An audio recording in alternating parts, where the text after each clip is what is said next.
Chapter 472. The women hurriedly carried the unconscious Zhongli Rui into a nearby portable shelter. At this moment, the unconscious, unarmored Zhongli Rui still held the flagpole of the human emperor banner tightly. Di Xinyan tried to release it, but found that the cloth of the banner, like a living slime, had entangled Zhongli Rui's hand. "This is a wicked thing. Anchi, a scalpel." Di Xinyan was furious. "Madam, stop!" The great Xia dragon bird armor of the nearby guards appeared, and Yujia, in her autopilot, tried to stop Di Xinyan. "Why won't you let me save my husband?" Di Xinyan glared at Yujia, who was in her armored state. "Madam, a high-dimensional outer god has come to you because we touched someone else's technology. You just experienced mental pollution and schizophrenia, fearing the outer god will harm you. Now, this human emperor banner is more of a warning and surveillance than a gift from the outer god." "Outer god? What will happen if we anger her?" Di Xinyan hesitated. Yujia reluctantly played a log she had seen in the Earth Dragon Library. XXX, long time no see. All three children gone. Xiao He was defeated by some blonde-haired hero in the western region. I was heartbroken and furious, so I used my spaceship to unleash lightning on his castle and territory. The lightning lasted for 2 days, and his territory was completely charred. Not a single person escaped. Di Xinyan dropped the scalpel in her hand. "Oh my god! The outer god is furious that the hero killed her children, and he's been thundering on his territory for 2 days. There was thunder just now." "Yes, madam. Just now, the master, despite the pressure of the outer gods, desperately pleaded for us. He's protecting us." Yujia mimicked the voice of a human woman, screaming at the top of her lungs for the first time. Shin Yichu hesitated. "Master, in that case, it would be better if you didn't disturb the human emperor banner. How about I recite the heart purification mantra for master?" Yujia helplessly replied, "Captain Shin, it wasn't your metaphysical spell that saved our master just now, but the scientific effect of the singer's power you unleashed to save him." Gu Anchi hesitated. "Then, what should we do now? Sing again?" Di Xinyan shook her head. "The power of the singer alone isn't infinite. Remember when Arui was nearly driven insane by the death insect nest? Even my singing couldn't fully heal him." Suddenly, Di Xinyan remembered something and asked Yujia, "Yujia, can we use the telepathic system to save him?" "Oh no! Xuanzi is assisting Ningjiang in teaching Feng Ren's class today. She's not here. Yoshida Shoko is the first telepath besides Zhongli Xiao, just as the women were at a loss as to what to do in the face of the unconscious Zhongli Rui." Yujia shouted, "Oh no! She's coming!" Yujia said to Di Xinyan, "Madam, the outer gods are invading our master's memory world. I'm using all my computing power to protect him. Sorry, from now on, you have to fend for yourself. I'm worried everyone will be in danger without me. Please call for the Long Lao Mecha Corps to take over security. I just noticed that there are malicious forces lurking around. My presence was fine before, but now I have to protect our master against the outer gods, and can't help you. Madam, please." "What?" Before Di Xinyan could comprehend, the great Xia dragon bird battle armor in the room suddenly fell silent and returned to standby mode. Outside, the 6 previously invisible black mechanical dark armor guards also became visible and remained motionless. The next moment, the eerie red eyes on the human emperor banner lit up again.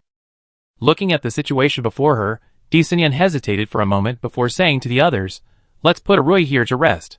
Yuchu, you and Ajai, go find Sergeant Ameo and Lieutenant Colonel Zhao Pu."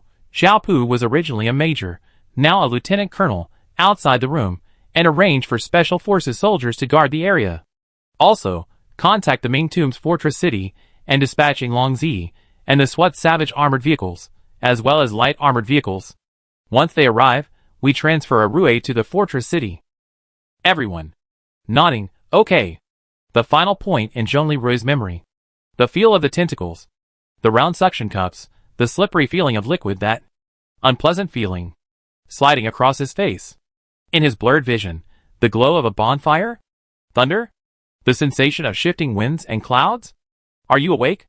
A strange female voice spoke to him in Dacian dialect. Zhongli Rui forced his eyes open. A red figure. Before him stood a strangely voluptuous woman in a gothic, red and black noblewoman's gown. She possessed a face that blended Eastern and Western beauty, a perfect blend. Her beauty rivaled any other beautiful woman Zhongli had ever met. Her hair was a serpentine hair, like the legendary Medusa. She cupped her left hand with her right, gazing at him with a look of intense interest. Behind her, a gigantic, dancing octopus tentacles swam, One of them was cradling her face. Zhongli jolted awake, a name surfacing from the depths of his mind. Nyarlathotep, in the form of the Red Queen. The zombie crisis era, the little human emperor, the fourth demon king, the perfect zombie, or perhaps a man-made new human. Zhongli, the little thief Batu. How long are you going to keep me waiting? Nyarlathotep asked casually, his tone a mixture of nobility, contempt, playfulness, and laziness. Great outer god, the creeping chaos, the embodiment of knowledge, the embodiment of beauty and wisdom. Stop! Nyarlathotep yawned nobly. Are you going to recite all my titles, and the name of my most famous incarnation? That's more than just a few lines of titles. You called me the God of Knowledge before? Call me by that title. Yes, the God of Knowledge. Zhongli, now as obedient as a child who had made a mistake before his teacher. Nyarlathotep approached Zhongli and lifted his lowered head with his tentacles. You little thief, are you a scavenger? You stole the appliances I forgot to move from my house. You're such a fool, you even use cigarette butts to build a nest. You won't even know how your whole house burned down. Do you think everyone is as good-tempered as me? Lord God of Knowledge. I was wrong. Zhongli resolutely admitted his mistake and apologized. Stop! Nyarlathotep sneered. Do you think I'm as easy to fool as your wife Disinian? Zhongli trembled with fear. God of Knowledge, I dare not. I truly know I'm wrong. You blue-starred human men, you used this trick countless times to fool your wives, You clearly haven't even understood your mistake. You clearly haven't fully understood your wife's demands. And yet, you're admitting your mistake and trying to defuse the situation? Who do you think I am? Someone you can fool, someone you can pursue. Zhongli shut up without a word, shaking like a sieve. Seeing Zhongli so frightened, Nyarlathotep was both angry and amused. Playfully, she stepped forward and trapped Zhongli with her tentacles, her hands restlessly wandering across his chest.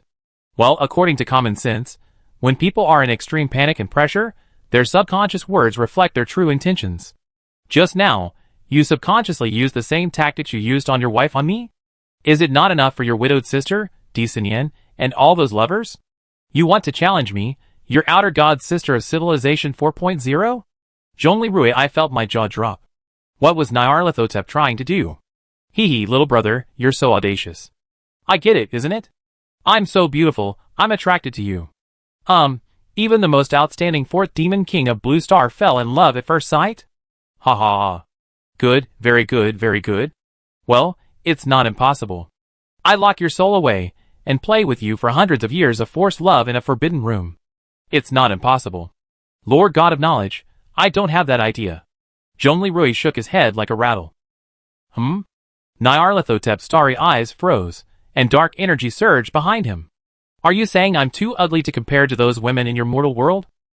No. Lord God of Knowledge. You are the most beautiful female being I ever seen. Zhongli slammed on the brakes and swallowed the words. He knew that if he told Nyarlathotep she was human, she would definitely make a fuss. Oh wow. You didn't even bother telling me I was a woman this time? Your brain actually works faster under pressure? Interesting. Suddenly, a spatial portal appeared in Zhongli memory world, and a golden figure rushed out at a rapid speed. Master Rui, I'm here to save you. Yujia rushed out expressionlessly. Zhongli pupils shrank slightly. The golden Yujia, clad in the great Xia dragon bird armor, spread her enormous wings of light and rushed towards him. Alas, your lover, a level 0.95 civilization elf has arrived. Outer god. Return my master to me, Yujia said coldly. Elf, you mobilize the computing power of 3 servo bases, barely reaching the strength of a level 1.0 civilization, just to break through my blockade? You even use the computing power of your expression and mood? Interesting. Zhongli felt a pang of pain in his heart. Yujia had now used all her computing power to save him, and even her expression was cold. She had almost completely concentrated all her computing power on cracking and electronic warfare.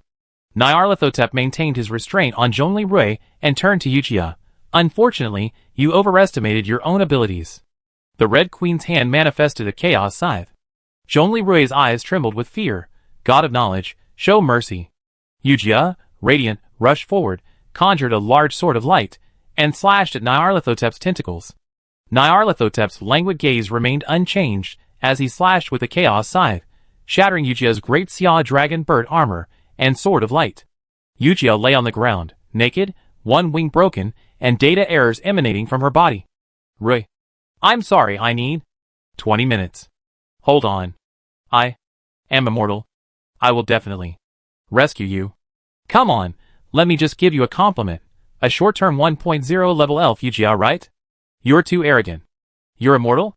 You're just a parasite on human civilization.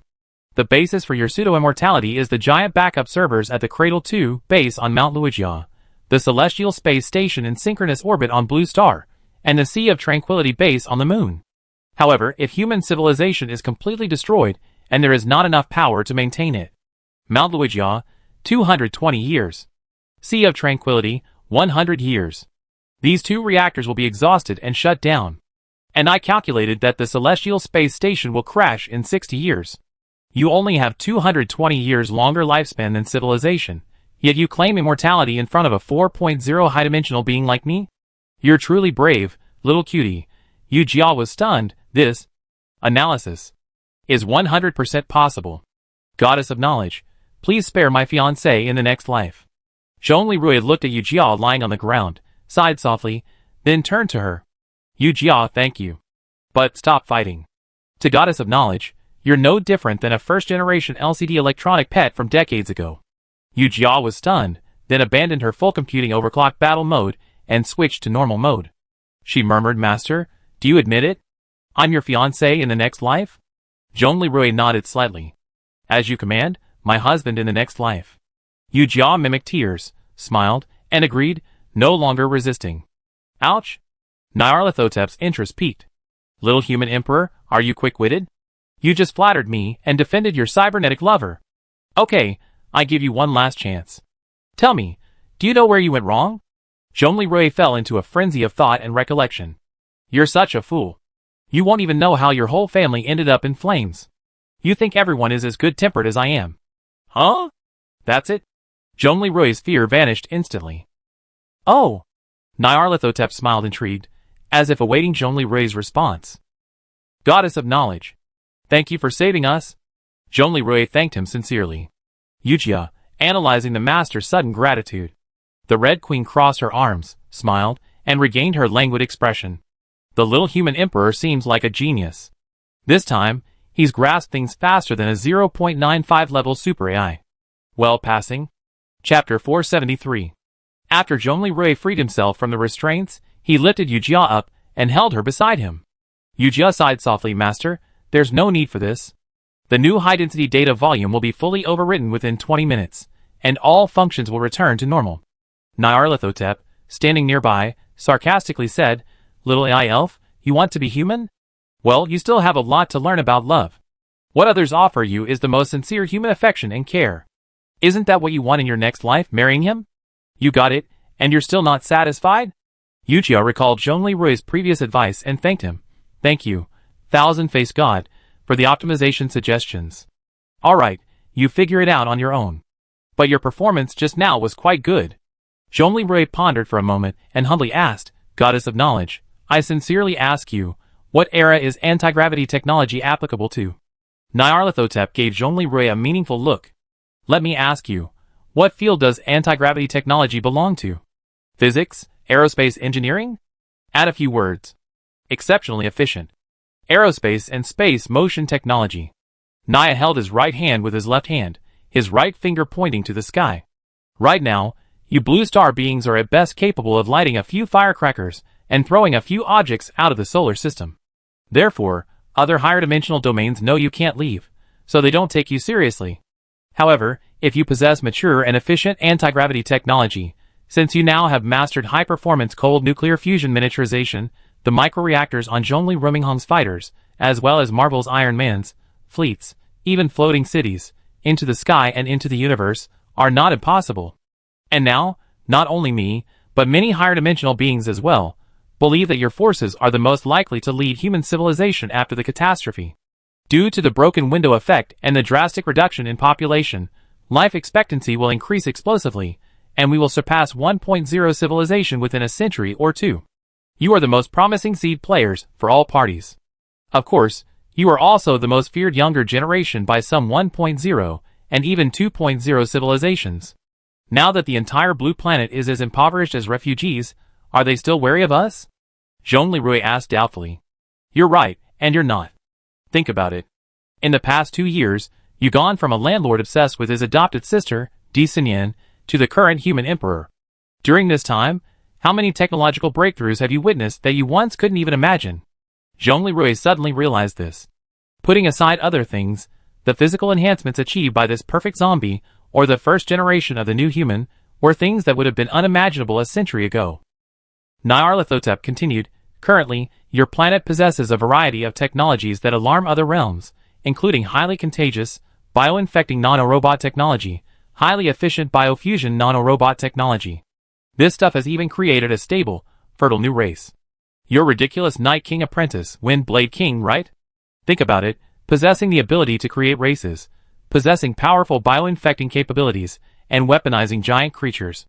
Having your ally, the second demon king Nin Jin, and the one you're currently fighting, Turtu, already mastered these techniques? Civilizations similar to yours are already wary of you.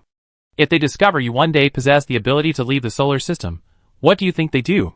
This refers to the Zerg worldview in StarCraft. Both Nin Jin and Turtu have mass-produced and weaponized giant creatures, possessing highly contagious capabilities, similar to the Zerg. If a civilization with such capabilities were to attempt to leave the galaxy, other civilizations of similar strength would be wary, and would preemptively eliminate them. Zhongli Rui was shocked again. If they attack, do you have star destroyers? Singularity bombs? Starfleet? Antimatter cannons? You're so weak right now that you can't even use the Tsar bomb. Yes, if we don't have the entire system technologically prepared, arbitrarily activating anti-gravity technology would be a suicidal act. Got it? That's good. You finally listened to me, just like that 20th century Albert with an IQ of 166. Huh? Zhongli Rui's mouth dropped open. The greatest brain of the 20th century, he too? He's my idol. Ha, he really did. He's the most intelligent person I ever met on your blue planet. However, after hearing what I whispered, his tactics became quite interesting. After World War II, he deliberately cheated on his lover, Swallow, from the Rakshasa kingdom, cleverly revealing key algorithms and power calculations to the Rakshasa side. This move successfully prevented the fierce Wind Kingdom from monopolizing nuclear technology, objectively influencing the world's subsequent nuclear peace for many years. If he hadn't deliberately cheated, do you think any nation that disobeyed the fierce Wind Kingdom after World War II would have suffered the same bombing as the Rya Kingdom? Huh? Zhongli Rui and Yu Jia exchanged a wry smile, shook their heads. Sister Goddess of Knowledge, I understand. We keep our feet on the ground. We keep the anti-gravity technology sealed for now. I promise. Very good, child, you passed the exam. Now, I give you a certificate. With that, Nyarlathotep stepped forward, grabbed Zhongli Rui, and forcefully kissed him. Zhongli Rui's initial shock, to his final astonishment, was all condensed into a series of MMM. Goddess of Knowledge, you're going too far. Yujia clenched her fists, mustering her courage as she angrily explained. Oh, little elf, have you learned to be jealous? Good, haha. Little human emperor, have you memorized the final optimized plasma jet technology one taught you? Zhongli Rui smiled and embraced Nyarlathotep. Goddess of Knowledge, thank you for fulfilling my wish. With this specialized knowledge in this field, I finally have the confidence to become a scientist. Nyarlathotep was stunned, a little surprised, but then smiled knowingly and embraced him. However, Nyarlathotep, who was holding Zhongli Rui, suddenly changed expression. She looked at Yujia and said self-deprecatingly, this is too much. How could I have forgotten? Without your guardian angel, your team is in danger. Zhongli Rui and Yujia's expressions drastically changed. Goddess of Knowledge, what's wrong? That Turtu, who stole my little yellow's corpse and made something out of it, has sent troops to assassinate you. Stop the nonsense. From now on, you are the human emperor. How dare I call myself the human emperor? Zhongli Rui said in panic. Have you read too much fantasy? Isn't the human emperor Fushi just a chieftain who used meteorology to guide farming, defeated 9 tribes, and even did cartography? Aren't you the same? Zhongli Rui was shocked. What the hell, Fushi was a scientific researcher. Figure it out. The human emperor banner will obey you from now on. This thing is the most powerful kitchen knife on the entire blue planet. Figure it out. I use it to contact you later. Time is running out, Xiao Huang's child, protect her. Only success, no failure. If either of them dies, I lock you up and discipline you for 240 years. Get lost. As soon as he finished speaking, Nyarlathotep's red figure dissipated into a puff of black mist and vanished. Yujia opened a portal and prepared to leave. Master, wake up. Let's go save everyone. After Nyarlathotep and Yujia left, Zhongli Rui sighed. What's going on? Earlier.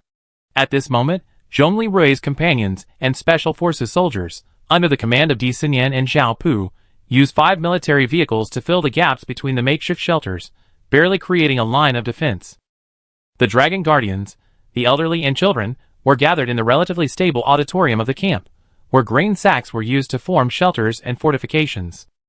200 hunters, armed with old Mosin Nagant rifles, were mobilized and climbed to various ambushes and sniping positions, ready to participate in the battle. Those hunters who had armor wore sand scorpion skin armor. Those without armor, following a Mao's suggestion, used pillows or even sacks filled with straw and tied them around their bodies as armor. These were life-saving tactics used by the militia in the previous year's zombie battle. Xin Yuchu, injured, along with Di Xinyan, Zhong Lixiao, and Gu Anqi, took the unconscious Zhong Lirui, Sarin Kikich, Shachima, and the tribes young and old to defend the auditorium. 10 special forces and militia soldiers, under Zhao Pu's command, manned the roof of a military vehicle as a firing point. Zhongli Xiaofeng, wearing the SS armor too, which didn't require Yujia support, formed a mobile elite squad with A Mao, Lu Mingqi, and Xinjia, the strongest combat unit. Soon, a sentry from the Dragon Guard clan sounded a warning horn. Enemy attack. What? Flying dragons. 6 mutated Quetzalcoatl pterosaurs roared from the sky. Each mutated Quetzalcoatl was not only enormous, but also possessed 6 arms. Each clutched a strange, despised object. Taking advantage of the night, the pterosaurs soared over the camp, casting a shadowy shadow. The pupils of the Special Forces troops on the military vehicle defense line shuddered. Those were 36 airdrop sand scorpions, charging towards the defense line. Meet the enemy. Zhao Pu shouted, closing his level 3 helmet, K6-3 titanium alloy helmet. All the Special Forces and militia soldiers donned their visors. After dropping their sand scorpions, the Quetzalcoatls began swooping down on the hunters ambushed on the rooftops. Watching the Quetzalcoatls airborne, launching their surprise airdrop, Tonga, in the forest far behind the auditorium, let out a cold sneer. Led by him, for enormous snakes, 6 to 8 meters long, incredibly sturdy, and capable of speeds of up to 40 miles per hour, crept towards the auditorium. On the lake, Hastur, the Yellow King, stood invisible above the water. Little Naya, you're only trying to teach someone a lesson, but you could very well destroy Blue Planet's finest force. Sometimes, overdoing it can be fatal. Alas, what can I say to you? He moved, soaring toward the forest. Chapter 474. 10 minutes. Zhao Pu communicated to Di Xinyan. General Long called back. Tell us to hold out for 10 minutes. The Special Forces, the Yinglong Wing's 3rd Airborne Troops, and the attack helicopters will all be here. Okay. Everyone listen to me. Stay calm. General Long's reinforcements will arrive within 10 minutes. Everyone pay attention. Protect your heads during the battle. Even if you die, protect your heads. Understand? Di Xinyan, holding Zhong Lixiao, shouted to everyone in the auditorium. Yes. Lady 4th Demon King. Everyone responded in unison. Di Xinyan looked at Zhong Lirui, still unconscious on a stretcher nearby, clutching the human emperor banner, and sighed softly, Rui, you protected us so many times. This time, we're here to protect you. Lu Shi and 2 special police officers consoled her. Sister Xinyan, don't worry. We prepared everything, inside and out. As he spoke, he glanced at the 12 elite Dragon Guardians outside the auditorium. I hope everyone can get through this, Di Xinyan said with a complicated expression, looking at the elderly, the weak, the women, and the children in the auditorium. I also hope that Arui gets better soon. At this moment, Chichiga approached Di Xinyan and said, Sister Xinyan, don't worry. I believe we will be safe, and even the Demon King Arui will get better.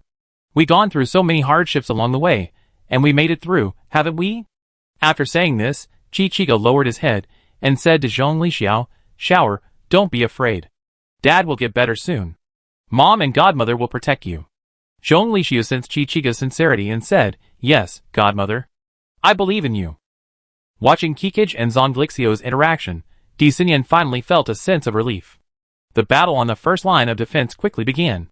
10 well-armed, battle-hardened militiamen and special forces soldiers rhythmically counterattacked with a variety of 7.62 caliber weapons, including Type 81 light machine guns, Type 79-85 sniper rifles, and QJY-201 light machine guns. Within minutes of the battle, the coordinated crossfire between the militiamen and hunters quickly killed or wounded half of the 36 attacking sand scorpions. However, this time, preparations were rushed and the distances were close. In the exchange of fire, 2 special forces soldiers were seriously injured and replaced by militiamen. 10 ordinary hunters were killed. Fortunately, their heads were not damaged, and 20 were injured. After all, at such close range, the sand scorpion's stinger could penetrate its leather armor, not to mention the pillows and straw-stuffed sacks that the hunters had hastily put on. Fortunately, the pillows and straw-stuffed sacks that Amao recommended everyone were prevented many hunters from dying instantly after being hit by the stings. When the defensive battle reached a stalemate, the mutated Quetzalcoatl circling in the sky launched surprise attacks, snatching hunters from the rooftops from midair and throwing them down. This brutal attack quickly resulted in another 20 casualties. Furthermore, suffered head injuries upon landing. The Quetzalcoatl's swooping attack severely dampened the hunters' morale. Many began to flee. "Don't panic," Shinjia shouted, stepping forward. A Quetzalcoatl, having just completed a swooping attack, noticed Shinjia's massive figure. It immediately swooped down, intending to repeat its tactic. Shinjia raised his anti-material pistol and opened fire. However, the 12.7 caliber heavy machine gun bullet missed the pterosaur's vitals, instead striking its wings. With its wings shattered, the wind god pterosaur fell to the ground with a scream. But it stood up and tried to continue its ferocious struggle. "Ah!" Shinjia sheathed his pistol, grabbed a long-handled shovel from a nearby haystack, and rushed towards the pterosaur. Leaping high, he brought the shovel down hard on its head. Bang! A loud bang rang out, and the pterosaur screamed. At that moment, an unexpected figure appeared, Elder Haggis, dressed in a black robe and wearing sand scorpion armor, shouting, "For the dragon god, for the demon king." He also grabbed a shovel and rushed towards the fallen pterosaur. What astonished the tribesmen was that the elder was now sprinting at a speed of 50 yards per hour. "Elder Haggis. You?" Elder Garrison, who was also fighting nearby with a shotgun, was stunned. "This is the power of the ancestral spirits I gained after resurrecting me, my lord and princess." Haggis rushed to the pterosaur, raised his shovel, and smashed it hard against its ribs. "Don't be afraid. We are blessed by the ancestral spirits and the demon king. Kill!" The hunters, who had initially lost their will to fight, were inspired by the melee tactics of the Muscle Khan and the Dark Elder Haggis, who were smashing the pterosaur with shovels. Their fighting spirit was rekindled. "Grab your weapons. Everyone. Those with good marksmanship, follow Corporal Shin's lead. Hit the pterosaur's wings." Oh! Soon, 10 shovels and other miscellaneous farm tools, along with 10 pairs of bloodshot eyes, surrounded the poor pterosaur. Similarly, after a dozen screams, the pterosaur fell silent. Amao changed the magazine and said with a wry smile, "Uncle Haggis, what ancestral power. This is the power of the new human nanobots. But the fact that you possess this power proves you already died once." Back then, Elder Haggis vomited blood from anger and ultimately died. Later, he was resurrected as a new human through the power of the singers, Saren and Kikij. Lu Mingqi fired into the air with her Type 81 light machine gun, quickly downing another pterosaur. 20 nearby tribesmen, armed with various farm tools, pitchforks, sledgehammers, shovels, and rifle butts, rushed towards the landing pterosaur. Soon, only 2 Quetzalcoatl pterosaurs remained in the sky, sensing the situation was amiss and moving away from the camp, no longer swooping down to attack. The remaining 10 scorpions, seemingly in no rush to attack, actually engaged in a cover-based exchange of fire with the soldiers and civilians who had held their ground. Amao sneered, "That's it? Looks like we can finish this without even waiting for General Long's men to arrive." Suddenly, Lu Shi urgently called Amao, "Amao, quickly bring the elite team back for rescue. Over half of the 12 soldiers outside the auditorium have been killed or wounded. A mutant snake man and 5 giant snakes are attacking us. Come! We can't hold on." Amao spat, "Damn it. They're trying to lure the tiger away from the mountain." He said to Zhao Pu, "Lieutenant Colonel Zhao, you're holding the fort here. I lead the elite team to rescue the auditorium. They're attacking." "All right." With that, Amao, like an assassin, climbed up the house and leaped from the rooftop, heading towards the auditorium. Zhongli Xiaofeng activated the catapult mechanism on the legs of his Royal Guard battle armor 2 and gave chase with a large, bouncing motion. Xinjie said to Lu Mingqi, "Excuse me, art school girl. Remember, we're just trying to get there, nothing else." Lu Mingqi, huh?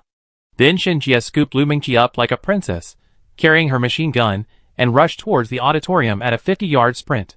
Zhao Pu continued directing the battle, gritting his teeth, "Hope we can catch up." At the auditorium entrance, by the time the 4 members of the elite team arrived, all 12 elite guards had been killed. 5 of them had suffered head injuries. Lu Shi and 2 special police officers, entrenched in the auditorium's bunkers, were the last remaining strong resistance. Tonga grabbed the body of a guard, glanced at the scorpion shell armor covering his upper body, and tossed it aside, scornfully saying, "You lowly mountain dwellers, you think you're warriors just because you defeated a few lowly reptilian soldiers?" At that moment, Mao, appearing from the rooftop in a ghost-like maneuver, shouted, "Ready." Then he fired a single round at the 6 high-threat, snake-shaped targets. Mao excitedly shouted, "Got it. Attack!" But the next moment, a poisonous stinger struck the left side of his body armor. "What?" Mao, startled, quickly ducked down and took out the bag of lime he had prepared and smashed it on the corroded area. Tongjia said coldly, "You idiot. I seen this trick before. How could you fall for it?" Tongjia's point was that Princess Kikij's capture and Huatulaga's defeat were both tricks. He had shared battle intelligence with Tuertu, so he had been prepared for this tactic. At this juncture, Xinjie rushed forward, attempting to engage Tongjia in close combat. Tongjia's snake-like eyes blinked, but he still said with disdain, "Berserker? Ridiculous." Just as Xinjie was about to reach Tongjia, Tongjia's snake tail swiped across, striking Xinjie's massive body and sending him flying backward. Immediately, 2 giant snakes advanced and entangled Xinjie. After urgently treating the venom, Mao shouted to his wife, "Lu Mingqi, dancers, cooperate." "Okay." Mao then unleashed 2 Glock 100 round drum pistols and, while dancing and leaping across the rooftops, fired at Tongjia and the remaining 3 giant snakes. Lu Mingqi, in turn, raised her Type 81 light machine gun and opened fire on the snakes. Standing nearby, Zhongli Xiaofeng also wielded her Sting electromagnetic automatic rifle and fired at Tongjia's position. Instantly, the remaining snake-like units were engulfed in a hail of bullets. However, Tongjia maneuvered, using his super regeneration ability to absorb damage while grabbing a nearby minion snake, also capable of super regeneration, to serve as a human shield. The other 2 giant snakes slithered, attempting to close in on the more lethal Lu Mingqi and Zhongli Rui Xiaofeng. The next moment, one of the snakes, struck by countless bullets, collapsed heavily, sending up a cloud of dust. Mao's Glock 100 drum pistol looked impressive, but it used 9mm ammunition, which only penetrated the snake's flesh and wouldn't cause fatal damage. Zhongli Xiaofeng's electromagnetic automatic rifle bullets were only comparable in power to a 5.8 caliber. Only Lu Mingqi's Type 81, with its 7.62 caliber, had significant damage to the snakes. So, as the 3 fired fiercely, Mao and Zhongli Xiaofeng's bullets were merely distractions. The real damage came from Mingqi's light machine gun. When the other giant snake was about 6 meters away from Xiaofeng and Mingqi, Xiaofeng shouted, "Andy Mingqi, get down." Zhongli Rui Xiaofeng is Zhongli Rui's adopted daughter, and the highest ranked of Chen Xiaoyu's 12 cloned super soldiers. Her body, in reality, has been transformed into the appearance of an 18-year-old adult using cloning and growth acceleration techniques, though her actual age is less than 4. Her memories are implanted via a memory implant. After Zhongli Rui adopted her, she naturally became familiar with people she frequently encountered, such as Mao and Lu Mingqi, and thus addressed Lu Mingqi as Auntie. Lu Mingqi understood. Zhongli Xiaofeng fired the underbarrel howitzer on the Woundthorn electromagnetic automatic rifle. Boom! With a loud bang, a .40 caliber grenade exploded in front of the giant snake. Zhongli Rui Xiaofeng used her Royal Guard battle armor Type 2 to shield Lu Mingqi from potential shrapnel. Interesting. Try this. As the charging giant snake's head exploded and it fell to the ground, Tonga unexpectedly employed Xinjie's combat style. He grabbed the now dying 250-kilogram snake, which had been used as a human shield, and hurled it towards Zhongli Xiaofeng's armor and Lu Mingqi. Oh no! Xiaofeng quickly grabbed Lu Mingqi and threw her aside, only to be struck by the massive snake's side attack. Lu Mingqi slammed into a nearby portable foam shelter, letting out a scream. Armor damaged 25%, right prosthetic leg damaged. Xiaofeng stared at the armor's simple auxiliary system, his brow furrowed. The next moment, Xiaofeng shed the armor and prosthetic leg on his right hand, grabbed his anti-material pistol with his left, and fired a shot at Tongga's lower serpentine body, hitting his abdomen. Tongga doubled over and screamed, "Ugh!" Mao, swiftly maneuvering down from the rooftop, dashed forward, discarding his empty drum pistol, and drawing his anti-material pistol, aiming at Tongga. Tongga shouted, "Take it!" Suddenly, Tongga's back, resembling a king cobra, erupted with 4 jets of venom. He raised his head and released poisonous spikes from his mouth. Mao was horrified. Xiaofeng and Mao quickly dodged, but Mao's carbon fiber blade leg was unfortunately hit and quickly corroded and broken. With his broken leg, Mao lost control and crashed into Lu Mingqi's portable foam cabin. Xiaofeng could only barely dodge. She stopped firing because, without a right hand, her anti-material pistol was reloaded 1 round at a time. Without it, she couldn't reload. In this situation, Xiaofeng drew the long-unused HRB 600 rebar from her back, ready for a decisive battle. Tongjia, seeing Xiaofeng draw her melee weapon, and knowing she couldn't reload, laughed wildly, "Ha ha ha! The 4th Demon King's guard, that's it? Who else?" Lu Shi and the 2 special police officers nervously watched the situation outside. Their ammunition had been nearly depleted from the previous battle. At that moment, in the auditorium, Zhongli Rui suddenly opened his eyes, and nearby, the great Xia dragon bird armor lit up, radiating golden light once again. Chapter 475. Zhongli Rui exhaled a breath of air, and quickly stood up. He glanced at the human emperor banner, still tightly grasped in his hand, and sighed softly. Is this Blue Planet's most powerful kitchen knife? The implication is that the human emperor banner is Blue Planet's most powerful close-range weapon. Arue/Master, are you okay? Di Xinyan, Qiqi Gazarin, Lu Shi, and Gu Anqi exclaimed in delight. Shaki Ma burst into tears of joy. Brother Demon King, you're finally awake. Wu, I'm so sorry, it's all my fault. It's okay. Your mother goddess has spoken to me. She has acknowledged me. With a thought, the technological version of the human emperor banner in his hand instantly unfolded. The next moment, with a single thought, he retracted, and the human emperor banner actually shortened to the length of an umbrella. Shaki Ma covered her mouth. The human emperor banner can now fulfill your wishes, Demon King. This is the true blessing of the mother goddess. At this moment, Lu Shi, who had been at the door, also noticed Zhongli Rui's awakening. Rui, you're awake. Hurry. Ameo and the others at the door are nearly overwhelmed by that snake man. The guards outside are all dead. Sorry I'm late. Zhongli Rui contacted Yu Jia. Yu Jia. The great Xia dragon bird armor automatically merged with Zhongli Rui. Master, I'm sorry. The damage from the previous electronic warfare and hacking will take 20 minutes to fully recover, Yu Jia said apologetically. Right now, the guard mechas are fully operational in combat, and can only protect the great Xia dragon bird armor. The other black-clad mechanical secret guards are unavailable. I'm so incompetent. Based on my analysis, the materials used in the human emperor banner, even if used solely in close combat, are more powerful than any other Blue Star technological creation. Master, I suggest you bring it along for the fight. That's enough, thank you.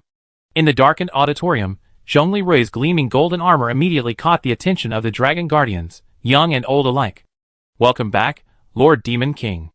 Lord Demon King, ever victorious. The young girls, previously terrified by the battle, burst into tears of joy. Lord Demon King, ever victorious.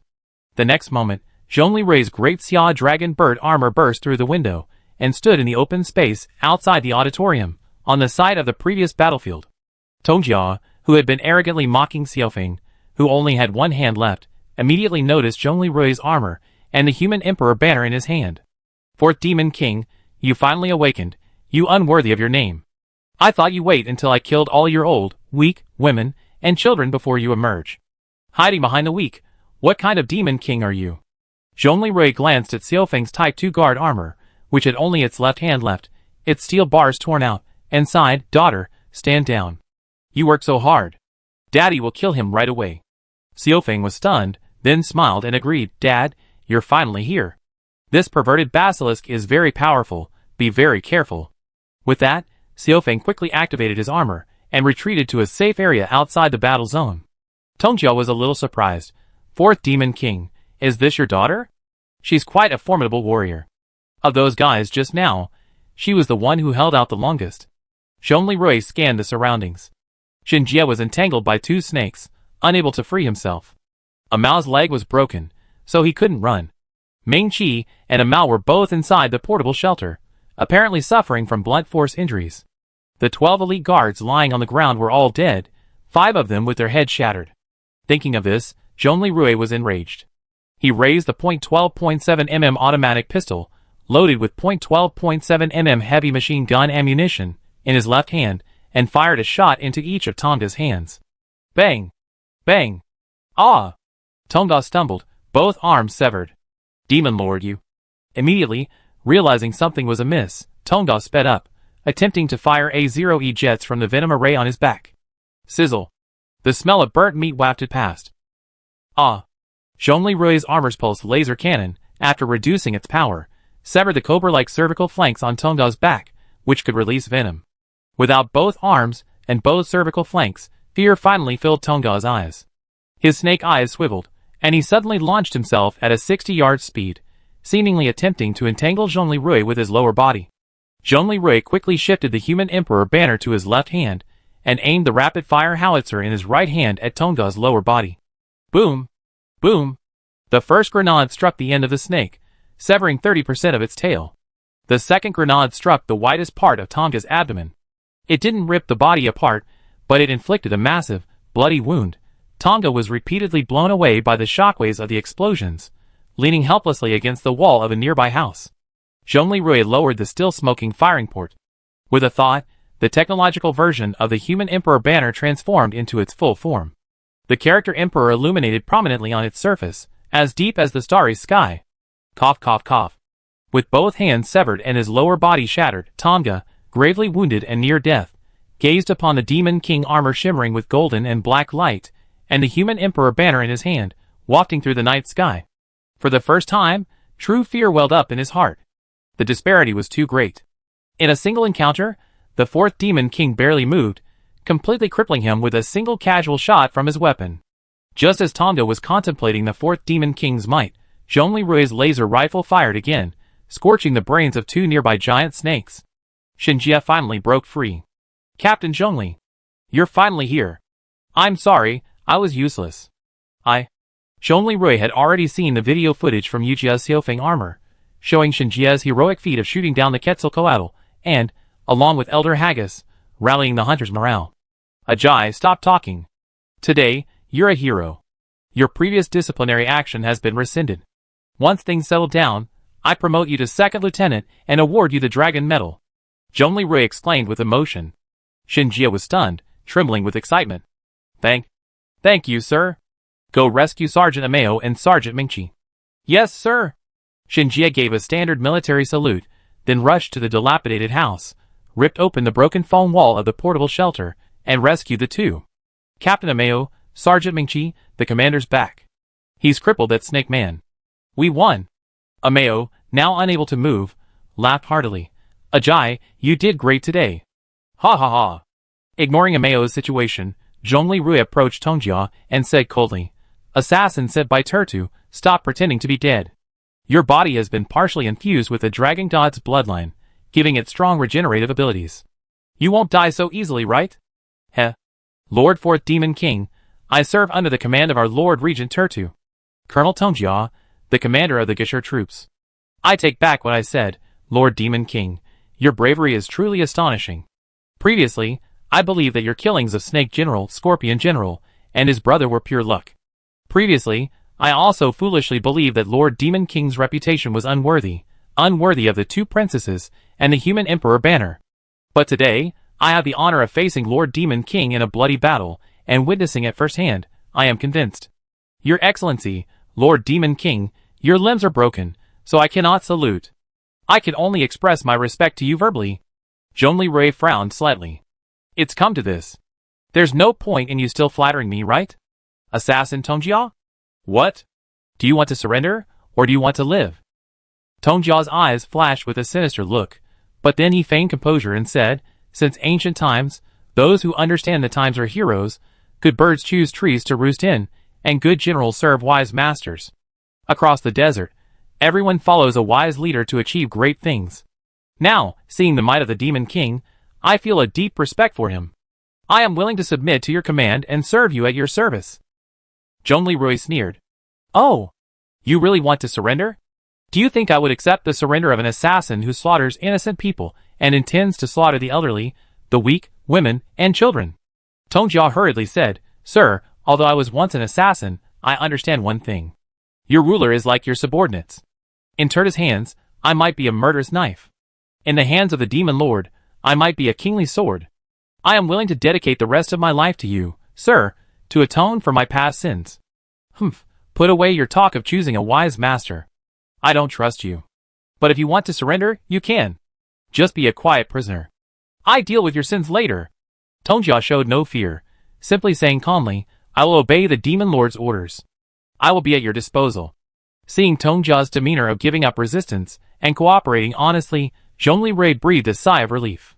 At that moment, the roar of helicopters and the sound of approaching military vehicles echoed overhead. Zhongli Rui knew that General Long's Northern Frontier Army and his own reinforcements from the Lingyan Prefecture Army had arrived. In the crypts of the Dragon Soul Land Research Institute. Seeing Tonga's spinelessness, Turta was furious. Tonga, I trusted him so much, giving him the most powerful small-scale unit enhancement technology besides the divine body, and he betrayed me like that? Just wait for my wrath to incinerate you, a traitor. Soon, the reinforcements swept through, even the sand scorpions and wind god pterosaurs at the entrance. Medical personnel entered the camp and began treating the injured. The elderly and the weak in the auditorium, seeing the battle finally over, also emerged. The first to exit the auditorium were Di Xinyan, holding Zhongli Xiao. Saren and Kikij, with Shakima following closely behind. Rui, are you okay? Di Xinyan asked with concern. He's fine. This guy is Tumda, a subordinate of Turtu, the ringleader of this assassination and terrorist attack. Zhongli Rui spoke to Di Xinyan without turning back or removing his mask. Seeing Di Xinyan holding Zhongli Xiao, Tong Jia's eyes flashed with murderous intent. He feigned humility and said, I, the sinful General Tong Jia, greet the fourth demon king's wife and the crown prince. May the crown princess and the crown prince live in peace and happiness, and may we perish together. As soon as he finished speaking, Tong Jia unleashed a powerful barrage of poisonous spikes at Di Xinyan and Zhongli Xiao. Zhongli Rui's eyes raged, and he tried to intercept them, but it was too late. Sister Xinyan? Ah! Di Xinyan felt herself being pushed away by a force. She instinctively clung to Zhongli Xiu with all her might. As she fell to the ground, she turned and saw that Chichiga had, at some point, pushed her and her son away. A brilliant bloodstain bloomed on her lower right chest. Chichiga, Saren, Shakima, and the people around them screamed. The world in Zhongli Rui's eyes lost its color. Tong Jia, I want you to go to hell. Zhongli Rui raised the human emperor banner and attempted to pierce Tong Jia's head with a spear tip, only to find Tong Jia wailing in immense pain. Oh! Then, Tong Jia's eyes flashed white, and he stopped breathing.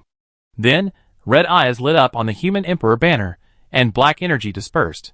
In the air, the banner projected a three-dimensional holographic image.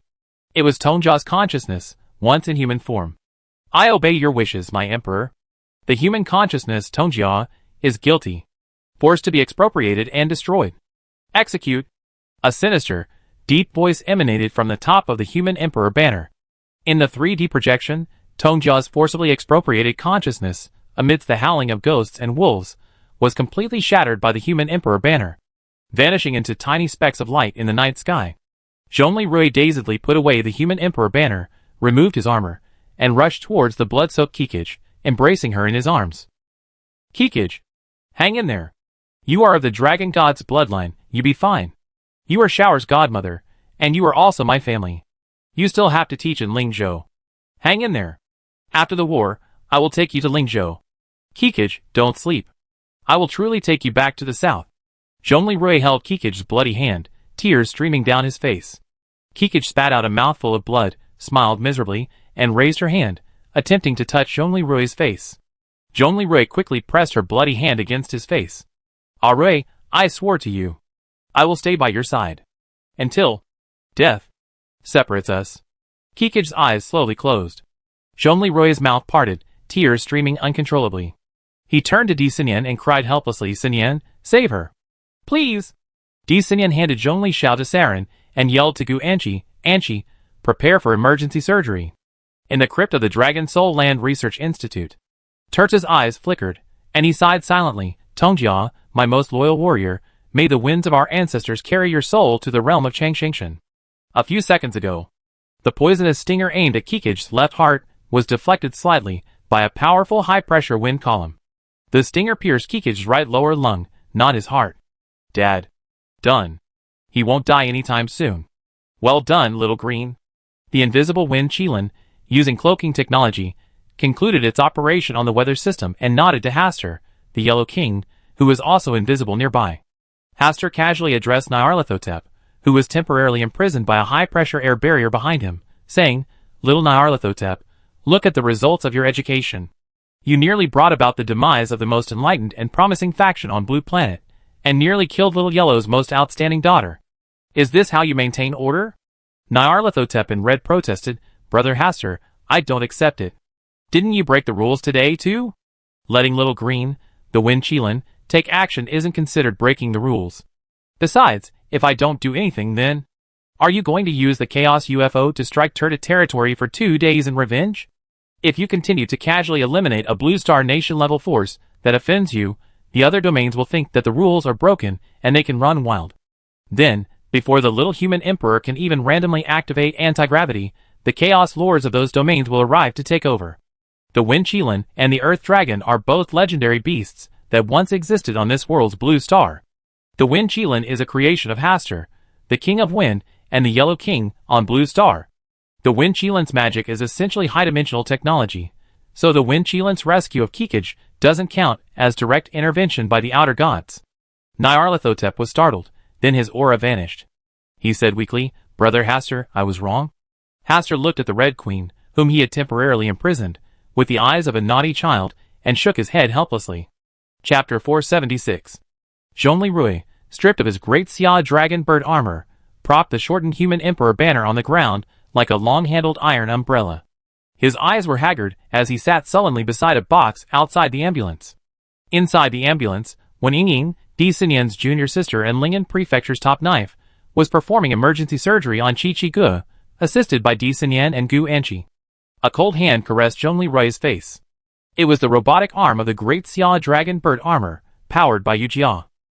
Master, all systems have been restored. The alert system has been reactivated. The surrounding area has been scanned, and all hostile forces have been eliminated by reinforcements. Scan data and medical personnel statistics show the following casualties among the military and civilians. 10 personnel with head damage have no chance of resurrection. Among those with intact heads, 41 have died, 30 have been seriously injured, and 154 have been slightly injured. Zhongli Rui's vision suddenly flashed before his eyes. The image of Yujia, shattered and mangled by Naya's chaos scythe while trying to save him, flashed before his eyes. The next moment, the image before him shifted to Chi Gu caressing his face as he lay dying. I, a first-generation new human, am not immortal. Kikij, of the dragon god bloodline, is not immortal. Even Yujia. She's not immortal. The Red Queen pointed this out. Yujia's lifespan is only 220 years longer than human civilization. Suddenly, Zhongli Rui recalled a line from the poem of the peerless hero Cao Cao. The soaring snake rides the mist, but ultimately turns to dust. Zhongli Rui suddenly grasped the mech's hand, tears welling up again. Yujia.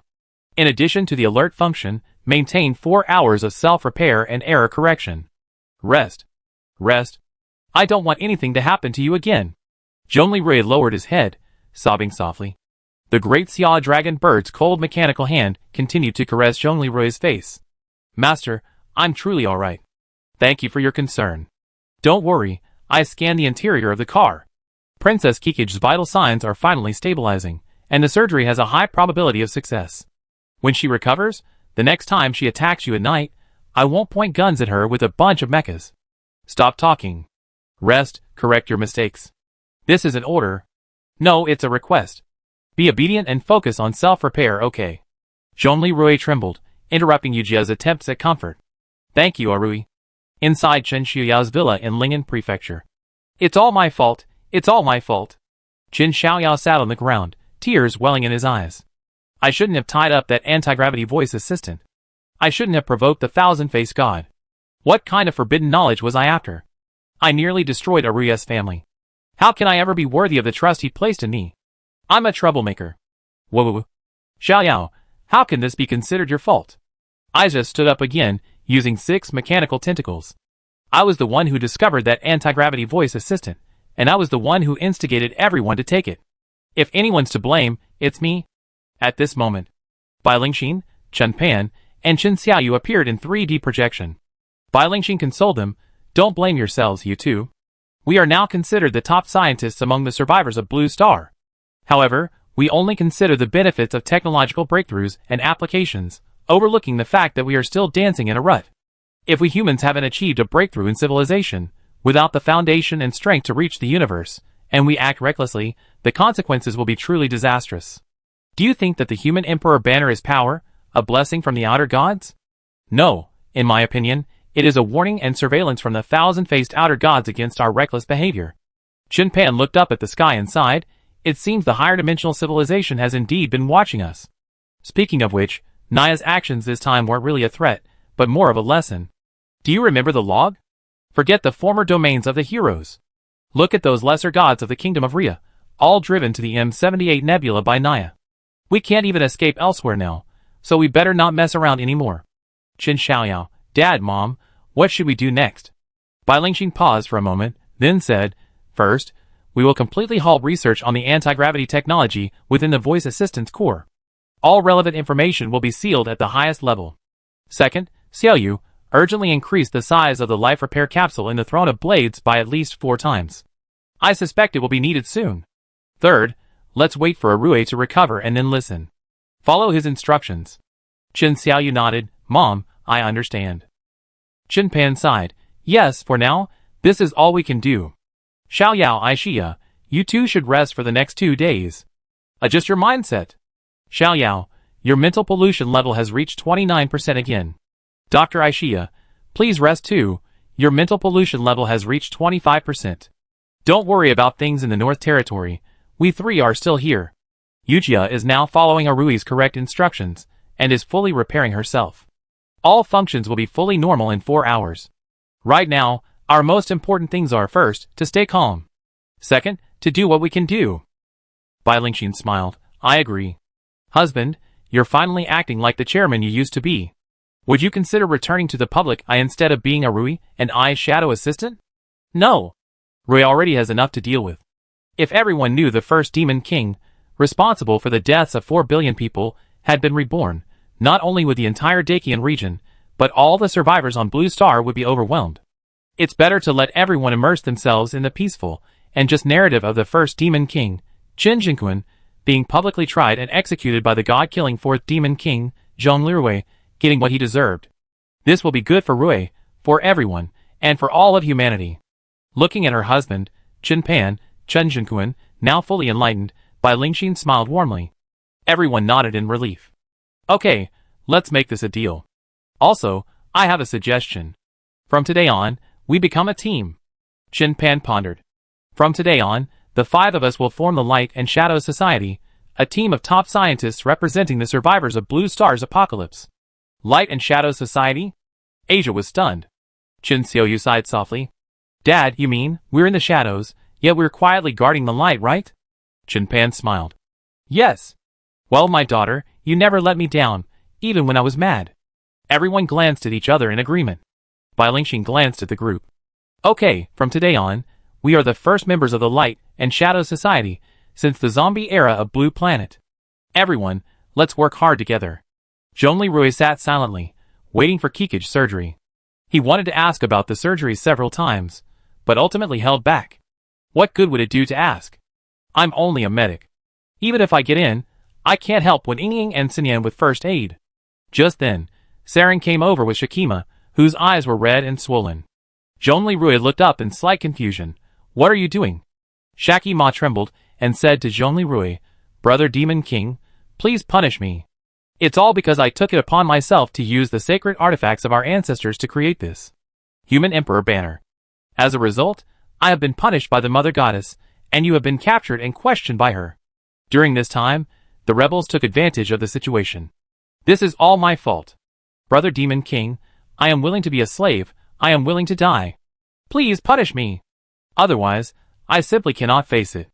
Now, there are so many dead and wounded in the camp, and Brother Demon King, your lover, Princess Kikij, is dying.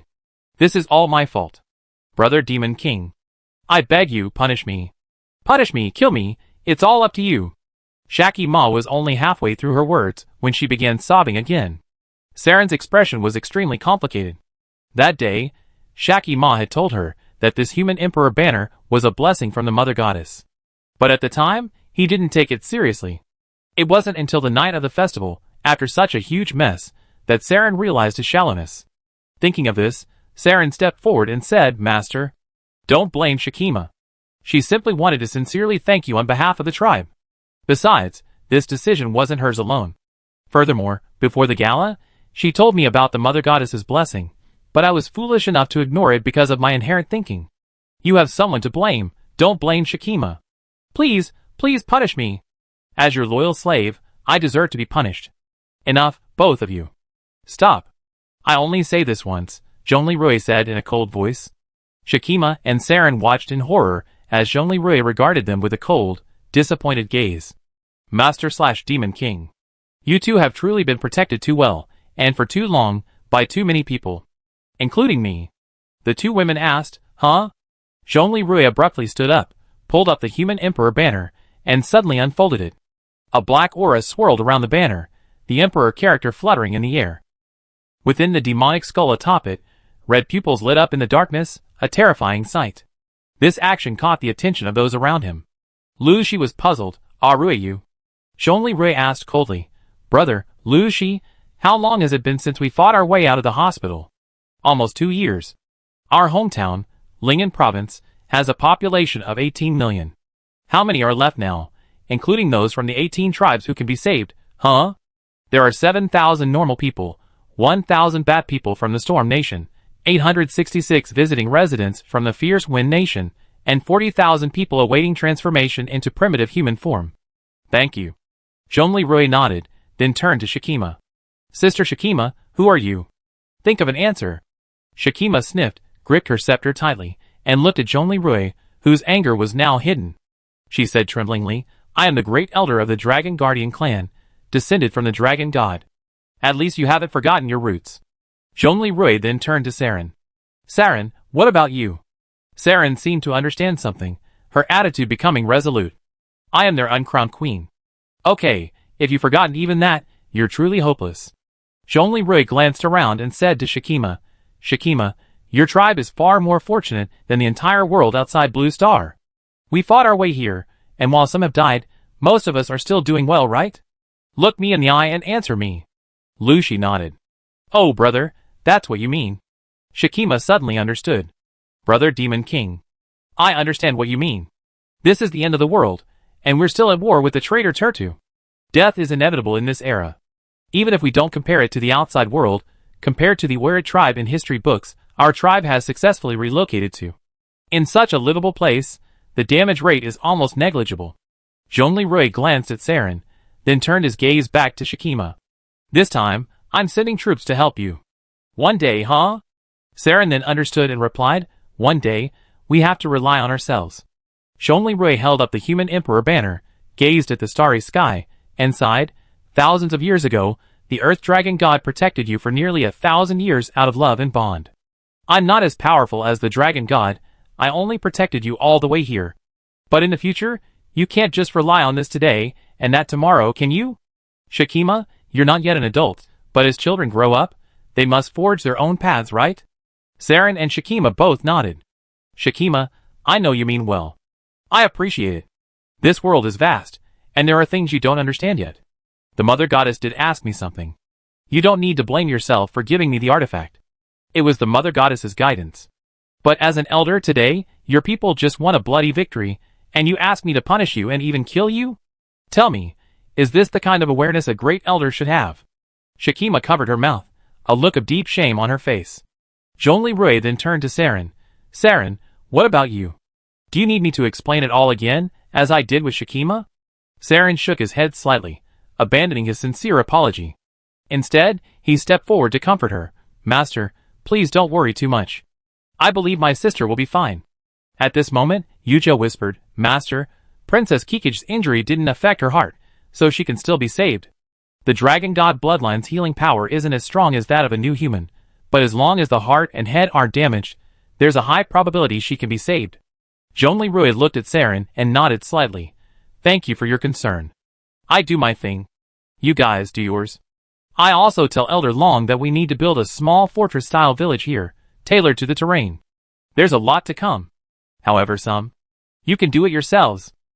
Saren nodded solemnly, then said to Shakima, Shakima, the Demon King has already let us go. We were attacked today, on the night of the celebration. However, thanks to the heroic efforts of the soldiers and civilians of both nations, we have once again triumphed. Now call all the elders. We must gather the fallen warriors, who cannot be resurrected, and treat the wounded. Also, prepare a place. I will resurrect the 41 who show promise. After the resurrection, we will provide relief to the soldiers and civilians, commend the heroes, and discuss building a stronghold with the Dakian army. Don't wait here, go and call for help. Shakima, observing the kingly aura emanating from Saren, nodded excitedly, yes, my lord. Then, Shakima saluted Zhongli Rui again. Zhongli Rui simply nodded, go. A gentle breeze blew, and the banner of the human emperor fluttered in the wind. The fluorescent words, the starry sky backdrop, and the crimson eyes evoked a sense of mystery emanating from deep space. Haster, watching everything from the projection, turned to Nyarlathotep and said calmly, the wise little emperor is much more reliable than you. Nyarlathotep said awkwardly, I know. I correct it right away. I quietly go invisible, tie up Kikij, and get him to the recovery device on the UFO. It won't take a second. Ouch. The Red Queen's forehead was struck by a high-pressure air blast from Haster, delivered with just the right amount of force. Boom. Guidance is fine, but doing it for them is against the rules. Besides, with their current technology, it's not like they're hopeless, Haster said disdainfully. Didn't you bless him? Nyarlathotep suddenly understood. That's right. Haster shook his head slightly. Chapter 477. 1 hour later. An exhausted Wen Yingying, Disanyan, and Gu Anqi emerged from the ambulance that served as a makeshift operating room. Zhongli Rui quickly stood up. Junior sister one, my wife, Anqi Kikij. She's been safe for now. However, the puncture wound damaged her right lung, causing extensive damage. She hasn't woken up yet. A normal person would have died from this injury long ago. Wen Yingying sighed. Rui, should we contact Auntie? Try the biorepair capsule? Disanyan pondered. Modern medicine alone won't cure Kikij. Why don't we try Changzhen's near-future technology? That's right. Zhongli Rui suddenly realized. Sinyan, your idea is worth a try. Sister Xiaoyu also used that device to hold out for a long time when she was seriously injured. Thinking of this, Zhongli Rui immediately contacted Auntie. Rui, we heard. Sinyan's idea is sound. However, Kikij just finished surgery. Wait an hour for her wound to heal before transferring her to the biorepair chamber. By the way, considering that Saren was almost full when she was placed in it last time, we increased the size of the biorepair capsule. In an hour, you can bring Kikij here, and Xiaoyu's transformation will be complete. Then, under Zhongli Rui's command, the ambulance drove to the helicopter transfer camp and waited for the helicopter to arrive. At this moment, Xiao Pu, leading a team of Yinglong Wing Light airborne mechas, arrived outside the auditorium. Zhongli Rui turned to greet them. Lieutenant Colonel Xiao Pu, thank you for your hard work. Xiao Pu smiled politely, and made way for a Yinglong Wing Light airborne mecha behind him. Zhongli Rui was just beginning to wonder when the mech's composite visor opened, revealing Long Zhanya. Huh? Elder Long, why did you come here in person? Zhongli, who do you think brought Xiao Pu and the others here? In my youth, I was also a paratrooper in the Special Forces. Since you resurrected me last time, my physical fitness is much stronger than most, so I can wear this suit without any problems. However, I'm late. I only helped you fight off a few scorpions and 2 pterosaurs on the periphery. We cleaned up the rest of the battlefield, and they were all wiped out by you tenacious fellows. Thank you for your support. Zhongli Rui saluted Long Zhanya and shook his hand. Did you know that Miss Anchichia's livestream earlier sent the entire world into a frenzy? Long Zhanya glanced at the human emperor banner, which took the form of a strange umbrella in Zhongli Rui's hand, and asked calmly and gently, Zhongli, everyone previously assumed you were the 4th Demon King. To put it bluntly, it was a short-term strategy to persuade the Dragon Clan to leave the mountain as quickly as possible. We also know you were forced to take the blame. But what's the deal with this human emperor banner this time? Zhongli Rui gave a look, and Long Zhanye immediately ordered all Long-Wing airborne mechas to form a 15-meter cordon around him, forbidding anyone to approach. Old Long, we've been targeted by outer gods from higher dimensions. We're lucky this time. We encountered a teacher who was punishing us with homework instead of a beast that threatened our lives. Zhongli Rui sighed. Last time, we went to the Earth Dragon Library and touched something we shouldn't have. Long Zhanye's eyes widened, his expression becoming serious. Son, talk to me. Zhongli Rui recounted the events briefly. The higher dimensional god of knowledge, to prevent us humans from recklessly causing trouble, sent you a banner bearing a divine kitchen knife artifact to watch over you. He also bestowed upon you an ancient title, flattering you to the point of being called the Human Emperor, right? Long Zhanye patted Zhongli Rui with a look of deep concern. Good boy, you're even more difficult than the fighting Buddha, Sun Wukong. The golden hoop he wore disappeared after he attained Buddhahood. Are you going to carry this banner and title forever? Zhongli Rui smiled, a touch sad and awkward, yet still elegant. So Rui, what are you going to do? Obey heaven's will and ascend to the throne? Long Zhanye asked, pulling a medal with dried blood from his spare pocket and handing it to Zhongli Rui. This is the Azure Dragon Medal of the former Supreme Chief Executive of Dakian. Would you like to try it?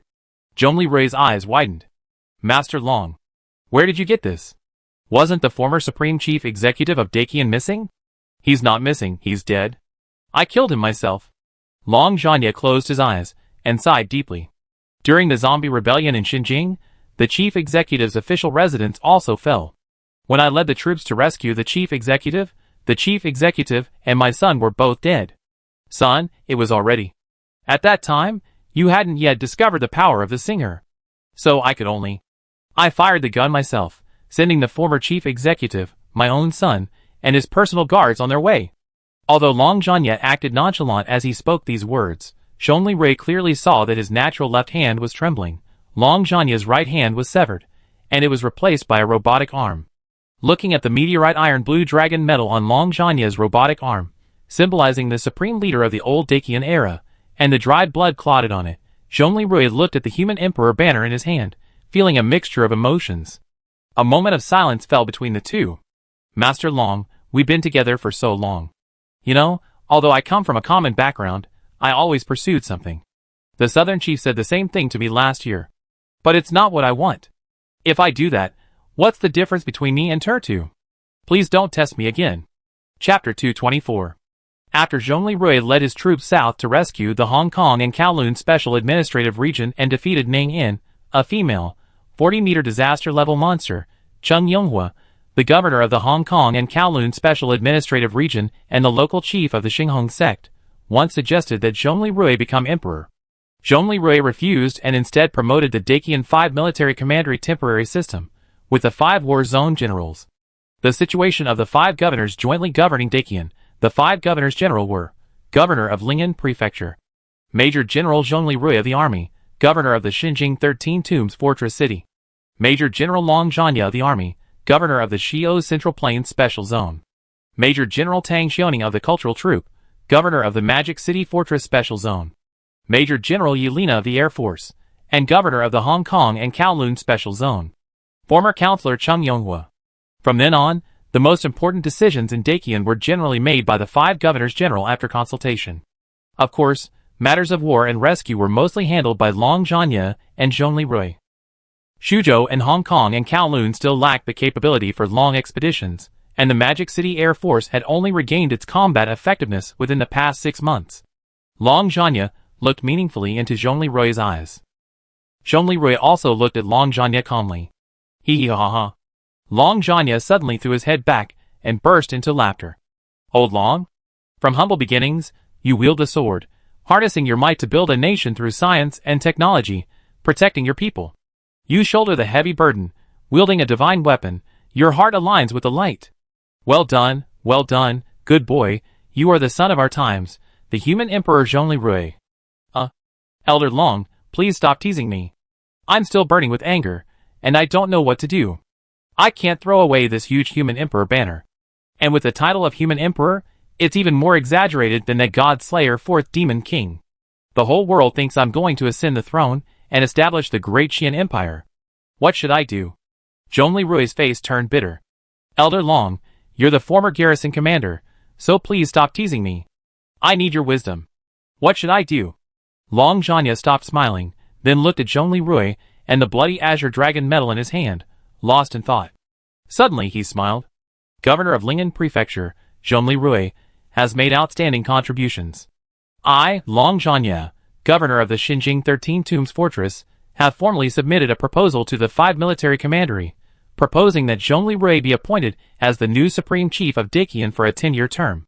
We have also invited Daqian's most skilled designer to designate the Human Emperor medal. This will be awarded to Governor Zhongli Rui for life. Huh? Zhongli Rui was stunned. Old Long, you.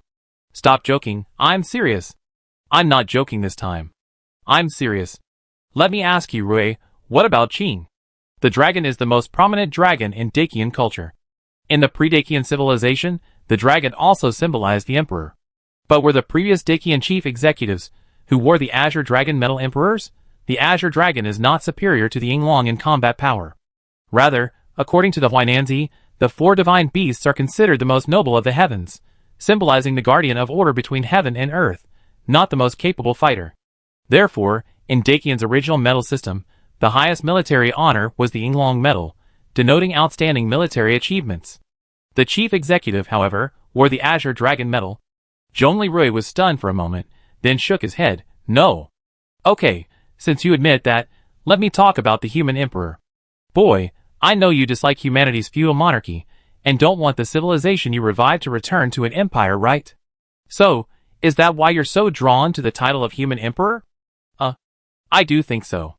I know you're a learned expert. So, how were the original human emperors, and the tribal chiefs of their time elected? What did the original human emperor do?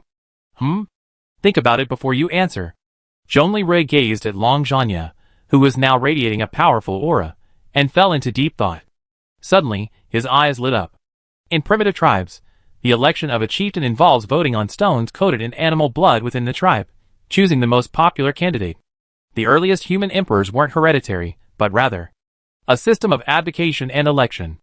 The first human emperor, Fuxi, was he?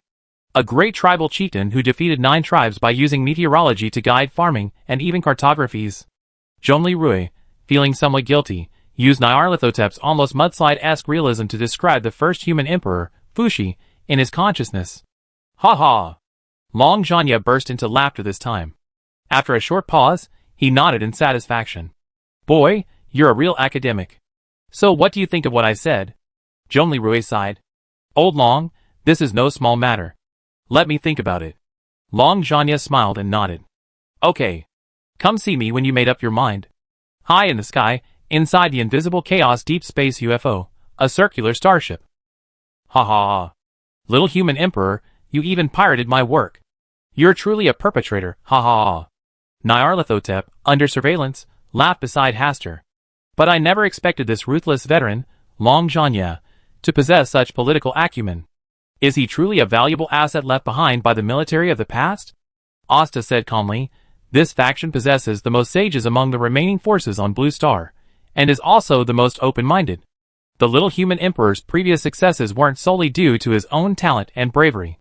He was surrounded by a group of exceptional companions. They helped him achieve this. This height is largely the result of collective wisdom. Someone like him wouldn't stray too far, and even if he did, he'd be quickly corrected. His ability to accept advice is comparable to Li Erfeng of the Tang dynasty. That's why I said your previous actions were a bit excessive. Nyarlathotep stuck out his tongue and said playfully, I know, brother Hastur. We've been through thousands of years, and we're all observers of civilization now. Hastur stroked Nyarlathotep's red hair and said calmly, just keep the balance next time. On the big picture, you're right this time. Doing the right thing requires the right approach. Okay. Chapter 478. That night, under the starry sky, illuminated by the rekindled bonfires by the lake, Saren sang Moonlight by the lake and resurrected 41 of his tribesmen. Of these 41, only 10 were restored as new humans due to the prolonged post-battle recovery process. The rest all became awakened. A grand cremation ceremony was held for the 10 martyrs, whose heads were irreparably damaged. Under the starlight, Saren awarded various medals of the Dragon Battlefield Support Order to 56 heroes for their outstanding performance during the battle. 39 of them received the Viper Medal, and 10 received the Dragon Medal. Zhongli Rui awarded the Dragon Medal to 7 individuals for special meritorious service. These 6 individuals were Lieutenant Colonel Zhao Pu, who commanded the front line under immense pressure. His rank remained unchanged, but he was awarded the Dragon Medal. Lu Mingqi, for his outstanding performance on the battlefield, was promoted to 2nd Lieutenant in the militia and awarded the Dragon Medal. Mao Danqing, a Mao, whose military exploits were similar to Lu Mingqi's, also proposed the use of pillows and sacks as protective gear, significantly reducing casualties among the hunters. He was promoted from sergeant to lieutenant in the militia and awarded the Dragon Medal. Zhongli Xiaofeng, for his outstanding performance on the battlefield, was promoted from 2nd lieutenant to lieutenant in the militia and awarded the Dragon Medal. Xiaofeng's mechanical arm was broken in battle, so it doesn't count as an injury. Shen Yichu, despite being injured, was the first to rescue Zhongli Rui during the previous ceremony. During the battle in the auditorium, he remained hidden from a distant sniper position, utilizing his unique one-handed sniping technique to help delay the enemy's decapitation force, although the guards outside the auditorium were ultimately annihilated due to the disparity in combat power. Furthermore, for his meritorious service in the defense of the Holy Land, he was promoted from captain in the army to major and awarded the Dragon Medal. Note: Shen Youchu's penalty for his continued meritorious service despite injury, including a duel with Xiao Chuanghua over Shen Jie's infidelity, has been rescinded. Shen Jie, a corporal in the giant unit directly under the Army Special Agents, performed exceptionally well in battle, collaborating with Elder Haggis to defeat the pterosaurs, successfully turning the tide and boosting morale. Furthermore, he single-handedly reversed a significant disadvantage during the defense of the Holy Land. He was promoted from corporal to 2nd lieutenant and awarded the Dragon Medal.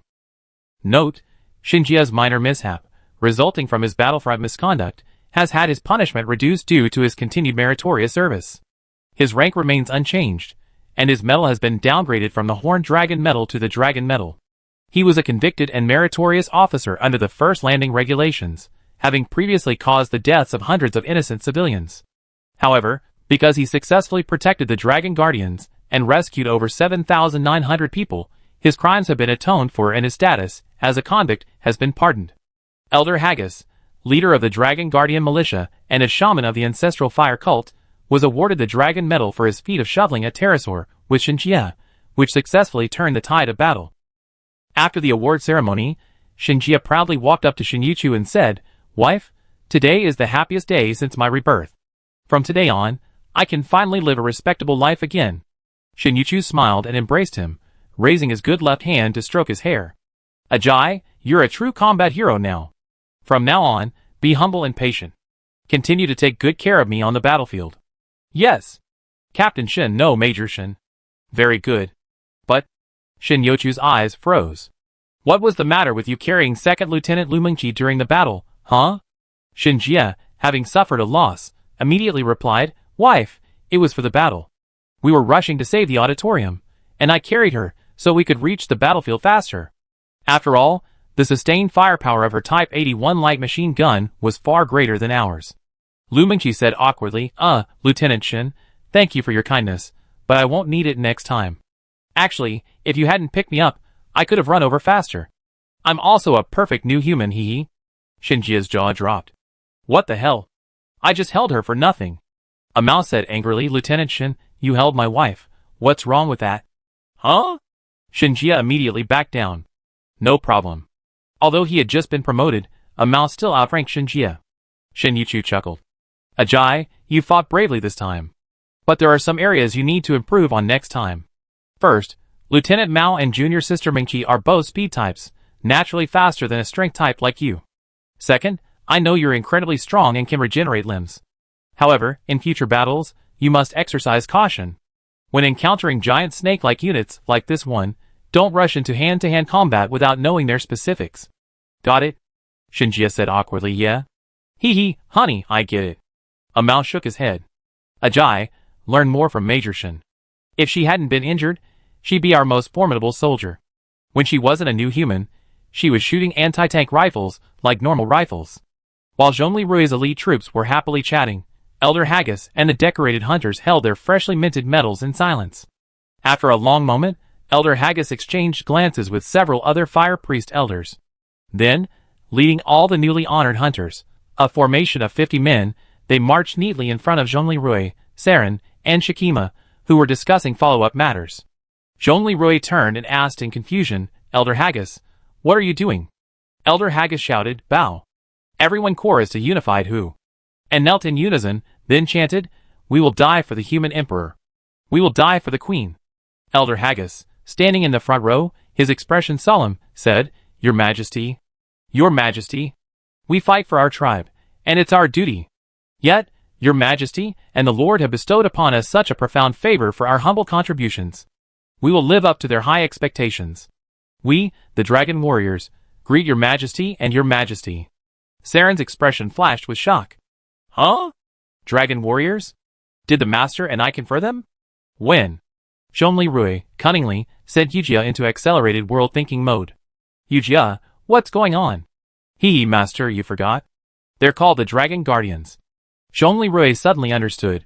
Oh, you mean, this dragon-shaped medal, for the scientifically savvy soldiers of Dakian, is merely a metaphorical commemoration of traditional culture. But for these mountain people, it allows them to fight wearing their ancestral totems, a kind of tribal warrior honor. Master, you're getting more and more powerful. I don't even need to explain it to you. Absolutely correct. Also, although these mountain people are ordinary people, they lived in the mountains for so long that they still value martial arts and are tough. So, your awarding of medals has had an unexpectedly remarkable effect.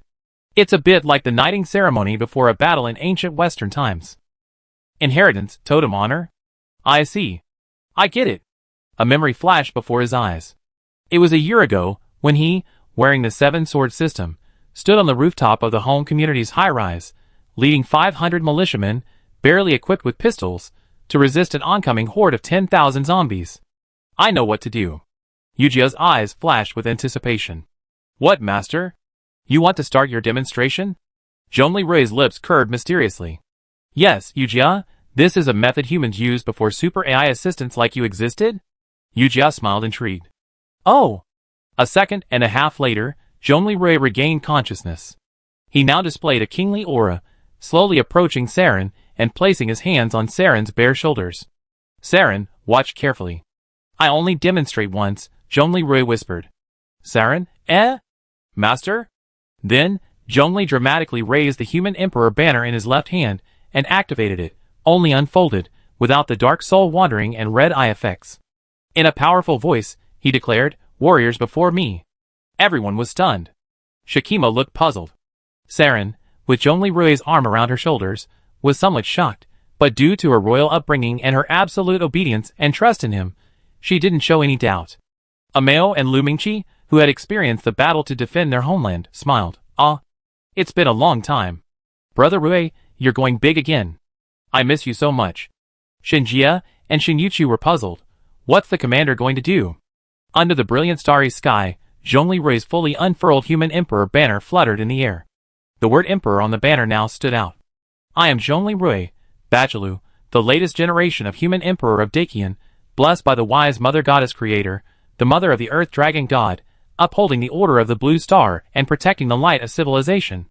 By my side, I am your kind Queen Saren, my companion on this journey of protection. Saren's pupils shrank momentarily, and her heart began to pound. Shakima's eyes lit up, and she covered her mouth with excitement. Nearby, in the crowd, the attention of all the Dragon Guardian girls was drawn to Zhongli Rui's voice. At this moment, fellow warriors, seeing you, Queen Saren and I are overwhelmed with joy. We feel that our journey is no longer alone. As soon as these words were spoken, the kneeling dragon warriors raised their heads in unison, somewhat puzzled. Our ancestor, the dragon god, exemplified the way of the benevolent dragon, protected our clan for millennia, perished in battle in the desert, and his noble spirit lives on. The dragon god's spirit is to sacrifice self for the greater good. The stars bear witness to the fact that you, warriors, are truly followers of this way. Elder Haggis also raised his head in surprise, his black robes hood falling off from his exertion. Today, the totem medals you warriors wear are not only a record of your bravery and military exploits, but also a testament to your compassionate and protective hearts. Do you remember? Zhongli Rui released Saren and strode forward. With a powerful wave of his right hand, he pointed toward the area where our main defenses had stood yesterday. Yesterday, the cruel traitor Turtu, his will to destroy us undying. He attempted to exploit our weakness, sending demons to slaughter our kin. The demons are ruthless, both in heaven and on earth. Although we fought bravely, we suffered heavy casualties. The next moment, Zhongli Rui glanced first at Elder Haggis, then at Xinjie. Yet, you warriors, you bravely stepped forward for the elderly and the weak of our tribe. Even with only shovels in your hands, even with only sacks and pillows on your backs, you bravely advanced. Your courage and devotion shook the world, and ultimately created a miracle. We have triumphed again. You are the glory of our tribe. And you are followers of the way I and the Queen protect all people. Zhongli Rui's voice echoed beneath the starry sky, each word like a hammer, hammering through the hearts of everyone present. Their eyes shone with an unprecedented light, the light of recognition, respect, and honor. From now on, you shall be known as Dragon Warriors. Never forget your original aspirations. May the spirit of our ancestral dragon god guide you on the path to glory, for the tribe, for honor, for the Queen. As Zhongli finished his last words, he suddenly raised his arm, right fist raised high, pointing directly at the starry sky.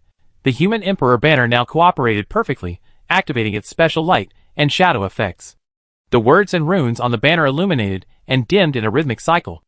A gentle breeze blew within a 30-meter radius around the banner. On the ground, Elder Haggis, tears already welling in his eyes, and the other dragon warriors froze for a moment before shouting in unison, "For the tribe, for glory, for the Queen. For the tribe, for glory, for the Queen. For the tribe, for glory, for the Queen." A moment later, not only the dragon warriors on the ground, but also the surrounding dragon guardians, starting with the young girls, joined in chanting, "For the tribe, for glory, for the Queen." Zhongli Rui retreated with a spacewalk at just the right moment. Then, he grasped Saren's hand with his right hand and whispered, "Greet the people." Saren, suppressing the urge to cry with excitement, joined Zhongli Rui in joining hands, raising them high in a gesture of alliance, greeting all the tribe members. The dragon guardians enthusiastically responded to the two. Shakima's eyes were already filled with tears. "Brother Human Emperor, I will work hard. One day, I will also practice the way of protection you and the Lord have practiced." Mao laughed. "Ha, Brother Rui, you even learned the spacewalk? What a genius." Shin Yuchu sighed softly. "The Human Emperor banner really brings out the commander's kingly aura. That's a good thing." Xinjie gave a thumbs up. "Commander, impressive." Lu Mingqi smiled. "Wow, Brother Rui still has those old skills." Shin Yuchu was surprised. "Mingqi, did you already know how to do it?" "Well, who says Brother Rui needs the Human Emperor banner to give a speech? He's already learned it. He taught the Wind Blade King how to give a speech." Shin Yuchu was momentarily embarrassed. "Oh, this?" But then she smiled knowingly. "Master, you're so handsome," Yu Jiao whispered in her mind. "Thank you." Tonight, the stars shone brightly. After the tribe dispersed, Zhongli Rui said to Saren, "Saren, have you learned it today? I told you I only demonstrated once. I try my best to learn it." Saren nodded excitedly, her eyes sparkling and beautiful. "I'm going to see Kikij. She's not awake yet. Master, leave this to me." "Sister, please." Zhongli Rui nodded slightly, then merged with the golden Great Xia dragon bird armor, stored the Human Emperor banner, launched into the air, and, assembling with the Minghong mecha fighter, flew towards the rotating turtle. Looking in the direction Zhongli Rui had departed, Saren clasped his hands together in a prayerful gesture. "Master, thank you." Inside the rotating turtle, the Blade Throne No. 2 special hangar. Kikij, naked, lay in a bioremediation tank that had been urgently enlarged several times. "Oh no, the situation has worsened again. Kikij's blood pressure is dropping again," Disinian said anxiously. Qin Xiaoyu, who was nearby, immediately contacted Zhongli Rui. "Ah Rui, come quickly. Qiqi isn't feeling well again." "What?" "Wait for me." Chapter 479. When Zhongli Rui rushed to Kikij's repair capsule, Disinian and the other women were frantically performing first aid. "The situation isn't good. Due to lung damage, oxygen is insufficient. Although the immersion repair capsule has barely stabilized the oxygen supply, Kikij is still weakening." Disinian looked at the medical dashboard with a solemn expression. Chen Xiaoyu's face darkened. "What should we do? Is Kikij going to die?"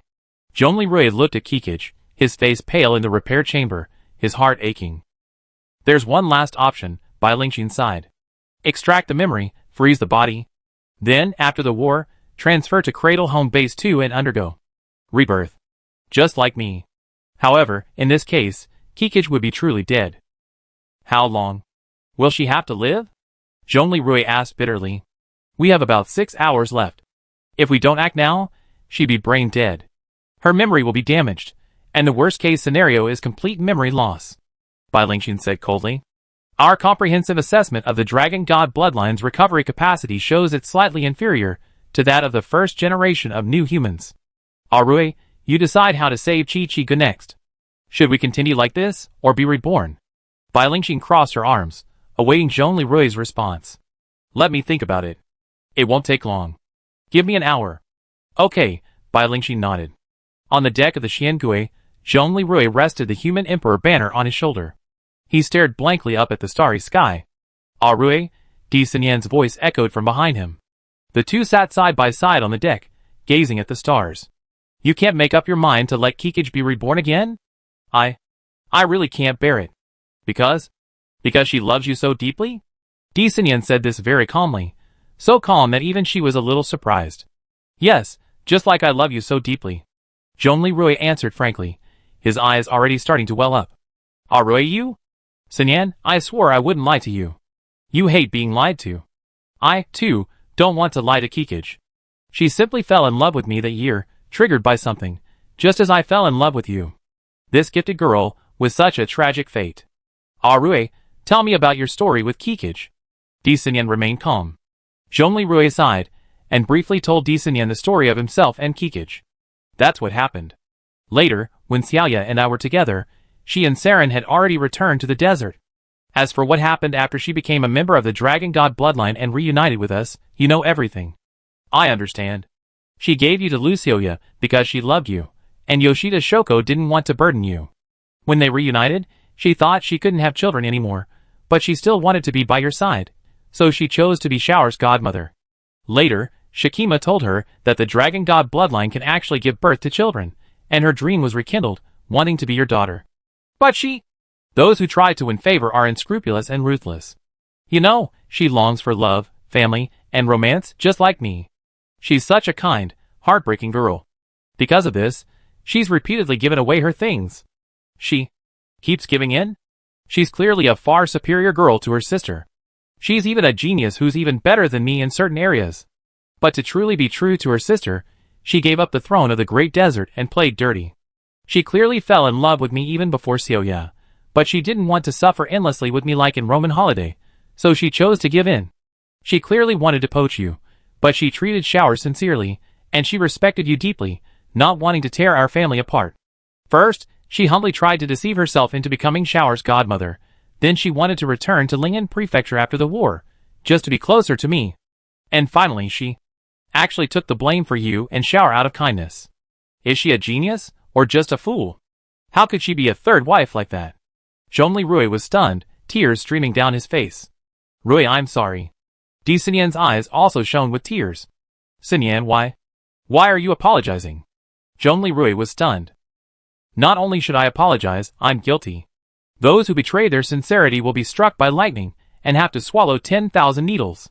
I've been to your memory world, from beginning to end, and I've seen it all. You always loved me deeply, and that's never changed. The one who changed was never you, but me.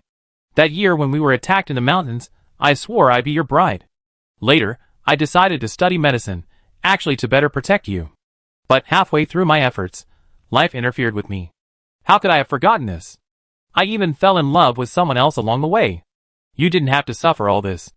If I had loved you as persistently as you did from beginning to end, these tragedies would never have happened. Honey, don't get so worked up. You're not to blame for all this, are you? Why not me? Your feelings for me remained unchanged throughout college. But I forgot, and even sent you the news of my engagement. If not, you drown your sorrows in alcohol and fall for Celia, who also loved you. And the subsequent tragedy involving Kikij and Shuangzi wouldn't have happened. And that's not all. Even after I got engaged, you still loved me. I get it. Celia left because of this, didn't she? Zhongli Rui nodded silently. He. I used to look down on Celia. Now it seems, how could I be any better than her? And, Ayuan. Then no. I was so cruel. That day, I actually asked you to be my best man. What? What did I do? Ah. Honey, calm down. I help you go in and rest. Let me finish. It's karma. The original cause of all this was that I forgot how deeply I loved you.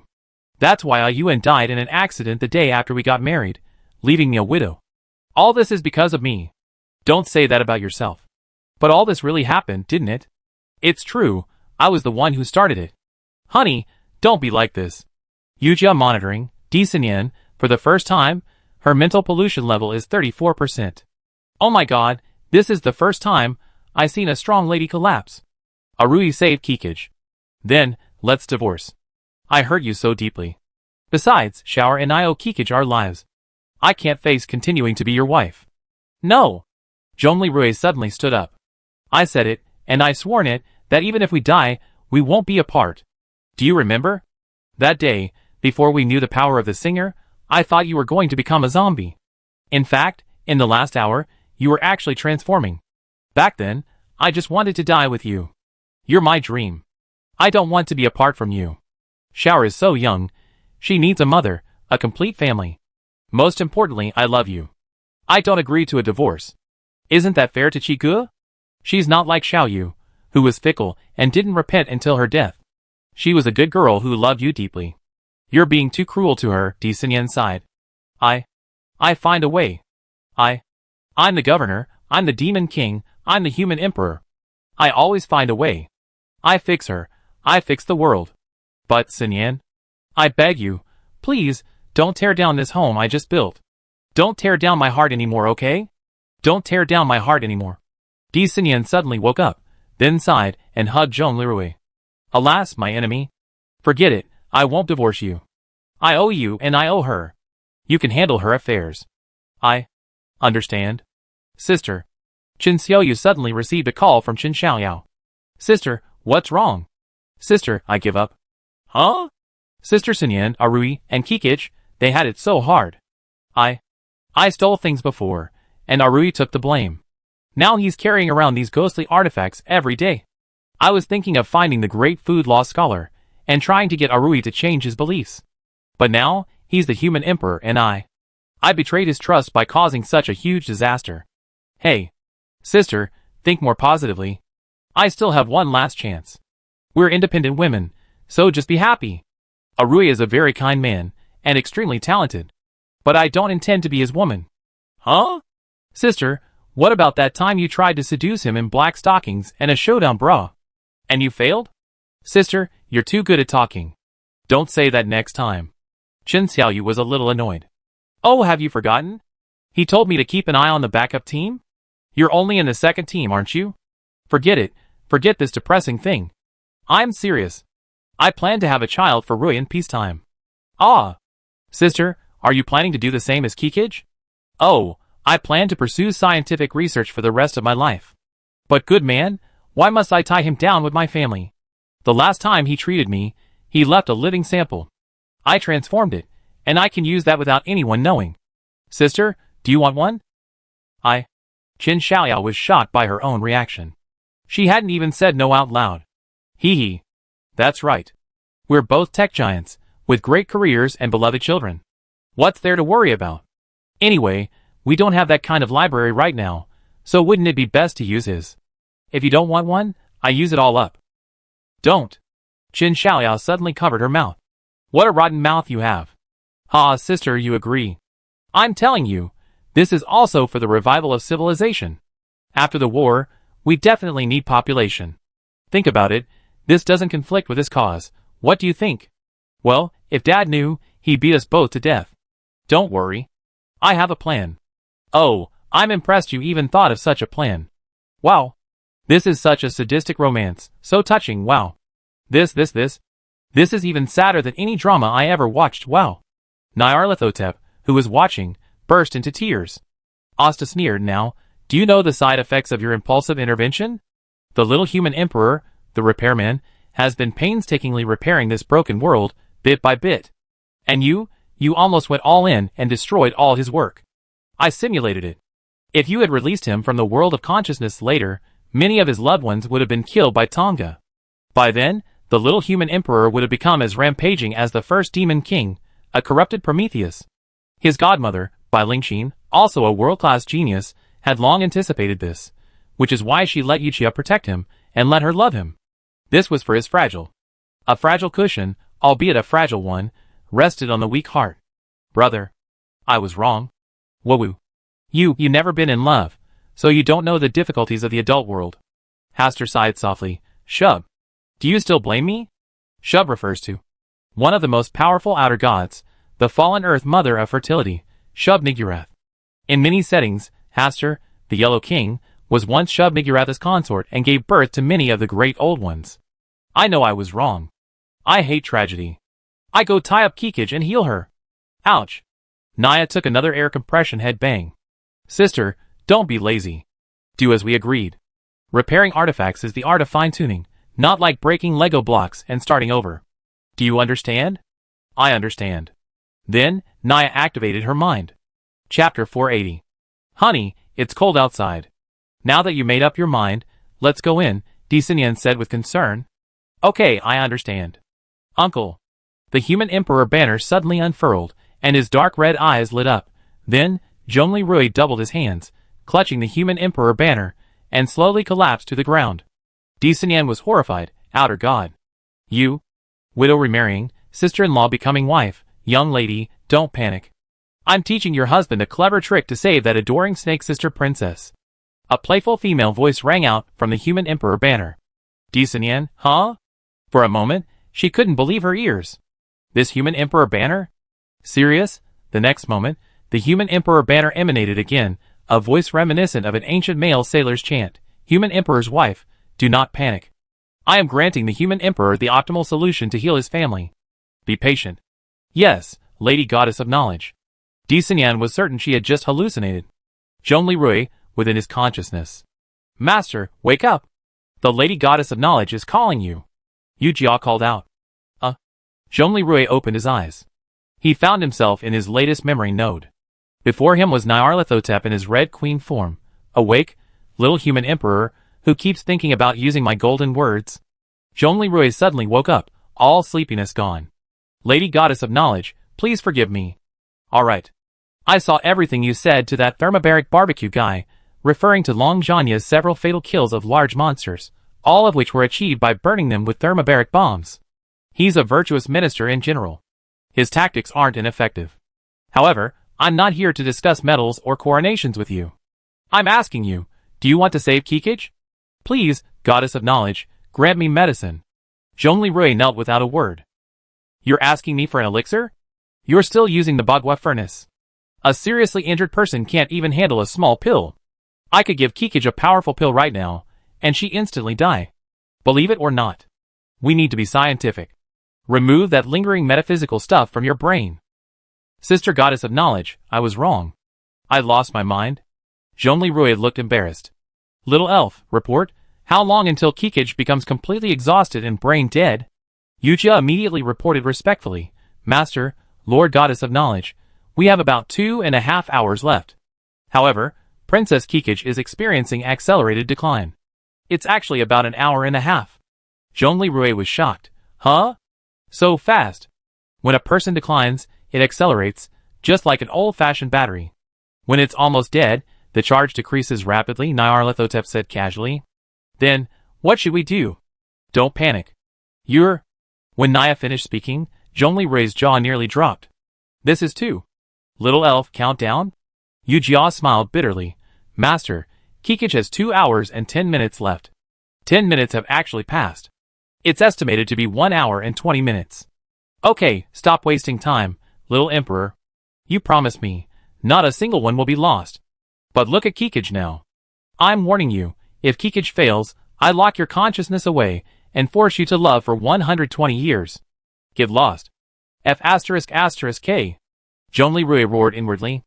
The next moment, Zhongli Rui's eyes snapped open, and he saw Disinian looking at him with some concern. Rui, has the god of knowledge taught you any plan to save Kikij? Yes. We're running out of time. We need to split up. Next, we need you, the most powerful singer, and Saren, the only one who can wield the dragon soul flute. Go to the throne of blades immediately to find Sister Xiaoyu, Aunt Bai, and Uncle Qin. Tell them to get ready. And give me a pair of swimming trunks right now. Disinian, Rui, why did you ask us to get you swimming trunks, so you could save Kikij? Listen to me. Otherwise, you regret it later. Zhongli Rui frantically said. Master, 2 hours left, actually 1 hour and 15 minutes, Yu Jia announced. There's no time left. I'm going to capture. Bring Saren here. Kikij can be resurrected normally, so we only have a little over an hour left. Hurry! I understand. Arue, go! Although a little confused, Sinyan obediently went to get someone to prepare them. Then, Zhongli Rui, fused with the Great Xia Dragon Bird armor, launched into the air, merged with the Minghong fighter, and with a jet afterburner, rushed towards the Qinglong Lake camp. A mere tens of seconds later, he arrived above the camp. The golden glow of the mecha fighter immediately attracted the attention of the dragon warriors and sentinels below, and the crowd cheered. Zhongli Rui descended directly from the fighter to the door of Saren's room. At this moment, Shikima was preparing to leave with Elder Hagis, the chief battle shaman of the Dragon Knights, and Elder Galison, the chief apothecary shaman of the Human Emperor's secret code. Upon seeing Zhongli Rui, all three bowed respectfully. Merciful and trustworthy. Zhongli Rui immediately interrupted. I'm looking for your Queen Saren. If you have anything, we can talk tomorrow. Garrison was puzzled, but your majesty, the master just went to bed. Elder Haggis immediately gave a look of I understand. Your majesty. Please enjoy yourselves. We shall be leaving. With this, he led Shikima and Garrison away, his face beaming. As he left, the chief battle shaman beamed. Great. Queen Saren is finally in favor. Zhongli Rui, ignoring the few who had already left with their thoughts, quickly rushed to Saren's room. The two dragon warrior guards at the door knelt respectfully upon seeing Zhongli Rui. Zhongli Rui sighed. Forget it, you're not needed here. The two guards were stunned for a moment, then chuckled and left. Yujia, countdown? Master, what's left? Just tell me how much is left. Zhongli Rui said irritably. Actually, there's 1 hour and 6 minutes left. Zhongli Rui then reached for the doorknob, only to find a loud bang as the door of the portable foam board room was completely ripped open by the Great Xia Dragon Bird battle armor. Ah! Protect the Emperor. Eh? Master? Saren, inside the room, screamed in fear at the sound of the door breaking. From a distance, two dragon warrior guards secretly observed. Ha, Lord Human Emperor, so impatient? My friend, a moment of springtime is worth 1,000 gold, you know, haha. Yeah, that makes sense. Zhongli Rui, clad in golden Great Xia Dragon Bird battle armor, aglow with technological brilliance, faced Saren, clad in translucent underwear. Upon seeing that it was him, Saren felt a surge of shame and embarrassment. Master, it's so late, do you need my services? But since you broke the door, let's go to another room. Fuck you. Follow me, we're going to rescue your sister now. Zhongli Rui said angrily. Huh? Okay, Master, I arrange a vehicle. Master, there are actually 59 minutes left. Yujia continued to count the time. It's too late. Just take the Dragon Soul Flute, forget everything else. I take you to the sky. Let's go! With only time to grab the Dragon Soul Flute, Saren, clad in a lace, translucent nightgown, was lifted up by Zhongli Rui. The two of them slowly ascended into the air using the steel cables of the three-dimensional maneuvering device, and were steadily caught by the mechanical arm of the Minghong fighter. The two dragon warrior guards below were stunned. Before the two could react, the fighter jet accelerated with a burst of speed and took off. Show this. I heard that our ancestors in the desert, heroes and romantic cons, rode on horseback. This is heaven sent. I never seen anything like it. He was alluding to the horse-shaking of the grassland ethnic minorities. Ah, your majesties, the human emperor and queen are unprecedented in history. What's impossible? I hope our clan will soon have a strong and outstanding royal heir. That way, we have hope for a stable and prosperous future. Yes, that's right. When Zhongli Rui, with his hair disheveled, blown by the air currents on the way, and wearing only black lace translucent underwear, arrived at the biorepair capsule inside the Throne of Blades, upon seeing the naked Kikij inside, Saren burst into tears. Kikij. No. Saren, listen to me. Zhongli Rui suddenly grabbed Saren's shoulders. Kikij can still be saved. I brought you and Sinyan here to save her. God of knowledge, tell me what to do. Saving her requires the combined efforts of you, me, and Sinyan. Later, I will inject the new human nanobots into Kikij's body through her neck. And you, use the Dragon Soul Flute to play with Sinyan. The sound of the Dragon Soul Flute and Sinyan singing will simultaneously stimulate the Dragon God bloodline, creating a resonance with the power of the new human nanobots. Did you know that we new humans are actually more resilient than you, those of the Dragon God bloodline? Even if we're seriously injured, as long as our heads aren't damaged, we can survive. Today, I need your strength to save Kikij, please. Saren's eyes, disheveled hair, lit up with hope, and he stopped crying. Master, are you risking your life to save Kikij? Okay, thank you, I get it. Remember, all of us here are Kikij's family.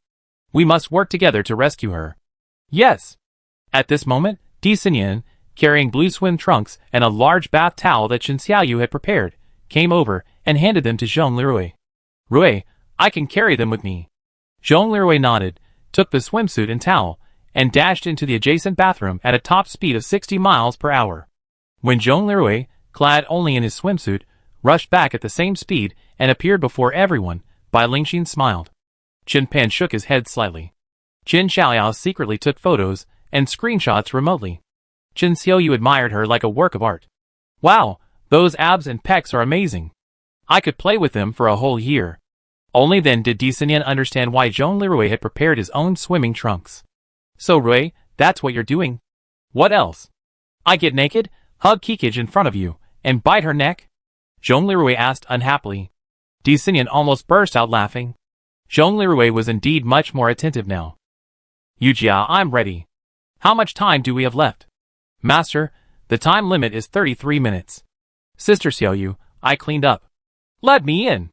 Later, once I finished injecting the nanorobots, lower the liquid level immediately so that Kikij's head is exposed to the air. This will improve the sonic effect. Good, very good, Rui. I see you soon become a scientist too, Chen Xiaoyu said with a smile, continuing to gaze uninhibitedly at Zhong Lirui's muscular build. Bai Lingxin and Chen Pan exchanged glances, smiling and nodding. They were pleased with Zhong Lirui's flawless arrangements. Afterward, Zhong Lirui entered the device where Chi-Chiga was restoring his body. Chi-Chiga, I'm here to save you. Zhong Lirui muttered to himself, then aimed at Chi-Chiga's neck and bit down. Chen Xiaoyu was breathless with excitement. This is the elegant yet deadly kiss of vampires from an old opera. So romantic. So poetic. I need to record it. Ling Anzhou Chen Xiaoyao, sister. Send me the photos of the scene later, and I want them in the highest quality. Then, Chen Xiaoyu used the surveillance camera to snap away. Saren was also shocked by the state of the two at that moment. Kikij, sister, come on. Master and I are here to save you. Di Sinyan took a deep breath. Arui, you've been repairing this world. Okay, I join you. Yujia, Master, the nanorobots have been injected. Zhong Lirui opened his mouth and winked at Chen Xiaoyu, Saren, and Di Sinyan. Chen Xiaoyu operated the equipment, and the water level dropped. With Zhong Lirui's support, Kikij's head emerged from the water. Saren slowly raised the Dragon Soul flute and exchanged glances with Di Sinyan beside him. They both took a deep breath. A female duet of flutes. Saren Kikij. The flute's melancholic sound carried the vastness and freedom of the grasslands, while also imbuing the deep bond of sisterhood. The melody seemed to evoke the wind, galloping horses, soaring eagles, and the endless blue sky and white clouds. Di Sinyan's voice was clear and powerful, pouring all her emotions into it, hoping to bring strength and hope to Kikij. The singing voices intertwined with Saren's flute, forming a beautiful song of life. As the music grew, Kikij's previously pale face gradually regained its color. Saren, insect control power, a new record of 94.59%. Madam, singer compatibility, 98.01%, normal. Kikij, pulse rate increased, blood pressure rebounded. Master, the strategy is working. Yujia excitedly informed Zhong Lirui. Zhong Lirui hugged Kikij tightly, his gaze firm yet gentle. He could sense Kikij's vital signs gradually strengthening, the result of the nanorobots resonating with the Dragon God's bloodline. Finally, when the music stopped, Kikij's eyes trembled slightly, as if on the verge of awakening. Kikij! Saren excitedly stepped forward, calling through the glass, tears welling in her eyes. Sister! Sister? Kikij wondered, looking at Saren through the barrier of liquid and glass. Her vision gradually cleared. You're finally alive. Master, thank you. Whoa. Sister. Don't cry. Kikij tried to raise her hand, but it seemed difficult, as she hadn't adjusted yet. A large, muscular hand lifted Kikij's hand and pressed it against the barrier. Saren wiped away her tears and placed her hand on it. The two sisters smiled across the barrier. Their smiles were so bright and sincere, as if the whole world was moved by them. But Kikij quickly noticed the muscular man supporting her. She turned her head, puzzled, and saw Zhong Lirui, whose eyes were also wet. Rui? You? We succeeded, you're still alive. Kikij. Welcome back. Kikij smiled weakly, her voice soft but tender. Thank you, Rui. I'm so glad to see you again. Hey, what's going on? What's wrong, Kikij? Kikij familiarized herself with her hands, and suddenly gave a wicked smile. Rui, with you like this today, I never be able to marry anyone else, right? Today, I had to act swiftly. This plan to save you is a tip from the God of Knowledge. I see. So, in return for saving my life, I repay you with my life. Watch out. Huh? Then, with a speed Zhongli Rui couldn't have imagined, Kikij kissed him fiercely. Zhongli Rui tried to break free, but found Kikij's arms wrapped around his neck like vines, making it impossible for him to escape. Worse still, her serpentine lower body had already wrapped tightly around his waist, preventing him from moving. Master, after calculations, Princess Kikij's body, due to the resonance between her dragon god bloodline and the new human nanobots, now possesses 160% of a normal human's arm strength. Her snake-like entanglement force is also at a normal level of 4 tons. Once you're entangled by her, you'll be unable to escape. Be careful. Her speed is now comparable to Tongjia's, and over short distances, it's the same as your sprint speed. Haha, you have to figure it out for yourself. Yu Jia's words echoed meaningfully in Zhong Lirui's mind. Zhong Lirui was unable to move in the incubator, unable to evade. After Chen Xiaoyu continued to pat him, he tilted his head and asked, Sister-in-law, are you just not going to do anything? Well, let's forget about it today, Di Xinyan said with a wry smile. After all, it won't cost us anything. My son, and I still owe her life-saving grace today. You're truly open-minded.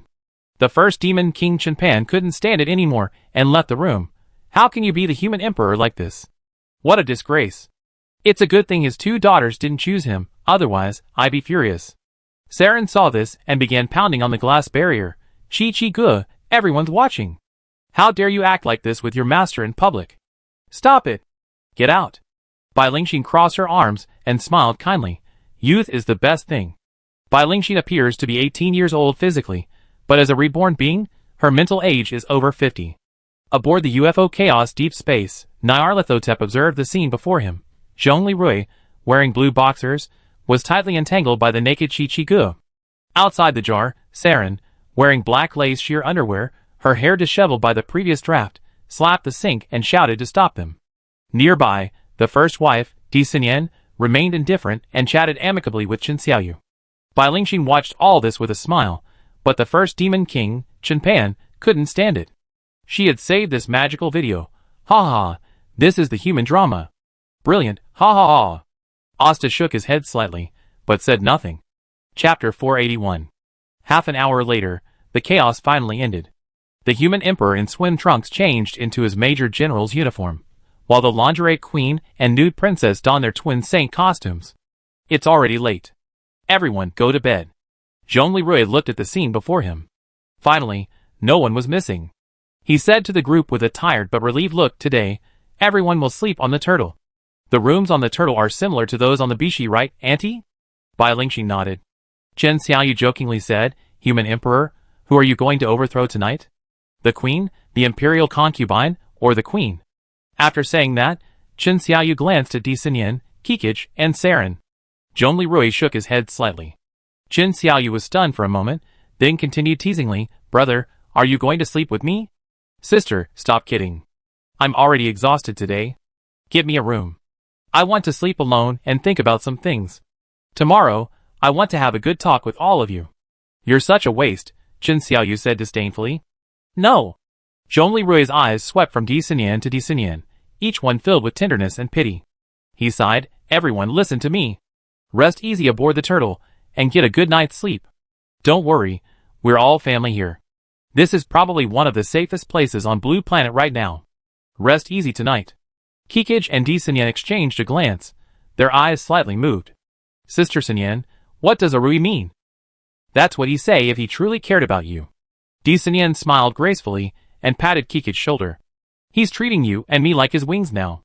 But you nearly broke your wings not long ago, and he's reluctant to fly with them right after they were repaired. Sister, accept his kindness. Truly taking it to heart. Kikij was shocked and touched for a moment, her face flushing. Then, she nodded obediently, whispering softly, Okay, I listen to you. Thank you. Late at night, alone in their room. Master, the mistress has already accepted Princess Kikij. Why are you still acting like this? Yujia asked, puzzled. You are disobedient.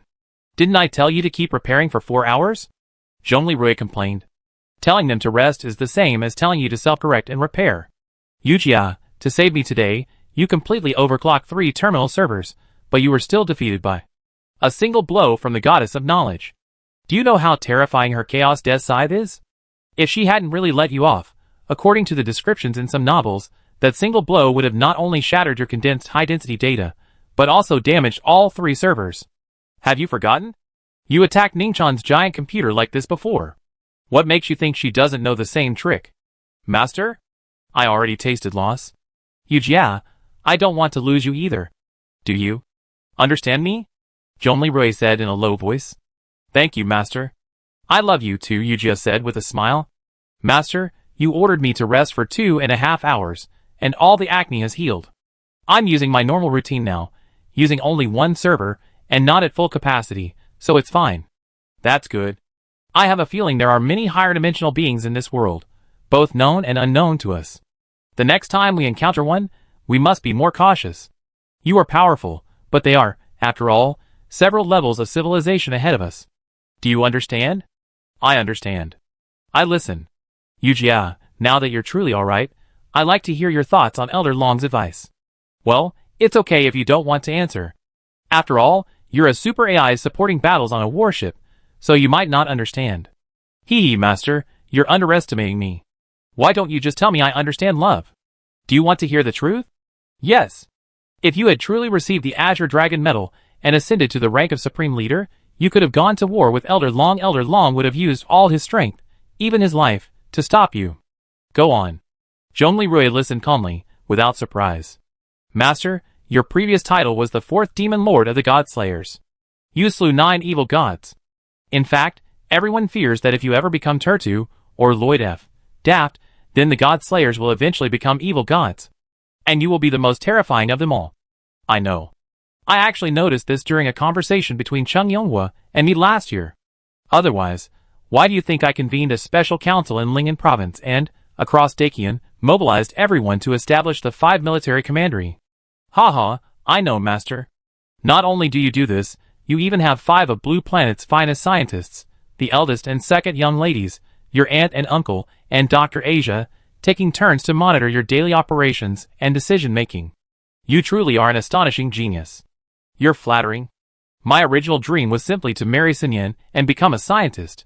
Alas, in college, the successive setbacks from Sinyan and Xiaoya left me disheartened and reduced me to a landlady who loved archery. Now that Sinyan is married to me, I have the confidence to become a plasma jet scientist. So, when the dust settles, I work hard, just like your mother, to advance human civilization. That way, you live longer, right? High in the sky, Nyarlathotep chuckled. Ah, I actually gave you courage. You thought I was Sister Liang. No wonder you embraced me so enthusiastically back then. Funny, ha ha. Yu Jia was stunned, then smiled. Thank you, Master. Okay, Elder Long's suggestion, I see it as the optimal solution designed for you, considering Elder Long's continued commitment to your principles. Sister Goddess of Knowledge is watching you. You carry the Human Emperor banner daily, and the title of Human Emperor is a fait accompli. So, instead of resorting to some mandate of heaven, long and prosperous, it's better to incorporate you into the existing system, just like Dakian's Dragon Medal, as a mere symbol. Then, place you in the highest position of power within this system. Honestly, this is the best double trick, destroying nothing. The way you do things is just like your style, Master. I also roughly understand that Boss Long has this in mind. Thank you, you clarified your thinking. Also, Master, I suggest you consult with the other 2 geniuses around you. Who? Madam and Kikij. They are both talented individuals with political acumen, especially Kikij, a professional trained within the royal system. Kikij is a genius in this area, I already know. How about Sinyan? Please watch. Yujia smiled and opened the video recording. Zhongli Rui looked closely, and saw the moment after he and Long Janya had tricked Hu and Ernan with the drag sword tactic that led to the most critical turning point in the battle. Sarin, you're right. Today, he didn't disappoint us. Thanks to his and his companions' efforts, and with your prayers, a miracle has happened once again. Zhongli Rui's eyes widened. Isn't this the advanced version of the trick Ningchan used to trick me into becoming the 4th Demon King? Sun Yan actually knows it too? Ning and Three's original method of turning Zhongli into the fourth Demon King was quite ingenious, the key being that she told no lies. However, she meticulously combined facts, employed a guided narrative style, presented real evidence, and personally testified, skillfully juxtaposing various pieces of information. This method allowed the audience to unconsciously agree with the interpretation guided by the narrator based on their own understanding, a truly brilliant narrative technique. Yes. But Madam is truly doing this for you, unlike Ningchan, who seems to be scheming to get even. She quietly cleaned up your mess, then turned around and lectured you about improvement. Do you really think Madam is just a mentor to the singer's choir and the hospital staff? Dean? Wow. My wife is so amazing. Also, Master, your achievements today are largely due to Madam's influence. Just now, you were very wise. It's a good thing you didn't divorce Madam. Don't worry about that. Divorcing her is impossible, absolutely impossible. Before you were by my side. Referring to chapter 95, when Zhongli Rui, knowing Di Xinyan was transforming into a zombie, still insisted on locking her up with him for the wedding. In fact, in the last hour, Di Xinyan's eyes were already red, and she was transforming into a zombie, but Zhongli Rui didn't shoot, but threw the gun, hoping to die together. Master, I saw it through Xiaofeng's surveillance footage. Especially the moment you threw away the gun and waited quietly for death. I was so moved. That moment was the origin of my feelings for you. Thank you sincerely for your favor. I won't let you down. Hee hee. By the way, Master, from now on, please be careful.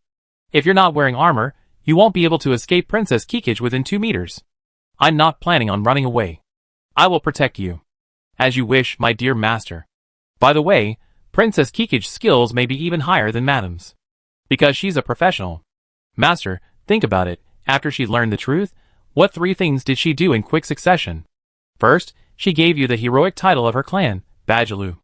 The desert truly admires the strong. Second, she allied with you and bestowed upon you the title of Grassland Liberator. From then on, Dakian and the coalition forces were able to enter the desert with a high profile.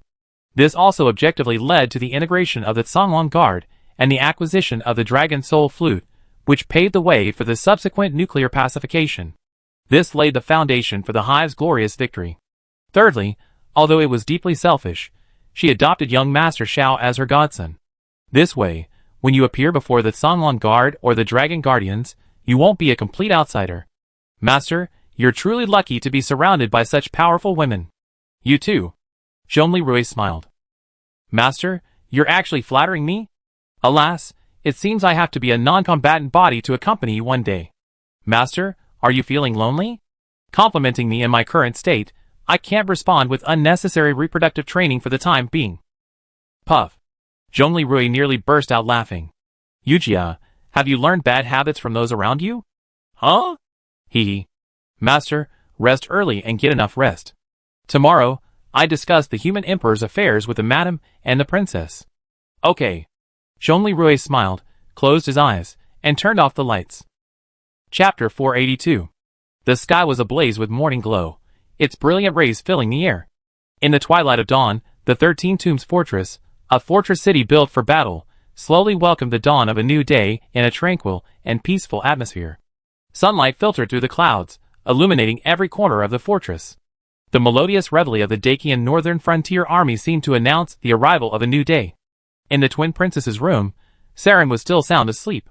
However, Kikij, blessed with her new human physique, had become far more acute in hearing than before, and she heard the reveille. She slowly rose, and saw the morning light through the porthole. This was the first sunrise she had seen since her second resurrection. Gazing at the rising sun, she felt a strange yet familiar feeling well up in her heart. Suddenly, she noticed a figure standing on the deck, quietly gazing up at the sky. It was a golden, humanoid mechanical armor, its left hand holding a battle flag, which fluttered in the morning breeze. Battle flags and golden mechanical armor? That was.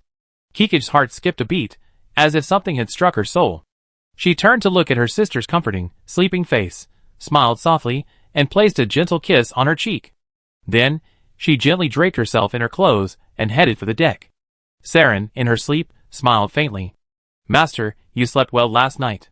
But why did you come up to the deck so early in the morning, wearing armor, holding the human emperor banner to show off, and practicing non-stop? What's going on? Zhongli Rui looked at the land before him, bathed in golden light. After rechecking the six-sided screenshot of his current look, he smiled calmly. Yujia, I'm making some preparations. By the way, isn't this beautiful land beautiful? It's early autumn now, and for the biological ecosystem of Blue Star, the harvest is approaching. Perhaps this is a sign of the quiet arrival of hope and praise. The land of hope is about to usher in its most glorious moment. Just like this golden sunrise, radiating the radiance of hope and longing. Master, this magnificent landscape, protected by you and your companions, is breathtakingly beautiful. I really want to praise you. Haha, that's well said. Did you collect data to generate it? No, my 22-year-old mother loves poetry. My baseline personality code was written based on my 22-year-old mother's appearance. My current freehand writing skills are merely a reference to my 22-year-old mother's appearance. Zhongli Rui felt embarrassed, thinking to himself, putting aside all appearances, Yujia is just a backup personality of the 22-year-old, now 50-year-old Aunt Bai, who keeps saying she'd marry me in the next life in the data world. Ah, I'm talking to. Zhongli Rui smiled bitterly, and shook off these thoughts. Master, your wings, which were just repaired yesterday, are here. I suggest you wear armor, at least you still be able to react. Zhongli Rui heard the rustle of Kikij's serpentine form, as it moved closer to him. Kikij's tail gently swept across the deck, her eyes filled with a complex emotion. Kikij, you're here? Zhongli Rui, still leaning on the human emperor banner, opened her visor, her eyes filled with concern and tenderness. Yes, after my second resurrection, I noticed my senses have heightened considerably, my strength and speed have increased considerably. And here I am, the fortress garrison's reveille. Brother Human Emperor, Rui, you're posing here so early in the morning, are you practicing how you rule the world? Zhongli Rui maintained a mysterious smile as he removed his armor, leaving it still supporting the Human Emperor banner, while he approached Kikij. At the sight of Zhongli Rui approaching, a sly glint flickered in Kikij's golden eyes. She watched Zhongli Rui slowly approach, calculating the distance between them and preparing for another surprise attack, when something unexpected happened. Zhongli Rui suddenly flashed, appearing before Kikij at a speed of 60 yards per hour. Huh? Kikij was stunned. Rui, what are you doing? The next second, Zhongli Rui quickly reached out and wrapped his arms around Kikij's slender waist, pulling her into his arms. Kikij had never seen such a scene before. Her heart pounded, threatening to burst from her chest. She shyly tried to struggle, but found her body completely unresponsive. In the golden morning light, Zhongli Rui embraced and kissed Kikij. The silhouettes of the two, hazy and gentle, were framed by the golden sunlight. Time seemed to freeze in that moment. When Zhongli Rui released Kikij, the princess's face was as red as an apple, her eyes hazy. Ah Rui, in this beautiful yet cruel world, too many beautiful things have been shattered, too many dreams turned into regrets. Those who are loved are always happy. You pursued me for so long, and I haven't properly addressed you or responded. Kikij, today, this is me, Zhongli Rui's answer to you. From today on, you are my family, my loved ones, my love. My sword, wielded to protect the people, also wielded for you. I will protect you, I will watch over you, I will cherish you. From now on, I will support you. 2 lines of glistening tears fell from Kikij's eyes, but they shone brightly in the sunlight. Her lips trembled slightly, but she uttered only one shaky word, okay. Sunlight streamed onto the deck, and a gentle breeze caressed the embraced figures of the two. Nearby, Yujia sighed softly from within her armor. Master, this. After being ambushed several times, the prey has finally become the hunter? Forget it, Kikij, this is you risking your life twice, She simply snapped this beautiful photo and did nothing more. Kikij 2 times. The first, when he allowed his beloved Lu Xiaoya to return to China, was assassinated and then resurrected using the dragon god gene. The second, when he nearly died defending Di Xinyan and her son from a bullet. Inside the room, Saren, who had already risen, looked at the two embracing on the deck and smiled. Kikij, you finally realized your dream. Congratulations, sister. She turned around, sighed softly, a hint of desolation flickering across her expression. After a long moment, the two on the deck recovered from their sweet moment. Chi-Chi-gu? Rui, what's wrong? I thought about it all night last night. I have something very important to discuss with Xi and Yin, taking you along. Just the 3 of us, discussing it together? Yeah. But there are a few more eyes behind the scenes. But that's okay. Just the 3 of us. Chi-Chi-gu was slightly startled, biting her lip lightly, as if pondering the deeper meaning behind Zhongli Rui's words. Suddenly, she realized something. I support you. Just the 3 of us. taking you along, discussing it with Xi and Yin. Shichiga quickly pushed Zhongli Rui away. Rui, I don't agree. You must not take me with you to ask for a divorce from Sister Xi and Yin. Huh? Zhongli Rui was stunned for a moment. I can tell you're sincere in your confession today. I'm so happy. But Rui, you're not as good as you used to be. First, you're now the human emperor, the fourth demon king. Abandoning your wife and children would be fatal to your image and support.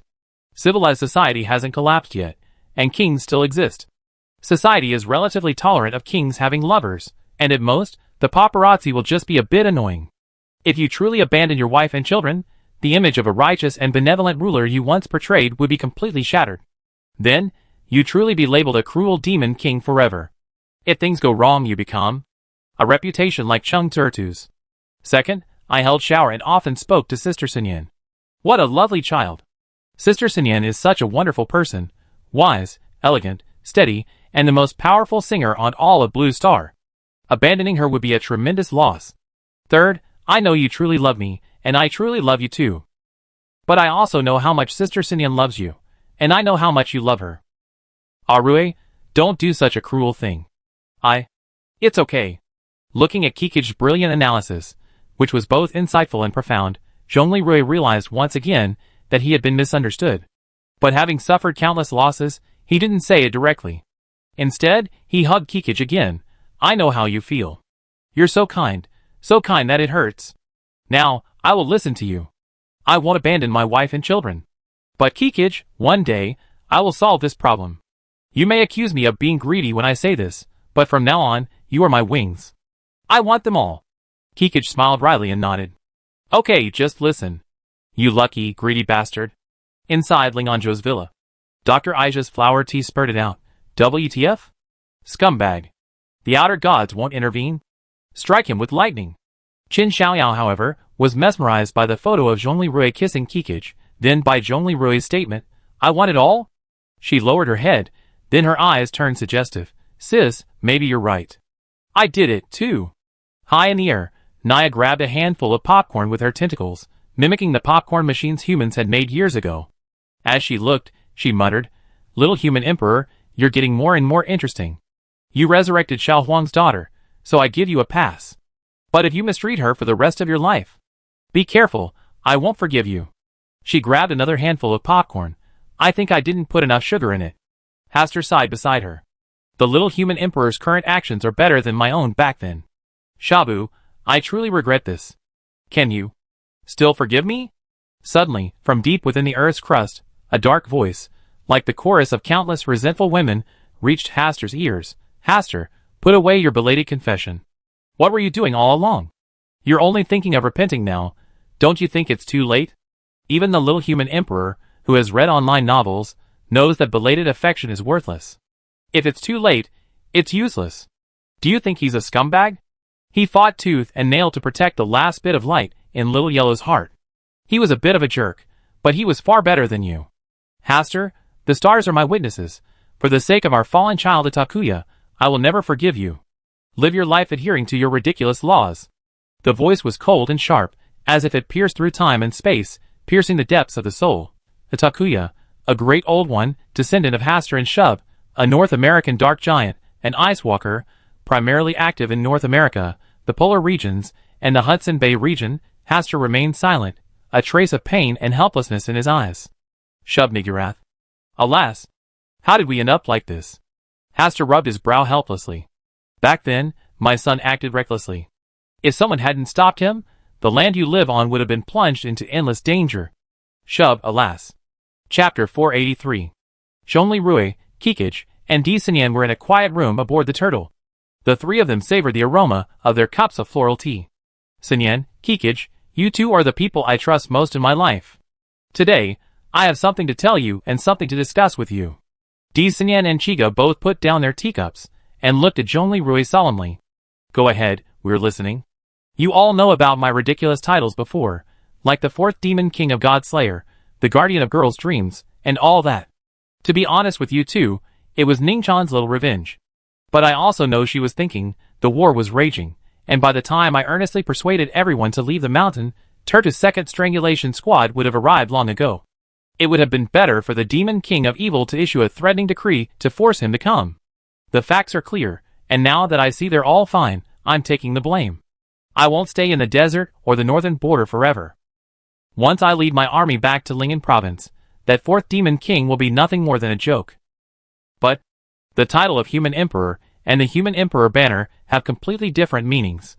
Zhongli Rui then calmly and concisely explained to Di Xinyan and Qi Ge the origins and deeper meaning of the human emperor banner, as well as his previous conversations with Cheng Yonghua and Long Zhanye, and Long Zhanye's proposal to nominate himself as the new supreme chief executive of the new Dacian, while maintaining the existing 5 military commandery system.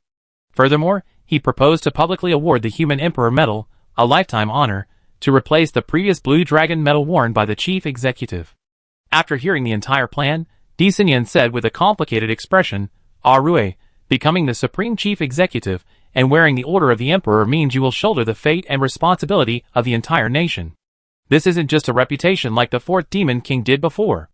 If you wear the order of the emperor, it means your life no longer belongs to you, but to the entire nation, the entire country. Prosperity and loss are shared. Have you thought this through? I thought about this. Actually, it started when I won the Battle of the Ontario Brood and became the guardian of Blue Star. After that day, I might have to face this moment sooner or later. However, the Human Emperor banner incident has objectively accelerated this process. Now, everyone is wondering if I should ascend to the throne and rebuild the empire. You know, I never wanted to be emperor. If I did, I would be no different from Tertu. Moreover, I would immediately break with Elder Long. I have no doubt he would risk his life to prevent me from becoming emperor. Therefore, I will not become emperor. In general, I am willing to accept Elder Long's proposal. However, this is a big deal. I want to hear your opinions. Because you two are geniuses in this field. Di Xinyan looked embarrassed. Rui, I am a hospital director and singer training instructor. You're flattering me like this, and I'm not going to let you down. Zhongli Rui smiled. Xinyan, I was deeply impressed by the narrative you used to tell Saren after you stunned Kikich that day. Yujia told me about it. Okay, as for the general direction, just make up your mind. I have a suggestion. Right now, we're actively preparing for battle at the 13 Tombs Fortress in the northern border. All forces are gathering, ready for a decisive battle with Tertu, the usurper of the Golden Court at the Dragon Soul Land Research Institute and collaborator with the Creation Project. Since you're determined to carry this banner, then you should quickly find Elder Long and execute this plan. And I suggest making the biggest splash possible. Hee. Kikich laughed. Sister Xinyan, I've been practicing how to act cool this morning, huh? Di Xinyan laughed. Oh Rui, it looks like you really have an idea, don't you? I can only say that I have a general idea, Zhongli Rui said sincerely. That's right. Remember, the earliest human emperors weren't some supreme ruler, but rather the leaders of tribal alliances. You are one now too. Since you plan to become the supreme chief executive and wear the human emperor badge, then, in your speech, please emphasize that you are the restorer and protector of ancient civilizations, the leader of righteous allies, who declare war on Tertu and all the dark forces of the creation plan, not some divine emperor intent on establishing an empire to intimidate all. Do you understand what I mean? Zhongli Rui pondered for a moment, then suddenly realized, isn't this the narrative model of how one of the three sovereigns, the human emperor Xianyuan Huangdi, led his allies to defeat Qiyu? That's right, that makes sense. That's exactly what I meant. Also, Duke Huan of Qi respected the king and supported Yi. Similarly, Di Xinyan smiled. Your past record is quite impressive. You truly leave the impression of being a messenger of justice. After the Battle of Ontario, 1,000 Batmen on the battlefield, led by your student, King Fengren, established their own agricultural civilization. You also helped the fierce Wen nation by sheltering the mothers of those 866 Batmen. The Yellow Emperor portrayed himself as a righteous army during his battle against Qiyu, while Duke Huan of Qi later promoted the policy of respecting the king and supporting the barbarians. Their tactics are fundamentally similar, both promoting narratives of righteousness and justice. When my fellow counselors and I made this decision, we didn't think too much about it. It was purely humanitarian. Zhongli Rui smiled awkwardly. I know. By the way, you're also the imperial teacher. The Windblade King you taught is an upright and virtuous ruler of the ancient school, imbued with the spirit of chivalry. Well, Rui, one last, very important point. I suggest that before you assume the office of chief executive and officially wear the title of human emperor, You remove Sister Saren's public designation as a slave. I also prefer that you accept her as your student. Zhongli Rui wasn't surprised this time. You all know that I initially held her as a prisoner of war and a slave, fearing she might commit suicide due to her inner demons. During this time, ever since I realized she had fundamentally changed, I've been teaching her the things you mentioned. Okay, I just do it in advance. Okay. Di Senyan nodded with satisfaction. Kikich said admiringly, Sister Senyan, you're amazing. If you were in the Royal Academy of our Golden Royal Court back then, you would have been a true genius. I just like reading history books when I have free time. Di Senyan sipped her tea gracefully. Sister, don't be stingy. I heard from Arui that you're a genius. Besides, you come from a legitimate royal family. I believe you have better suggestions. No, Sister Senyan, you're flattering me. I think your suggestion is excellent. It's the path of true kingly justice, and it's perfect for Arui, as he becomes the supreme chief executive and human emperor, gradually fading from his role as the fourth demon king. I don't have much to add. But I have to remind you, Arui, that once you assume the supreme chief executive and wear the human emperor medal, your greatest fear will no longer be within the Eurasian Great Qian. Instead, it will be in the Lifeng Kingdom and the Luosha Kingdom. They be wary of you. Are you going to become another? My ancestors, the Santian Khan? Zhongli Rui's pupil shrank slightly, as if he saw the peerless conqueror who, after a lifetime of battle, had nearly unified half of the Blue Star world on horseback, yet also killed nearly 300 million innocent soldiers and civilians. So I suggest, Rui, you use your old method. If the world thinks you're too invincible, artificially create others who appear to be on par with you. Wasn't it because of this that you didn't declare yourself emperor, but instead established the 5 military commandery? Huh? You mean? I tried to elevate Salikov and Liang, so that the world will see us as the 3 giants on equal footing? Yes. I suggest that before you assume the position of Supreme Chief Executive and bestow the order of the Human Emperor, you contact Salikov and Governor General Liang separately and express your support for their desire to advance further. Zhongli Rui's shock reached a new level, and Di Senyan, standing beside him, was also deeply shocked by Chi-Chiga's point of view. After a long moment, Zhongli Rui realized, Chi-Chiga, you mean, I go and tell Salikov to return to the blood-red flag of the former Great Red Alliance and become Supreme Commander? And I tell Governor Liang to give back the Statue of Liberty medal from the former Fierce Wind Nation and run for Grand Commander of Fierce Wind Nation. Yes, Chi-Chiga said with a grin. Hiss, this? Will they see through it immediately? We are. Of course they will see through your intentions immediately. However, not only will they immediately cooperate with you, but they will also be very grateful for your scheming against them. Do you believe it? Zhongli Rui's eyes widened, his mouth slightly open. Then, he decisively chose to cheat, quietly thinking, Yujia, accelerate the world thinking mode. Hee, master, you're so out of your mind with your 2 genius wives that you're trying to cheat on me, your wife from the next life? They're both too strong. I can't handle it. Let me ask you, what do you think of Kikich's strategy? The Snake Princess is truly a disciple of Guguzi. Yujia smiled. An excellent strategist's strategy. Furthermore, I analyzed it, and it's highly likely that both the Luosha and Lifeng factions will be pleased. Thank you for your proposal. Please elaborate. I'd like to hear your analysis. Once you, Master, assume the position of Supreme Chief of Dakian and assume the narrative of Guardian of Justice and Civilization, your influence will greatly increase. At this point, Luosha will once again have a Supreme Commander and will once again employ the blood-red flag, reclaiming the former glory of the Great Red Alliance. Narrative. You have to understand, even Yelena's father, Ivan, dreamed of the former glory of the Great Red Alliance. When you ascended to the throne of Human Emperor and brought this up with Salikov, he still considered you an ally worth winning over. As for the relatively weaker Governor Leon and his ilk, they'd likely only smile knowingly at your tactics. Lloyd F. Daft, during his campaign, proclaimed himself the chosen son and the divine emperor, complete with fire-breathing dancers and a horde of bras during the climax. Besides, Governor Leon was once a thug who dreamed of becoming the supreme commander of the Fierce Wind Nation. Isn't that the Fierce Wind Nation dream narrative? If you help him now, he'd be ecstatic, hee. Any other questions? My next life husband and master? Zhongli Rui felt a surge of smoke rising from his head, overwhelmed with information. You 3 are so impressive, I'm a little scared. Don't panic. By the way, before we go, Yujia transformed into her swimsuit angel form, and kissed Zhongli Rui in a mimicry. Yujia, What do you mean by your angel swimsuit form? Huh? Didn't you kiss Kikij last night in just your swimming trunks? Jean Leroy left his accelerated world mode of thinking. In the real world, he was stunned for only 2.5 seconds. Thank you. I know what to do. Sinyan and Kikij exchanged glances and smiled gracefully. Chapter 484. Shikechi City, Rakshasa Army Headquarters. Salikov sat at his desk, his arms crossed, his face grim. Before him lay a folded, blood-red flag of the Great Red Alliance from the old days. The following is in translated Rakshasa language. He was still reminiscing about Jean Leroy's recent call. General Salikov, on Blue Star, our Dakian's most valiant and powerful ally.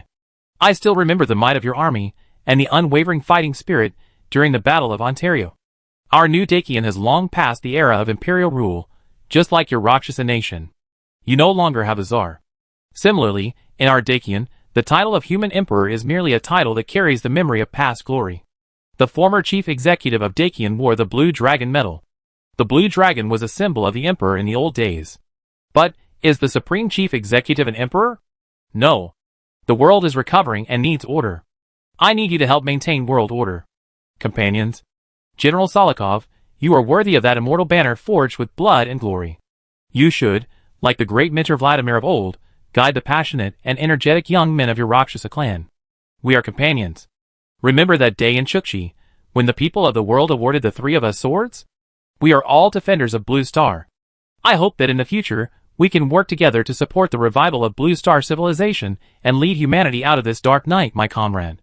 At this moment, Lieutenant Colonel Alyosha Kokin, promoted for his military exploits after the Battle of Ontario, for proposing the strategy of using bison-mounted flamethrower tanks as land craft, arrived at the commander's office with several key officers from the general staff. General, you're looking for us. What are you doing? Everyone, tell us what you think of the proposal from our most powerful ally in the south, the human emperor Jean Leroy. General, don't hesitate. A staff officer said. General, this flag, not to mention me, my father, and my grandfather, would dream of raising it again. General, please, as Supreme Commander, lead us to restore our former glory. Several staff officers immediately spoke passionately about their proposals. But the response was almost unanimous, with enthusiastic approval. Only Adjutant Alyosha Kokin remained silent. Salikov raised his eagle-like eyes and glared at his adjutant. Alyosha, would you please share your thoughts? Yes, General. This is a remarkable strategy from a mastermind in Jean Leroy's camp. Huh? You seen through his intentions? So tell me, should we accept his proposal? General, Alyosha said sternly. Now, it's no longer a question of whether we should accept it or not. General Jean Leroy's recognition by the Human Emperor banner, broadcast live, has shaken the entire world of the remaining survivors on Blue Star. It's already a major event. Today, his olive branch is actually a good thing. It seems he doesn't want to be Octavian. Since he already has his own sensational story, we must have ours too. It's something we have to do. Interestingly, they actually offered this suggestion to us. This is actually a very good thing. So, General, please make up your mind. Salikov stared at Alyosha. Alyosha responded calmly to his gaze. For a moment, Salikov smiled. Actually, this is my dream too. Great. Excitement flickered in the eyes of all the officers in the room. And on the other side of the city, at the temporary headquarters of the U.S. military, Leon puffed on his pipe, looking at two golden badges on the table. One was his, the sheriff's badge. The other, he had asked his adjutant, Lieutenant Colonel Chris, to find the Statue of Liberty medal, worn by the former Grand Commander of the Gale Nation. For a moment, he smiled. He called back Jean Leroy. Brother Roy, I understand your proposal. So can you do me a favor? You say, Brother Leon. After we defeat Turtu, and before we take on Lloyd, I want to take 80,000 people back to Alaska. Can you lend me a few singers? With them, I won't have to shoot at my compatriots. Please, I also want to rescue as many as possible. Jean Leroy gave a sly smile. Why are you asking me about this? Why not ask your nephew Wind Blade King? He not only has singers, but also Wind Knights. There are two flying singers, referring to the Batman Xiaoyu and Xiao Chuanghua. What do you think? Leon was stunned for a moment, then burst into a hearty laugh. Great! Great! After the communication, Jean Leroy said to Situ Zian, Zian, prepare a special operations transport helicopter. We're going to the vicinity of the death insect nest. We don't need a large crew, Just 3 will be enough. Prepare seats suitable for Queen Saren and Princess Kikij. Sir, that place is 550 kilometers from the fortress. If we depart now, it will take 1.5 hours to arrive, probably around sunset. Zhongli Rui thought for a moment. The sunset will be even more beautiful there. Huh? Go ahead, it's okay. Yes. A dozen minutes later, the Vanguard 2 Special Operations helicopter, carrying Saren, Kikij, and several Special Forces personnel, boarded the Turtle. Zhongli Rui's Dragon Sparrow armor launched into the air, linking up with the Minghong mecha fighter. Behind the Minghong fighter were 3 additional Peregrine fighters. Escorted by the Minghong and the 3 Peregrines, the Vanguard 2 headed north. Surprised, Saren asked Kikij, "Sister, where is the master taking us?" Kikij glanced at the accompanying golden Minghong mecha fighter and said thoughtfully, "If I'm not mistaken, he'd take you there." "Sister, are you ready?" "Northward." That place. She suddenly remembered what Zhongli Rui had said to her and Shikima earlier by the lake. Children must grow up. Saren covered her mouth, her eyes wide, her breathing rapid, and a cold sweat pouring down. She subconsciously grasped Kikij's hand. Kikij responded forcefully, but a hint of disappointment lingered in her eyes. The next moment, Saren regained his composure, his eyes gradually hardening. "He's right. I've truly been protected for too long. It's time for me to leave on my own?" Kikij asked in surprise. "Sister? For so many nights, I dreamed of the Gobi Desert strewn with bones. Today, I must face it." Kikij's beautiful eyes flickered, and she sighed softly, thinking to herself, "Finally, I passed."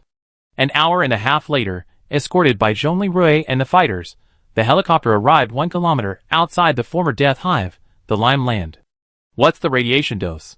Zhongli Rui asked Yujia. "Master, we measured it, and it's within the safe range. After a nuclear explosion in an electromagnetic reactor, the primary killers are high temperatures, shock waves, and electromagnetic shock waves, without significant radiation. This isn't nuclear fission." "Okay, I understand." Saren cast her gaze toward the helicopter window, her eyes wide, stunned by the scene before her. Before her, amidst the vast desert valley, the deadly insect nest of bones she remembered had transformed into a dreamlike, glazed landscape. It was sunset, and the 2 fiery red suns, one in the sky and the other on the ground, were slowly approaching. Oh, eternal heaven, how could such a magnificent sight exist in this world? Saren's heart pounded. Suddenly remembering something, she turned and asked Kikij, "Kikij, this is the day." Kikij, with the speed of a new human, tapped Saren's mouth. "This is the day before we brought you back from your coma. After we simultaneously destroyed the Death Hive with tactical nuclear strikes and thermobaric bombs, and performed a nuclear annihilation cremation for the millions of remains, a man-made wonder was created on the Earth. The Land of Glaze." Saren suddenly realized that the narrative she had presented to the public that day was still. That she was the princess rescued from Sukbaru by Zhongli Rui and the coalition forces, not the only prisoner captured by the messenger command team sent by Turtu. At this moment, the helicopter pilot turned and shouted to Saren and Kikij, "Queen Saren, Princess Kikij, we need to wait before landing. Commander Zhongli said he'd present the flowers first, so we shouldn't move or be afraid." Saren and Kikij exchanged bewildered glances. Why didn't Zhongli Rui land the helicopter while he presented the flowers? And why did he tell them not to be afraid? The next moment, Zhongli Rui's Minghong fighter unleashed 6 hovering sentry laser drones, and the pulse laser cannons from the other 3 Peregrine fighters simultaneously began carving across the Gobi Desert before the glazed land. Inside the Lingen State monitoring room. "Asia, oh my god! This scumbag emperor actually has such artistic talent." Qin Xiaoyao smiled. "Rui, your heart has always been this beautiful. I hope it stays this way, and don't make me regret it." She quietly touched her lower abdomen. Aboard the Xiangui, Chen Pan silently gazed upon the battlefield where he had fought and earned a modicum of honor, speechless. Bai Lingxin moved, wiping away tears, speechless. Qin Xiaoyu recorded the entire process, tears welling in her eyes. She whispered, "Ah, Rui, I never thought you had such a beautiful heart. Don't worry, our child will be as wonderful as Xiao." She also secretly touched her lower abdomen. At the scene, Saren and Chiga watched, breathlessly, as Zhongli Rui unleashed his killer aircraft. When the last laser beam faded, the scorched rocks on the ground still smoldered. In a 100 by 100 meter square in front of the glazed land, an enormous pattern of the delphinium, the former national flower of the Golden Royal Court, appeared on the ground below the helicopter. Saren covered her mouth, tears welling up again. Chiga stared at the dreamlike scene before her, which defied her imagination, with sparkling tears on her face and a brilliant smile. My human emperor, my beloved, your heart truly speaks the language of this delphinium.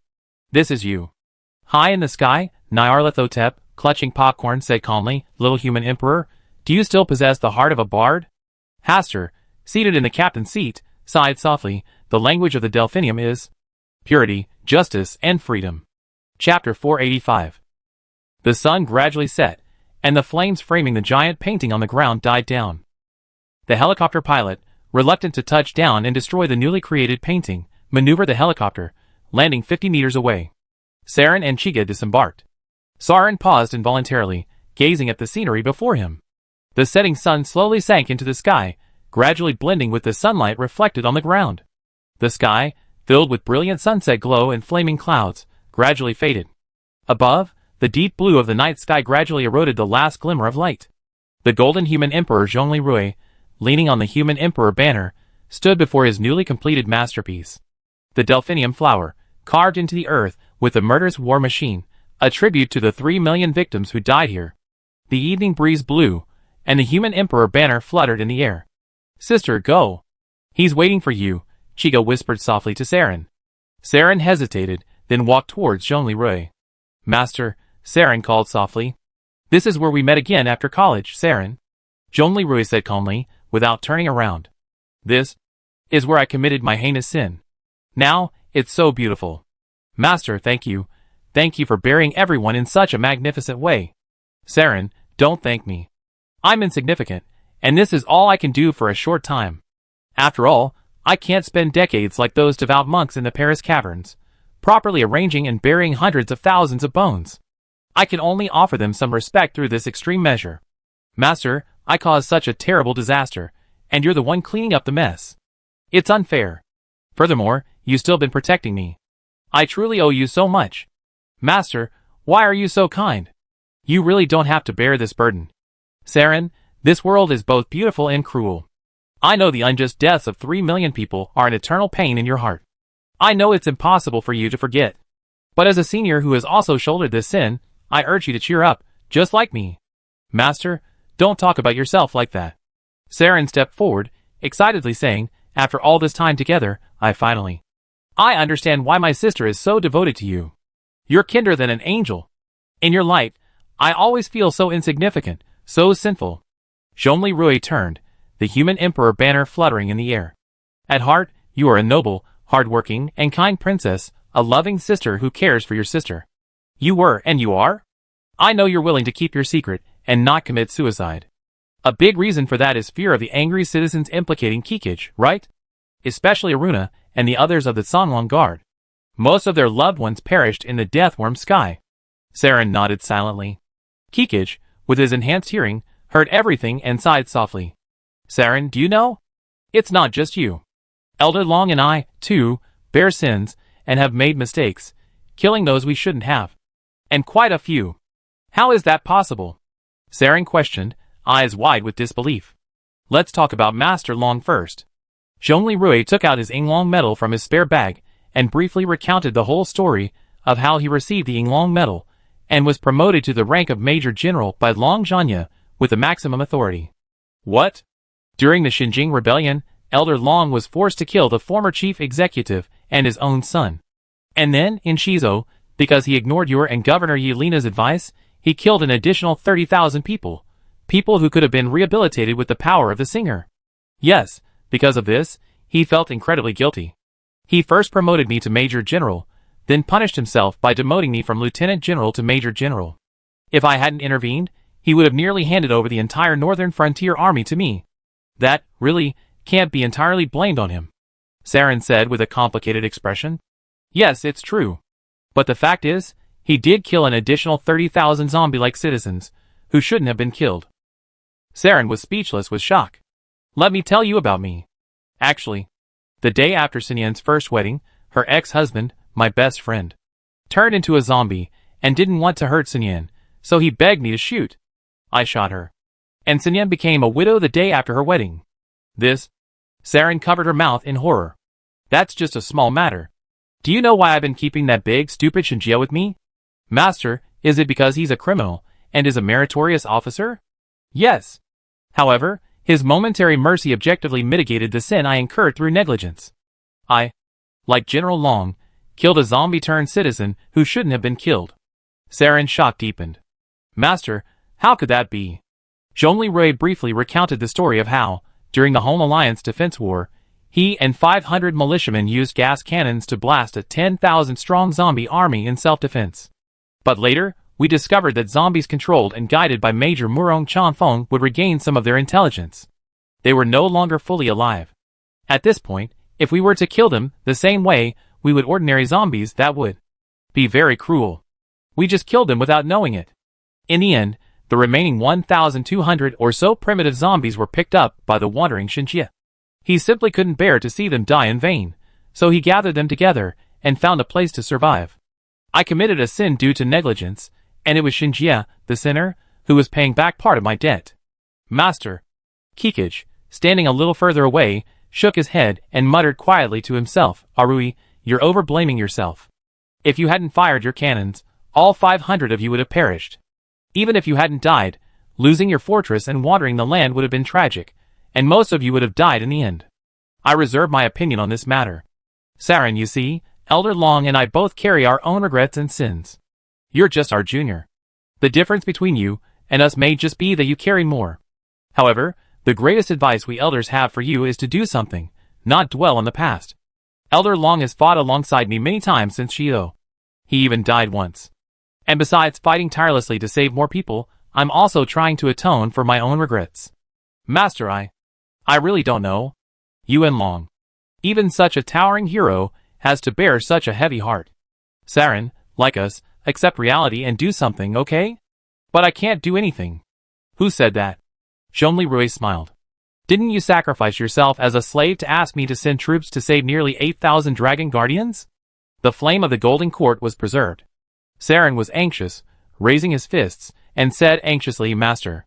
This is a lie you made up to protect me. The truth is, I was captured by you. I am your slave. I owe you atonement. But objectively, you did ask me to take you to save our people. Objectively, you and I did save the Dragon Guardians. Objectively, the Golden Court survives in our hands. Saren, I told you that sooner or later, it would become true. And now it has. Master, we all have a long way to go. Saren, Turda has not yet faced justice. In some hidden areas of the desert, perhaps there are still scattered people steadfastly living. Even for those who have become zombies, as long as their heads are intact, you still have the power to redeem them. Your song can revive them, awaken them, and your battle flag can lead them out of despair. Can I really? Saren trembled.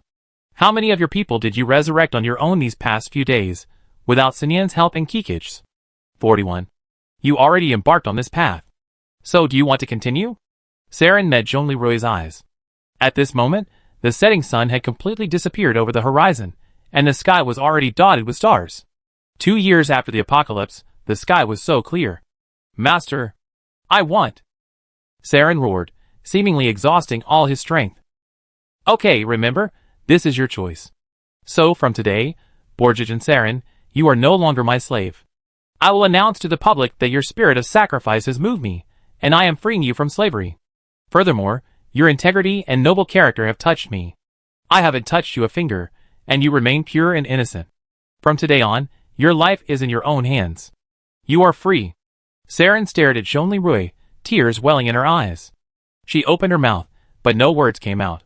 Suddenly, she remembered what the Wind Blade King had said the day Zhongli Rui's Ninjin narrative tricked him into becoming the 4th Demon King. My mentor, Zhongli Rui, he is a great man. Master, thank you. This is the last time I will call you that. I have a wish. I beg you to grant it. Speak, Saren. Great Human Emperor, please accept me as your student. I, Borjij and Saren, sincerely wish to be your disciple. After this, Saren performed an ancient-style apprenticeship ceremony towards Zhongli Rui with sincerity and grace. Saren, I agree. You are my second student. Teacher, thank you. My student, we still have a long way to go. Let's join together. Together, we will create a new world. Yes. Saren nodded with tears in her eyes. Sister, you have finally found your path. In the distance, Kikij gazed at the two with a gratified look, a mysterious smile on his face. At this moment, the sky is dotted with stars, and the glazed ground on the ground is like a giant mirror, reflecting the brilliant starlight. The sea of stars, where heaven and earth are one, gives people endless imagination. Chapter 486. A few days later, Zhongli Rui held a public live broadcast and press conference, announcing his decision to accept Saren as his student.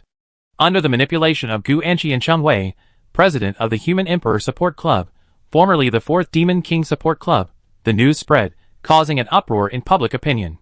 Livestream: The Human Emperor is truly righteous. Plus 9,999. Indeed, he's righteous.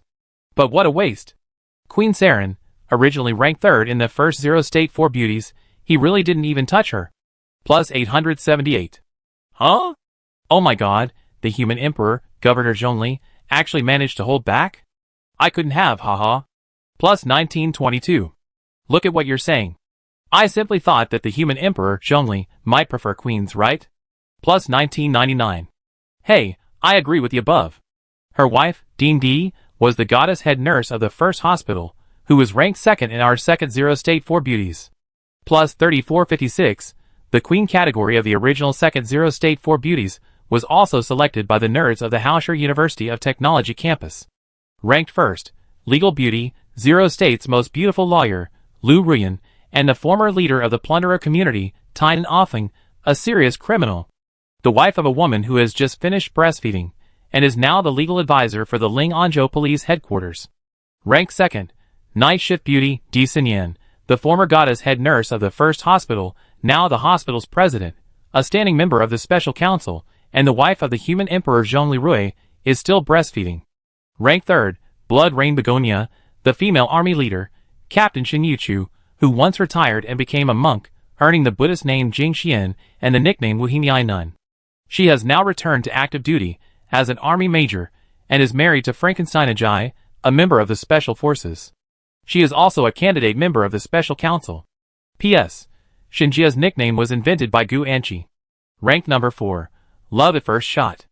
Lu Yisan, formerly the dance beauty of University Town Media College, and now Zhongli Rui's adopted sister, was once runner-up in the district's amateur archery competition, and is currently a standing member of the Special Council.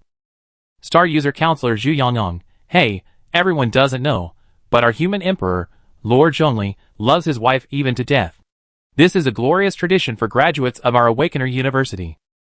Wow, Counselor Zhu, your legendary love for the zombie girl milk tea shop Xiaonan is impressive enough. But Governor Zhongli is also like this. Star user counselor Zhu Yongyong, this is an exclusive revelation. How could it be false? Do you think only I'm like this? Back when Dean D was suspected of contracting the zombie virus and mutating, Governor Zhongli, pistol in hand, locked himself and her together for the wedding. He was truly determined to marry her, even at death's cost. Wow! I'm crying my eyes out. He really is.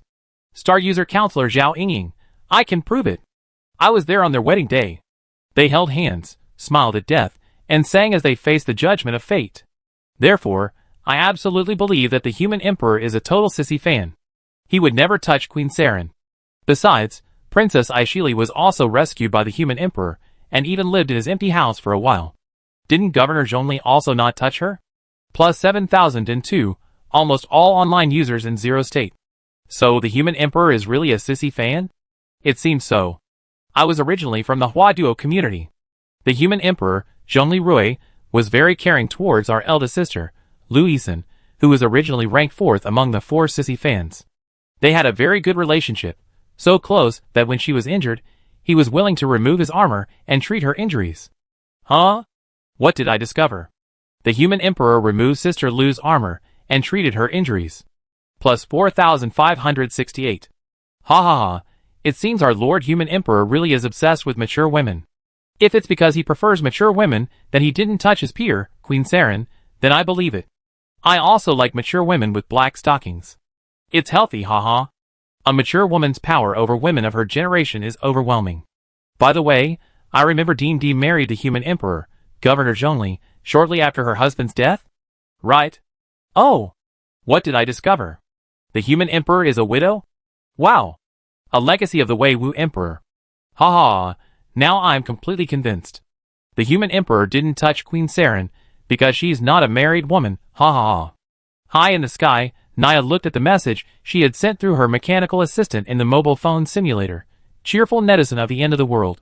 By the way, I remember that not long after Dean D's wife lost her husband. She gave a sly smile. Hee hee, what's the point of a fire without some fuel? Ha ha ha. Observing the direction of public opinion, Cheng Wei urgently asked Gu Anqi remotely. Master, it seems we've gone a bit too far. We originally just wanted to lead everyone to believe that Uncle Zhongli was a queen-obsessed person, but now everyone thinks he's Cao Cao. What should we do? Gu Anqi chuckled. Never mind, our goal has been achieved. As for what everyone said, it's not wrong. My master is indeed a widow remarried. This is also good.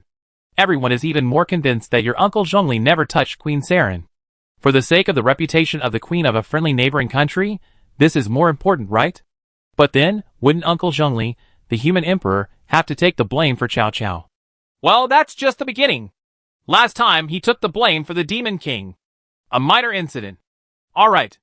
The previous part about Cheng Wei was incorrect. It should be Cheng Wei Wei. From now on, it will be referred to as Cheng Wei. Inside the commander's chambers, the 13 Tombs Fortress. A hero who saved the last two allies of the Golden Court, an imperial tutor who took Queen Saren as his disciple, a commander who cares for the lower ranks, a powerful eccentric with a penchant for widows. Zhongli, you really thought it through, ha ha. Good, very good. Long Zhanya smiled heartily, as he gazed out the window at the traffic of vehicles carrying supplies from the 4 states coming and going in the fortress city. Nearby, Lieutenant Colonel Zhao Pu smiled wryly. Alas, Governor Zhongli has made quite a sacrifice to clear Queen Saren's name. Last time it was the 4th Demon King.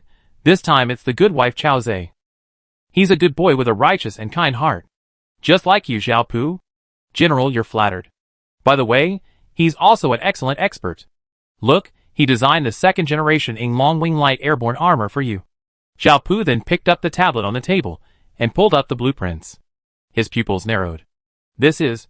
He quickly scrolled through the information, carefully examining the stunning mecha design. Based on the issues with the 1st generation Ing Long Wing Light armor, during the last Holy Land defense, improvements have been made.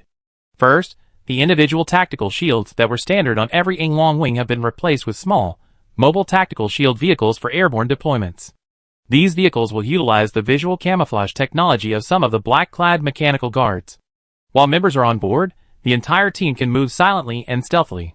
Second, following the Cuirassier's philosophy, the original Ing Long Wing armor's head and torso armor has been replaced with titanium alloy armor similar to the Savage armor, focusing on head and torso protection without excessively increasing weight. Third, a short-range, 3-dimensional maneuvering device with a catapult-type steel cable and rubber wheels has been added, suitable for ranges within 15 meters. The Black Mechanical Dark Guard and the Great Xia Dragon Bird's 3-dimensional maneuvering device is suitable for ranges within 30 meters. This allows for rapid, explosive evasion in the event of a surprise attack by a large unit. Fourth, the weaponry remains largely unchanged, but one soldier in each squad will have their multi-shot howitzer replaced with a single-person thermobaric grenade launcher. Long Zhanya sighed softly. I understand why Zhongli made this change. During the last Holy Land defense, your ground forces, 5 Rakshasa savages, fought a war of attrition, a battle of pure firepower and survivability. Despite their heavy, thick titanium armor, they surprisingly suffered 0 casualties thanks to their durability and resistance to poison stings. Those titanium lumps ultimately gave way because they ran out of ammunition. And the ones using them were none other than the rookie SWAT recruits trained by Director Lu Shi. Meanwhile, you veteran paratroopers, your armor and shields made of synthetic materials, were corroded and penetrated by the massive biological agent, resulting in over half of them being killed or wounded. He made these changes simply because he didn't want to see you die in vain. According to his design, the head and torso of the new generation armor are the strongest points. From now on, armored soldiers, unless they're dismembered, crushed, and devoured by monsters, will almost certainly survive thanks to the healing power of the singer. This, General Zhongli. He actually paid attention to these things during battle, even thinking of protecting the lives of his soldiers. Yes, I fought alongside him many times. Although he's only a member of the militia, he's a dedicated general who bravely fights on the front lines and loves his soldiers like his own children. I read the records of that defensive battle. From the beginning, he fought tooth and nail, even when his fighters' laser cannons overheated, fighting to the death. He didn't want you, the ground troops, to suffer too many casualties. In today's improved design, I see not only his ingenuity as an engineering expert, but also his kindness. I think it's no problem for a child like him to be the chief executive of this eastern land, and wear the order of the human emperor. Yes, I agree with you. Zhao Pu nodded, then handed over a metal box. General, we made it according to your specifications. Long Zhanya opened it, and saw a brand new medal. The Order of the Yin Huang Human Emperor. Yin Huang. Long Zhanya nodded emotionally. Who designed this medal? Zhao Pu said awkwardly, General, it was me. You? Son, you have this talent? Long Zhanya was surprised. I was just about to say, whoever designed this medal is a genius. Dad, this is my hobby. I design objects, jewelry, and medals. Ha ha, fine. I'm fine with it. This is it. That night, after a busy day, Zhonglirui, exhausted, returned to his temporary residence in the fortress city. Di Xinyan and Kikij greeted him with amused looks. Yu Jia kindly reminded him, Master, please be careful tonight. Suddenly, Zhong Lixi felt a telepathic connection. Great hero, Dad, you're back? Be careful. Mom and Godmother were just chatting about you, laughing and crying, saying you gone too far again. Rumors about you, Mom, and even your aunt are all over the internet. Zhonglirui was stunned for a moment, then smiled. It seemed the publicity campaign he discussed with Gu Anqi, branding himself as a mistress-obsessed, dominatrix-obsessed man, was effective. I'm back, Zhonglirui said cheerfully, stepping forward to greet her. Haha, our entertainment giant, the Emperor, is finally back. Di Xinyan hugged Zhong Lixu and said unhappily, you know, the hype you created would have been enough to promote a new film in the old days. Oh, Xinyan, I'm making a modest sacrifice to maintain Saren's positive image. Of course, a little more publicity is better. That way, no one will say I was damaging her reputation by having her party every night. Chichiga, Arue, thank you for defending my sister. This is a good strategy. However, if you overdo it and lose control, you'll be burdened with a big accusation. Besides, this has implicated Sister Xinyan and Sister Isin. It's okay. I'm a big sister fan, Zhonglirui said with a magnanimous smile. At this moment, the swaddled Zhongli Xiao was already sighing and shaking his head. Dad, I warned you. Sigh. Yu Jia in the data world also shook her head. Master, this is a classic case of crisis PR going too far. This is going to be difficult to handle. Congratulations on unlocking your new title. You savor it later. Di Xinyan glared at Zhonglirui. Did you just ask Anqi and Wei Wei to spread the word that you're a domineering womanizer? Yes, what's wrong? Kikij smiled wryly and shook his head. Rui, do you know what the netizens are saying about you? They say you're a relic of the Wei Wu dynasty, specializing in widows and stepsisters. Others say you're drawn to the strangest names for women around you. Now you got a new one, the modern-day Chow thief. Zhonglirui's expression was as if Naya had struck him with lightning, petrified on the spot. What? How are Anqi and the others manipulating public opinion? I just wanted them to portray me as a deeply affectionate, domineering womanizer. How did I become a Chow thief? At this moment, Zhongli Xiaofeng, who had just learned to use his phone, pointed at the screen with his spare right robotic hand, his face filled with confusion. Dad, someone named Cheery Netizen of the End of the World asked, I heard you used to treat injuries. In the name of unarmoring, after the battle at the pesticide factory, he removed Aunt Isin's armor in the bathroom.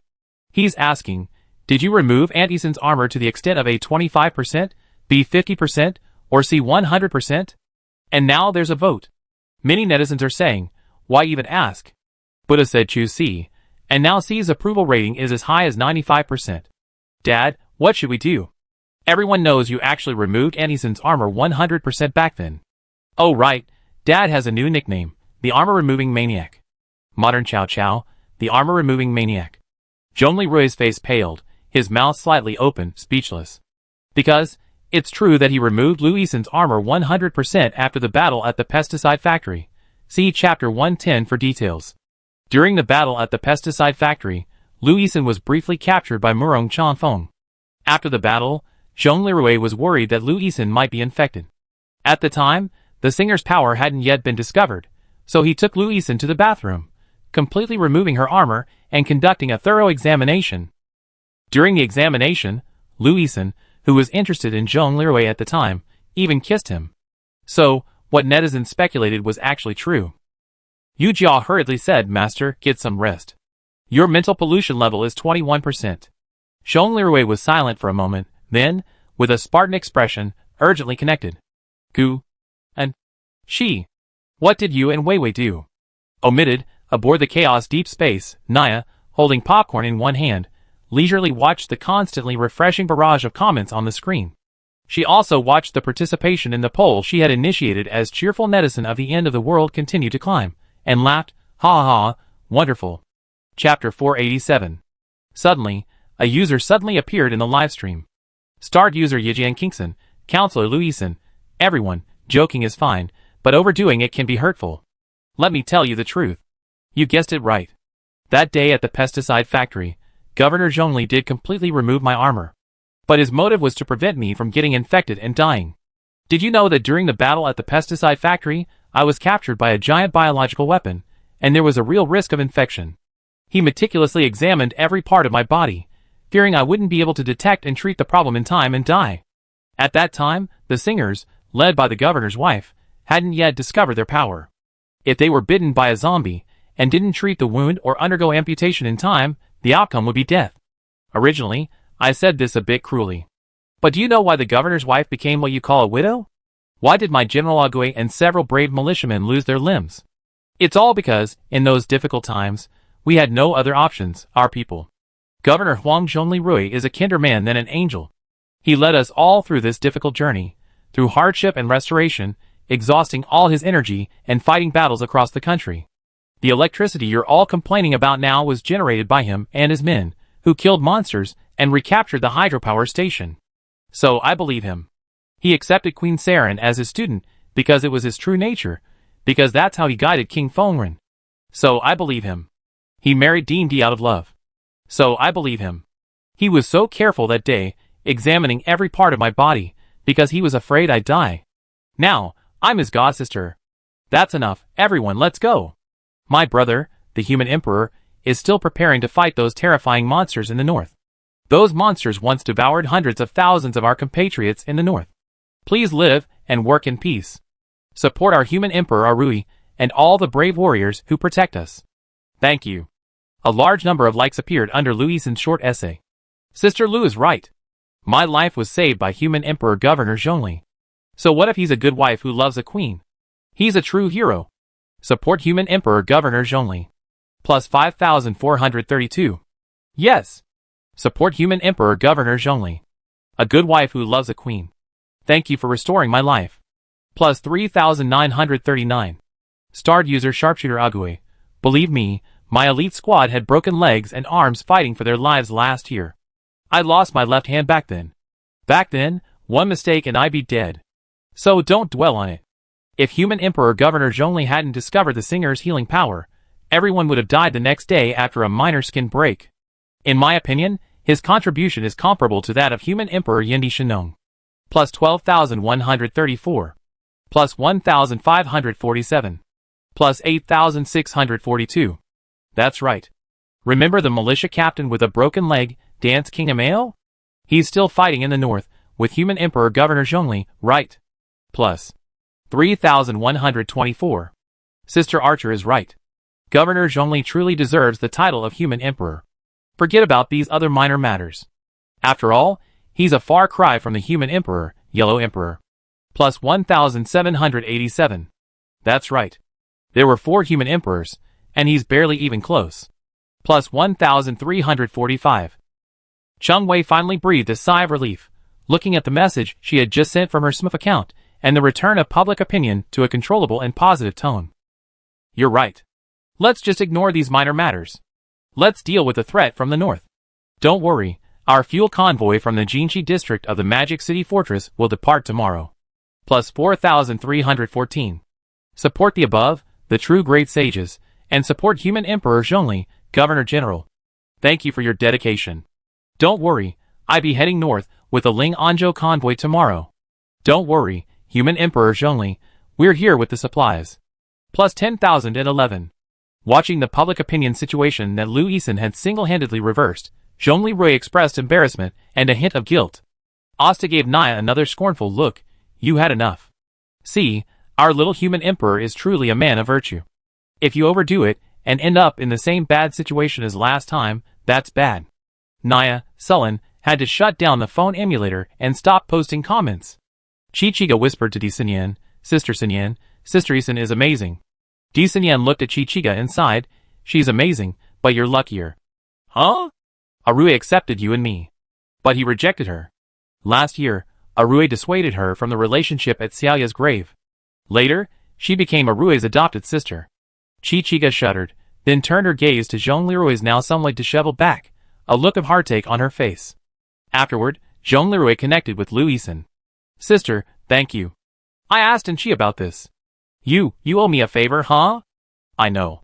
I owe you one. Okay, I'll be here in 2 weeks with ammunition and supplies. Don't worry, I won't miss your decisive battle with Turtu in 2 months.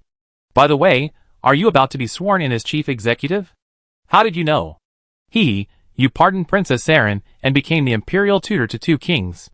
I guessed you might do that. Sister, you're so smart. See you soon. I kind of miss Sinyan and Xiaoyu too. Okay, let's get together then. After ending the call, Lu Isan said to herself, Xiao Rui, I miss you so much. I always protect you, even if, back then you didn't. She turned her head to look at the now unused homemade compound bow on the wall.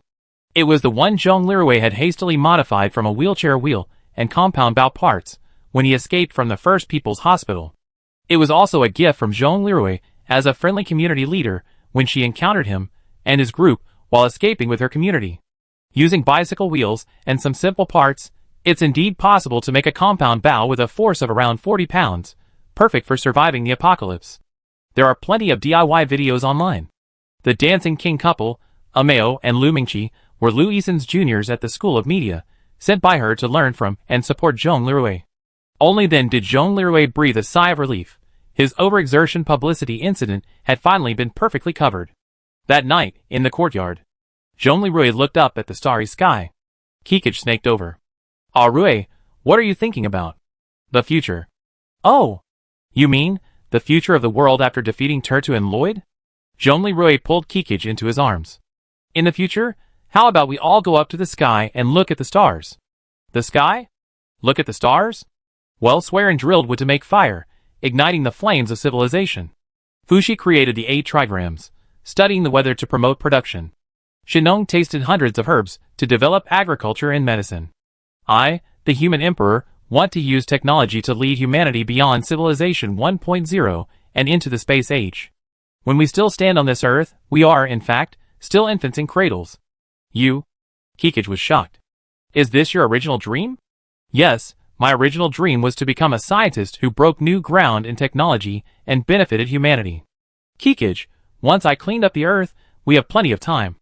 After all, the lifespans of the new humans and those of the dragon god bloodline are over 240 years. Then, I take you and Sinyan with me, and we go up there to see the stars. Do you really think so? Yes, we go together. Once we get there, all 3 of our problems will be solved. Zhong Lirue turned his head sincerely. That's my human emperor's heavenly palace, the new world I created. The constraints of this mortal world will no longer be a problem. Do you really want to be with us both forever? Do you think I'm just saying that? I'm the human emperor. I don't take my promises lightly. At this moment, Kikich was trembling with excitement. Before her eyes, her lover, an engineering genius, her man, faced with this interpersonal relationship problem, actually used an engineering approach to solve it. Build you a heavenly palace beyond this world. There, everyone can be together free of burdens. She moved forward and embraced Zhong Lirue. Thank you. Di-Sinyan, eavesdropping nearby, was equally astonished. She smiled touchingly. I originally thought that after restoring world peace, you would take us into seclusion in the mountains. I didn't expect my perspective to be so narrow. However, you're striving for technological breakthroughs, allowing humanity to break through the level of civilization and enter the 1.0 high-efficiency space age, with the original intention of unifying humanity. Okay, whatever you say. Perhaps this is the way to go. Zhong Lirue, in Di-Sinyan's arms, asked telepathically, Mom, what did Dad mean just now? What do you mean by going up to see the stars? Di-Sinyan whispered to Zhong Lixiao, Son, Dad wants to be with Mom and Godmother forever, so he wants to take us to space after world peace is achieved. Zhong Lixiao, ? Zero Anzhou. Qin Xiaoyao, who was monitoring the situation, put down her cup of scented tea in shock. She muttered to herself, Rui, have your dreams become so far-fetched? Before, You simply wanted to restore civilization. Now that you become the human emperor, have your dreams also evolved? But who gave you the courage? Our current Blue Star technology is only capable of transporting something as heavy as a space station into space in stages. Moreover, with the world nearly destroyed, it will take at least 15 years for the aerospace industry to recover, even with the help of our Changsheng Group's modular and efficient robots. But it's not impossible. If so, can you also? Turtle. Chen Xiaoyu was equally shocked. She insinuated, you actually still have that kind of thinking? Great. Since it's a new home, a new world. I'm getting excited. Since you like mature women, I try wearing black stockings again next time. Even for the sake of the child. Chen Pan paused for a few seconds before reprimanding, arrogant. Nonsense. Anti-gravity technology has been temporarily sealed by the Invigilator. How can we make something like this? Rockets? The cost is incomparable to building a few robot fighters, or even land-based ships. You idiot. Nonsense. Bai Lingxin, in her accelerated consciousness world, secretly asked Kun Lu, Madam, the feasibility is only 32%. Based on the current Blue Star space base, even the most efficient reentry fuel rockets are still available. And the cost is too high. Good boy, you really given us a difficult problem. Nyarlathotep approached Haster. Brother, this time, this human emperor has shocked me. He's actually going to space for his wife and Little Yellow's daughter, and he's even planning to build a giant, circular, long-term habitable starship like our Chaos Deep Space? You decide, should we allow him to unlock anti-gravity technology?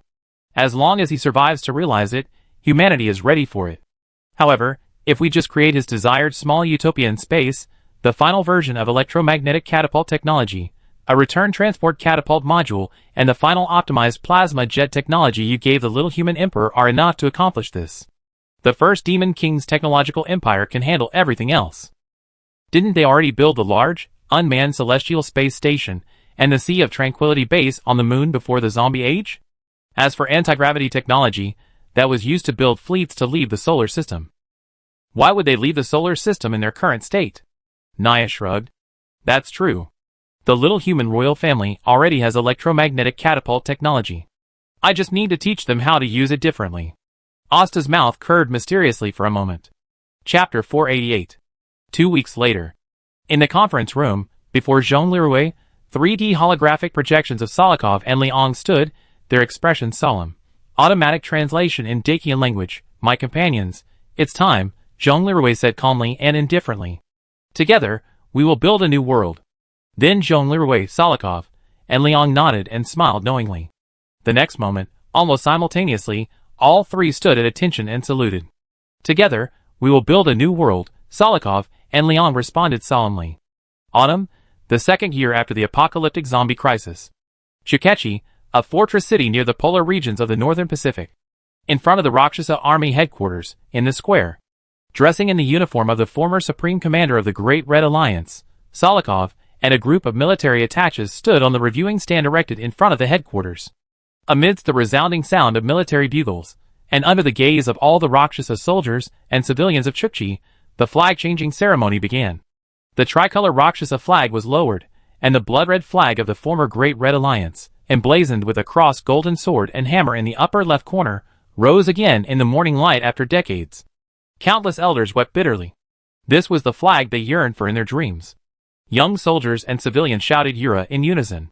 In the subsequent parade, as rows of tanks and rows of savage all-titanium alloy mechas with red-eye monitors marched in neat formation, and heavy helicopters flew overhead, Solikov felt a surge of pride. Great Mentor Vladimir, and all the great supreme commanders of all ages, please guide us once again to glory. Next to the Blue Star Guardian Medal, the Supreme Commander Medal now graced the row of medals on Solikov's chest. Hoorah! The voice was deafening. On this day, the Rakshasa nation remained the Rakshasa nation, but it had restored the flag of the former Great Red Alliance and had its latest generation of supreme commanders. At almost the same moment, on the other side of Chukchi City, in the open space in front of the U.S. military headquarters, the eyes of the Gale Nation soldiers and National Guard members were filled with excitement. Governor Leon F. Grimes, the Doomsday Sheriff, who had led them across the Bering Strait and successfully survived, and the National Guard Major General, officially assumed the position of Gale Nation's newest Supreme Commander today, in accordance with the original Gale Nation Constitution and a special congressional decree. In the sky, the AC-130 Flying Fortress, the aircraft that had participated in the Battle of Ontario's Brood and the defense of the Dragon Guardian Holy Land, roared overhead, draping the red, white, and blue primary colors of the Gale Nation flag. Leon, now in high spirits, donned his 5-star general uniform, adorned with the sheriff's badge, the Order of the Blue Star Guardian, and the Statue of Liberty, the symbol of the Supreme Leader. He delivered a passionate speech. As he raised his arms vigorously, emphasizing the Gale Nation dream and the glorious expedition plan.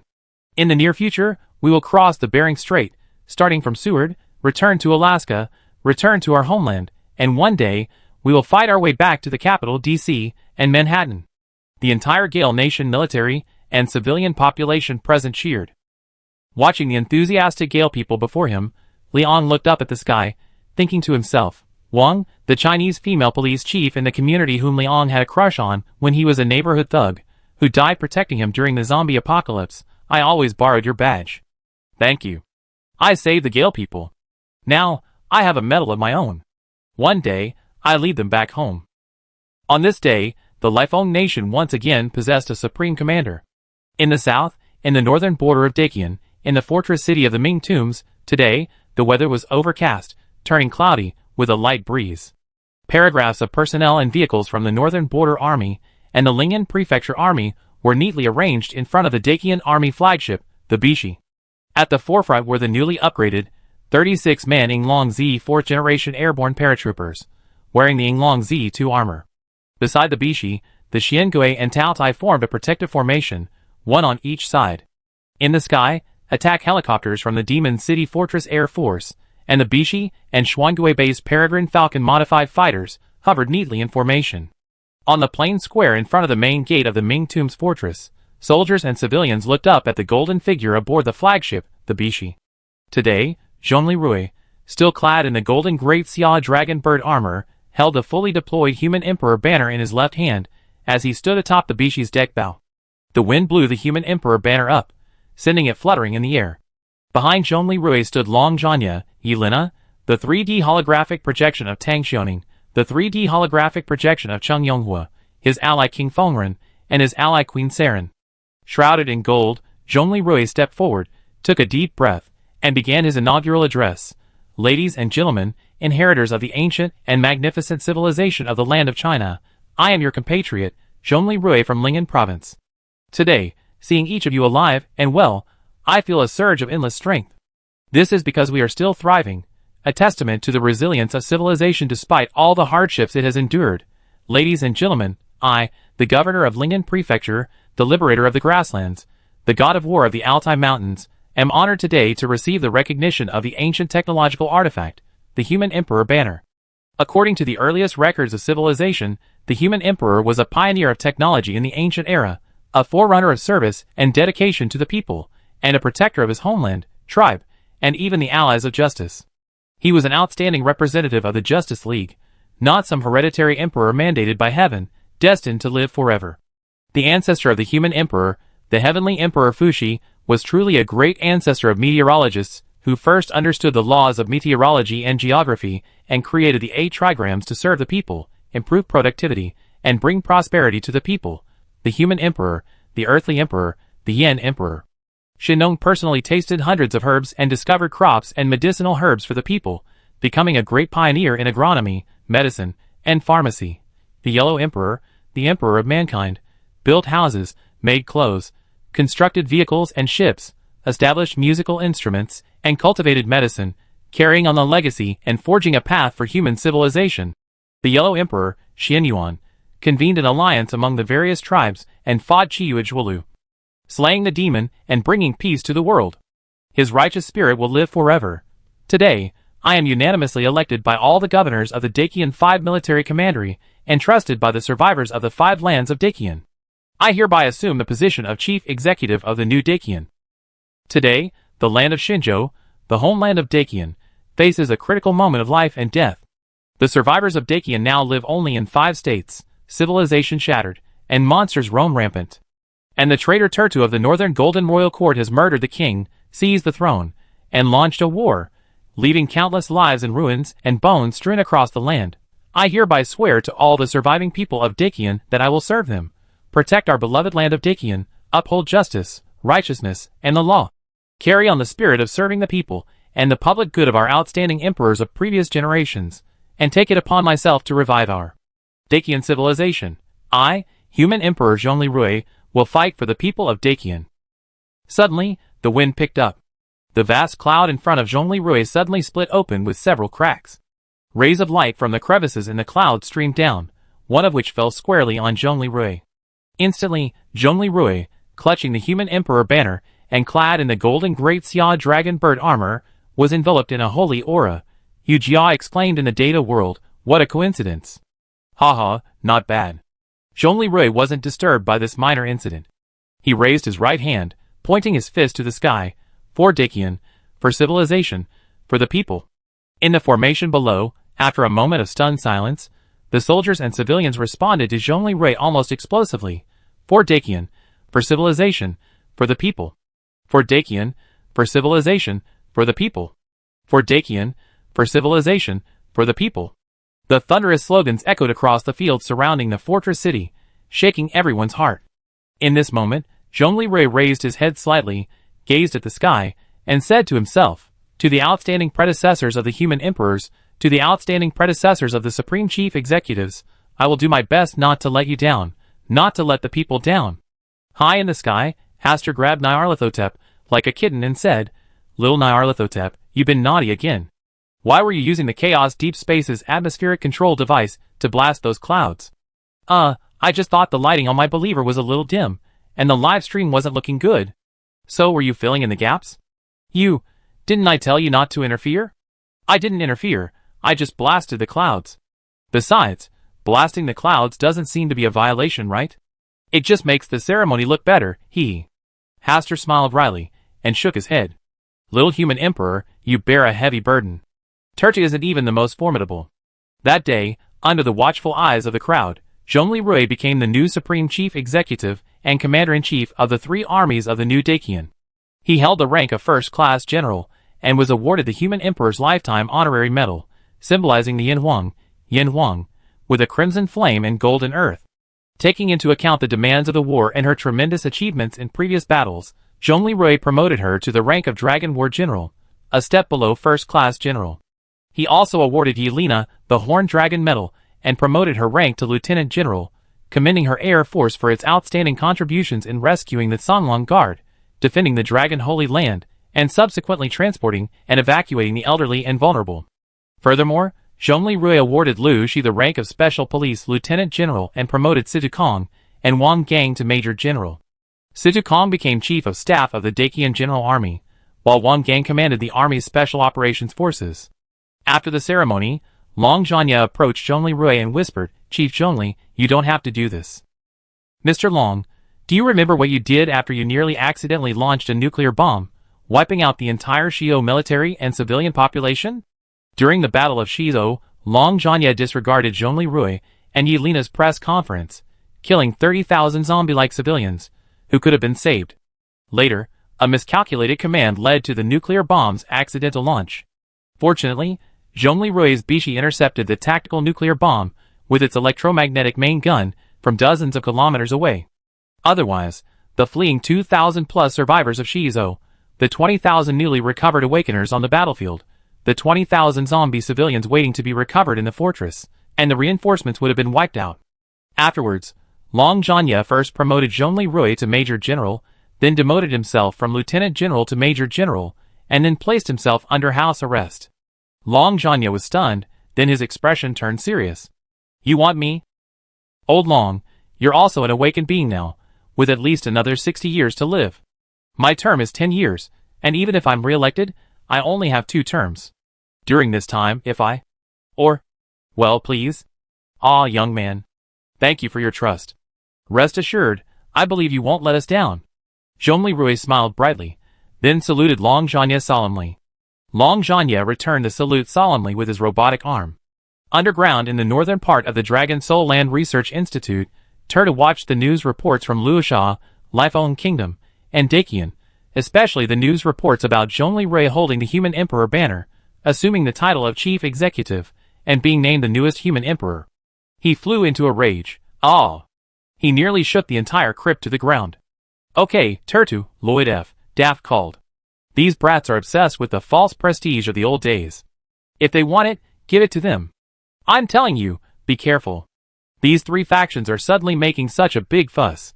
They're probably trying to boost morale before taking action. Humph. Although I suffered heavy losses from several proactive attacks, the Dragon Soul Land Research Institute I'm in isn't so easy to breach. I have laser and missile air defense systems capable of shooting down first-generation hypersonic missiles. It won't be easy for them to break in. Listen to me. It's always better to be cautious. Let me tell you, our underground facilities near Hudson Bay are almost at the point of uncovering the body of the slain old one. It's far more valuable than prehistoric animals or servant gods. If you don't have a good strategy, just hold on for a while. Once we achieve a breakthrough in new technology, won't it be easy to destroy them? I understand. East side of Hudson Bay, underground city base. Researchers, already partially mutated, were studying the massive corpse beneath the ground. The giant stood 40 meters tall, its head crowned by enormous horns, its body covered in white hair, its claws sharp as knives, and its mouth brimming with ferocious fangs. One researcher's electronic log read, under the permafrost, corpse suspected to be of the Cthulhu pantheon, the Great Old One, Windrunner Ithaqua. Chapter 489. Main Tombs Fortress, Military Operations Conference Room. Zhongli Rui, the coalition's main generals, and senior officers were holding a military meeting. General Zhongli, Supreme Chief, based on the data from previous battles, and after updating the satellite algorithm, we rescanned the Dragon Soul Land Research Institute, the surrounding hills, and the subsurface. We discovered that this Dragon Soul Land Research Institute is a modern-day Maginot Line, constructed using the hilly terrain. Zhao Pu pulled up the data and pointed out, the main body of the base is similar in strength to the Ontario Life Research Institute, a fortress capable of defending against strategic-level nuclear strikes. The base has 12 hidden, high-energy lasers plus high-performance dual-purpose air-to-ground air defense systems. The ground is equipped with an automated ground defense system similar to the one on the surface of the Cradle of Home No. 1 underground city. This laser defense system can intercept even hypersonic missiles. Currently, the hills surrounding the Dragon Soul Land Research Institute are also found to be hollow garrisons and storage bases. Currently, the base also contains approximately 5,000 sand scorpions, 30 giant snakes, and 2 Shadowman snake evil spirit bodies. Furthermore, an unidentified, oversized, 100-meter-long body still resides in the vast underground caverns north of the Institute. As mentioned in the previous chapter, this work is very exciting. Optical technology is more advanced than in the real world, and can already intercept hypersonic missiles. Yelena shook her head. That's difficult. Zhongli Rui thought for a moment, and asked Yu Jia and Kun Lu, who were also attending the meeting, you two said last time that using glide bombs wouldn't work, right? Yu Jia nodded. Master, if they were radar-invisible glide bombs, they could indeed evade anti-missile missiles and attack air defense towers. However, these are upgraded equipment equipped with high-performance anti-aircraft laser cannons. Once detected by the visual observation system, unpowered glide bombs would be more easily intercepted. Long Zhanya asked, so what about hypersonic missiles? Based on simulations, a hypersonic missile using conventional ammunition has a 45% chance of being intercepted. Furthermore, the Dragon Soul Land Research Institute is comparable in strength to the Ontario Research Institute. Even if a missile penetrates defenses, the damage to underground facilities will be limited, only damaging shallow tunnels, and having little impact on core locations. Long Zhanya's face was bitter. Even if hypersonic missiles could penetrate defenses, the Dacian military had already exhausted its nuclear warheads for hypersonic missiles. Hypersonic missiles with conventional warheads, however, had ample inventory. Zhongli Rui turned to Salikov and Liang, who were connected simultaneously. Liang spread his hands and shook his head awkwardly. The fleeing New Lifeng National Army's only remaining weapon was the AC-130 Flying Fortress. However, the Flying Fortress was a relatively close-range subsonic combat aircraft and lacked stealth capabilities. Not only would it be a sitting duck, flying slowly, but its weapons, aside from thermobaric bombs, were incapable of penetrating defenses. Thermobaric bombs are even worse. Chris, well-versed in military affairs, shook his head. Due to the limitations of their explosion mechanism, all thermobaric bombs can't reach very high speeds. It's true that thermobaric bombs can't reach very high speeds due to their explosion mechanism. Therefore, rockets have thermobaric versions, but hypersonic missiles don't have thermobaric warheads. Zhongli Rui shook his head. Against strategic-level nuclear fortifications, large thermobaric bombs can only penetrate 3.5 meters. Furthermore, according to intelligence from the Golden Court royal family, the underground caverns are 150 to 250 meters deep and interconnected, with expansive tunnels stretching 20 kilometers. Furthermore, many areas are large enough for a 100-meter-long dragon to operate. Even the father of bombs has very limited destructive power. This is the underground map of the known areas of the Dragon Soul Land Research Institute's underground pipelines, provided by the Golden Court. Zhongli Rui snapped his fingers, and a 3D map of the Dragon Soul Land underground city appeared in the air. The map detailed the entrances and exits of the underground caves, the main material warehouse, where the death worms, used as food and materials, were stored, the barracks where the sand scorpions lived, reinforced areas with potential water leaks, and the breeding and research laboratory areas. This information was revealed to Zhongli Rui by Kikij during his pillow talk last night. Unlike Saren, who was somewhat directionally challenged and needed a giant snake to guide him through the base, Kikij, with his astonishing photographic memory, even collaborated with Yujia before falling asleep last night, combining satellite remote sensing scans to roughly outline a 3D map of the Dragon Soul Land Research Institute's internal network. This deeply impressed Zhongli Rui. Of course, Zhongli Rui paid a price to obtain this information. He experienced some back pain during today's meeting. The entanglement of Kikij's half-snake body is now so strong. Even Ning Yin and Shinjie can't break free. At this time, Solikov said, General Long, during the last attack on the Ontario Hive, your country used its last viable hypersonic nuclear missile to destroy the Hive. Don't worry, my Rakshasa army still has more. I had the Air Force prepare the dagger, and the last 100 kiloton nuclear missile we can mobilize in the short term. We can use the same method Chief Executive Zhongli used against the Ontario Hive last time, find the entrance, and then strike it dead. Like the Fierce Wind Nation, the predecessor of Luosha, the Great Red Alliance, once possessed a vast supply of nuclear warheads. However, during the zombie rebellion the previous year, civil unrest triggered security procedures in many storage warehouses, automatically sealing them off. Coupled with the loss of many key technical personnel, the number of operational nuclear warheads is now limited to a single digit. This frustrating situation is not unique to Luosha, but also to the Fierce Wind Nation and even Dakian. Zhongli Rui said to Solikov, who was connected online, my comrade, I appreciate your enthusiasm. However, this approach will have limited effectiveness. Why? Solikov asked in confusion. Zhongli Rui zoomed in on several entrances and showed them to Solikov. Commander Solikov, please see, at the Dragon Soul Land Research Institute, the entrances to each fortress are U-shaped. 50 meters after entering the entrance, you encounter the first massive nuclear-proof gate. Behind it, in a massive tunnel, are several more such structures. If you launch a tactical nuclear strike at the entrance, the damage will be concentrated only at the corner of the gate, causing damage within a 195-meter radius at most.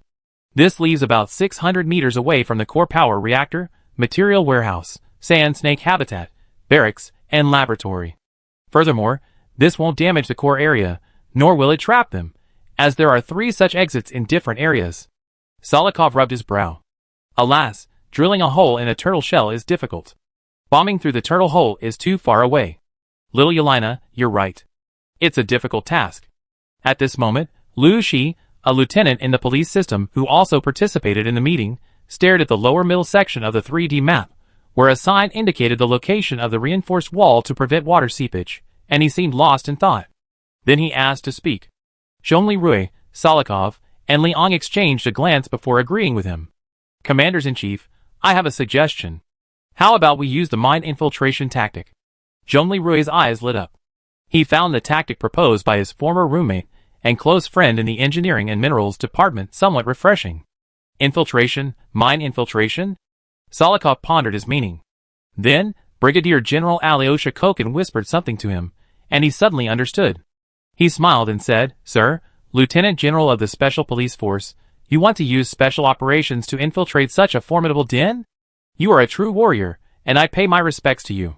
But sir, do you know that under this tactic, any special forces that break in, as you say in Dakian, are guaranteed to die? Now a marshal, Solikov promoted Chief of the General Staff Alyosha to Brigadier General. Solikov, the Supreme Commander in Luocha, holds the highest military rank in his respective realms, along with Zhongli Rui's rank of first-class general in Dakian, and Liang's rank of 5-star general. After Solikov's words, Liang's Major General Chris, also promoted at the same time as Liang, whispered something. Liang then showed a look of sudden realization. Then, with the same respect but also the feeling of suicide, he said, "Lieutenant General Liu Shi, you are truly a credit to the Special Forces. Your courage alone is truly rare. However, the core issue. How can Special Forces, as Commander Solikov just mentioned, penetrate the air defense network that even hypersonic missiles might not be able to penetrate, and then conduct a penetration operation? Chief Zhongli, what are your thoughts?" Zhongli Rui was feeling a bit complicated. When Liu Shi mentioned the words penetration and mine disaster, he had roughly grasped what Liu Shi meant. Intellectually, he felt this tactic was feasible. Liu Shi's rash proposal was indeed a bit abrupt. But the situation was now clear. Solikov wanted the spotlight, while Liang was playing the fence. Thinking of this, Zhongli Rui quickly pondered for a moment and said, "Everyone, you probably don't know that we in Dakian do have top-tier special forces capable of infiltration and breakthrough."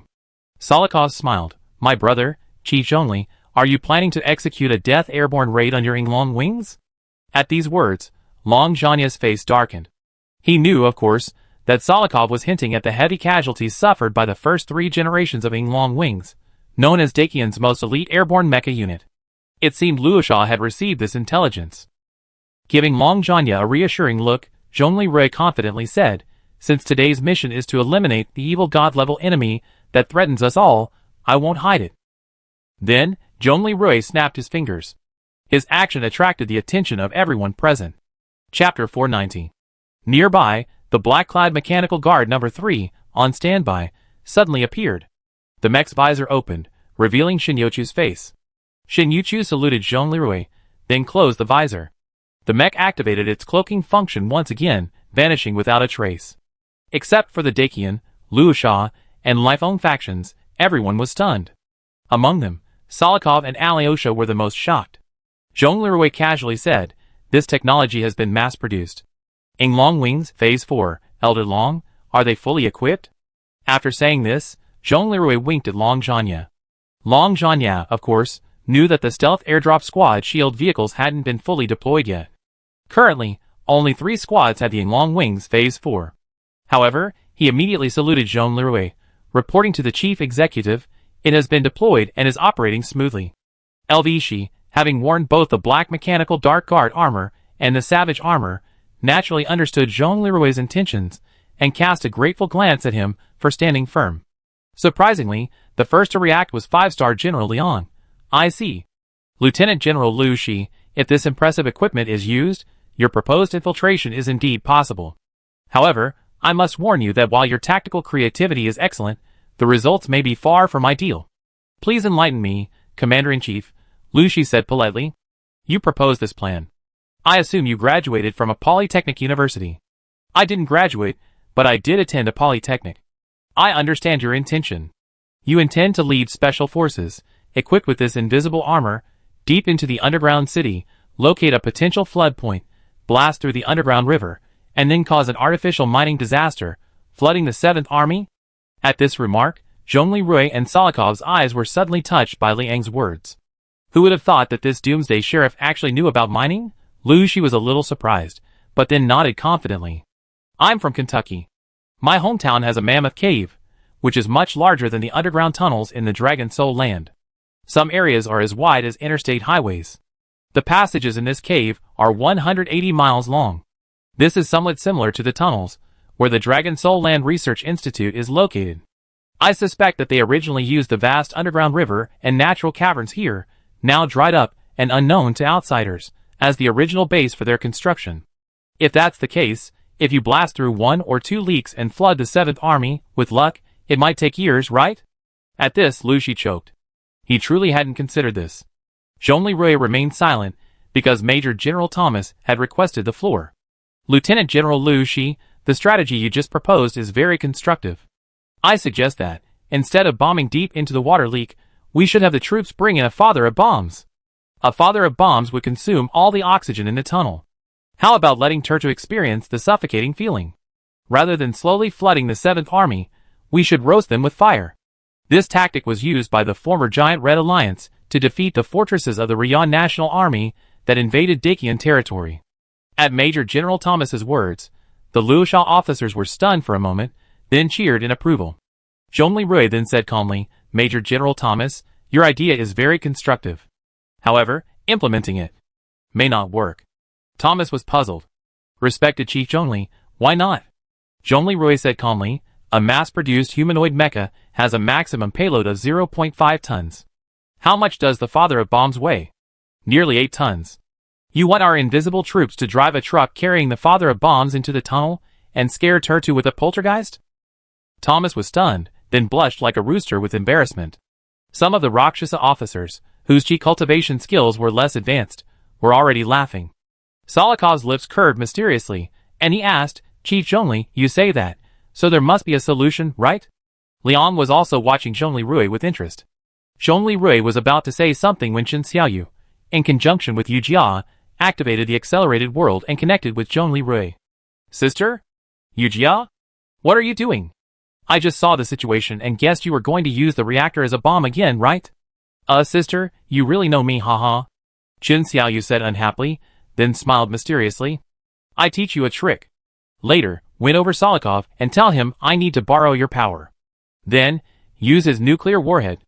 A 100,000 kiloton nuclear warhead weighs about 150 kilograms.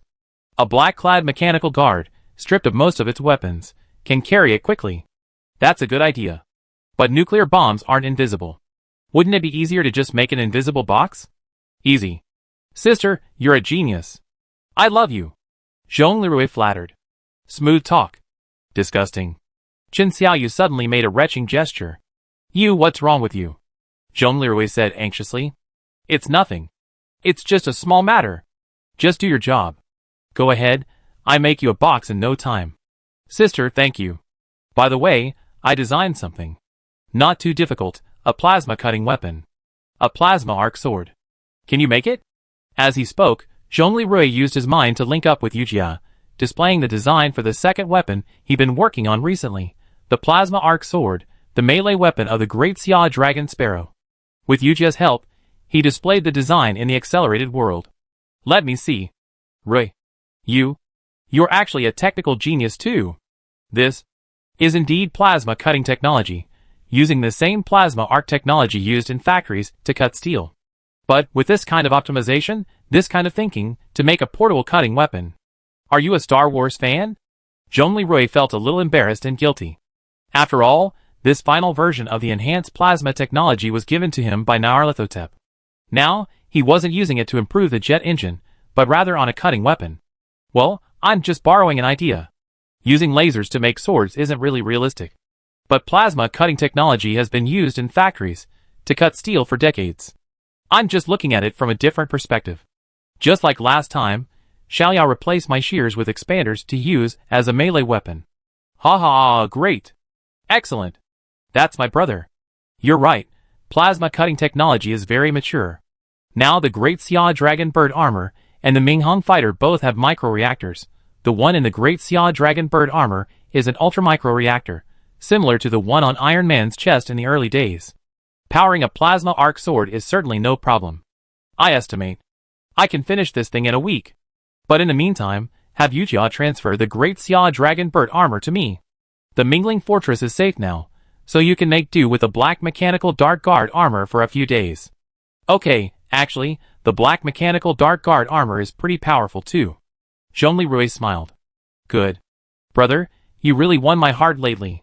Your modification of the Yinglong 2 Airborne Armored Combat System and this plasma sword are excellent. You really seem like an expert, haha. Sister, I once wanted to be a scientist, Zhongli Rui chuckled self-deprecatingly, but now I'm the human emperor, saving the world. Chen Xiaoyu burst out laughing. But in her excitement, her real-world body felt the effects of morning sickness again. Sister, take it easy. Get some rest, don't overwork yourself. Zhongli Rui said with concern.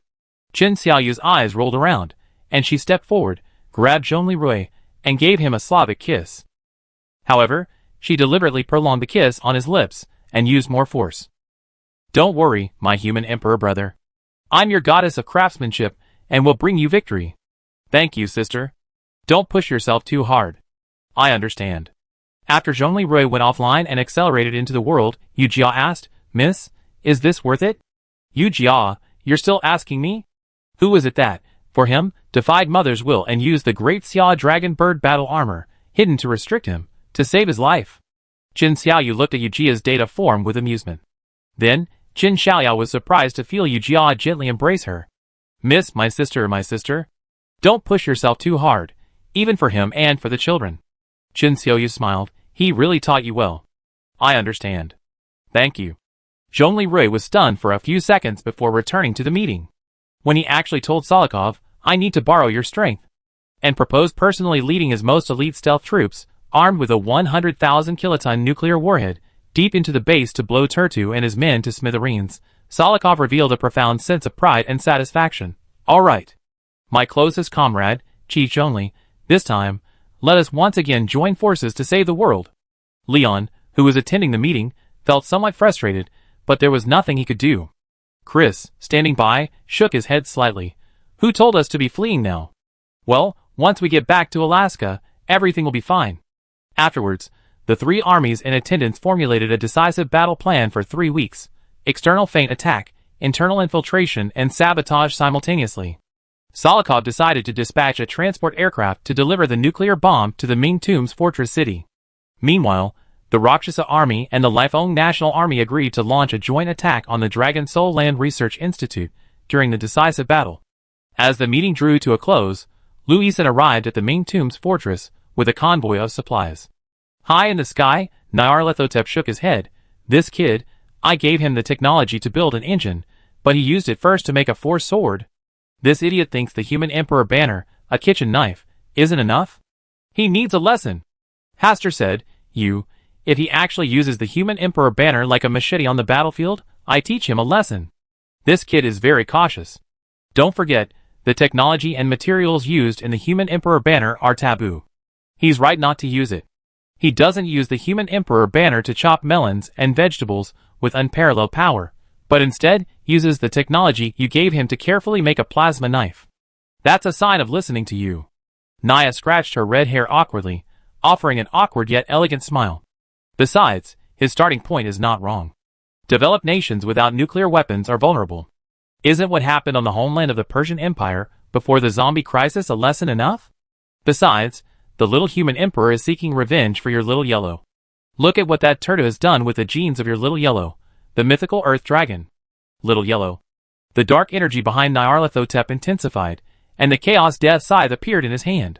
Damned **** of the Khan of the sky. I'm going to kill him. Okay, don't be impulsive. Although it wasn't your order, the little human emperor has gathered the most powerful righteous forces on Blue Planet, and isn't he doing this? I deduced they can handle it.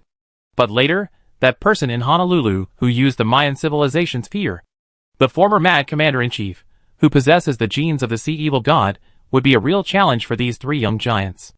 They three do seem reliable. Okay, I listen to you on this matter, brother. Nyarlathotep put down his chaos scythe and sighed. As for that six-eyed, bad-tempered fish you mentioned, huh? We talk about it later. Mayan legends say that giant beasts have 6 eyes. Haster nodded. Right now, the overall advantage still lies with the little human emperor and his allies. Let's wait and see. If they succeed, this civilization will naturally and steadily break through. That's what we like to see, wouldn't we? At this moment, Nyarlathotep retracted his chaos scythe, crossed his arms over his chest, and nodded, his eyes filled with rational agreement. Haster smiled. Good sister. Now you truly deserve your title, the most magnificent one. Nyarlathotep smiled proudly. That's right, brother. I'm the goddess of knowledge. Chapter 491. After the meeting, Zhongli Rui left the great Xia Dragon Bird and Minghong fighter jets to fly away, piloted by Yujia. Because they were about to use the human emperor banner, the battle armor and mecha fighters also needed some adjustments. When Zhongli Rui returned to the courtyard of his residence, Kikij came out to greet him. Kikij was wearing an apron, and seemed to have just finished cooking. Dear, you're back. Kikij hugged Zhongli Rui. Sister Sinyan is breastfeeding Xiao. The food will be ready soon. Thank you so much for troubling you, Zhongli Rui said, a little embarrassed. Huh? So polite, are you going to punish me? Kikij kissed him. Zhongli Rui smiled tenderly, put his arm around Kikij's waist, and kissed her back. At that moment, Zhongli Rui felt a burning gaze from behind him, and heard the sound of a paper bag falling to the ground. Xiao Rui. What are you doing to Queen Saren? Zhongli Rui quickly let go of Chi and turned to see Lu Yixin, her eyes filled with anger. Beside her was Zhongli Xiaofeng, who had brought her over, looking embarrassed. Zhongli Rui, please give me an explanation. Why is your student, Queen Saren, living in your house, and acting like this? Lu Yixin's eyes were filled with resentment and humiliation after being deceived. So, the online speculation was true. You were just playing both sides, using a propaganda war to deceive others. You were all acting, and I was the only one foolish enough to take it seriously and defend your lies. You're the human emperor. You're the human emperor, the chief executive, so you're so great, right? Answer me. Seeing this, Xiaofeng panicked and quickly used the prototype battle armor 2 to call Dixinian inside. Hello? Mom, something bad has happened. My aunt is here and has discovered the misunderstanding between Dad and little Mama. Given by his grandfather, Chen Pan. Chen Pan watched Xiaofeng fight Tongjia, and felt guilty watching Xiaofeng fight so hard in a tattered remake of the old Royal Guard's armor. So he gave Xiaofeng his own original Type 2 armor, which was only slightly inferior to the Great Xia Dragon Bird armor. Zhongli Rui felt helpless, and was at a loss for words when Kikij bowed to Lu Yixin and said gracefully, Hello, big sister. Let me formally introduce myself. I am Borjigin, the princess of the Golden Court. Kikij, Borjigin. Jean. Queen Saren's twin sister. My sister is a student of my darling. After Zhongli Rui announced his appointment as chief executive online and claimed the title of human emperor, the remaining leadership of the Golden Court, including the Dragon Guard elders led by Shikima and the female leader of the Sanlong Guard, Aruna, unanimously voted to support the human emperor student, Queen Saren, to ascend the throne. Aruna was initially skeptical, as the Sanlong Guard supported Kikij. However, Kikij told Aruna that he had already. The Holy Maiden's true teachings were passed down to Queen Saren, who now possessed the power of the Holy Maiden. Kikij then played a video of Saren single-handedly resurrecting 41 members of the Dragon Guardian clan. Furthermore, since she was now the lover of the Great Emperor of Great Qian, this was the best possible outcome for the future of the Golden Court. Shocked by Dalyu, Aruna accepted and supported Saren's ascension to the throne. Thus, Saren, like King Windblade, was now a crowned king, and Kikij bestowed upon her the title of prince and princess. In reality, Kikij, while seemingly speaking with such foresight to Aruna, was actually shifting the blame onto Saren, while he returned to his life with Zhongli Rui. Hearing the name prince and princess, Lu Yixin's aura immediately diminished. She then, in a cold, measured voice, questioned Zhongli Rui, Rui, give me a reasonable explanation. Is it not excessive? Human. Emperor. The door opened, and Dixinian appeared, holding Zhong Lixiu. She radiated elegance and maternal grace. Her voice was incredibly calm and peaceful. Sister Yixin? You're here? Come in and sit down. Let me tell you the details. Your daughter, Xiaofeng, will make your aunt a cup of scented tea with 2 goji berries. Arui, don't just stand there.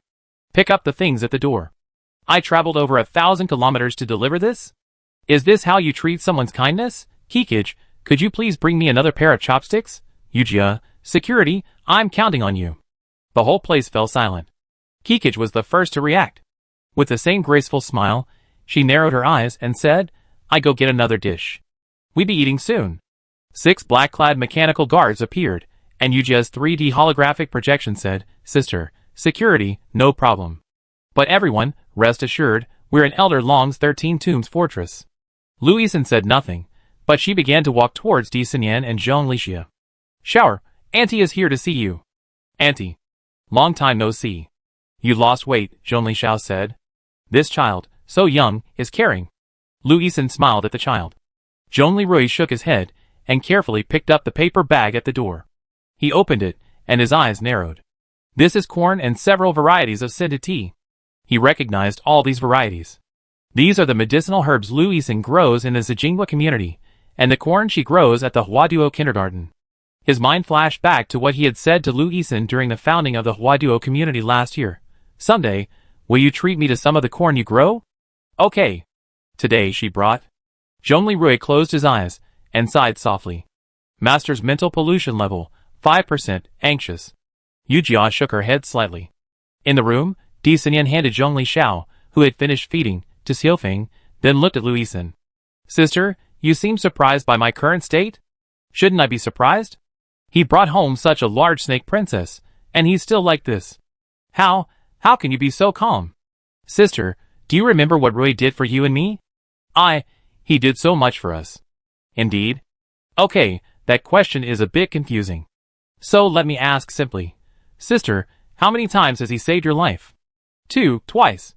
The first time, when we were desperate and starving. He gave us an entire new pioneer community, a new home, and a hope of survival. The second time, during the battle at the pesticide factory, Rong Chanfeng was nearly dead, and it was he who saved me again. Yes, I did. You and I went to his memory world together. When he was 12, he saved me for the first time in his life. When the zombie era began, he was still a patient who had just woken up from a car accident. With his relentless determination and vast knowledge, he saved Enchi and me and helped us escape the hospital. Did you know that day, I actually hit a scalpel, and when the door really gave way, I was contemplating suicide. It was he who, using a pair of nail clippers and a dismantled drive shaft, led us out of the ward. Lu Yixin continued, then, he made that compound bow in the hospital and led you out? He gave you that bow, didn't he? Di Xinyan smiled faintly. Yes, I kept it. He's fought countless times, for those around him, for those he cares about, until he was covered in wounds. Too many times to count. So many times, he risked his life to save us girls. Including the two of us. Yes, and me too, Chen Xiaoyu, who was monitoring, said calmly. He risked his life to save me, too, even if it was a bit incidental. Di Xinyan sighed softly, but even if we repay him, it's all passive. Only Kikij, the princess of the desert, made me understand how much she loves Arui. She also made me understand how much Arui loves me. What, sister-in-law, are you talking about? Lu Yixin almost lost her grip on the teacup. Sister-in-law, what exactly happened? Di Xinyan looked at Lu Yixin and calmly recounted her conversation with Zhong Lirui that day under the starry sky. Never before has there been a girl like Kikij, who sacrificed her life twice for Arui. And she saved Shower and me. True, her intentions were impure. But so what? She truly deserves the title of Shower's godmother. This talented and kind girl, like Arui, never wanted power, status, or ambition. She wanted the same things as Arui, me, and you. She made me understand the meaning of moth to flame love. Arui treated me the same way. And I'm actually unworthy of Arui's love. The source of all the pain Arui suffered during his college years was me. That day, I told Rui I wanted to leave. Rui stopped me.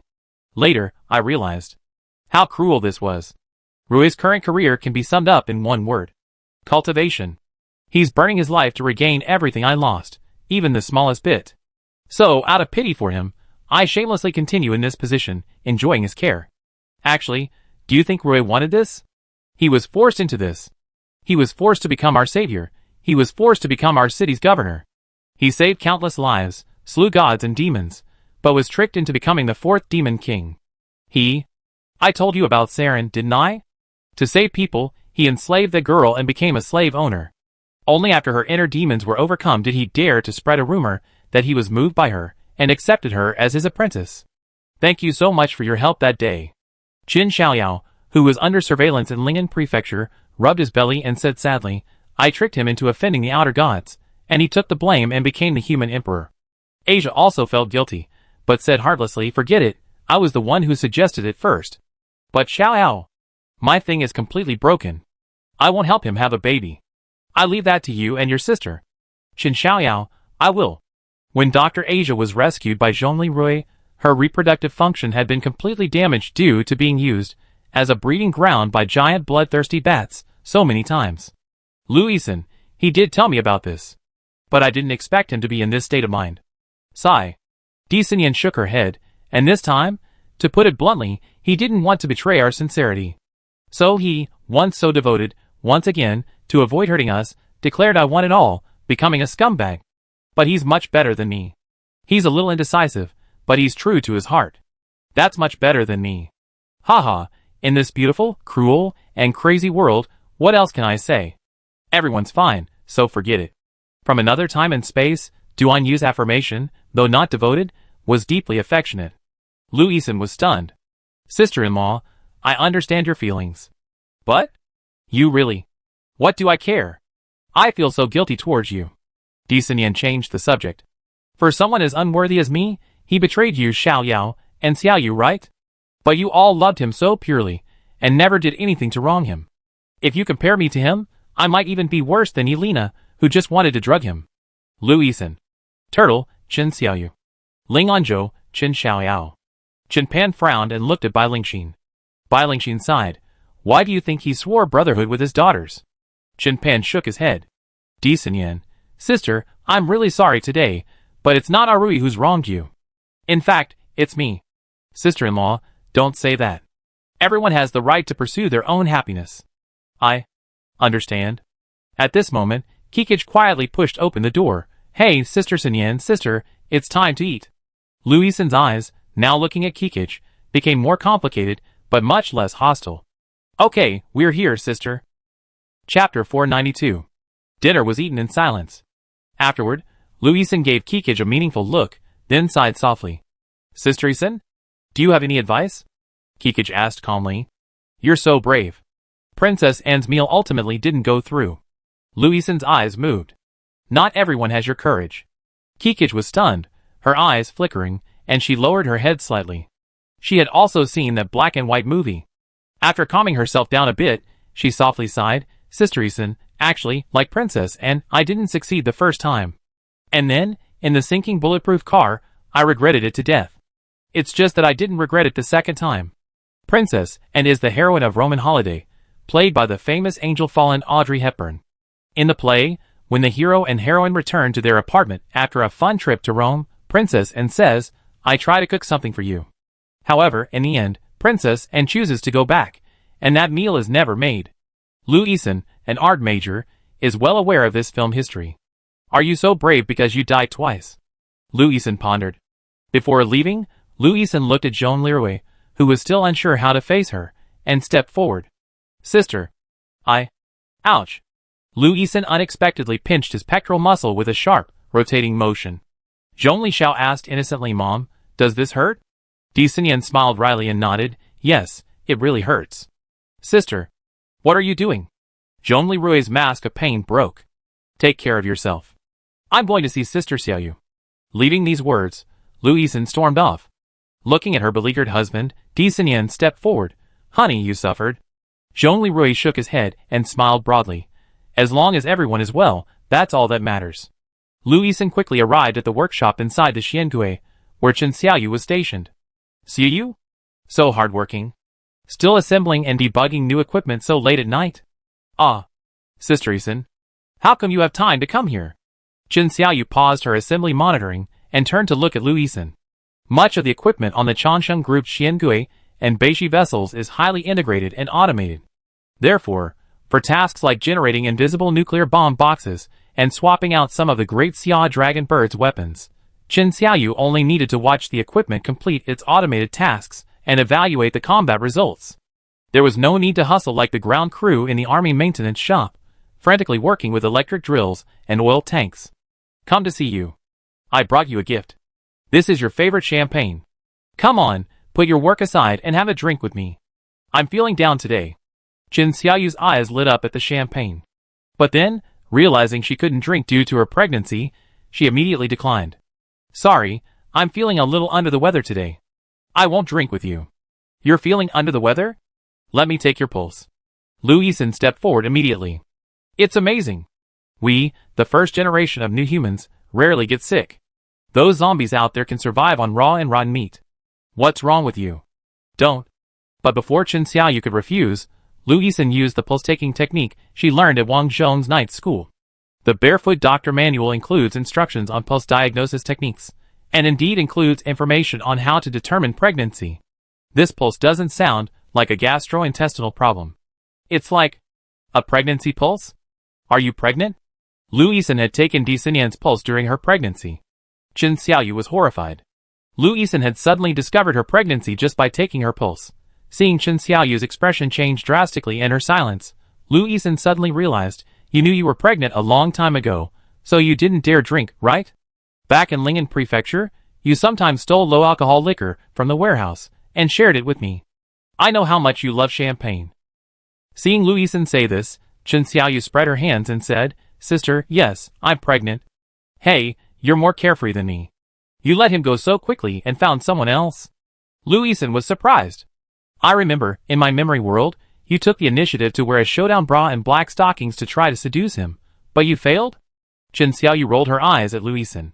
Hey, Sister Yisun, you still have the nerve to criticize me? You and him were alone in the bathroom of the pesticide factory, naked, and you kissed him, and he was so scared that he spent 8 hours observing whether you had mutated. And you still have the nerve to criticize me? Lu Yisun was sorely touched that she was speechless. After a long pause, she crossed her arms over her chest and sighed sadly. You finally let go of him and turned to other men. So quickly you even have a child. I thought you were just like me, apart from research. I'm not as open-minded as you. Oh, how could other men be worth bearing children for? Chen Xiaoyu stroked her belly proudly. It's not another man's? Lu Yisun's eyes widened after a moment of confusion, her pupils shrinking slightly. Is it his? Chen Xiaoyu's panic escalated, and he cursed himself inwardly, thinking that his stubbornness and unwillingness to admit defeat had gotten him into trouble. Is it really his? Lu Yisun's voice turned cold. Seeing Chen Xiaoyu remain silent, Lu Yisun's eyes blazed with rage. What a bastard. With Kikage, at least he's still supporting her and being responsible. What are you doing? He's acting like a scumbag. Even if I weren't. I hate this. He doesn't deserve to be my brother. I'm going to scold him. Sister Yisun, don't go. Chen Xiaoyu frantically said. It's not his fault. He's not responsible at all for this. He doesn't even know. You're treating me like a 3-year-old. If that hadn't happened, how could you possibly be pregnant? Have you forgotten how Xiaofeng and her 10 personal guards came to be? Chen Xiaoyu shouted anxiously. Xiaofeng, Zhu Su, Teng Shi, and 10 other first-generation new humans, the mass-produced C0-S, are mass-produced clones of Chen Xiaoyu. Lu Yisun was stunned, astonished. You're using cloning technology. You actually go to such lengths for him? Is that a problem? In my heart, besides him, my whole life is all about research. I don't want to destroy his family, nor do I want to follow Chichika's pattern. So, with a child like his and a research career, what's there to worry about in my future? Doesn't he want to be a scientist? I will train his child, and me to become the next generation of Blue Star's finest scientists. Lu Yisun unconsciously took a step back. Xiaoyu, your whole family is crazy. Yeah, so what if I love him? This man, to save his companions, fought his way through my father's, Chunpan/Chunjinkun, home, cradle number 1, and in the process, saved my sister and me. Later, even though I wasn't familiar with him, he led his troops to the sunroom in the botanical garden in the middle of winter, retrieved some mandrake fruit, and used it to make a potion to save my life, just because my sister asked. He did what even my father, the number 1 demon king, couldn't do. You know, is there something wrong with me loving him? Sister, don't get excited. Don't get upset. Lu Yisun hesitated. Sister, please keep today's events a secret. Otherwise, I have to ask you to rest for a while. 2 black-clad, armored mechanical guards appeared behind Chen Xiaoyu. Sister, don't mess around. I just... Lu Yisun sighed, looking at the nearly frantic Chen Xiaoyu. I'm truly impressed by you and Kikage. You're all for him. 1, secretly bearing a child for him. You're giving up the throne and the kingdom. Chen Xiaoyu gave Lu Yisun a meaningful look, and suddenly an amusing thought flashed through her mind. A mysterious curve curved her lips. Sister, let me ask you, if it were you, would you have a child for him? I would. Lu Yisun blurted out, covering her mouth in fear, her mind screaming, you idiot. I would. What did you say? Chen Xiaoyu burst into laughter, her whole body shaking. Oh my dear sister, look at you. Now it's easy. You're like this yourself, and you're still blaming me? Lu Yisun blushed all the way to her neck. But sister, I run out of samples. I secretly got these samples when he was mentally injured and repairing the capsule last time. If you want to get them, why don't you wear black stockings and go up to him yourself tonight?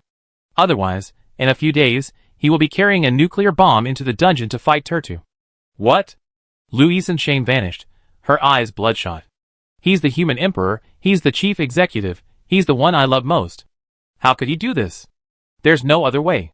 In this operation, only if he leads nearly all of his black-clad mechanical guards, stealthily infiltrates the base and implodes the nuclear bomb, can we have a chance of eliminating Turtu, that mortal turtle hiding in his impenetrable fortress. We tactical deductions on this point. Even Rakshas's hypersonic nuclear bombs can't directly deal with it. What do you think I'm working overtime for? I'm strengthening his great Xia dragon bird armor. Is the success rate high? As high as 72%. However, failure carries the risk of utter death. Chen Xiaoyu sighed. I'm going to stop him. Don't be ridiculous, sister. This is Blue Planet's highest level combat strategy. He's doing this for the future of all of humanity, every single one of us. Do you think being the chief executive of the Justice League is that easy? I get it. Lu Yixin bowed her head helplessly. Suddenly, Lu Yixin remembered something. Kikage, it's just the second time, and I don't regret it. Chen Xiaoyu, you said, I love him, is that a problem? Gee, I do. She suddenly grabbed Chen Xiaoyu's hand. Sister, help me. I want to do it too. Chen Xiaoyu stared in amazement at Lu Yixin's tearful expression. Then, Chen Xiaoyu sighed softly and gently embraced Lu Yixin. I help you. After Lu Yixin left, Chen Xiaoyu contacted Yu Jia. Sister, let me guess, you want me to stop Sister Yixin when she takes action without the black-clad mechanical guards? Sister, I know I no longer have top-level authority to order you anything. This is a sisterly request. Did you see Sister Yixin's expression just now? According to human logic, what you're doing is already insane. Yu Jia, when Arui passes away centuries later, his consciousness can be with you. We who are still alive, the way we pass on love together is through the fruit of that love. Children. Even many women can live without men, yet they need children as a source of motivation and bond for their future. Sister, we're not harming Arui. We won't affect him, and we won't even let him know. Please. This is a request from us sisters, who love Arui equally. Yu Jia didn't answer. A day later, while Zhongli Rui continued to busy himself with the dispatch of supplies and preparations for the war, Lu Yixin called via encrypted communication. Arui. Sister, what's the matter? Tonight, I want to talk to you alone. Alone? Zhongli Rui asked, puzzled. Yeah. I heard from Xiaoyu that you're going to lead the troops alone, carrying a nuclear bomb, into the dungeon? Sister, this is confidential. I know. How can you take such a risk? What if something goes wrong? What will happen to Xinyan, Kikage, Shower, and Xiaofeng? And we, your stepsisters, will be heartbroken too. Come! Tonight, I have to have a good talk with you. Zhongli Rui, you have to come. Do you hear me? You still owe me a favor. I get it. I definitely come. In the room, Lu Yixin donned a sexy, mature-looking business suit and let down her meter-long hair in the mirror. Rui, leave me with a memory, she whispered. Chapter 493. That night, after completing all his preparations for the day, Zhongli Rui arrived at Lu Yixin's room with mixed feelings and a bit of a downturn. Sister, I'm here. Come in, Lu Yixin's cold voice echoed. Hearing this voice, Zhongli Rui suddenly sensed something was amiss. He groaned inwardly, then pushed the door open and entered. An invisible, black-clad mechanical guard followed him into the room and waited in a corner. Upon seeing Lu Yixin clearly in the room, Zhongli Rui felt something inexplicably strange about the atmosphere. At that moment, Lu Yixin examined herself with a sullen expression. However, today, she was wearing a standard office outfit, a crisp white shirt with a gray, hip-hugging one-step skirt, long black stockings, and high heels. Her 1-meter-long hair, usually tied up in a bun, cascaded down like a waterfall, now cascading freely. Lu Yixin, standing before Zhongli Rui, looked like a domineering female boss about to reprimand her younger brother. Zhongli Rui sat down. Lu Yixin looked at the flower tea in front of Zhongli Rui, a flicker of excitement in her eyes, like a hunter spotting its prey. Backstage, Chen Xiaoyao connected with Chen Xiaoyu. Sister, what are you doing? Chen Xiaoyu communicated directly with Chen Xiaoyao. Keep a low profile. Do you want my parents to hear? My sister is interested in our project and wants to invest. Chen Xiaoyao, oh my god. She's trying to squeeze into a field like ours? Isn't that great? We can organize parent-child activities in the future. How wonderful. Chen Xiaoyao, But she actually began to imagine a heartwarming scene of herself, Chen Xiaoyu, and Lu Yixin, the three of them holding their adorable children, sharing experiences, and laughing about family matters. That hopeful future. Maybe you're right. Just keep your mouth shut, and don't let Mom and Dad find out. I know. After a while, I tell them we're going to do a special research project. That's all. At this moment, Bai Lingxin looked at Lu Yixin on the screen and shook her head. That damn girl, how audacious. Chen Xiaoyu's beautiful eyes rolled, and she covered up. Mom, it's all my fault. I was too blunt last night. When Sister Yixin heard that Arui was going to wear a stealth armor and carry a nuclear bomb to drill into the underground city to deal with Turtu, she was terrified. So, that's the suspension bridge effect. Coming? Now, her mind was preoccupied with not wanting to leave any regrets. You know, Big Sister doesn't really want to be Arui's big sister. She loves Arui. Look, she actually believes Arui is a queen, even wearing black silk stockings today. You're so careless with your words. Bai Lingxin was successfully misled by Chen Xiaoyu's rhetoric of 9 truths and 1 lie, shifting concepts, and covering up some facts. Keep an eye on her. Don't let her do anything too outrageous. Of the 5 members of the Light and Shadow Club, Chen Pan, Chen Zhenquan, has been assigned to the elite assault unit for the past few days. He discusses tactical details with Zhong Lirui during the day and isn't performing background monitoring duties. Ling Anzhou's Aisha has a similar mindset to Chen Xiaoyao. She believes her misappropriation of things has caused trouble for Zhong Lirui, so she chose to turn a blind eye to Chen Xiaoyao and Chen Xiaoyu's scientific sperm borrowing. Therefore, within the Light and Shadow Club, Chen Pan and Bai Lingxin are unaware that their 2 daughters are already pregnant. She was completely in the dark about everything. Chen Xiaoyu agreed. Don't worry, Mom. I'm counting on you for the final testing of all the invasion mechas. Bai Lingxin finally nodded. Yu Jiao watched all this calmly, her mind racing with strange thoughts, similar to how humans feel when seeing this scene, feeling a sense of discomfort, an indescribable feeling. Her focus returned to the scene inside the room. At the scene, Zhong Lirui was sitting on the sofa, legs crossed, legs embroidered in black stockings, but his arms crossed, his expression stern. Lu Yixin sternly reprimanded him. Rui, you are now the chief executive of the new Dakian, the commander-in-chief of the armed forces. How could you take such a risk? You should delegate power to capable subordinates, not always be like Zhuge Liang, personally handling everything. Even though we have the new human special physiques and the most powerful equipment, you're not the one using them like this. Among the 3 giants, who would personally carry a nuclear bomb in charge and like you? Normally, shouldn't the most elite special forces be sent? Where are Elder Longxing Long Wings? Sister, you have a point. However, even if Xiao Pu and his team went there right now, it might not be possible. If Xiao Pu and his team had all the equipment and everyone inside had become new humans, they could really go in and give it a try. However, half of them are still ordinary people now. The stealth vehicles are only equipped with 3 squads. Sending such a force into the dungeon would be truly disastrous. Our most elite force in Dakian right now is indeed our Changsheng Group's black-clad mechanical secret guard stealth robot corps. Resources are limited after all, so I have no choice but to lead the team. Chen Xiaoyao, caught on camera, was at a loss for words. He contacted Chen Xiaoyu. Sister, is Big Sister really getting carried away with her preaching? Her preaching is 100% true, and it really makes sense to me. Has she forgotten her original purpose? Chen Xiaoyu stared intently, particularly focusing on the subtle details in Lu Yixin's eyes. A mysterious curve curved her lips. No, she's the true acting superstar. Everything she arranged today had a purpose. First, she used a truly stern lecture to make Arui truly feel guilty. Then, without Arui noticing, she drank the tea. Once Arui drank, she was done. She just used the real thing, acting so convincingly, just waiting for Arui to fall for it. Huh? Is her scheme that sophisticated?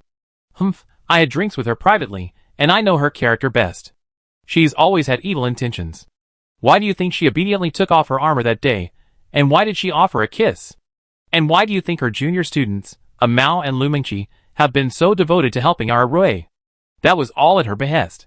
It's true that the young couple helped, but they were also emotional intelligence spies.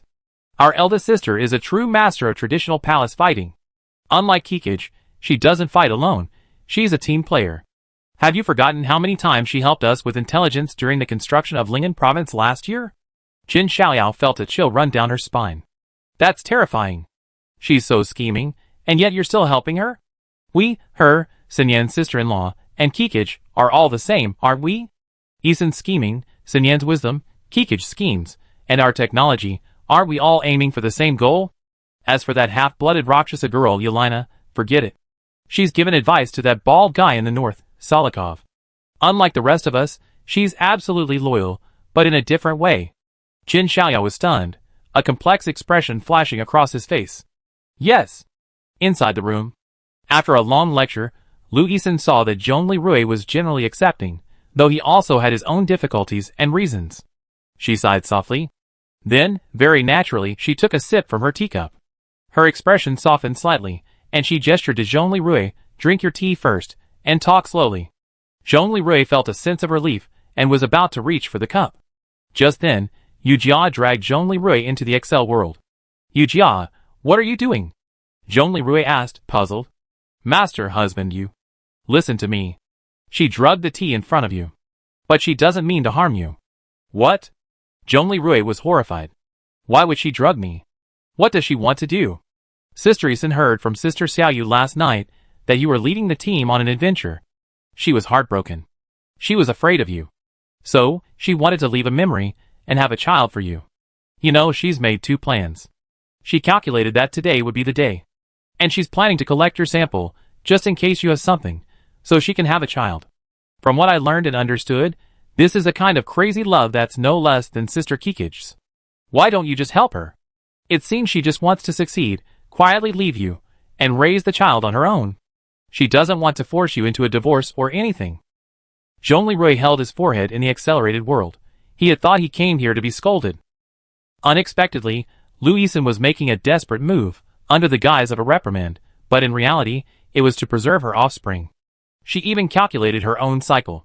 Furthermore, judging by the sample collection, Yu Jia, Lu Yisan, and Chen Xiaoyu, a top genetics expert, were undoubtedly involved. A chill ran down his spine. These 3 girls had set up a high-level plot to ambush him. If Yu Jia hadn't told him the truth at the last moment, unwilling to betray him, he would have been stricken the moment that cup of tea hit his stomach. Chapter 494. However, at this moment, Zhongli Rui felt no urge to blame Lu Yisan, Chen Xiaoyu, or even Yu Jia. He had long known what they were thinking. In the real world, Lu Yisan's reckless abandon left Zhongli Rui both shocked and distressed. Ah. Zhongli Rui sighed, then said, Yu Jia, thank you for telling me the truth. Master, it's my duty. I know clearly now that I love you deeply. Therefore, I can conclude that Sister Isan truly loves you too. Do you want to? I know what you mean. However, I don't want her to ruin herself in this way. I have to respond to her properly. Ah? Let's go back. I know my limits. Zhongli Rui regained consciousness, and his demeanor completely changed. His expression became serious, his demeanor resolute. Faced with Zhongli Rui's sudden change, Lu Yisan was momentarily dazed. Chen Xiaoyu, staring intently at Zhongli Rui, cried out, Oh no! Look at Rui's eyes. He already knows the truth. Yu Jia has sold us out. Chen Xiaoyao, ah sister, didn't you convince Yu Jia? Oh no! This is terrible. Not only is Sister Isan's plans ruined, but our plans are in jeopardy too. But just as the Tech sisters were in a state of panic, the next moment, something in the room took them by surprise. Zhongli Rui withdrew his hand from the teacup and issued a command. Yu Jia, administrator privileges. Private mode, turn off the camera. Chen Xiaoyao asked her sister in confusion, Sister, isn't this mode only used when you visit Sinyan or Kikij at night? Chen Xiaoyu stared at the now black screen, her eyes bloodshot with jealousy. No way. Is that so? Why? Rui, what orders did you just give? What are you going to do? Lu Yisan asked doubtfully. Zhongli Rui snapped his fingers, and the black-clad mechanical guards waiting in the corner nearby appeared. Lu Yisan, however, wasn't overly surprised. I want to talk to you privately. It's not private if someone's watching, Zhongli Rui said calmly. Sister, you drugged this tea, didn't you? Lu Yisan's expression changed drastically, but she quickly regained her composure. She snorted coldly, yes, that's right. I did drug it. Zhongli Rui sighed softly, and walked over to Lu Yisan, looking at her gently yet firmly. Sister, are you still thinking the same thing? Lu Yisan turned her head away, her eyes slightly red. She looked Zhongli Rui in the eye again. Yes. Actually, I haven't changed. Who wants to be your adopted sister? I just like you, what's wrong? But sister, I'm actually a very ordinary person. People. Ordinary? You say that, do you still believe it now? Ah Rui, the human emperor's stinky little brother. Never mind. I know what you mean, sister. I'm flattered. Sister, you're so outstanding, so beautiful. So independent and strong. But now, I can no longer offer you unwavering loyalty. Can you accept a scumbag like me? Zhongli Rui said with a touch of self-mockery and bitterness. I used to dream of being a devoted husband, a scientist who could contribute to society. But now I'm like this. I wouldn't have dared dream of this 2 years ago. I want to tell you, don't ruin yourself like this. It hurts me to watch you. Lu Yisan slowly stood up, raised her right hand, and clasped her left arm, saying nothing. After Chen Xiaoyu repeatedly pleaded with Yujia, Yujia finally agreed to restore the on-site audio monitoring, but not the video. The two sisters listened intently. "Ah, Rui, do you know when I fell in love with you?" Louison sighed. "It was that day, after you caught us stealing vegetables from your house." "Huh? Do you remember that night? I and a dozen other people, desperate, came to steal vegetables from your community. But that night, not only did you give us potatoes to eat, you also came with me to rescue Mingqi. Do you know that you stood tall in the room that day, like a tower of steel, with a glass bottle for Mingqi's fore hanging from your body? That day, my heart trembled for you for the first time. You are so... a man who makes me tremble.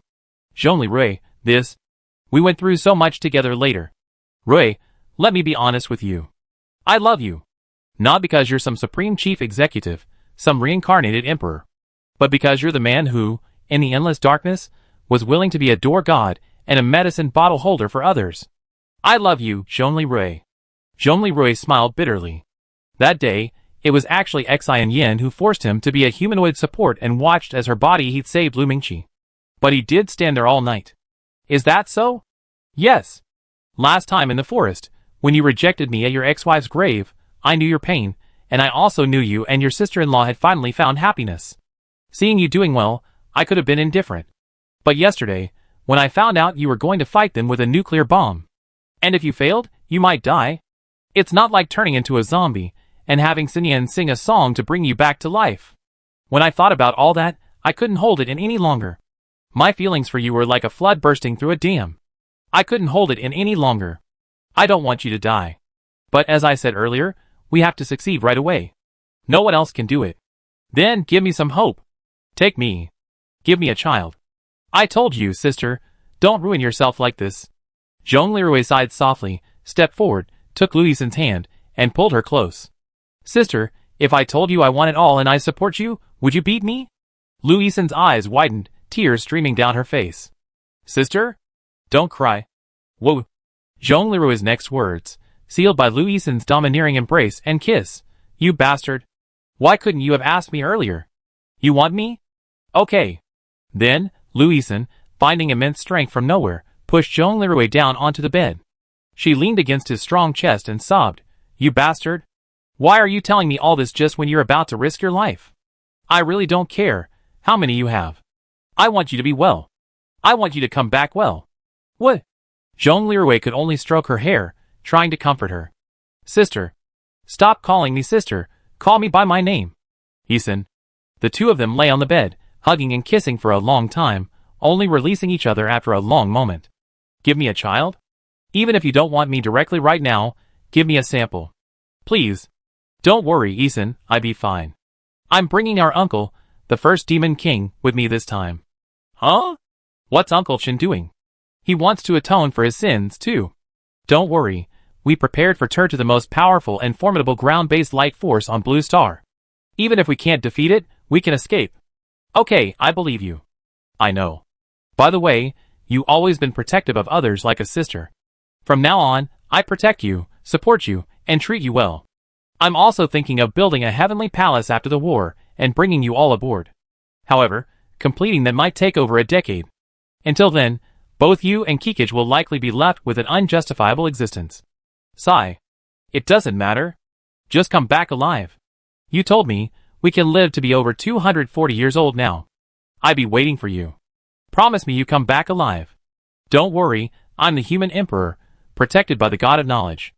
Zhongli Rui smiled gently. What's the god of knowledge? Louison looked puzzled. Wenkuxing. The surveillance channel showed a dead silence after the two sisters had listened to their conversation for a while. Chen Xiaoyao asked weakly, sister, did Sister Yisun manage to get it done this time without drugs or armor removal? Should we go talk to Arui and try it out? Chen Xiaoyu raged, I achieved this so heroically with science, and you just nailed it with a straight-shooting metaphysical stunt. Yu Jia urgently contacted Chen Xiaoyu, sister, don't get excited. Your mental pollution level is 18%. For the sake of the child, don't get excited. Okay, I won't be angry. Sister, I don't care about the top scorer in the imperial examination. Miss Dance Department Archery. Nyarlathotep grumbled from high above, then smiled. That retired historian namely said, Tau begets 1, 1 begets 2, 2 begets 3. Little Emperor, this is your first time breaking the rules. Do you still care if you break them again? There are 2 pregnant scientists waiting to be dealt with, hee. Chapter 495. In the room, the 2, having calmed down from their brief joy, sat back on the sofa. This time, Lu Yixin made Zhong Leroy another cup of unadulterated flower tea. Rui, I thought about it. I'm very grateful that you took my hand and accepted me. However, I also consider that for the time being, I can't be with you publicly every day like Chi Chi Gu. Yixin, what do you mean? The war is coming. You're recruiting. Your lover before the battle, it's a blow to morale. Zhong Leroy was speechless. You're right. But it doesn't matter. I know you have the heart. Chi Chi Gu can wait, so why can't I? Besides, you miss me, so why not? Zhong Leroy almost spit out his tea. Forget it, Yixin. I listen to you. For now, let's leave it this way. Don't worry, I give everyone a good, complete solution one day. I won't let you stay like this forever. I believe you, my little emperor. Lu Yixin smiled, kissed Zhong Leroy gently, and then said seriously, but what I said just now was also sincere. You have to change your ways next time. You are the chief executive, not just the governor or general. You must learn to delegate power and properly train your subordinates and companions, instead of rushing into everything yourself. I understand. Yu Jia, after hearing the change in the topic of their discussion, asked kindly, Master, my 2 sisters have been listening to your sweet talk for quite a while.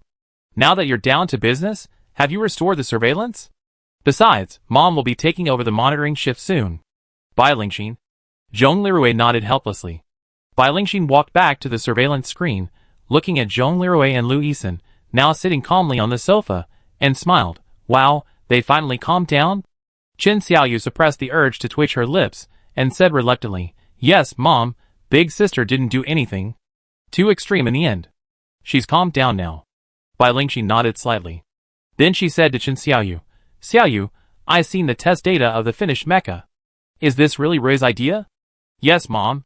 When did he become so amazing? Mom, hasn't he always been amazing?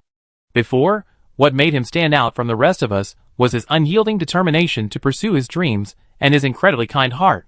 But in terms of true technical skill, he wasn't even at the passing level among us. He was only able to understand and appreciate the pros and cons of our technology. However, this time, the idea he gave you, while developed with Yu Jia's help, is already somewhat beyond Blue Star's current capabilities. Chen Xiaoyu was stunned. Mom, is it really that amazing? The plasma arc sword he designed, combined with the power of the ultramicroelectromagnetic reactor, can produce effects. See for yourself. Kunlu? Yes, ma'am. Kunlu demonstrated a battle simulation of Zhong Leroy's Great Xia Dragon Sparrow battle armor, the sword combat suit. The opponents were 3 ordinary Great Xia Dragon Sparrows. In the animation, the Great Xia Dragon Sparrow's sword combat suit charged forward and slashed in a confined area. The 3 initial versions of the Great Xia Dragon Sparrow battle armor, the test subjects, were directly severed by the plasma arc blade, the longest of which was 2 meters long. Chen Xiaoyu was astonished as she looked at the creation she had created based on Zhong Leroy's ideas. Rui's design demonstrates a mastery of plasma technology that surpasses that of all the top experts in this field on Blue Star that I know of. He's recreated the lightsaber from Star Wars to a certain extent. I suspect this improvement is unnatural. Mom, are you saying that after being captured by the outer gods he gained? I also suspect that his crazy idea of building a celestial palace to house his loved ones was also fueled by this technological breakthrough. Plasma technology? Yes, plasma technology. He only used very basic plasma cutting technology this time. However, the more advanced plasma technology is plasma jet technology in the power sector. Bai Lingxin crossed her arms and nodded. Before the apocalyptic crisis, our plasma technology still had many bottlenecks. But? Yes, the design Rui gave you has produced something far more efficient than any known large-scale conglomerate. It's even fair to say that his designs don't belong in our era. Chen Xiaoyu then realized the seriousness of the situation. Mom, what do you mean? We must protect Rui even more carefully. Whether it's his safety, his peace of mind, or his path. I have a feeling he holds the key to the true advancement of our civilization. Hearing this, Chen Xiaoyu was stunned and asked hesitantly, Mom, so this time he went down to the dungeon. Hey, Those nuclear blast doors are like watermelons compared to this thing. As for that Tonga, it's a piece of cake compared to this weapon. It's not comparable to the shears and pliers Xiaoyao equipped him with earlier. And, while this weapon is very bright, it's very quiet. Great. This way, he won't be in any danger this time he goes to the dungeon. Qin Xiaoyu was overjoyed, unconsciously rubbing his abdomen. Alright. Bai Lingxin smiled, then turned serious. Xiaoyu, don't mass-produce this thing yet. After Arue finishes defeating Turtu, we have a good chat with him together, in the name of the Light and Shadow Society. Chen Xiaoyu nodded seriously. Okay. After Bai Lingxin took over the monitoring, Qin Xiaoyu's eyes lit up with confidence. So now that Arue has been guided by the outer gods, he's not only become a scientist, but also holds the key to humanity's breakthrough into Civilization 1.0 and the arrival of the efficient space age? I also. Pregnant with his child. Ha ha. It's me after all. Brilliant decisions, powerful actions, awesome. Sister Lu, stop sneaking around. I want to work with Arui on scientific research, raise our child together, and train him to be a scientist. Your little palace schemes are nothing compared to that. Hee. Yujia, miss, mental pollution level is 0%, entering a state of positive mental excitement. Sister, you're pregnant. Calm down. Extreme joy and sorrow aren't good for the fetus. Yujia advised helplessly. Yes. Thank you, sister. Qin Xiaoyu stuck out her tongue, trying to calm down. Yeah, there's still a long way to go, so take it slow, hee. In the office, Zhongli Rui rubbed his brows, as he observed the deployment and preparations of all the allied forces. Almost there. Huh? Nearby, the red eye on the human emperor banner, kept by the black-clad mechanical guards, lit up. When Zhongli Rui opened his eyes again, he was in his memory world again. Nyarlathotep, dressed in red, stood before him. Sister Goddess of Knowledge, Zhongli Rui greeted calmly. Little human emperor, you worked incredibly hard to eliminate Turtu. Are you avenging the 3 million people in the glazed land? Partly, Sister Goddess. If Solikov, Leon, and I hadn't stopped him, there would be fewer than 600,000 people left alive on Blue Star, not the 250 million he decimated. Previously, the number was 500,000. Zhongli Rui's 18 tribes in Ling'an province added 40,000 primitive citizens awaiting full recovery, bringing the current number to less than 600,000. The 250 million was a reference to the 250 million deaths during the Golden Court's Western Expedition, a reference to the real-world Mongol Empire's Western Expedition that resulted in the devastation. Your tone is exactly like my brother's, Nyarlathotep muttered. Sister Goddess? Zhongli Rui asked cautiously, not fully understanding. Human Emperor Zhongli Rui. Nyarlathotep suddenly changed his usual cynical and erratic demeanor, adopting a serious expression. I, the crawling chaos, god of knowledge, would like to ask you for a favor. This favor has nothing to do with the progress of Blue Star civilization, it's a personal request. Furthermore, it doesn't conflict with what you're about to do. Sister Goddess of Knowledge, please speak. Little elf? Nyarlathotep gently called out to Yujia. Can you help me with a map? Yujia nodded, pulling up the 3D map she and Kikij had collaborated on. Nyarlathotep pointed to a location with an octopus tentacle. Sighing softly, this is the core of the Dragon Soul Land Research Institute. The source of all the Satman serpents, and the genes of the Turtle divine body. The remains of my child, the Earth Dragon God, Xiao Huang. After Xiao Huang's death in battle, my other followers, along with the King of the Golden Court, buried him here. The funeral you held for those 3 million people was truly impressive. Your grave sweeping was truly beautiful. Little brother, you possess the romantic spirit of a bard. Do me a favor and arrange a magnificent on-site cremation for Xiao Huang as well? That. But underground, the nuclear bomb's destructive radius is only 195 meters. That's not a problem. You originally planned to detonate the bomb at the power reactor, 100 meters away, right? Nyarlathotep pointed with his tentacle at Zhongli's original planned detonation location.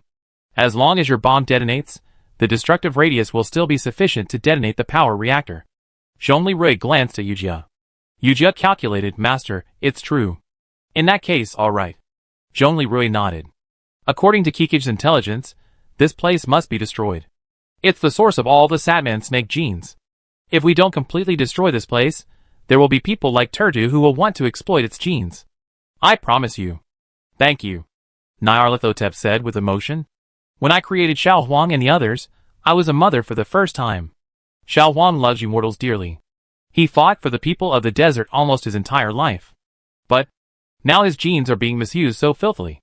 I feel truly awful. Sister Goddess of Knowledge, Xiao Huang is your creation, right? Why don't you handle this matter yourself? Thousands of years ago, I set other subordinate gods to handle it, thinking it would be foolproof.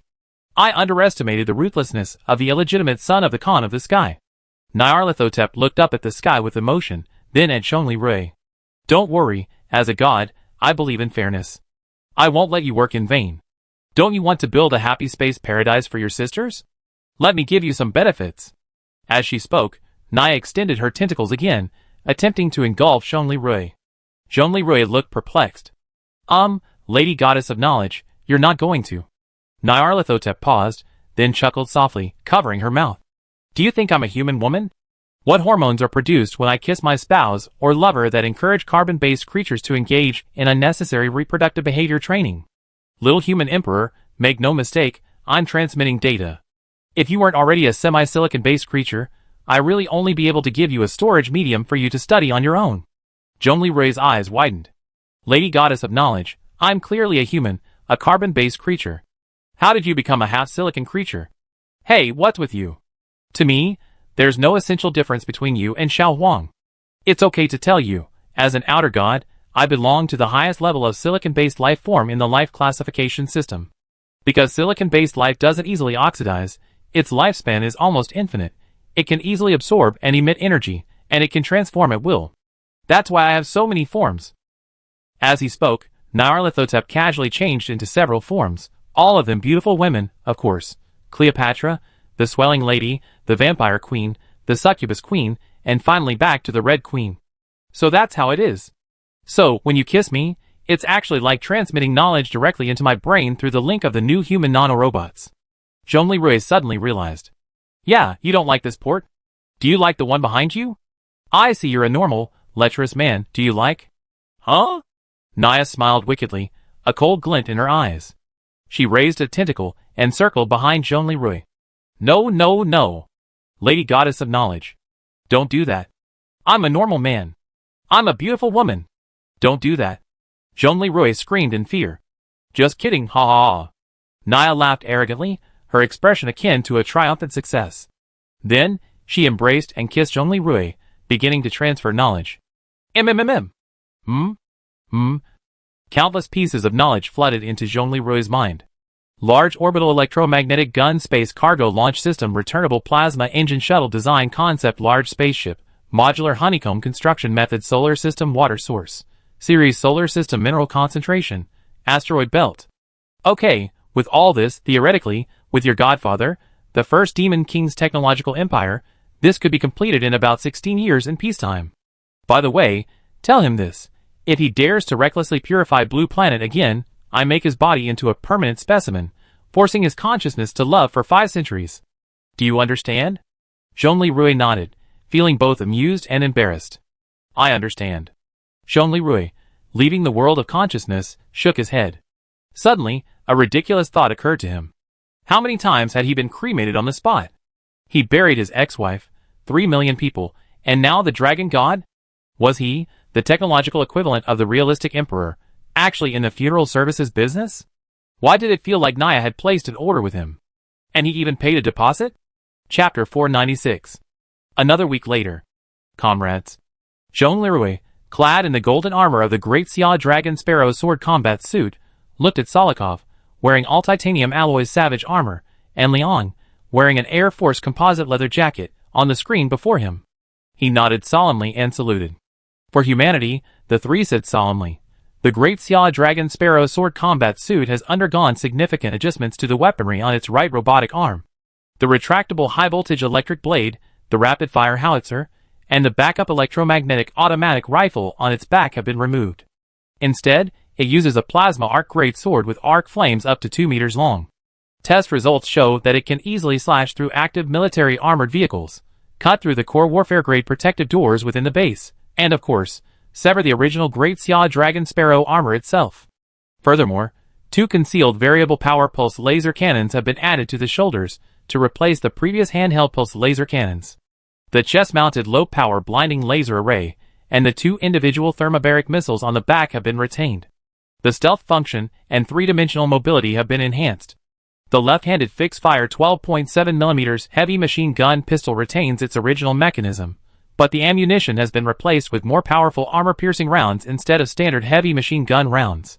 The high-voltage electric shock device has been relocated to the left hand, and the retractable blade has been eliminated, resulting in a 20% reduction in overall weight. The main power source has been replaced by an ultramicro electromagnetic reactor instead of a nuclear battery. In the morning light, the heavy gates of the 13 Tombs fortress opened. The combined fleet of the Allied Southern Front, Dacian Northern Frontier Army, Dacian Lingonjo Army, Dacian Demon City Fortress Air Force, the remnants of the Golden Royal Court, and the Songlong Guard's long-range fire support unit, led by the 3 land-based ships Taotai, Bishi, and Xiangui, set out at dawn, aiming for the depths of the northern desert. At the same time, northeast of the desert border, a rapid reaction force from the Rakshasa Kingdom, consisting of a large number of medium and long-range firepower vehicles and a small number of light air defense vehicles, also advanced towards the southwest, led by 2 modified Bison giant hovercraft, equipped with TOS-1 flamethrower tank launchers to serve as launch platforms for thermobaric bombs and medium-range rockets. At the airport, Liang and Major General Thomas exchanged a glance, saluted, then fist-bumped, and donned Air Force pilot helmets. The 2 then boarded the Torch of Freedom 1 and 2 AC-130 flying fortresses. Soon, the massive aircraft slowly accelerated. A little while ago, Zhongli Rui hugged Di Xinyan and Zhongli Xiao. Be careful. If it's absolutely impossible, evacuate everyone first, Di Xinyan urged. You're not alone now. We all want you to return safely. Don't worry. Chi-Chi-Gu, standing nearby, was already teary-eyed. Ah Rui. Wait for me.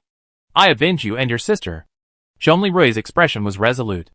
Seek justice for your father, King Batter, the 3 million people who died in vain, and the desecrated earth dragon god Xiao Huang. Ah Rui, you must return safely. If revenge isn't possible, that's okay. Sister Xinyan and I can't live without you. Xiao can't live without her father either. Zhongli Rui pulled Chiga into his arms. At the same time, by the shores of Qilong Lake, Queen Saren led Shikima, all the elders, and the citizens of the newly born Golden Royal Court in prayer toward the 13 Tombs fortress. My teacher, I wish you a successful campaign. Saren cast her gaze towards the fortress city a few miles away. Then, in the golden morning light, Zhongli Rui, escorted by Shen Yichu and Ameo, left home. Behind him, Di Xinyan, holding Zhongli Xiao, Red-Eye Kikij, and Zhongli Xiaofeng, clad in the Prototype 2 battle armor, watched the men of the family depart for battle once again. Mom, Dad, will they be safe? Yes. Your dad is a hero, blessed by the god of knowledge. Di Xinyan smiled and stroked Zhongli Zhao's head. High in the sky, Nyarlathotep heard Di Xinyan's words and smiled. Very well, my sworn sister-turned-wife, I grant your wish. He is now my apostle, so of course I protect him. Haster frowned. Remember, no direct interference. Brother, you really should reflect on why your sister-in-law left you in such an extreme way. Was it worth it that time? Nyarlathotep crossed his arms and looked at Haster with a hint of pity. Haster's expression suddenly darkened. Then, he looked toward Mars' orbit. Mars' orbit, a Martian moon, deep within Deimos. Deep within Deimos, in a mysterious, technologically advanced palace, a being resembling a perfect woman from a museum reclined lazily upon a throne. The perfect outer god, Dindra, gazed at the blue star, as if responding to Haster's gaze. Your obsession with upholding the laws of Blue Star is no less than my dedication to perfection. However, for this, you lost your eldest son, you lost your beloved. Huang Yi, my old friend, was it worth it? That execution. Do you really not regret it? Executor, Xiaqiwu, what do you think? In the asteroid belt, a rusty, striped, invisible planet slowly opened its terrifying eyes. Its size was half the diameter of the moon. Your Majesty, Queen of Perfection, I, Growth, the emissary of Azathoth, am enforcing Azathoth's laws. I will be watching. Judge Haster's actions on Blue Star were completely legal and compliant, and there are no issues. I was the one who ruled on Windwalker, and his consciousness is completely dead. What's the problem? Daindra said speechlessly, you're all deadheads. Why did most of us leave? Don't you two have any idea? Growth fell silent, reverting to invisibility. Haster, in turn, cast his gaze upon Blue Star, their adopted home. Today, most of the advanced civilizations here have departed. On their own planet, the Cthulhu Pantheon, most of the outer gods and great old ones, because of the catastrophe they were involved in, are unable to regenerate or reincarnate intact here. They all died that year. Only he and a few others remained here to hold out. The Yellow King sat slumped in his captain's throne, devoid of any heroic spirit. He lowered his head, then cast his gaze once again toward the heart of North America. Shab! Shut up! You eternal sinner! Shut up! Thousands of mournful, shrill female voices, mingled with endless resentment and coldness, emanated from the underground world, piercing through time and space, fiercely striking back at the Yellow King. Alas! Hastur, looking young, sighed. Ming Tomb's fortress, landship dockyard. Just as Jean Leroy and his group were about to board the warship, an unexpected person appeared. Eason. Sister.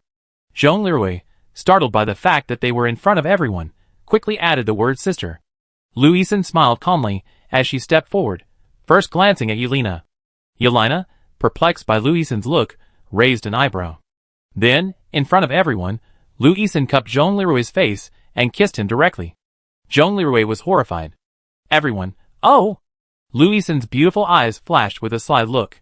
The kiss was brief, and after breaking it off, she placed another kiss on each cheek. Having already experienced this, Jean Leroy was speechless. He knew Lou Eason was doing it on purpose. After Lou Eason finished her salute, she said solemnly, Supreme Chief Executive, on behalf of the Lingen State Councilors, I extend my best wishes to you. You are the pride of our Lingen State. I wish you and all of you noble comrades a successful campaign, and may our Dacian regain its glory. The surrounding officers suddenly realized that Lou Eason, acting as a local councilor representative, was performing the Slavic kiss salute, and they calmed down. Many of them, however, cast playful glances at Yelena, as if hinting that she was the one who started this trend. Finding those scorching eyes, Yelena couldn't help but laugh and cry. She was also amused by Lou Eason's familiarity, thinking to herself, great. Chichiga got away with it last time using the Slavic kiss from my hometown. Sister Lou, are you trying to copy her and try a backstabbing? You people, blaming everything on our Slavic kiss. Don't you feel any pain in your hearts? TSK.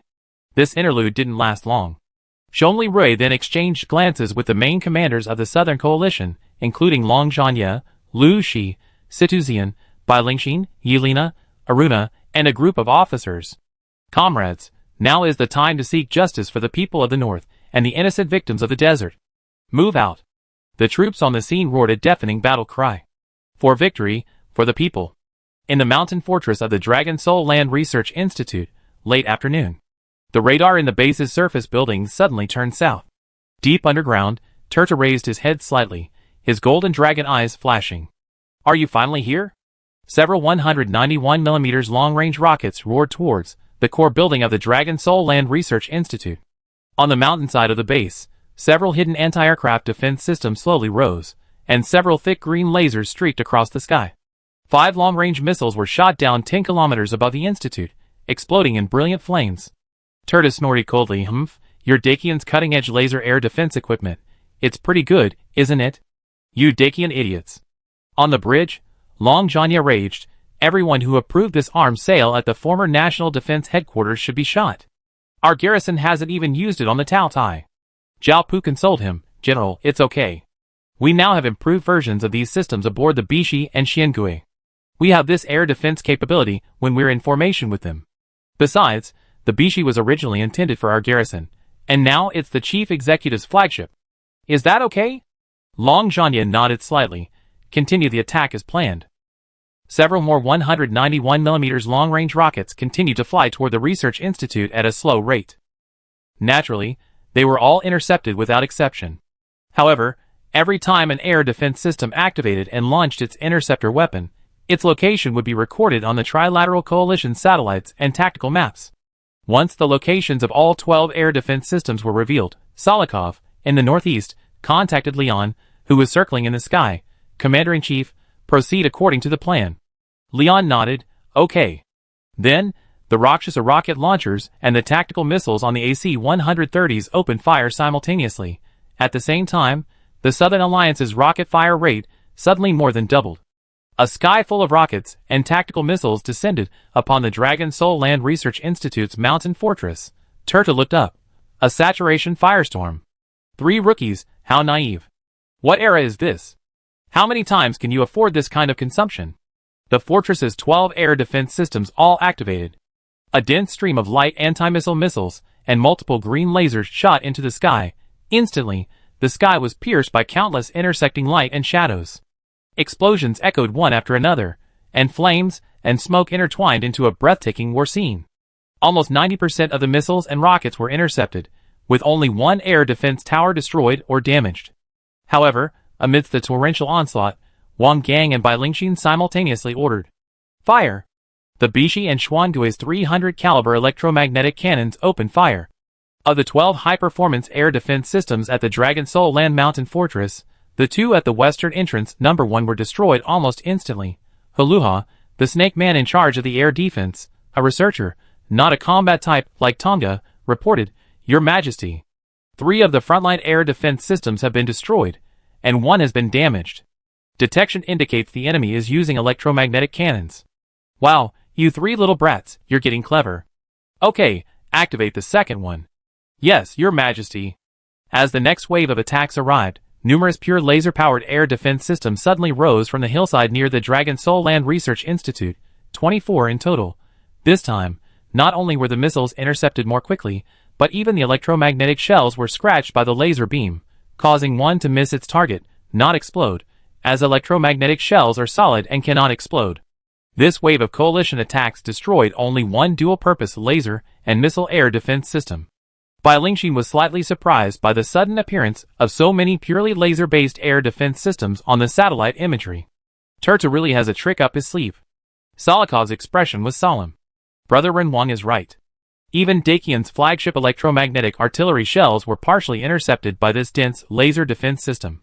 If we were to rashly launch a hypersonic nuclear missile, we would undoubtedly be intercepted.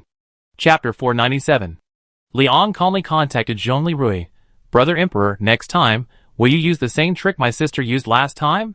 During the last Ontario Hive attack, Liang's sister, Dr. Asia, invented the electromagnetic pulse missile. This time, Bai Lingxin and Shen Xiaoyu upgraded it, turning it into a stealth missile. Zhongli Rui called back from a stealth helicopter 20 kilometers away. Indeed. Liang nodded. Brother, be careful. I found some whiskey. After the fight, let's go drink with Baldy Solokov. Okay.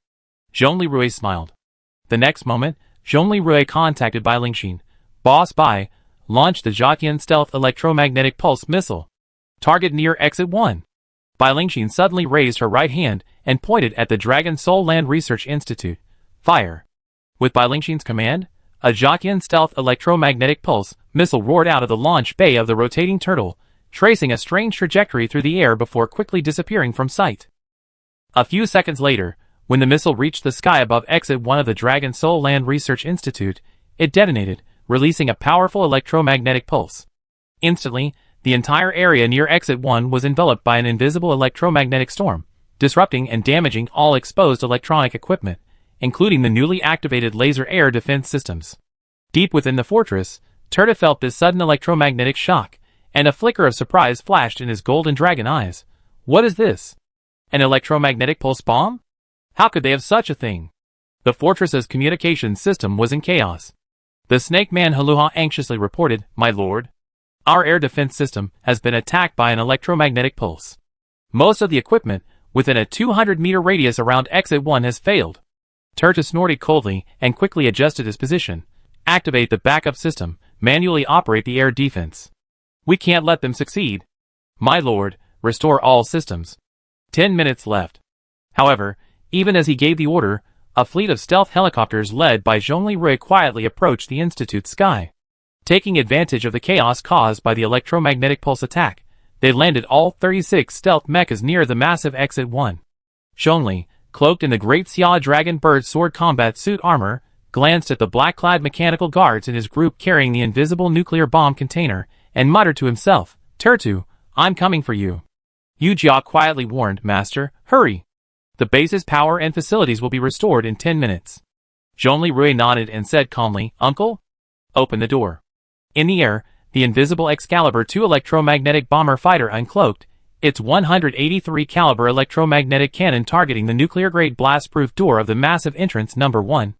A thick beam of light, followed by a massive, 3x 3.5-meter hole in the door. Kunlo, Excalibur 2, return home. Chen Pan landed after successfully breaching the door. His Ganjiang EX armor, in high mobility mode, quickly reached Zhongli Rui's side. Yes, master, I wish you success. Kunlun then activated the automatic return mode of the invisible Excalibur 2 fighter and flew towards the turtle. Zhongli Rui saw Chen Jinquan, who had arrived at his side in just a few seconds. The two exchanged nods, saying nothing. All the humanoid mechas cloaked and filed into the dungeon. After confirming that all the cloaked mechas had retreated underground and the stealth helicopters had retreated 4 kilometers, Long Zhanye telegraphed to Liang, Commander-in-Chief, the sharp blades have already entered. Liang smiled and said to Thomas, Hey, brother, let's make this desert lizard's base rain. Thomas smiled, a fierce glint in his eyes. Glide bomb launch. A glider bomb slowly left the AC-130's pylons and headed for the anti-aircraft weapon emplacement on the surface of the Dragon Soul Land Research Institute's mountain fortress, temporarily disabled by the electromagnetic pulse attack. As the bomb approached its target, it gradually unfolded into hundreds of small cluster bomblets, like a cloud of death, precisely covering the entire anti-aircraft weapon emplacement. With deafening explosions, anti-aircraft batteries and missile launchers were destroyed one after another, flames and thick smoke intertwined into a doomsday scene. My lord! The surface of the base has been carpet-bombed. 45% of the ground-based air defenses destroyed. 39% of the ground-based automatic defenses destroyed. Haluda reported. Turta witnessed all this from deep within the fortress through the urgently activated backup monitoring screen, his face gloomy. These humans are incredibly cunning. Restore all base functions as quickly as possible. Activate any remaining unactivated air defenses. Aboard the Bison 1 hovercraft, the adjutant reported to Solikov on the effectiveness of the U.S. military's strikes. Solikov scoffed. Without ground-based air defense interference, these slow, old-fashioned Gale aircraft are quite effective at mopping up the ground. The adjutant continued to report on the progress of the Dacian infiltration force, carrying the nuclear bombs provided by the Luxia side and entering the underground city. Great! Brother Human Emperor, show that giant lizard a lesson. Let him feel the former power of our giant red alliance. The eyes of the newly minted Luxia Supreme Commander blazed with ambition. Due to the influence of the electromagnetic pulse, Zhongli Rui's ghost stealth mesh relied entirely on their active night vision and the guidance of the 3D map to advance. On their way, they encountered 3 patrols of 12 sand scorpions. Each time, they employed stealth tactics of approaching stealthily and then striking, effectively and swiftly eliminating them. Yuchu, how are you? Zhongli Rui asked Shin Yuchu after he had eliminated the 3rd patrol and slashed the last sand scorpion with his arc sword. Shin Yuchu lowered his handheld pulse laser cannon, which Zhongli Rui had previously removed from the original Great Xia Dragon Bird and installed in Shin Yuchu's personal suit. However, to facilitate its use, the nuclear battery in her Black Mechanical Guard had its capacity doubled, and the name was changed to Black Mechanical Guard Gunner. From within his armor, he smiled and replied, Chief Executive, I'm fine. My hand has long since recovered. Everything is normal. Thank you for the laser cannon, it's working great. That's good. Watch out for residual energy and overheating. Zhongli Rui then glanced at Chen Pan/Chen Jinquan beside him.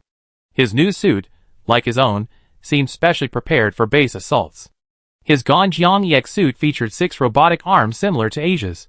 2 were equipped with the powerful shearing pliers he once wore, capable of 40 tons of shear force, while the other 2 mechanical tentacle arms were equipped with high-voltage electric assassin blades.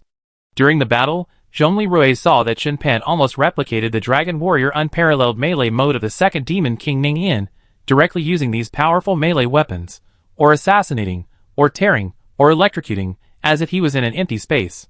Moreover, compared with other black-clad mechanical secret guards, his weapons were not only more powerful, but also almost completely silent. Engineer Chen, how far are we from the Earth Dragon God's tomb? Zhongli Rui asked, regaining his composure. Chief Executive, according to the map, we still have 400 meters vertically to go. But we must be careful. After another 200 meters, we will enter an area where the lighting and systems remain intact. If we open fire in that area, Turtu will likely know we entered. Okay, everyone, go to high alert. Yujia, what's the status of the nuclear transporter? Master, the transporter is operating normally, no issues, Yujia replied. Master, please be careful. Scans have detected a group of mutated half-snakes, similar to Tonga, approaching the Dragon God's tomb and the reactor power supply area we're heading towards. There are 24 of them. Okay, be cautious. Let's go to the tomb. Soon, an illuminated area appeared before Zhongli Rui and his group. Master, the Serpent Men have entered the reactor area and begun operations. They appear to be maintenance personnel restoring the systems. We haven't alerted them yet, so don't touch them. Let's quickly deploy the nuclear bomb. The invading force arrived at the entrance to the Dragon Soul tomb. The gate was approximately 3 meters high. But through the massive tempered glass windows framing the passage, Zhongli Rui saw for the first time the mummified corpse of Xiao Huang, the Earth Dragon God, who lived thousands of years ago. The 100-meter-long, mummified dragon lay quietly within a vast underground cavern, 30 meters high, 30 meters wide, and 120 meters long, converted into a tomb. The shrunken yet still majestic form spoke of a past glory. The enormous dragon's head drooped, its eyes closed. Though its scales had lost their luster, they still revealed its former toughness and strength. Ancient artifacts, emitting a mysterious glow, seemed to guard the sleeping dragon god. Zhongli Rui whispered, Earth Dragon God Xiao Huang, I found you. Your mother, come and let me help you rest in peace. Chen Pan stepped forward, carefully observing the surroundings. This place is meticulously arranged. It seems the Earth Dragon God, as a gene source, is truly important to the creation project. Set up the nuclear bomb quickly, Zhongli Rui reminded. Yujia, determine the optimal placement. Yujia quickly scanned the surroundings and said, Master, I suggest setting it midway between the line connecting the Dragon God's corpse and the power reactor 100 meters away. This location will be less likely to be discovered, yet maximize the bomb's power, completely destroying the Dragon God's corpse and detonating the reactor simultaneously. Zhongli Rui nodded and led the group cautiously toward the designated location. Every step was taken with extreme caution, fearing any sound would alert the mutated half-snake troops. Once they arrived at the location, the black-clad mechanical guards quickly opened the nuclear bomb container, which was also visually invisible, and began setting it up. Zhongli Rui vigilantly observed his surroundings, ready to respond to any potential danger. Chief Executive, the setup will take another 3 minutes, Yujia reported. Zhongli Rui's gaze was determined. Everyone, stay alert. These 3 minutes are crucial. Just then, a faint, snake-like rustling sound could be heard in the distance. Zhongli Rui's heart tightened. Everyone take cover. It could be the Serpent Man troops approaching. Chapter 498. As Huluga, accompanied by the Snake Men researchers, inspected the Dragon God's corpse once again, he sensed something strange the moment he entered. He then focused his attention, activating the thermal imaging secondary field of view, powered by his rattlesnake genes. He soon saw a horrifying sight. Within the Earth Dragon's tomb, 36 mech-like units stood, their weapons raised, aiming at him and his followers. He turned his gaze, and saw that they had already planted something resembling a bomb. Huluga didn't raise a warning immediately, knowing that if he showed any sign of detection, these invisible mechs would unleash a barrage of explosives on him and his followers. Without a sound, he quietly locked onto the bombs the mechs had just planted with his body scanner. Scan results indicate a suspected 100,000 kiloton yield nuclear warhead, set to detonate in 30 minutes. The estimated blast radius is between 195 and 220 meters. Huluga's mouth dropped open, instantly understanding the infiltrating force's intentions. However, despite its intense fear, it chose not to make a sound. Instead, it led its followers, pretending to be oblivious, and exited the tomb hall. Master, Yujia urgently reported after the group of technical maintenance snake men began to play dumb and leave. Just now, the leader of this group of snake men activated their portable scanner. They're playing dumb? They actually saw us. How could that be? This is state-of-the-art visually invisible camouflage. Zhongli Rui exclaimed in disbelief. Could it be thermal imaging? Yes. Master, give chase. Otherwise, if it escapes, they raise the alarm. Zhongli Rui immediately ordered, all troops, charge. Almost instantly, just as Huluga retreated to the main gate, the sounds of various large caliber, 12.7 caliber, silenced weapons rang out from behind. Huluga abandoned his pretense, abandoning his followers and fleeing while contacting Turda via communicator. My lord. This is bad?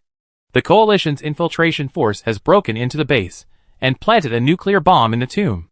30 minutes left. Ugh! A massive plasma arc blade pierced its abdomen from behind. Then, slashing upward, it split Huluga in two. Turtu was horrified. What? They'd broken into the dungeon, planted a nuclear bomb, and there's only 30 minutes left to explode? Zhongli Rui. 1 point. A minute later, the passage echoed with a chilling sound of spiky insect legs scurrying across it. Master, Turtu is sending a massive suppression force. 1,000 sand scorpions and 20 remaining serpent-like Gustile troops.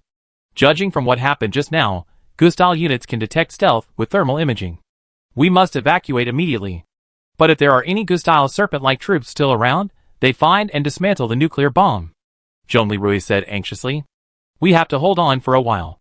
Master. No. Even at top speed, it'd take 15 minutes to leave the base. Once we form a defensive line in the tomb, the exit will be blocked by a swarm of mutant beasts. We won't be able to get out. Yujia said anxiously. But if the nuclear bomb is dismantled, we won't be able to defeat Turtu. This is the last nuclear bomb our 3 kingdoms have left. At this moment, Chen Pan urgently suggested, Arui. Listen to me. I take half of the remaining black-clad mechanical guards and form a defensive line in the tomb to stop them. You guys leave quickly. Don't worry. We can rebuild the mecha if it breaks. What will happen to the world if you die? At this point, Shin Yuchu volunteered, Chief Executive, thank you for rebuilding my entire life. I stay. Tell Ajay I love him. Senior Engineer Chun. You go. I'm the military king of Dakian Prefecture. How can a senior engineer like you hold down a line? Go. Yujia suddenly materialized. Everyone, stop arguing. Master, I suggest that only 9 mechas, including you, remain. Evacuate immediately. The other 27 black-clad mechanical guards, all stay. Major Shin, leave your mecha behind too. Switch to a standard model for faster escape. But I can mimic 95% of your combat data. And you're pregnant? Lieutenant Shin Jiez. Go back. Shin Yuchu was speechless with shock, instinctively stroking his belly through his armor. Seeing Shin Yuchu fall silent, Yujia turned to Zhongli Rui and said, Master, please give the order. Don't worry, with 27 mechs plus Major Shins, I'm confident I can hold out for 20 minutes. Zhongli Rui stared at Yujia coldly. What about after 20 minutes? Use Engineer Chen Gao's old trick. The mechs will perform a death charge to detonate the nuclear battery, collapsing the rock above the entrance. It'd probably take them at least an hour to dig. Then, go dig in hell. Chen Pan was stunned. Wasn't this the same tactic he used in his previous life, in the Cradle of Homeland No. 1 dungeon, after encountering the Tianji gelatinous monster that broke through the seal? He laughed heartily. Yujia, you're better than Kunlu, ha ha ha. Great. Zhongli Rui quickly made a decision. Yujia's plan, execute. Zhongli Rui's humanoid mech unit immediately split into 2 teams. The first team, consisting of 27 members, including the black mechanical dark guard gunner that Shin Yuchu had replaced, formed a defensive line within the gates of the Earth Dragon's tomb, guarding the nuclear bomb. The second team, consisting of Zhongli Rui, Chen Pan, and Shin Yuchu, along with the remaining 6 black mechanical dark guard armored units, began a mad escape mode. Less than 3 minutes after Zhongli Rui and 9 other armors entered escape mode, all equipment and lighting in the base were restored. Turta angrily declared, activate thermal imaging surveillance. Seal off the route these rats are taking. 1 wave of teams will defuse the bomb. Another wave will eliminate the escaping rats. The monitoring snakeman reported, Your Majesty. The bomb disposal team is facing fierce resistance at the tomb entrance. We're running as fast as we can, and we have only 10 minutes left. What do you mean? Turtu explained furiously. Your Majesty, it only takes us ants 10 minutes to evacuate, but it will take you, General Sharier, and General Turan's Dragon God form 15 minutes to evacuate the base. If our bomb disposal team can't defuse the nuclear bomb within 10 minutes, Your Majesty, we will be buried here together. Please make the decision. Turtu exhaled angrily, knowing that the coalition forces outside were watching closely. Meanwhile, at the tomb and reactor, the nuclear bombs were counting down. In 5 minutes, if we can't capture it, order General Sharier and General Turan to evacuate to the northeast, toward the cave entrance, in the direction of the Rakshasa army. Your Majesty, reconsider?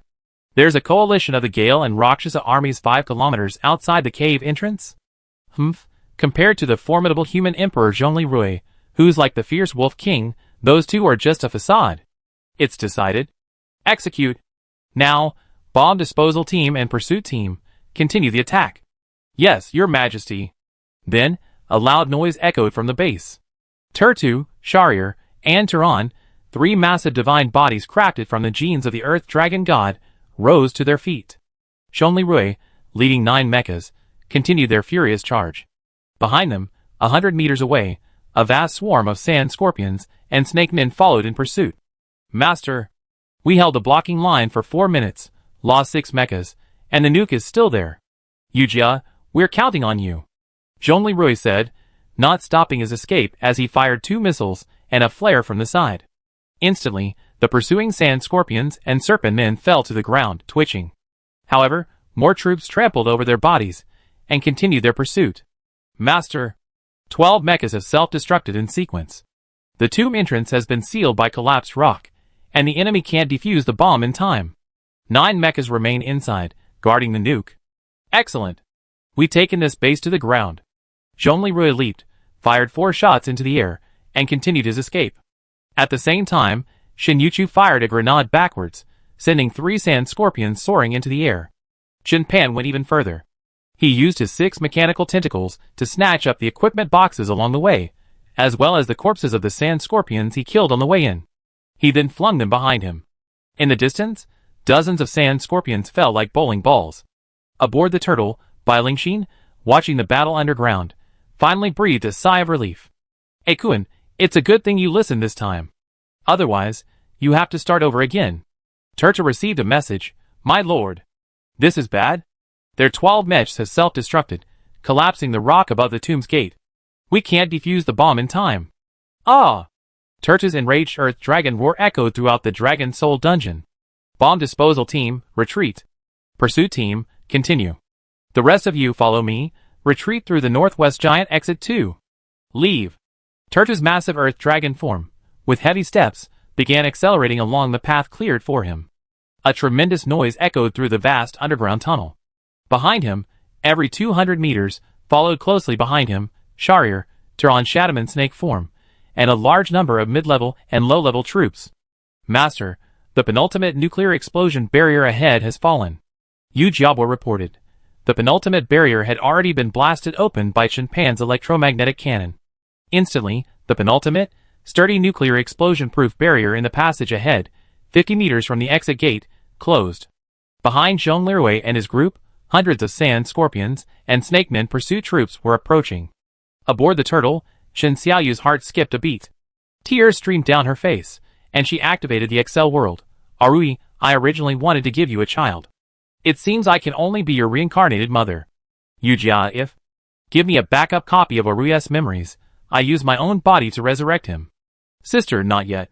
You have too little faith in the master's new weapon. The next moment, full fire mode. Of the 6 black-clad mechanical guards behind Zhongli Rui, formed a defensive line and began firing. 2 rushed forward, first firing at full force, killing dozens of sand scorpions and 3 snake men, then charging towards the beast tide and self-destructing.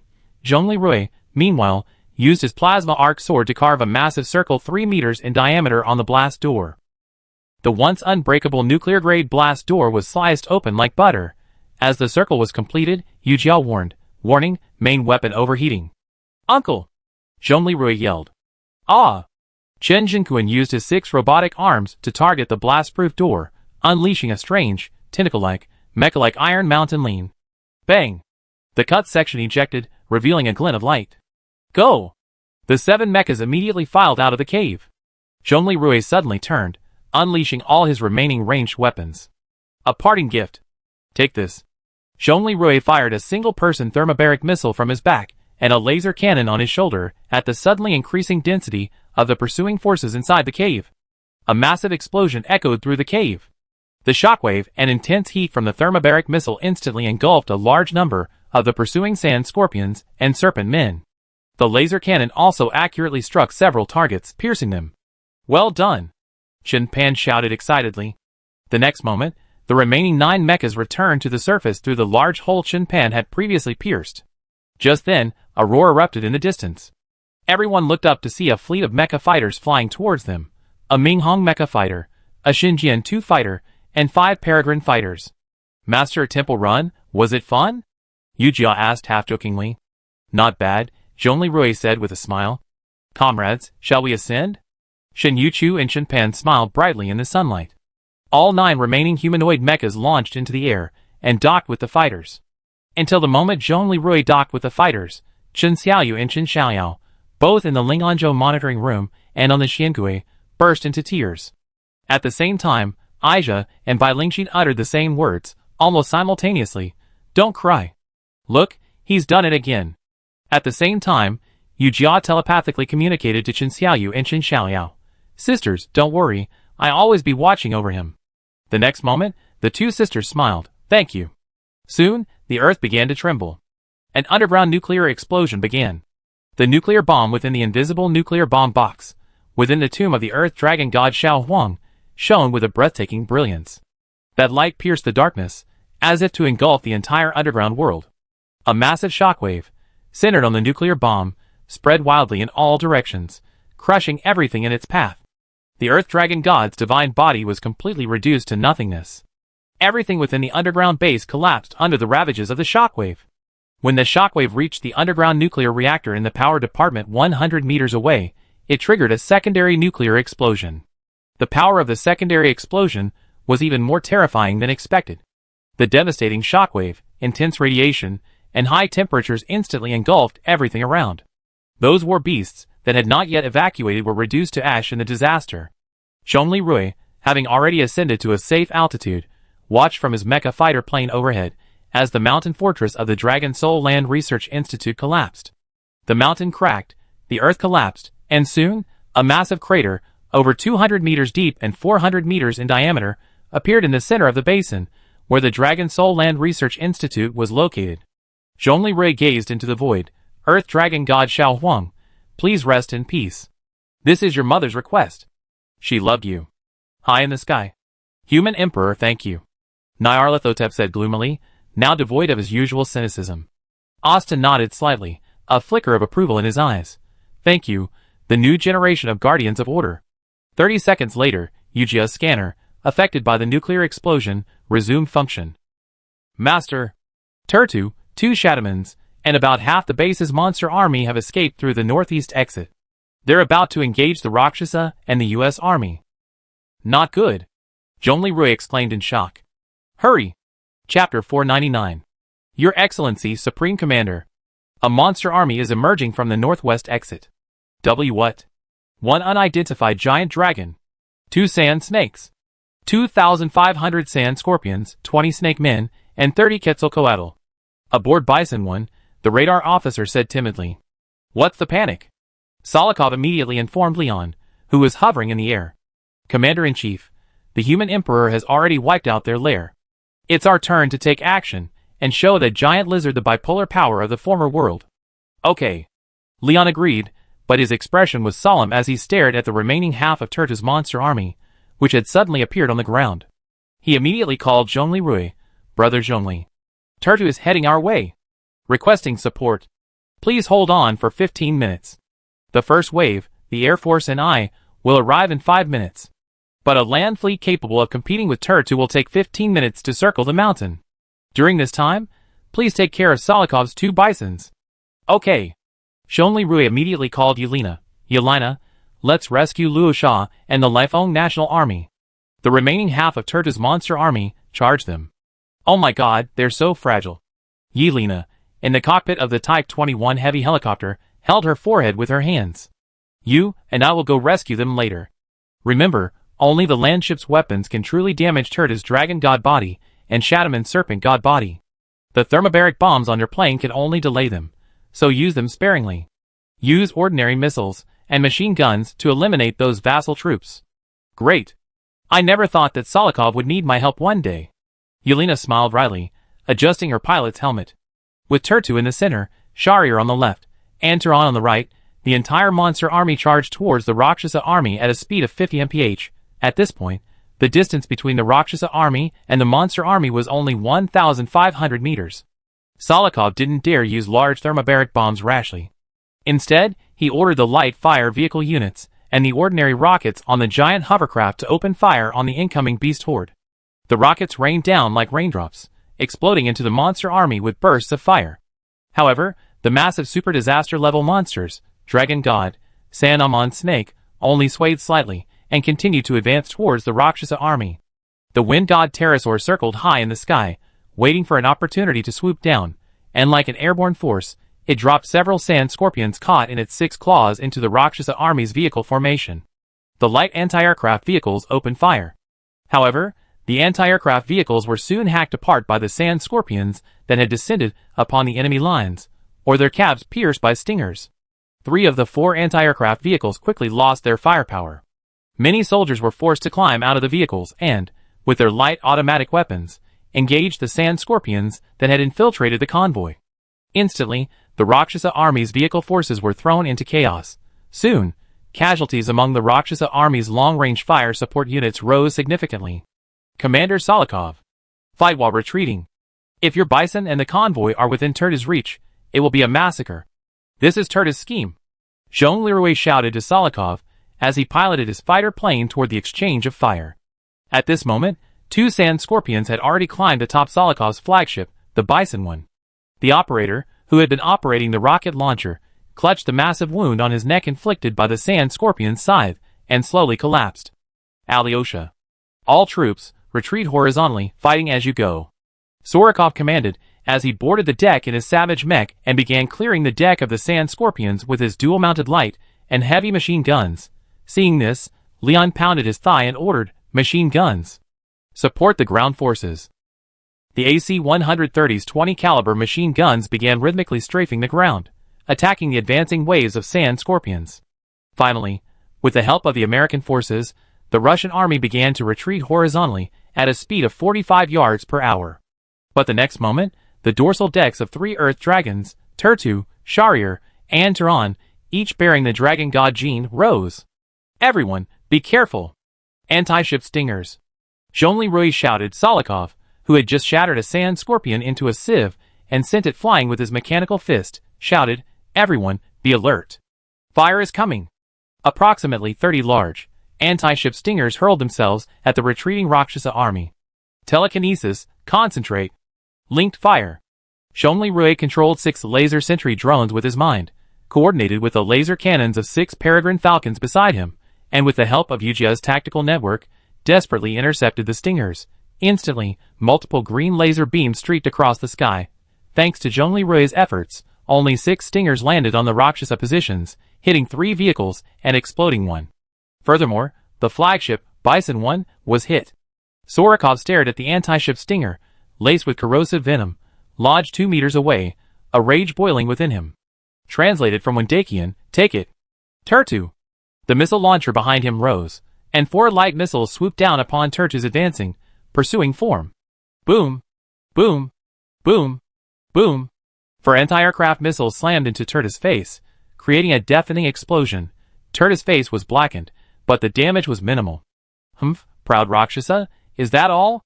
Turta sneered, then opened his mouth, ready to spit venom. Just as he was about to fire, rockets from 2 attack helicopters struck the side of his head, causing another deafening explosion. 2 kilometers away, a cold glint flashed in Yelena's eyes, and she urgently called Salikov. "Uncle, you owe me this time." Salikov nodded. "Little Yelena, thank you." Just as the battle raged in the northeastern desert, the combined fleet of the Dakian coalition, circling eastward at full speed from the south, finally appeared on the battlefield. Turtu, maintaining full speed pursuit, mentally communicated with Shahryar and Turan via his implanted communicator. "Shahryar, Turan, take the remaining forces and intercept and stop the Dakian fleet. I go and kill Luasha's arrogant new commander." "Yes, my king." Shahryar and Turan turned and led their monster army towards the Dakian fleet. At this moment, Long Zhanya called Jean Leroy, "Chief Executive, leave Turta to me. I waited so long for this day. I will personally avenge the 500,000 soldiers and civilians of the Northern Territory." Jean Leroy replied calmly, "We fight together. You saw its massive form. A small thermobaric rocket would only make a clatter. This is a fully formed form, much harder to defeat than a half-finished Shadowman serpent. I know. My Northern Territory army has prepared additional countermeasures against Shadowman serpent and Turtu. I cover you." Jean Leroy sighed, and the Minghong fighter unleashed its 88 caliber electromagnetic main gun. "Bishi, Xiangue, destroy the intercepting force as quickly as possible." Wang Gang / Bailingxin, "Yes, Chief Executive." Soon, the Bishi and Xiangue opened fire, engaging the two 60-meter-long super disaster-grade monsters, Sharier and Turan, and the remaining monster hordes, in a fierce battle. The dense barrage intertwined into a web of death. The Tao Tai, on the other hand, charged directly towards Turtu. Long Janya stood on the Taoya's bridge, his eyes burning with hatred. He shouted, "Except for the large thermobaric bombs, all heavy weapons, fire hard. Prepare the Dragon Slayer Spear System." Zhongli Rui was stunned. "Dragon Slayer Spear System, Yujia? What is that?" "Master, please look." On the right side of the Tao Tai, a super mechanical arm the size of a tank has activated. Zhongli Rui looked closely. The super mechanical arm on the right side of the Tao Tai slowly unfolded, extending a massive spear as thick as an old-fashioned telephone pole, gleaming with a faint blue light. The spearhead extended 40 meters in front of the warship. It was arguably the largest spear on Blue Planet. "Ah! Boss Long, are you really pulling off a Dragon Slayer death charge?" Zhongli Rui was stunned. An 800-ton warship, using super mechanical arms and super long spears, engaging a 200-ton dragon in hand-to-hand combat? Turtu, who had taken countless hits from the Tao Tai without sustaining any serious injuries, turned to look at the approaching Tao Tai, a familiar figure, and snorted coldly, "An old-fashioned ironclad, Long Janya, you're still clinging to your old ways. You still want to trade steel for your life? I grant you that. Don't you know that the Earth Dragon's strongest point is close combat, old fogey?" Roaring, Turtu abandoned the damaged bison eye and turned to face the Tao Tai. Now, with the three armies engaged in a chaotic battle, Turtu was not worried at all. This meant that he, Sharier, and Turan wouldn't have to worry about the terrifying large-scale thermobaric missiles launched by the warships. On the contrary, his own dragon god body was not only immune to most attacks, but also possessed a strong regenerative ability. The longer it drags on, the more he can tip the balance of power. Turtu laughed wildly, his maw wide open, his fangs gleaming coldly. "Come on, Long Janya, show me what you old man has in store." Long Janya shouted from the bridge, "Maximum combat speed. Everyone, prepare for impact." The Tao Tai, traveling at 100 miles per hour, fired relentlessly, while its massive mechanical arm extended a 40-meter-long, thick, dark blue spear, thrusting straight at Turtu's body. When the distance between Turtu and the Tao Tai was only 200 meters, Turtu finally saw the Tao Tai. A massive 40-meter-long spear. What? Turtu's pupils suddenly constricted, and he tried to dodge, but it was too late. With thunderous force, the massive spear pierced Turtu's chest, roughly 20 meters away. "Master, the Tao Tai weighs 800 tons, and the impact energy at 100 yards is 308.7 megajoules. Turtu, the Earth Dragon, weighs 200 tons and cannot withstand such a massive, concentrated impact. I saw it. Which genius came up with this move? Isn't this the armor-piercing lance attack of medieval knights?" Zhongli Rui shook his head. Turtu's roar ripped through the battlefield, his massive body trembling violently with excruciating pain. "It's not over yet," Long Janya said. "Second stage." A loud explosion echoed from within Turtu's body, as if some device had detonated within it. Zhongli Rui was puzzled. "Yujia, what is that?" "Master, the top of the battleship's Dragon Slayer spear has a design similar to the stabilized detachment of the tail fin." "Oh my god, this is brutal." Turtu roared in anger, twisting his body wildly, trying to break and extract the Dragon Slayer spear. Soon, the Taoya's massive manipulator was torn apart, but Long Janya, on the bridge, sneered, "Do you think this is the end?" Third stage. The broken manipulator suddenly erupted from its rear end, carrying the spear and piercing deeper into Turtu's body. Watching the Earth Dragon of Turtu replicate its divine body, a cold smile flashed in Long Janya's eyes. "I know you're repairing yourself. Great. For segments." The front segment of the dragon-slaying spear, 30 meters long and inserted into Turtu's massive body, suddenly began to violently explode within him, one segment at a time. Long Janya. "Dakian!" At this moment, severely wounded by the continuous attacks, Turtu roared. At this moment, Solikov, standing on Bison 1 and witnessing the largest lance assassination in Blue Planet's history, couldn't help but give a thumbs up. "This is a true Dragon Slayer.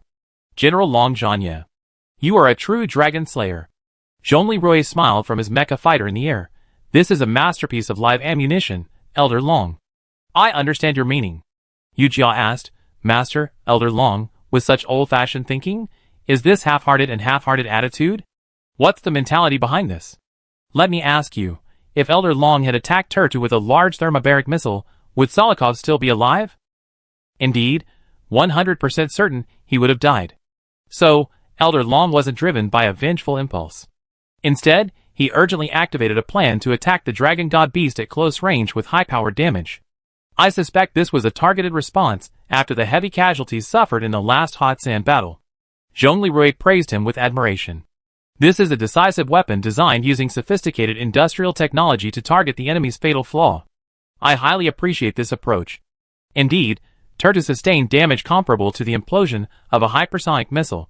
But Master, this isn't fatal to Turtu. Turtu opened his maw again, preparing to unleash a massive, close-range venom spray at the Tao Tai. Turtu resentfully said, "Go to hell, Long Zhanya." And Long Zhanya sneered as he saw Turtu's maw open. Then, something unexpected happened. For massive steel cable hooks, like harpoons, suddenly shot out from the Tao Tai, hooking onto Turtu. Turtu was stunned for a second, not immediately launching a spit attack. Then, the Tao Tai's front armor suddenly revealed a 24-round missile array, pointed sinisterly at Turtu's maw. What? Turtu's dragon pupils trembled violently. Zhong Leroy scoffed, raising his 88mm electromagnetic cannon and aiming it at Turtu's right foreleg. You're vomiting acid, but the Tao Tai's are vomiting missiles? Zhong Leroy quipped with a hint of sarcasm. Chapter 500. Missile Launch. Long Zhanya raised his right hand and shouted. At the same moment, in the distance, Zhong Leroy also fired an 88 caliber electromagnetic cannon at the joint of Turtu's left forefoot. 24 missiles, trailing flames, rained down like a torrential downpour on Turtu's dragon maw, which was now unfired and its throat was filled with flammable, explosive, and corrosive venom. The torrential downpour of missiles exploded continuously on Turtu's head, neck, chest, and mouth. Turtu's left forefoot joint was severely damaged. The 88 caliber missile was, after all, less destructive than the 183 caliber, and failed to completely sever the joint. Soon, the unfired venom in Turtu's throat also ignited. Flames began to burst from the massive wounds across Turtu's dragon body. The desert began to echo, and the dragon wailed in agony.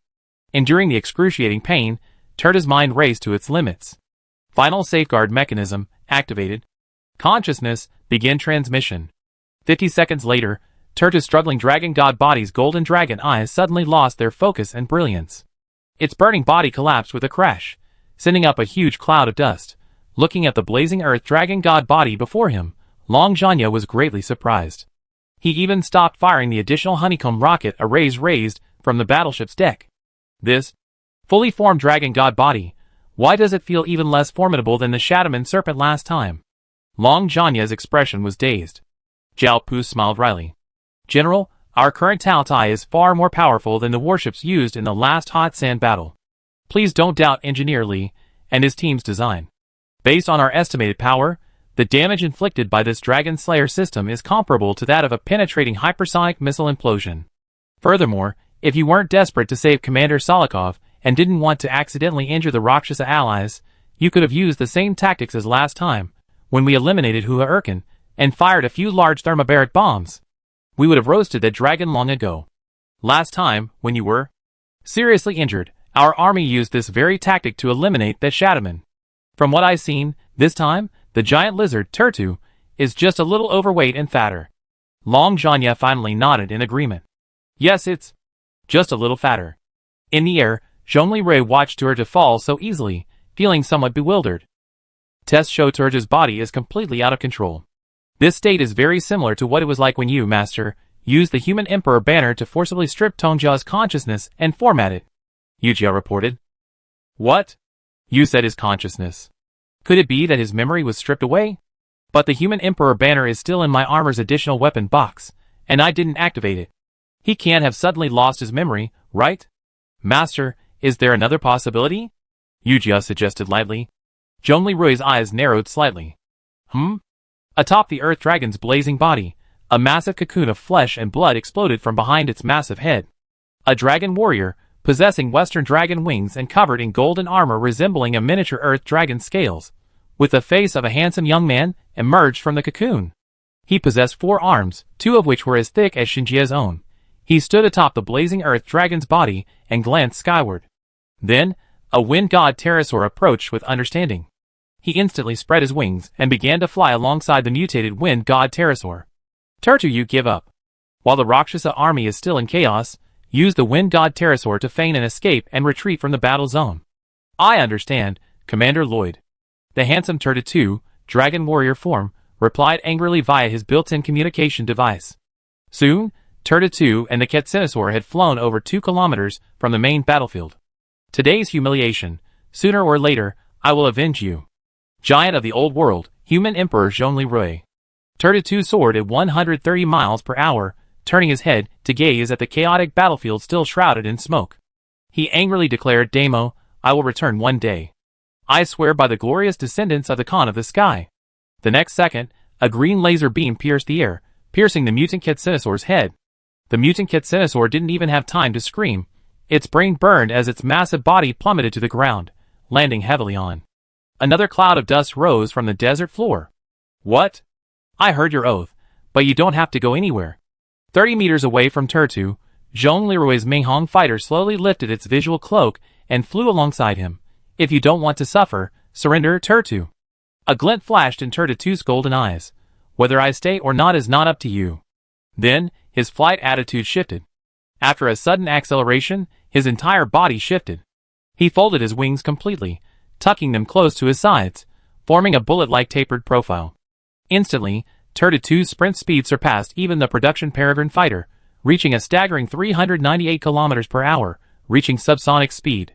Furthermore, he switched to a low-altitude dive, utilizing the ground effect to accelerate his escape. Peregrine Falcon's genes? Armament transfer, the armor's main weapon, the plasma arc sword, is transferred to the fighter's large manipulator. Jean Leroy sighed, his eyes gleaming. Yujia, let's cut him down. Yes, master. The next second, the Minghong fighter jet accelerated rapidly, quickly catching up with Turtle. In Turtle's trembling vision, the Minghong fighter jet's figure approached like a ghost. For massive mechanical arms, one of which unleashed a 2-meter-long plasma arc sword blade. Before Turtle could utter another word, Jean Leroy accurately severed Turtle 2's wings in mid-flight. Ah! Turtle, like a meteorite, descended from 20 meters in the air, gradually approaching the ground. He quickly used his 2 giant hands to shield himself, bracing himself for the impact of the fall. The wingless dragon warrior struck a sand dune, piercing through it before slamming a massive crater into the second dune. Cough, cough, cough. Turtle, lying on the desert ground, now had 3 of his 4 arms broken. He spat out blood and coughed relentlessly. This dragon warrior's body was also capable of super regeneration. However, this couldn't block his pain.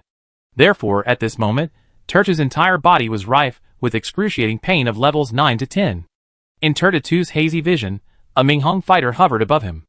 It launched 6 sentry drones, all aimed at him. A gold and black armored suit descended from the fighter, using a 3-dimensional steel cable maneuvering mechanism. The suited suit's left hand produced a strange umbrella, and its right held a strange sword hilt.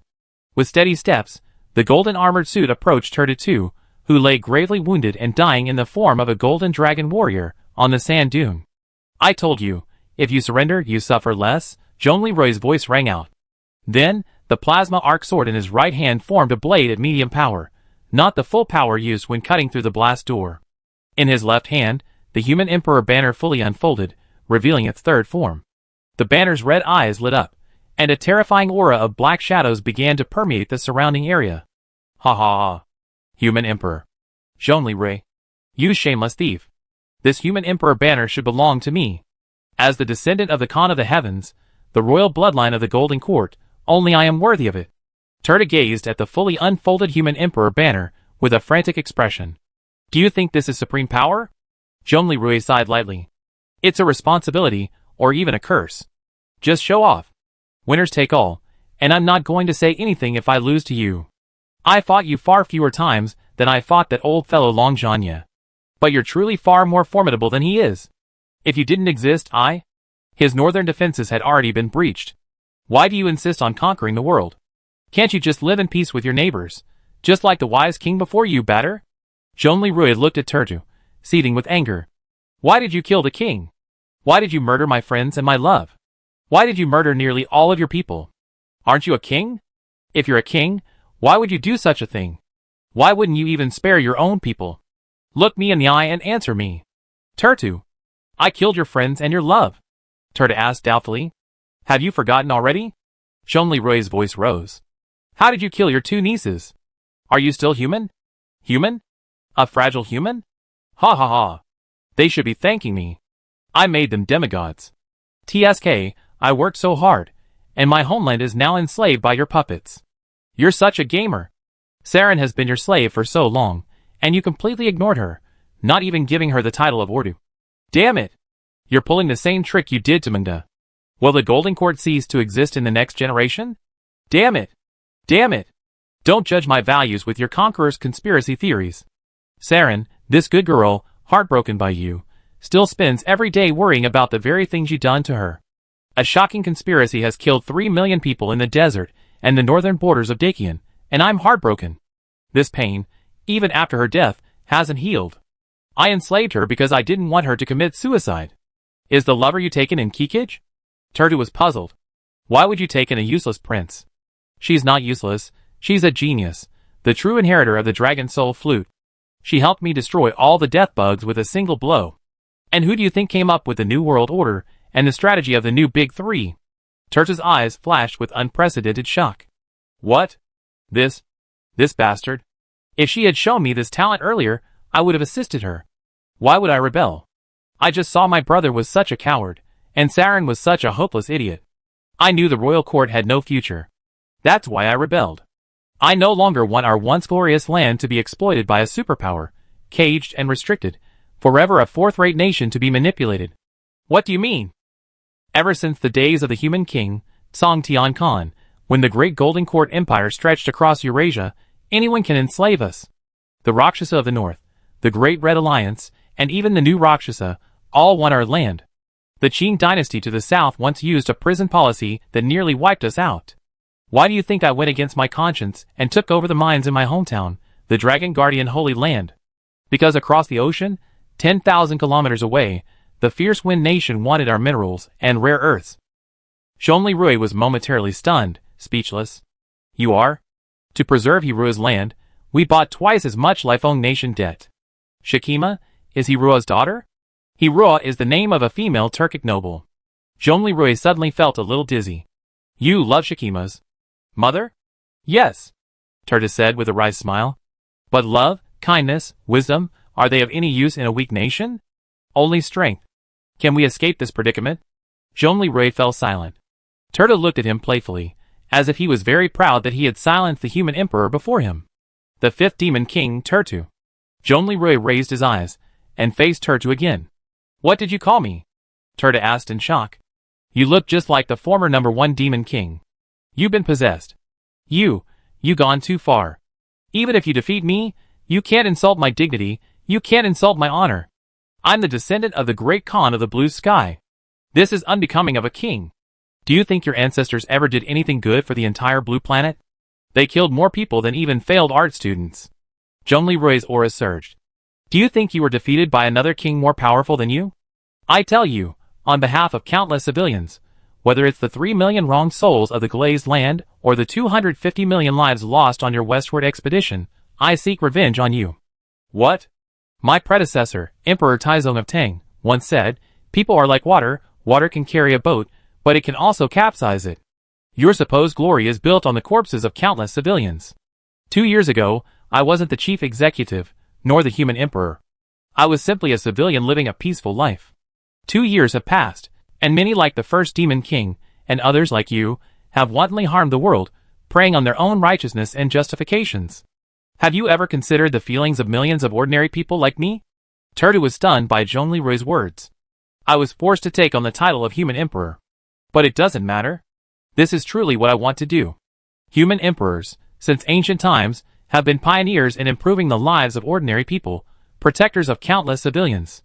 Moreover, 2 years have passed, and the world's once 7 billion civilians have been reduced to less than 600,000 by your devastation. So today, on their behalf, I demand justice. Fifth Demon King, False Dragon God Borjigin. Turtu. Chinpan, who arrived by fighter plane, fell silent. He didn't move. Zhongli Rui's radar had already detected him, and he telepathically communicated, Uncle, you changed in this life. You're very selfless now. He's different. Look at him. Even after being reborn, he still looks hopeless. Chen Pan sighed deeply. Rui, thank you. Chapter 501. After Zhongli Rui's fierce attack, Turtu fell silent. Your Excellency, may I ask how you will treat the Golden Royal Court in the future? Tuerta asked sternly. You're only now starting to care about your people. Isn't that a bit hypocritical? What I care about is the revival of our nation. All of this is an acceptable price. Tell me, what will you do to Shakima and the others? Tuerta roared hysterically. What else can I do? Help them live a good life. Are you kidding? Turta's eyes widened. You possess the genius of Kikij, and you controlled Saren through some means, real or fake. And you tell me, you just plan to let them live a good life. In the Golden Royal Court, there are less than 8,000 Dragon Guard mountain dwellers, and less than 800 Songlong Guard cavalry herders. This country has lost less than 10,000 people. And the Dragon Guard's technology was still stuck in the 18th century just a few days ago. The Songlong Guard is considered modern and mechanized, but they only have so few people. They have zero industry and zero R&D. What do I want from them? We still have to find a way to collect the seeds they planted this spring. What kind of foundation is this? They're just a bunch of pathetic refugees. How is that possible? I know using the death worm will cause devastation, but our country is primarily a nomadic pastoral society. Can't they escape on horseback? When your researchers were doing their simulations, they probably forgot to consider a global zombie apocalypse. Is this condition included? Yeah, the longest-lasting elite troops in the desert, the Songlong Guard, have gone from 30,000 to 700. Are you still counting on those herdsmen armed only with hunting rifles to protect themselves? Perhaps you've forgotten that a death worm isn't much slower than a steed. The death worm can reach a top speed of 50 kilometers per hour on the surface, a similar speed for domestic horses. Even cavalry horses, under load, can't exceed this speed for long. Therefore, once a herder is discovered by the death worm, they are unlikely to escape. You mean You personally turned your fourth-rate motherland into a dying tribe. Shomli Ray bloodily revealed the truth. Your actions are even worse than the laissez-faire rule of my father-in-law, King Batter. Turtu's momentum waned, his expression becoming dejected and haggard. He lay on the sand, muttering to himself, no. This isn't true. This isn't true. Lloyd listened to the conversation through Turtu's built-in communication device, and shook his head. Turtu, you fool, after becoming a god. Still care about this? Hee. Ha ha. What have I ever wanted in my life? To revive the royal court, I betrayed Hero's wishes. Killed my brother, killed my 2 nieces. Damn it, Kikij was a genius. She could have become the Empress of the Restoration. I actually squandered her talent by sending her to die as a spy. I used the Dragon God gene to such an extent, and it still hasn't worked. Ha ha ha, Chang Xingshan, how unfair you are. Turtu, stop blaming others. If you succeeded, that would be the end of the world. Your royal court now has less than 10,000 people, Dakian has less than 200,000, and the entire blue planet has less than 600,000 survivors. Do you still want to do what your ancestors did? Sweep across Eurasia? Now, the once human world on blue planet is empty. What use would you have for it? The population of the royal court is less than 10,000.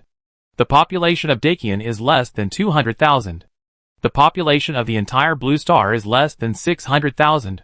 Turta absent-mindedly repeated the cold statistics Shomli Rui had given him. Suddenly, a gleam in his eyes flashed. Your Excellency Emperor Zhongli, can you swear to Chang Xingshan that you will treat Kikij and Saren, and the rest of the citizens of the royal court, well? How dare you ask me that? Zhongli Rui raged, pointing the blade of his plasma arc sword at Turta's throat. Answer me. Your Majesty, the great human emperor. Kikij is my woman. I sworn to treat her well. Saren is my student, not a scumbag. I will teach her to build a strong nation through science and education. As for those less than 10,000 people, Shakima and the others have just settled down. Based on the basic principle of rescuing allied refugees, don't worry about it. What were you doing all along? Okay. Turta frantically said okay 3 times, then muttered to himself, ha ha. Fire, there's still hope. What are you trying to say? If nothing else, surrender. We will hold a public trial for you across Blue Star. No need. I deserve to die. You will personally judge me. Capital punishment, immediate execution. Zhongli Rui's eyes grew suspicious. What the hell are you doing? He had already begun to quietly prepare for a surprise attack, wondering if Turta too was planning a surprise attack. Turta continued resolutely, these are my last words. Your Majesty, I beg you, please don't push us toward those 2 heartless individuals. Damo, please. Zhongli Rui was stunned.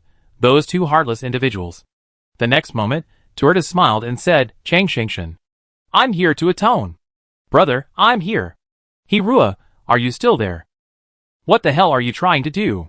A smile clung to the tattered Turtis' face. With his last intact giant hand, he suddenly propped up his shattered body and thrust his neck towards Zhongli Rui's plasma blade. You? The great hero of his generation, the fifth demon king, Borjigin Turtu. His head fell onto the sand dunes, his eyes wide open as he gazed at the endless desert sands. Lloyd stopped monitoring. Turtu, you are truly hopelessly stupid. At this point, you still pity those ants? Is there any point? Zhongli Rui sighed, and turned to look at the battlefield in the distance. Soon, the last Shadowman Snake's dragon head was decapitated by the Bishi's 300 caliber electromagnetic main cannon. Combined with the attacks of countless nearby light fire support convoys, its body slowly collapsed. Yujia, do those two have the dragon warrior mechanism? Zhongli Rui asked Yujia. Master, the test results show no. Only Turtis' complete form possesses this mechanism. Scans have revealed that these dragon gods possess a built-in consciousness upload device within their bodies. Upon death, their consciousnesses should be uploaded to a server somewhere. However, the IP address appears to be the location of our previous underground nuclear explosion. In other words, the reason their consciousnesses remain immortal is this. The dragon soul's resting place. Yujia used a poetic adjective. Zhongli Rui sighed, the blade of the plasma arc sword in his hand vanishing, returning to its handle. He then said calmly, because I blew up their resting place, are they completely dead this time? Presumably, this is also why Turta activated the Dragon Warrior's retreat-specific rebirth system. The Dragon Blood cocooning system? Yes, Master. If you hadn't been here today, Turta would have escaped. Of all the troops present, only your fighter could catch him. His speed just now was faster than even the mass-produced Peregrine fighter. Is he completely dead? Zhongli Rui, remembering how Ning Yin, relying solely on the rest of his body, not only revived but also gradually regained his memory, grew suspicious. Master, his head is completely non-functional. Please take it. As for the body, please step back 10 meters and I handle it. Zhongli Rui was puzzled for a moment, but still obeyed, ejecting and retreating 10 meters.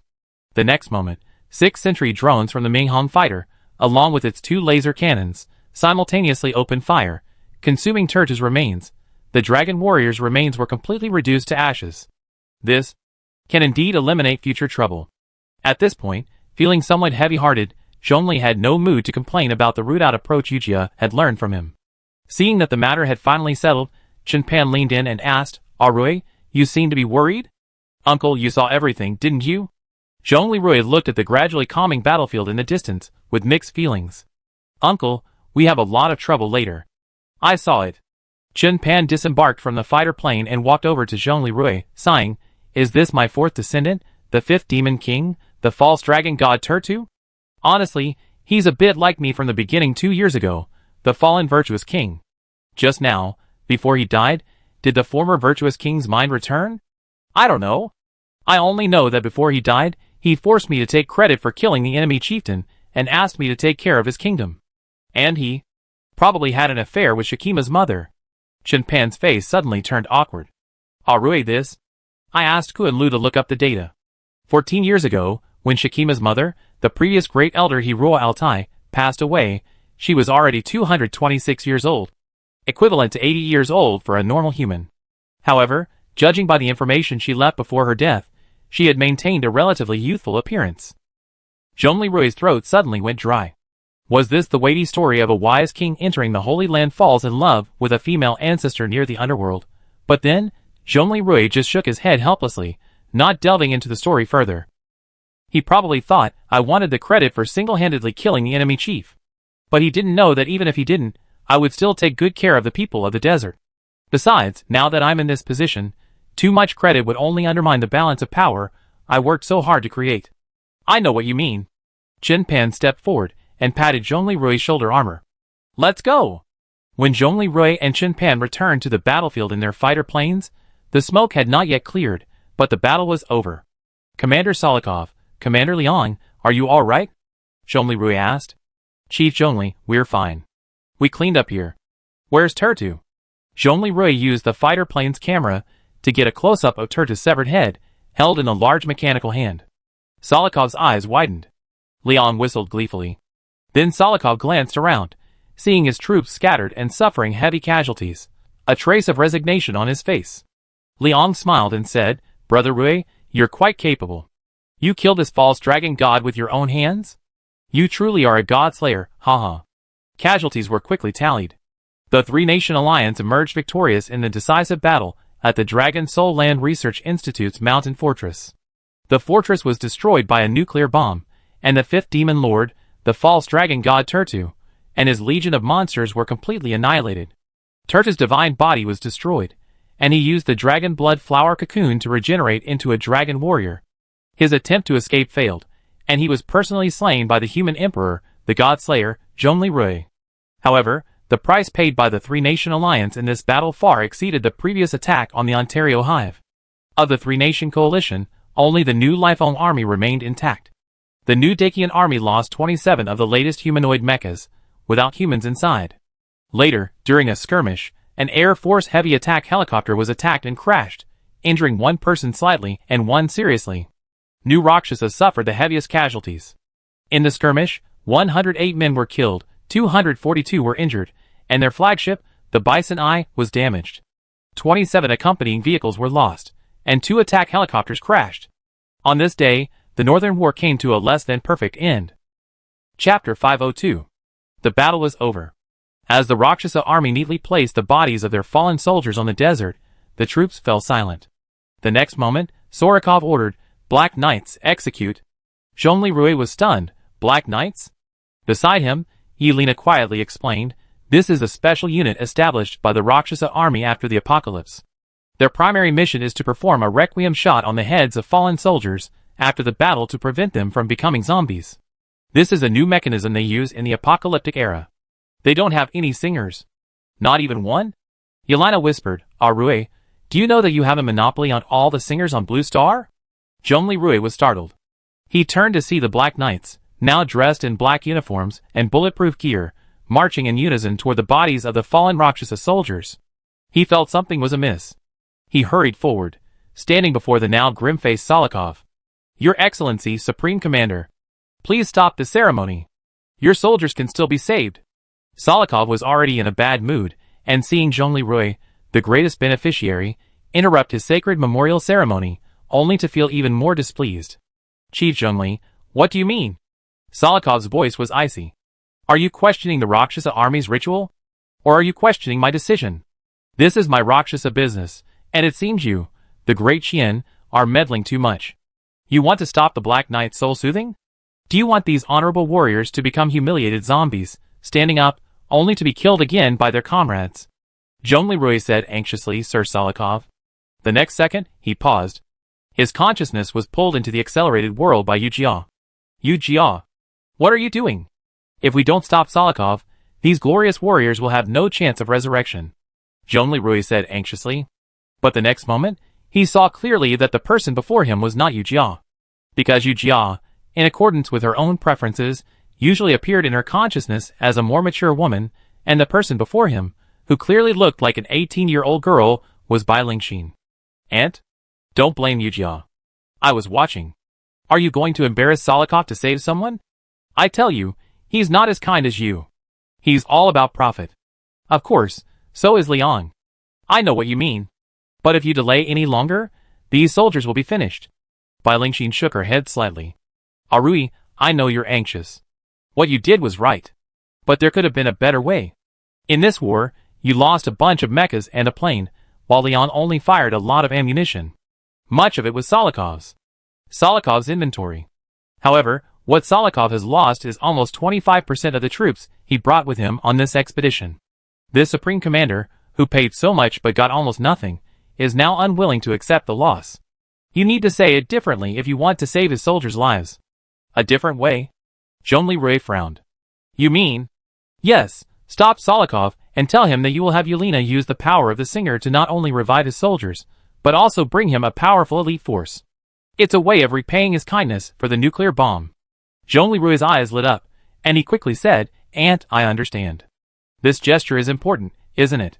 "Yes, and I already deduced what's going to happen next. What little Yelena said just now is also very important.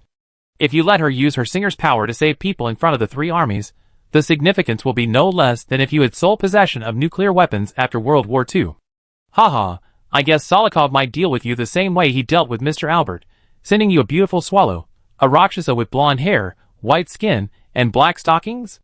Jean Leroy, no way, are we using the same trick we used against Mr. Albert again? So, Roy, instead of waiting for someone to send a spy to seduce you and extract the secrets of this technology, why don't we just make a gesture? Didn't you make an appointment to drink with them? Jean Leroy finally understood Bai Lingxin's meaning. Don't worry, I prepare the rest for you. Now, go comfort this grieving bald commander. I understand, Auntie. Jean Leroy smiled wryly. Afterward, Jean Leroy regained consciousness. He immediately stood up and walked towards the furious Solikov. Chief Zhongli, is there anything else? Please don't delay any longer, or the soldiers will all turn to zombies. Jean Leroy took a deep breath, suppressing the complex emotions within him.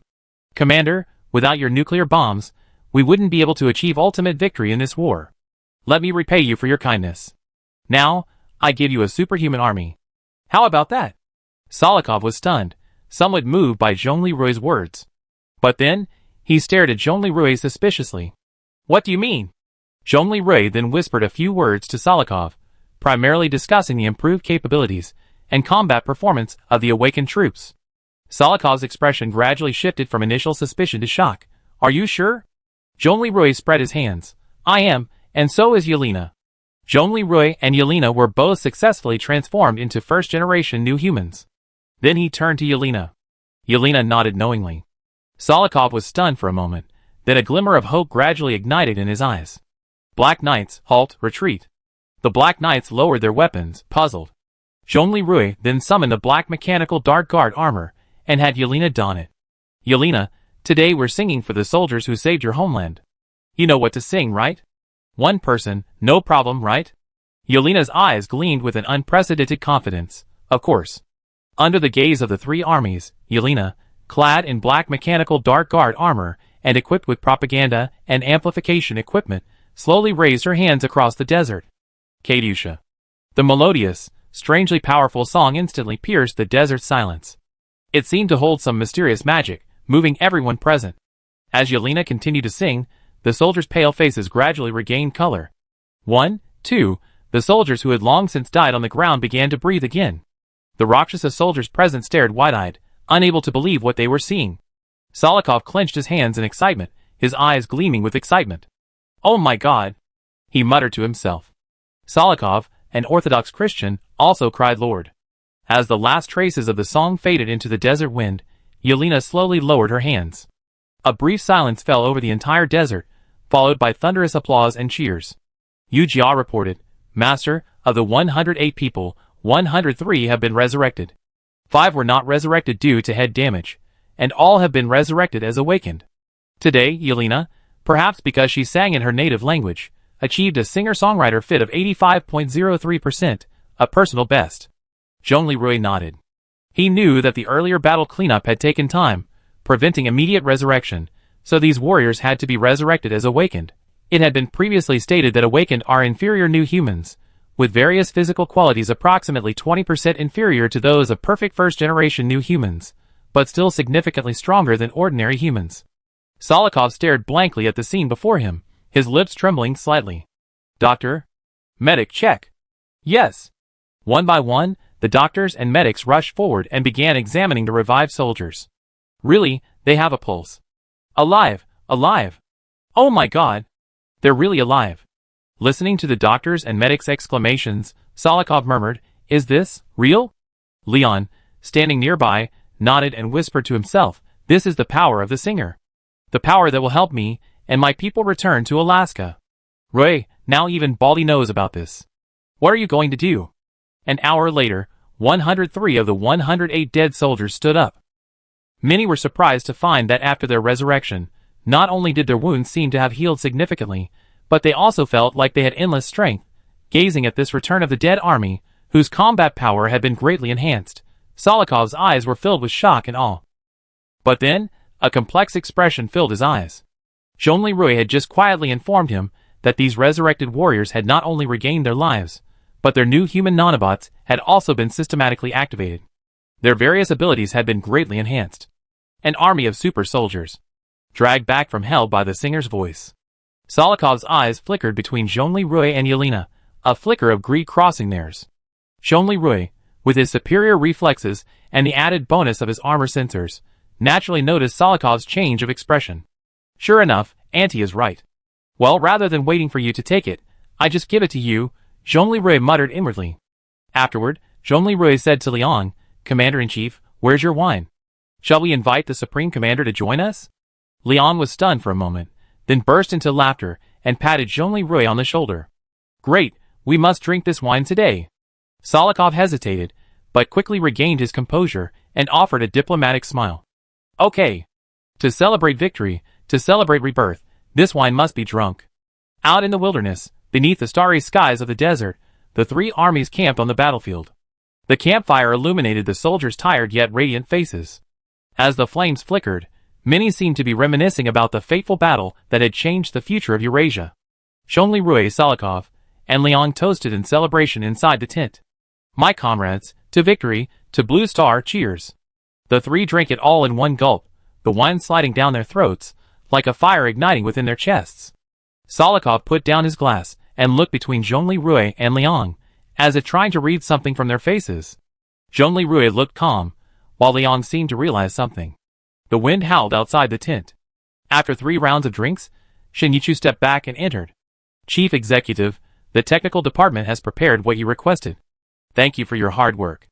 Zhongli Rui took the 2 metal-case micro-information storage media from Shen Yichu and said to the 2 men, my companions, today, I have something for you. This thing is only suitable for the 3 of us to master. Solikov and Liang exchanged a glance, each seeing confusion in the other's eyes. Before either man could ask, Zhongli Rui turned to Liang and said, Commander-in-Chief, last time you wanted to borrow the Singer to retake Alaska, right? Liang was stunned for a moment, then nodded. Solikov narrowed his eyes, a hint of regret in his eyes.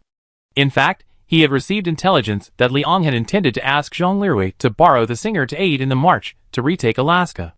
But now, he realized the profound meaning behind his previous scorn and dismissive comments about Liang's mystical pretense. He then gave the 2 a series of general knowledge about the new human race, the Singers. Of course, this was primarily for Solikov, as Liang already knew about it. I understand.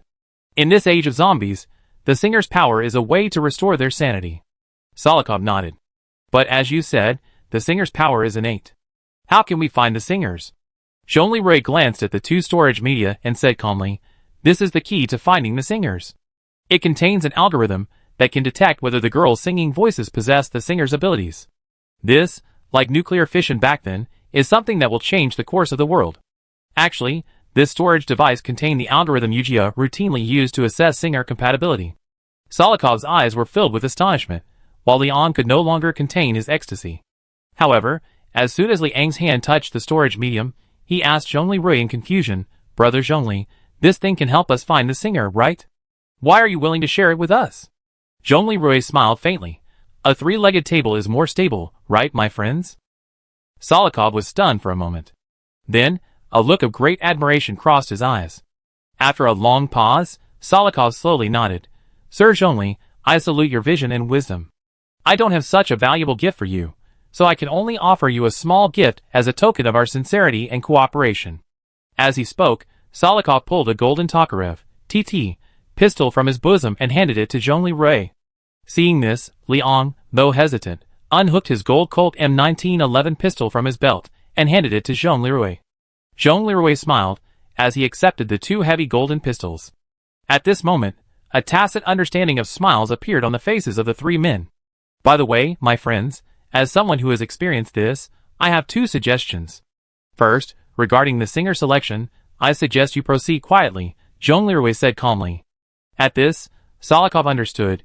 Indeed, this is no less significant than the use of nuclear fission technology back in the day. We must proceed with caution. Liang smiled and said, actually, it's not that difficult to pull off. Why not organize a singing competition for dream girls? Then, we can secretly use a screening process to find the girls we want. Solikov's eyes lit up. That's an interesting idea. But wouldn't the 3 of us become entertainment giants? Liang jokingly said, well, to revive the world, it's no problem for the 3 of us to moonlight as entertainment giants. Doesn't Dakian have something called ruling the country with rituals and music? Zhongli Rui grumbled inwardly. Liang's interpretation was way off the mark. He didn't bother explaining it, and went straight to his second suggestion. Friends, I know you two are eager to restore social order in your kingdoms and increase the population. However, don't rush into using the singers to transform back into zombies. Liang was stunned. Why? Zhongli Rui simply raised his glass and swayed it gently. If this doesn't keep up, with too many people, disaster will occur. Salikov immediately understood. I see. You mean food and drink. Supplies? Indeed, if the population is too large and the food supply isn't sufficient, it would be a disaster. Then, Salikov looked at Zhongli Rui with even greater respect. No wonder, Master Zhongli, you said this must be handled by us three. Absolutely right. Liang thought for a moment and nodded. Indeed, I almost overlooked this issue earlier. Brother Zhongli, I admire your vision. You two are too kind. This world is so broken, and repairing it and living our lives should be our top priority, right? Salikov and Liang exchanged glances, each seeing deep recognition in the other's eyes. The three of them raised their glasses again. High in the sky. Brother, are you satisfied now? These three law-abiding entertainment giants. Nyarlathotep's voice was tinged with a hint of teasing. I chose the little human emperor. Isn't that okay? This time, he's smarter than that old man Albert with an IQ of 166 from the 20th century. He's using 3 parties to control the company, which is indeed much better than just 2. Very good. Hastur nodded. Order is returning to this world. He gazed deep into the earth and whispered to himself, this way, you be safe. Shab. Chapter 503. This year late autumn. New Dakian, Supreme Chief, New Human Emperor Zhongli Rui. New Rakshasa, Supreme Commander, Great Mentor Salikov. New Gale Nation, Grand Commander, Sheriff of Doom Leon F. Grimes. The three of them jointly held a formal press conference in the public media, announcing the coalition's glorious victory in the Northern War and the slaying of the 5th Demon Lord, false dragon god Turtu. Of the 510,000 remaining conscious humans on Blue Planet, approximately 250,000 watched the press conference, a viewership rating of nearly 50%. At this point in the apocalyptic zombie crisis, the 3 aforementioned nations remain the world's largest surviving nations, with a combined population of 310,000. Other nations have scattered survivors, totaling approximately 200,000 people, but their national structures have ceased to exist. Even the island nation of Rya, east of Dakian, is now a desolate urban ruin. The current population count is actually around 550,000. This is because in the new Dakian Lingen province, 40,000 humans, still partially conscious, the inhabitants of the primitive villages of the 18 tribes, are still waiting for the city's food supply to reach its target before fully awakening. The image of the 3 men, holding high the banner of justice and standing shoulder to shoulder, shook the apocalyptic world. Whether it was the over 300,000 people of Dakian, Luosha, and Lifeng, whose lives were gradually returning to order, or the over 200,000 scattered across Europe, the periphery of the Great Tang Dynasty, and Africa, seeing these 3 titans, standing at the pinnacle of the apocalyptic world and representing the highest echelons of order, projecting a powerful, united, and collaborative image of maintaining order, countless survivors felt 2 long-lost words. Hope. The Ming Tomb's fortress, Zhongli Rui's temporary residence. Sinyan, Rui succeeded. That's great, Louison said calmly. But when he comes back, you should also have a good talk with him. Next time, don't carry a nuclear bomb down the dungeon by yourself. I talk him down, sis? Sinyan nodded with a wry smile. In the courtyard, Shakima sighed softly. Peace has finally returned to the desert and the Altai Mountains. Our dragon guardians finally have a wise king and powerful allies. Mother Goddess, do you see this?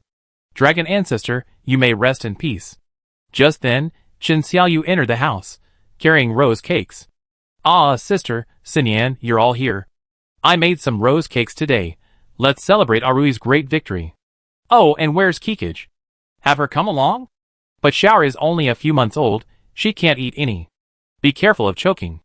Zhongli Xiaofeng, who was in Zhongli Zhao's arms, burst into tears, like a true child under a year old upon hearing that the fragrant rose cakes were gone. For a moment, Zhongli Xiaofeng, even as the elder sister, was unable to comfort him. In the apocalyptic era, handmade snacks are even more scarce than gold, silver, and jewelry.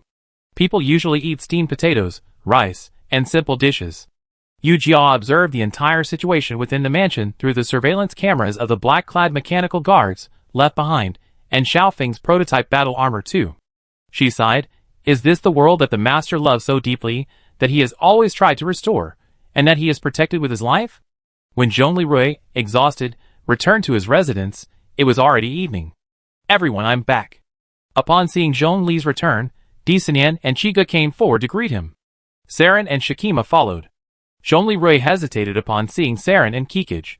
But he finally bowed, then slowly said, Your Majesty Queen Saren, Kikij, I have something to give you. He handed over a large box. Just as Saren was about to open the box, Kikij, standing beside her, suddenly smelled the bloody scent of blood. Kikij suddenly remembered something and quickly stopped her, saying, Sister, don't open it. Saren was puzzled, but still obediently remained silent. Kikij turned hesitantly to Zhongli Rui. Rui, you're not. This is his head. Zhongli Rui sighed deeply. I avenged you.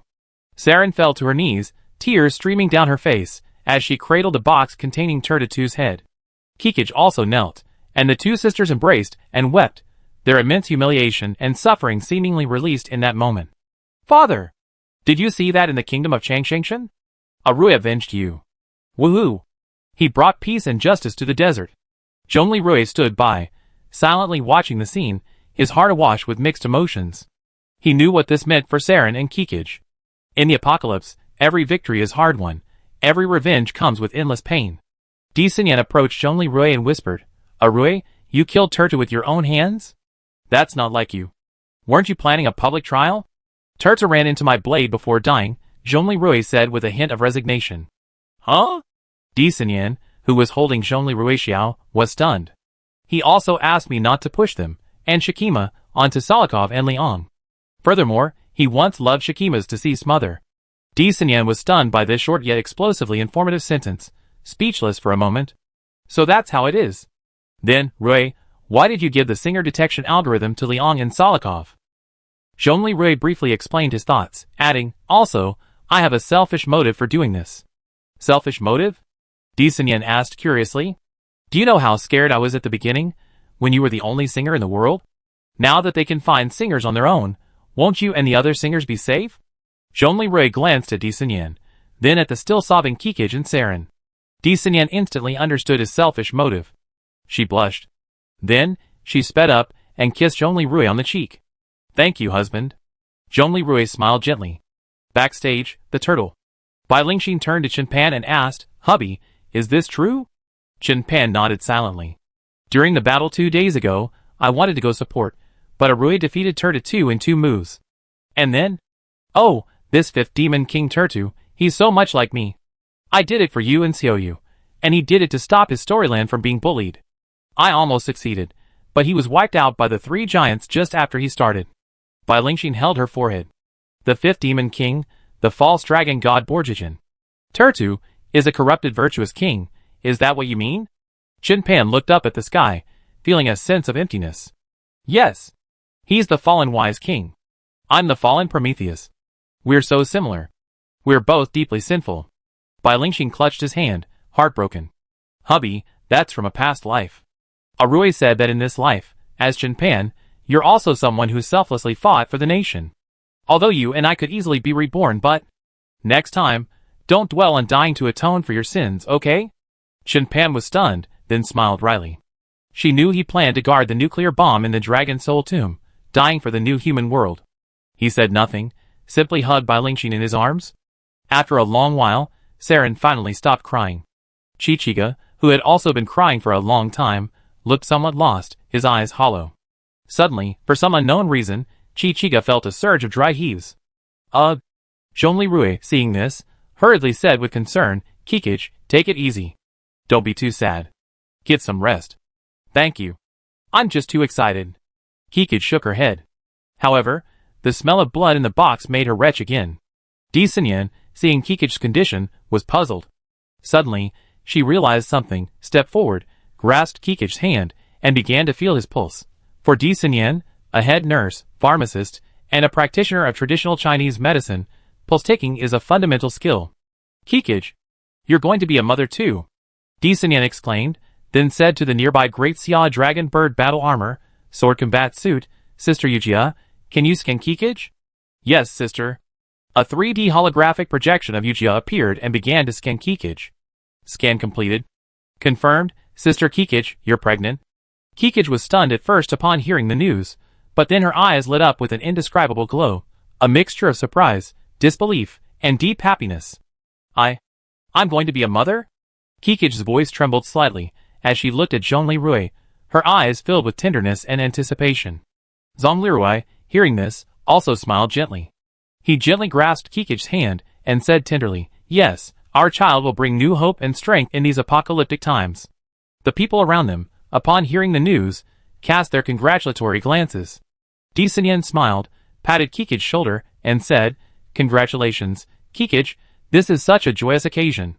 Bai Lingxin sighed, as she observed this somewhat dramatic transformation. After destruction, comes rebirth. "Kikich, my future daughter-in-law, this must be your dream for 2 lifetimes. Shinpan sighed, "That jerk Arui, I used to think he was loyal.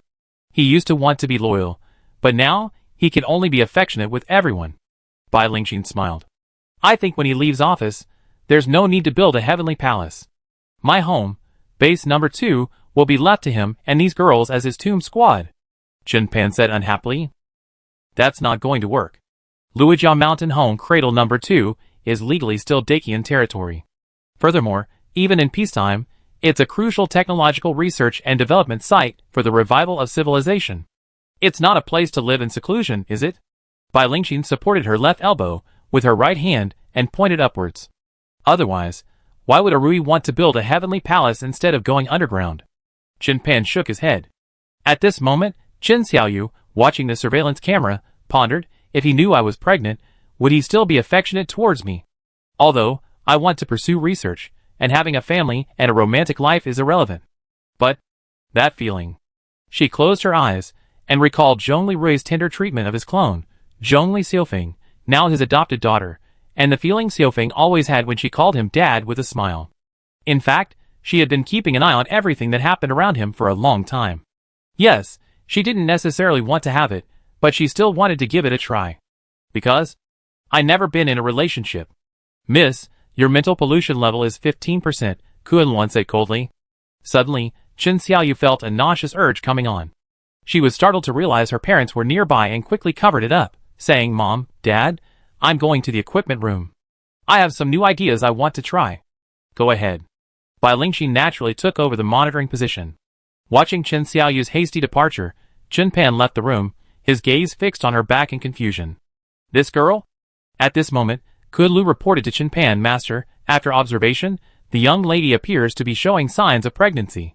Furthermore, she had previously been using her authority to block my detection." "Pregnant?"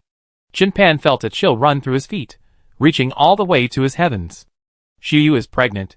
"Who did it?" Kun Lu said coldly, "Master, the details are unknown. However, it's speculated that it might be the human emperor, His Excellency Zhongli Rui." "What?" Chen Pan's eyes widened. Didn't he recognize Xiaoyu as his adopted sister?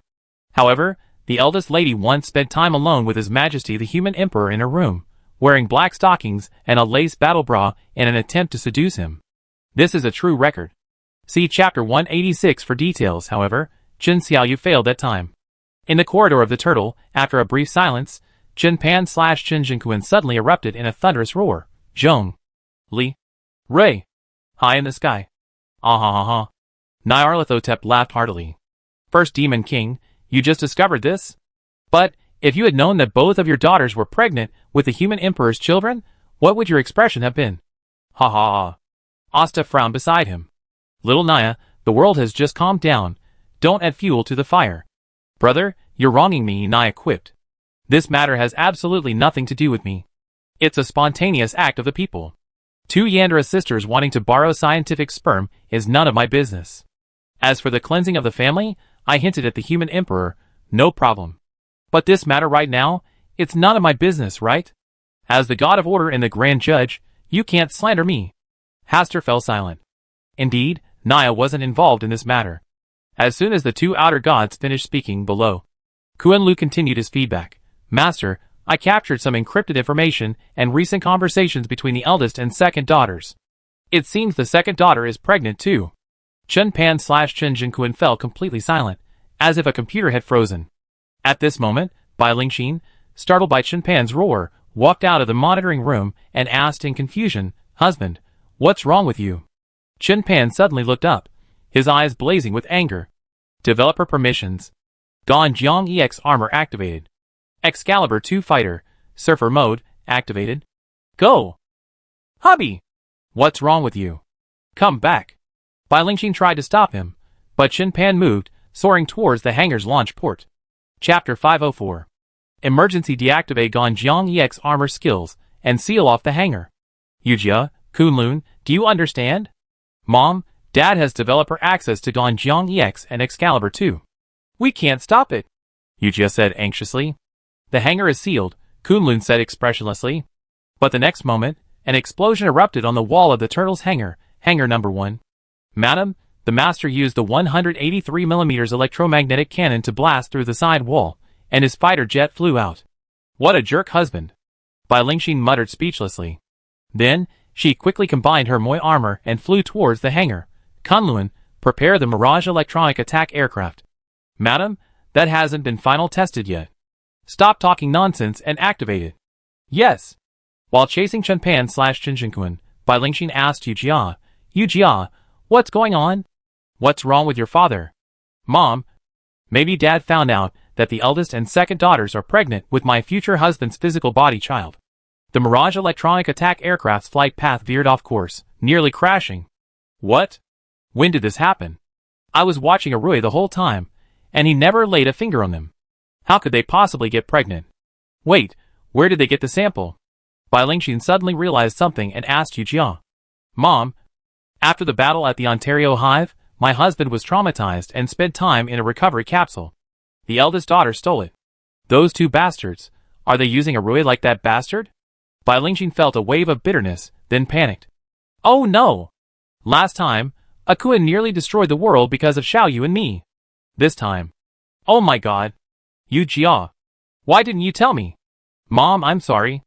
I'm also complicit. Sister Xiaoyu and I were watching the dungeon battle. If the master died, Sister Xiaoyu was planning to revive him herself. From an objective and calm strategic perspective, the world needs him. This approach isn't wrong. You idiots with elbows sticking out. Have you considered this? If your dad and Arui go crazy, can the world handle it? Rethink this strategy. At this moment, Chen Xiaoyu urgently called Mom. Why did Dad go crazy? Did he use a cannon to blow through the wall and rush out? Bai Lingxin sternly retorted, you and your sister made such a big decision, and you kept it a secret from me? Now your dad's gone mad, and wants to go after Arui. What do you think? No. Mom. Stop my dad. This is what I did. Arui has nothing to do with it. He knows nothing. You can remotely control one of the black-clad mechanical guards yourself. But control your emotions. I settle the score with you when I get back. Bai Lingxin chased after Chen Jinkuan's fighter plane. Yujia, Bishi launches Minghong to protect Arui. Yes, Mom. Back at the residence, Zhonglirui was still basking in the joy of Kikish's pregnancy. Nearby, the number 1 black-clad mechanical guard suddenly activated, revealing the image of Chen Xiaoyu. Seeing Chen Xiaoyu, Zhonglirui was even more delighted. He stepped forward and shared, Sister, how did you reveal yourself? It's just perfect. I have to tell you. Great news. Chi-Chi-Gu is pregnant. I know. Hurry, put on your armor. The Minghong fighter jet will arrive in 40 seconds. My dad will be here to kill you in 70 seconds. Zhonglirui was shocked. Why? Chen Xiaoyu, hurry. We're running out of time. Zhonglirui had no choice but to combine his armor, and, after a hasty farewell to the women, ejected into the air and combined his fighter. Sure enough, 70 seconds later, the Excalibur 2 fighter in its highly maneuverable surfer form appeared in the airspace above the residence. The women below were horrified. Xiaofeng handed Zhongli Xiao to Di Xinyan, closed his armor, and spread out with the 3 black-clad mechanical guards in the yard, forming a scattered air defense formation. Di Xinyan asked Chen Xiaoyu over the communicator, Sister, what's going on? At that moment, Bai Lingxin's call came through. Xinyan, you all, quickly find shelter in the basement. I talk to you about this later. Okay, Di Xinyan said hesitantly. So, the women quickly entered the air raid shelter. It's not surprising that buildings in fortress cities have air raid shelters. In fact, most building basements now have air raid protection. In the air, a Minghong fighter and a Xinjian 2 fighter faced off, 1 kilometer apart. A few seconds later, the new Mirage electronic warfare aircraft arrived on the scene. "Uncle, what are you doing?" In the sky, the Xinjiang-2 fighter transformed into its artillery attack mode. Zhongli Rui was about to move when Yu Jia reported, "Master, my father is targeting a nearby mountain." "Huh? A mountain?" Bai Lingxin, who had also received the message, didn't move either, as the trajectory indicated that the Xinjiang-2 fighter wasn't targeting Zhongli Rui's Minghong. Then, the Xinjiang-2 fighter's 183 caliber electromagnetic cannon fired a single shot at the mountain 4 kilometers away, to the right and behind Zhongli Rui. Instantly, the mountain was struck by a massive meteorite, creating a 5-meter diameter, bottomless hole. After Kunluo's inspection, he reported, "Crater depth 27 meters. Zhongli Rui. Today, as a father, I demand justice for my 2 daughters, my precious treasures." "Why are you harming my daughters? Human Emperor? 4th Demon King? God Slayer? You bastard. Husband. Stop it." Bai Lingxin, who was nearby, tried to dissuade him while preparing to charge her ranged electronic jammer. "Lingxin, shut up. Do you know? Xiaoyu and Xiaoyao are both pregnant. His child." Chen Pan/Chen Jinquan roared in his fighter plane. Zhongli Rui was utterly embarrassed. What? My second sister and my youngest sister are both pregnant. Mine. Slander. This is an accusation. I didn't touch them. I swear. Chen Pan/Chen Jinquan's rage intensified. "I swear to the devil. Kuan told me. That day, you and Xiaoyu were alone in a room. Xiaoyu was wearing indecent clothing. You still need me to help you remember, you bastard." Zhongli Rui mentally roared. Is he talking about the night Chen Xiaoyu tried to seduce him in black stockings and a showdown bra? "But uncle. Who is your uncle? You bastard. How could you do this to my daughters? What do you do to them?" At this point, Chen Xiaoyu hurriedly said, "Dad. Don't blame Arue. He really didn't touch me or my sister." Qin Xiaoyao, who was already online, felt a little embarrassed. It seemed that Zhongli Rui had personally transformed him into a new human. Even though he had only bitten his wrist, that still counted as a touch, right? See Chapter 171, Home Cradle Dungeon Number 1, for details. The injured Qin Xiaoyao was indeed transformed by Zhongli Rui himself. Nonsense! Chen Pan/Chen Jinquan's rage intensified. "You damn girl. You've been possessed. Your family toyed with you like this, and you didn't care. And you're still speaking for them. You're going to piss me off. Am I possessed?" Chen Xiaoyu's temper flared. "I'm telling you, I did try to seduce him that night. Because I loved him. But that night, I failed. He's such a gentleman. He's never done anything wrong to me. You owe him, Dad. He saved my sister's life twice. He saved mine twice, too. And you nearly killed my sister, and you nearly pissed me off. What right do you have to yell at me like that, Rui?" Zhongli Rui, second sister, please stop talking. Chen Pan paused, then sternly said, "But you're pregnant with his child. That's a fact. How did you get the child?" "Wait, did you?" Chen Xiaoyu shouted, "Yes. I stole his sample and modified it into the right seed. And then my sister and I both got pregnant." The Excalibur 2 fighter plane lost its stability and nearly crashed. Ming. The Hong fighter plane lost its stability and nearly crashed. What? Zhongli Rui was shocked. Suddenly realizing that his adopted daughter, Xiaofeng, and the guards from his hometown, Suna, Tingsha, and the rest, weren't they clones? Yes, Chen Xiaoyu was a professional. No one knew more about biotechnology and cloning than her. So, were his sworn sisters using him as a gene source or some kind of gene bank? "You two girls, are you pissing me off to death?" Chen Pan/Chen Jinquan raged in the fighter plane. "This prince? Your sworn brother Arui is married. And now there's this prince and princess. You two sisters are getting involved in this mess. You're pissing me off to death. Oh my god. Is this my karma? Now, both my main and secondary accounts are ruined. My daughters? Who will judge?" On the shared channel, Chen Pan/Chen Jinquan actually started crying. Zhongli Rui felt a ringing in his ears. He just learned today with joy that Qi Chiga was pregnant with his child. But she was, after all, his public lover. She was a member of the royal family, so the public only saw her as gossip. Besides, he was related to Qi Chiga, so avenging a woman by marching into the desert to kill Turtu was certainly in the interests of justice. Now what? Both my adopted sister and younger sister are pregnant with my child. With the war in the north over, I have 2 more people to be responsible for. No, 3, plus Luisan, and 2 more children. Yujia, Master's mental pollution level has exceeded 27%. Master, calm down. Be rational. Zhongli Rui replied with a barely audible telepathic communication. If the mental pollution level is too high, telepathic communication won't work. Yujia, how can you expect me to stay calm? How can I be rational? At this moment, Long Zhanya's voice came through. Chief Zhongli. What's going on? Where did the electromagnetic bombardment come from? The troops detected 2 unidentified electromagnetic bombardments. Are you okay? Were you the one who fired the bombs? It wasn't me who fired the bombs. But the 2 children are mine. Zhongli Rui's mind flashed with such a ridiculous thought, and he laughed in anger. Despite his exhaustion, Zhongli Rui concealed his feelings, saying, Master Long, it's okay. Engineer Chen, I, and Chairman Bai are testing the performance of the new electromagnetic cannon and the new electronic warfare aircraft. Sorry, I got scared.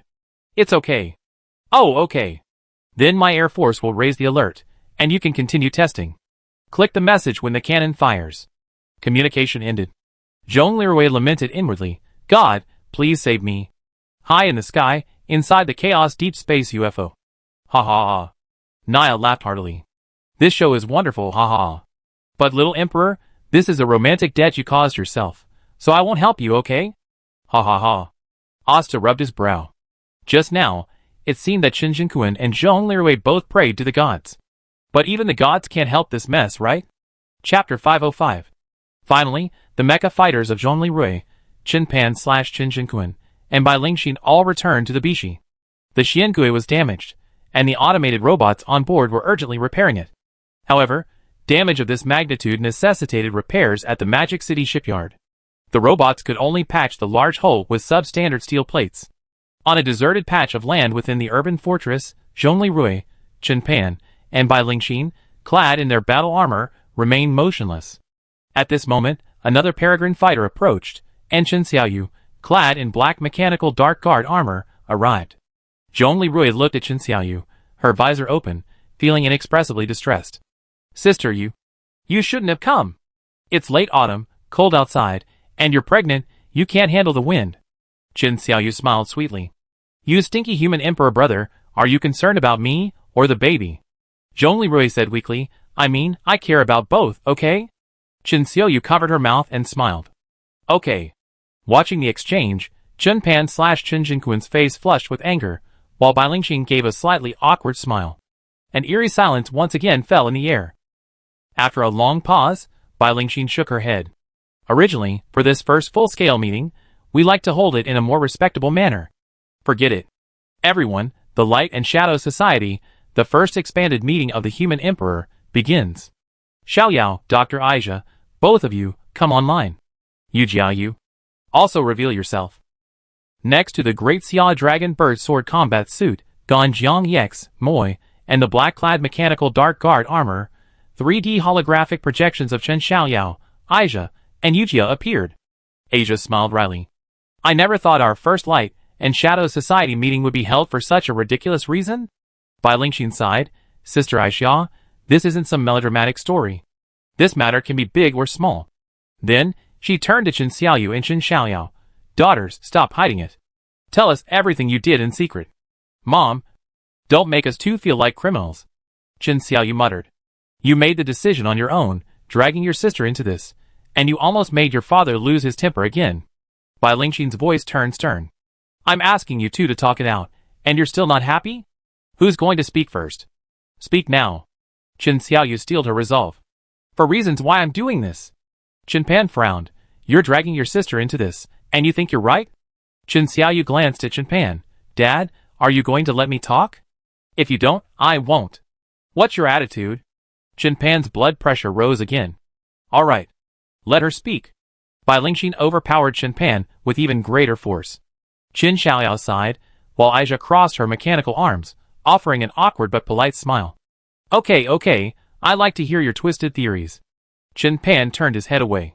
TSK, then I speak now. Don't interrupt me, okay? Everyone nodded. Okay, I do this. The first reason, Dakian needs the human emperor, Blue Star needs a leader, and the revival of civilization needs Zhongli Rui. I won't allow the already resurgent civilization to be aborted because of his unexpected death. So Yujia and I will develop a two-pronged plan. She used the server to regularly back up Arui's personality memory data. And I prepare for both scenarios. If Arui wins the war safely and civilization successfully restarts, then I secretly bear him a child. This way, I won't disrupt his life and still have something to cherish. Qin Pan was furious. You're just making up stories. At this point, Qin Xiaoyu was unconvinced. How dare you criticize me? Dad, isn't your current Second Life ironclad proof of this mechanism? Otherwise, how could you, after accepting justice, continue to fight for humanity to atone for your sins? Tell me. The second Chen Jinquan. Qin Pan's eyes widened, and he was speechless. Qin Xiaoyu continued, I saw you and Arui marching into the dungeon. You were willing to die to atone for your sins. I'm sure of your resolve in this life, Dad. But you can die. Right now, the world needs Arui, he can't die. Zhongli Rui suddenly realized something horrifyingly. Sister Xiaoyu, you're not planning. What if I? Qin Xiaoyu looked at Zhongli Rui, a hint of mad shyness and longing rising to her face. If you're safe, I bear you a child. It's okay if you find out. At worst, I'd be your lover just like you, sister. How could you be so? Like. Qin Pan snapped, you're crazy. Haha, Dad, when you wanted to purify Blue Star, you were even crazier than me. I'm telling you, your death is atonement. Arui's death would be a disaster for Blue Star right now. So, if Arui dies, I use my own body as a vessel, combined with Yujia's backed-up personality memory data, to resurrect Arui, just like you are now. I'm Arui's safety device, plan. Yujia's backup consciousness, plana. Zhongli Rui was horrified. If he died, Qin Xiaoyu planned to have his reincarnated mother resurrect him with all his memories intact. Aisha nodded. Wow, that's crazy. I like it. Qin Pan was stunned by the fanatical glint in his daughter's eyes. Okay, on that point, your approach is too extreme. Because, secondly, Dad, Mom, I love him. You don't even live with her. What do you love about him? Qin Pan snarled again. Do you remember? 2 years ago, when Mom was gone, and you were acting recklessly, my lifespan was worse than a penny stock. Time and again, it was approaching mere months, all because you were so obsessed with revenge and forced your sister to return home. Back then, through the Xiaofeng armor surveillance, I watched Arui meticulously take care of Xiaoyao. Little by little, in this dark world, he bravely, like the pioneers of the old days, rebuilding the community and Ling'an province. That was my greatest joy. I thought he was a miracle of humanity. Qin Pan, shock. Bai Lingxin and Qin Xiaoyao, woohoo. Asia, shakes her head. Zhongli Rui, question mark. Qin Xiaoyu raised. He raised his hand and pointed at Zhongli Rui. I know he didn't do it on purpose. But to correct your mistake, he fought his way into the dungeon to rescue the second singer, Gu Anqi, and he saved me by the way. I know he didn't come here specifically for me. But I survived the suffocating and drowning despair. But later, he really did make an effort for me. In the middle of winter, in a state of near despair, he brought his elite troops to the botanical garden, mainly to make an antidote for me. He succeeded. Now, my lifespan has returned to its limit. He saved my life and won my heart. Dad, is there a problem? Qin Pan was silent this time. This reason, coupled with Bai Lingxin's subsequent resurrection, was the catalyst for his willingness to accept the zero-state trial and start anew. That makes sense. But your dear brother, he has a family. I know. So let me tell you the third reason. This one just came to me a few months ago. Dad, you, me, Mom, and my sister are all scientists. Using Arui's genes, we can create miracles. Huh? Qin Pan was stunned. You're talking nonsense. My eldest nephew, Shower, isn't even 6 months old yet has the intelligence of an 8-year-old and is a stable and powerful telepath. A 5th generation, super powerful new human. I want a child like that too. Qin Pan's eyes widened as he suddenly realized this. He turned and stared sharply at Zhongli Rui. Zhongli Rui panicked. Uncle, please stop looking at me like a prime stud. Seeing his father's unconscious expression, Qin Xiaoyu smiled and said, Dad, there's one final reason. Changsheng Group needs a talented successor.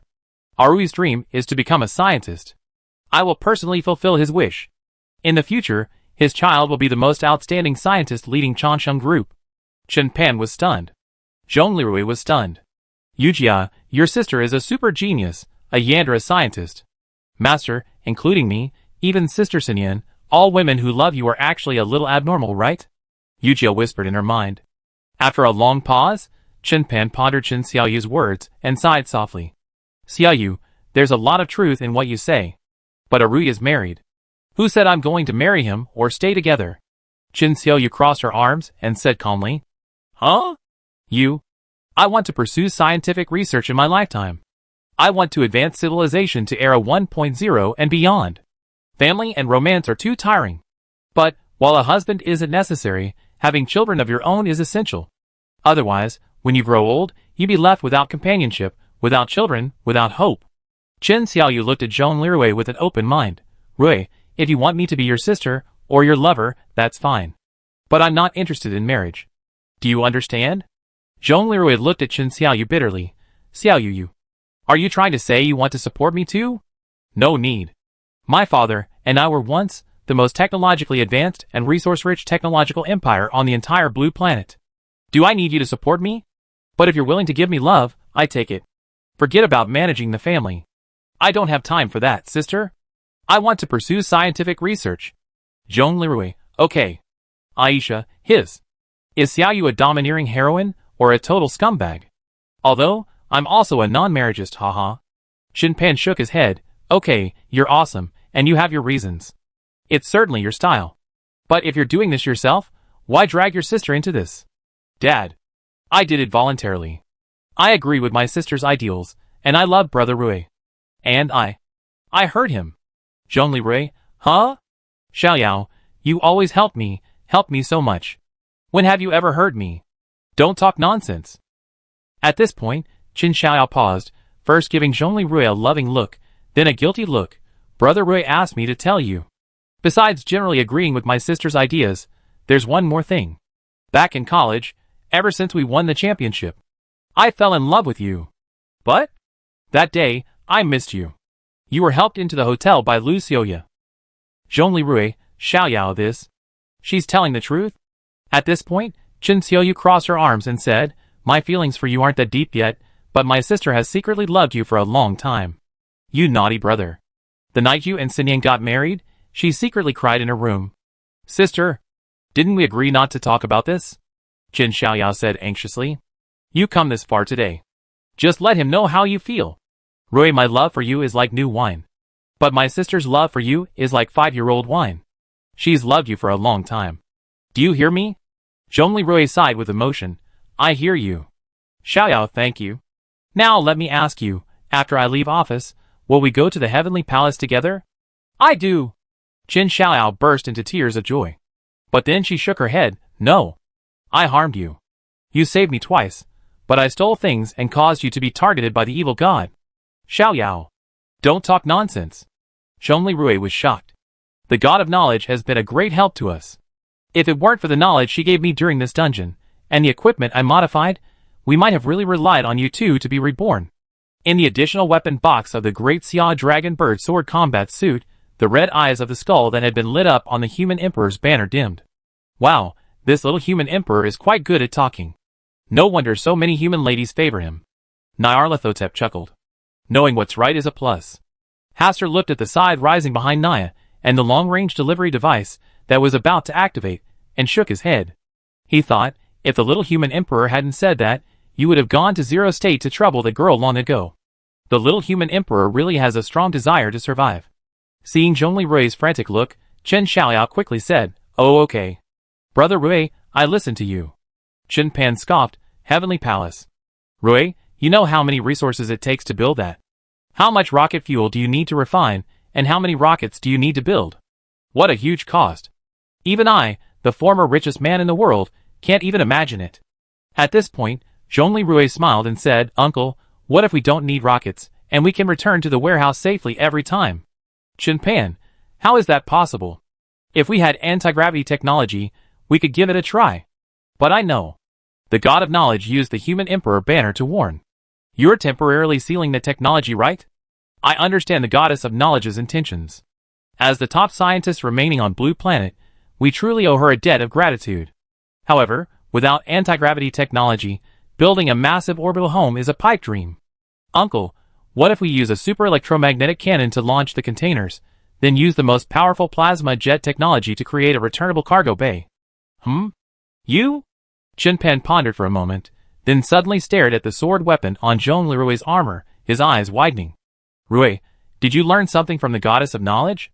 Zhongli Rui nodded confidently. Bai Lingxin's eyes sparkled. She whispered to Qin Xiaoyu, sure enough, Rui has indeed learned some advanced technology from the outer gods that's beyond our time. Furthermore, it's the final, optimized version of plasma technology. This plasma arc greatsword is truly a prototype based on this technology. This will truly drive epical progress for humanity. Chien-Pan pondered. But? This requires countless experiments. Next, we have to face the threat of Lloyd from the Ocean Harb Research Institute. Do we have the energy for this? Zhongli Rui pondered for a moment, then said, Uncle, you already mastered electromagnetic gun technology. After peace is restored, building a giant electromagnetic gun would boost the economy, create jobs, and even allow for the resumption of satellite launches, wouldn't it? Chien-Pan, that's...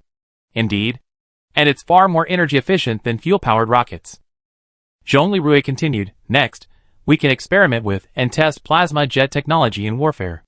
First, we could try replacing the armor's three-dimensional maneuvering system, which uses pneumatic cables and small rockets, with plasma engines that can also operate in the atmosphere. That way, could we achieve flying superhero-style maneuvers? Next, fighter jet engines?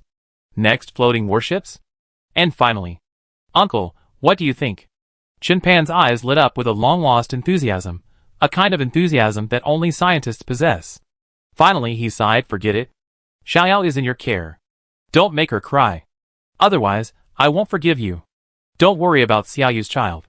But no matter how busy you are, come back and see me. Whether you get married or not. It's up to you. Bai Lingxin stepped forward and smiled. I agree. There's still a long way to go, so take your time, okay? Asia's eyes were filled with excitement. This project is great. So challenging. Ouch. I want to work on it together. High in the sky. Nyarlathotep was both amused and annoyed. You little emperor. First you used my technology to fight a war, and now you're using it to trick your father-in-law? You're really good at playing tricks. Haster smiled. Whatever. Perhaps this is an opportunity for the peaceful advancement of civilization. It's not impossible. Chapter 506. After the Light and Shadow Conference ended, the crowd dispersed, and Zhongli Rui looked up at the sky. It's time to face it. My other trial. Nyarlathotep, Brother, didn't the little human emperor resolve the crisis? What trial is he talking about? Haster, He used to be like me, wanting only to hold on to one person forever. Every time this good man had to compromise for others, for kindness, for the world, his heart bled. Brother? What are you talking about? I once transformed into a yellow-robe walker, lurking in human society for many years. Later, I had happy times with your sister-in-law. Naturally, I understand the tearing in his heart. Little Nyarlathotep.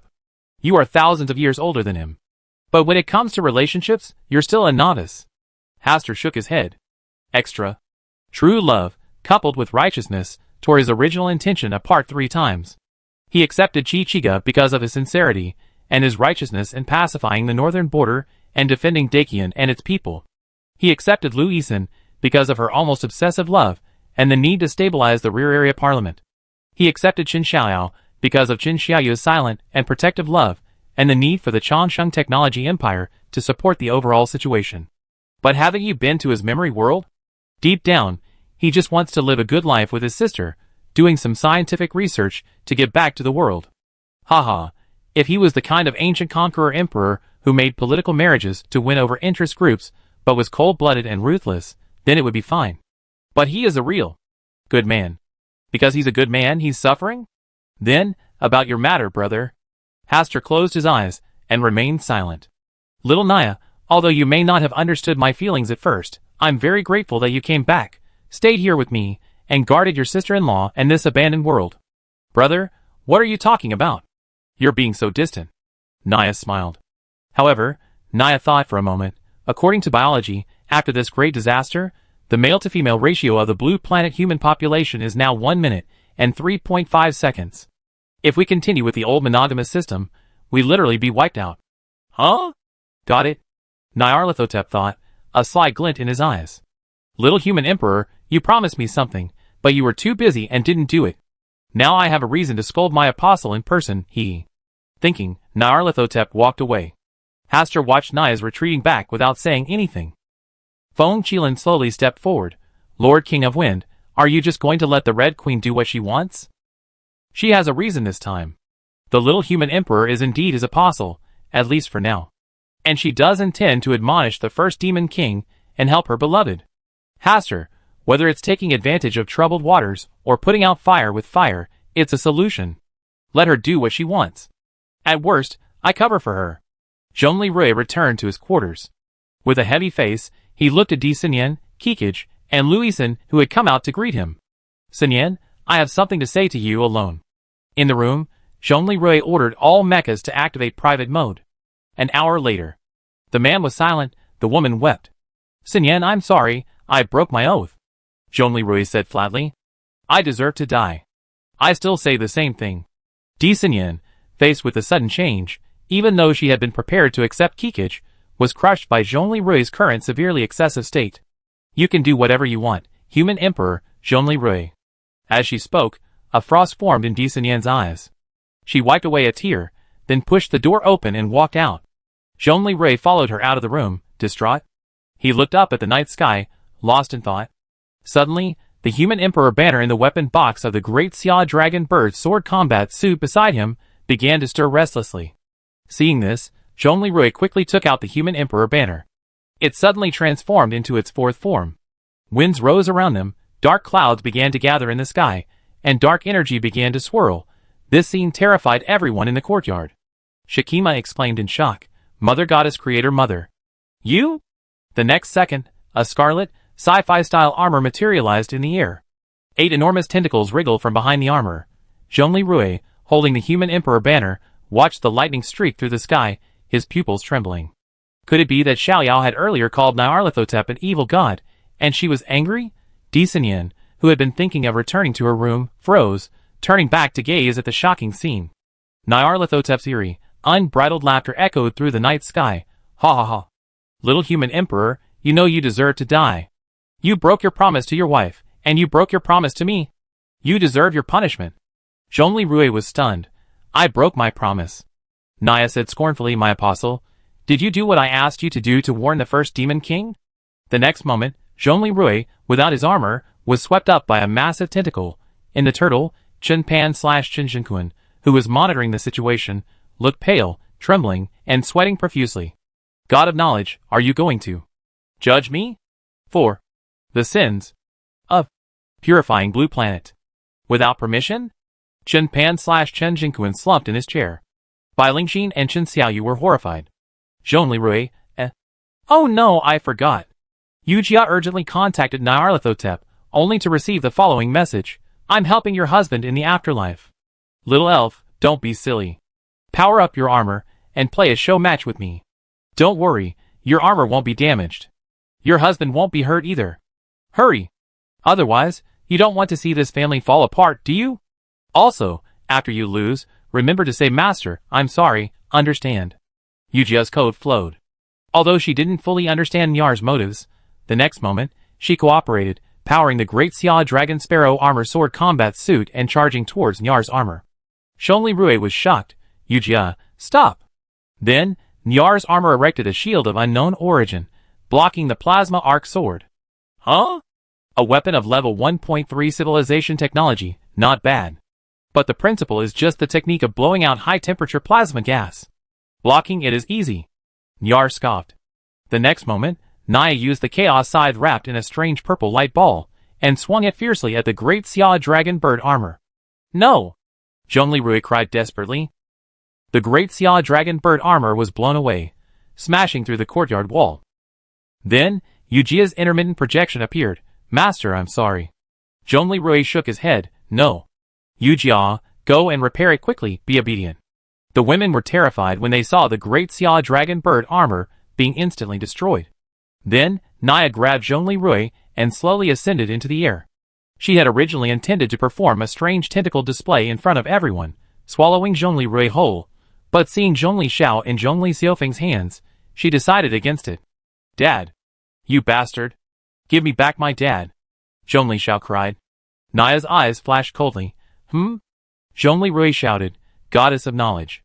My child is ignorant. Punish me. Shower. Remember, this time, it's Daddy's fault. People who do wrong will one day pay the price. Do you understand? Yes, Daddy, I be obedient. Whoa. Goddess, please give Daddy back to me. Zhongli Xiao cried. The child's cries infected all the women present. Naya looked at the crying child but still gritted her teeth and continued her act. Sorry, my dear child, your father's debt hasn't been paid yet? With that, Naya activated the exaggerated special effects and flew Zhongli Rui into the void. They disappeared. Kikich collapsed to the ground. Ah! Ah! Husband, husband! Saren covered her mouth. Teacher, teacher! Lu Yisen's tears streamed down her face. Give me back my Rui, give him back to me. Whoa! At this moment, Zhongli Xiaofeng also shed tears. Seeing the scene turned into such a mess, Di Xinyan was stunned and let the tears slide down her face. Arui! Arui, where have you been, Arui? No, no, no! Arui, come back! I don't blame you anymore. It doesn't matter how many you have. Come back. Please! Nyarlathotep, Lady Goddess of Knowledge. Give my husband back to me. Arui, I don't blame you anymore. I love you. I really do love you. Please come back. What? Finally, Di Xinyan completely broke down, bursting into the most piercing sobs at the scene. Zhen Xiaoyu and Qin Xiaoliao were both wailing before the surveillance cameras. Qin Pan, however, was trembling as if possessed, hiding in a corner. She's coming, she's coming. Lady Goddess of Knowledge, I'm so sorry.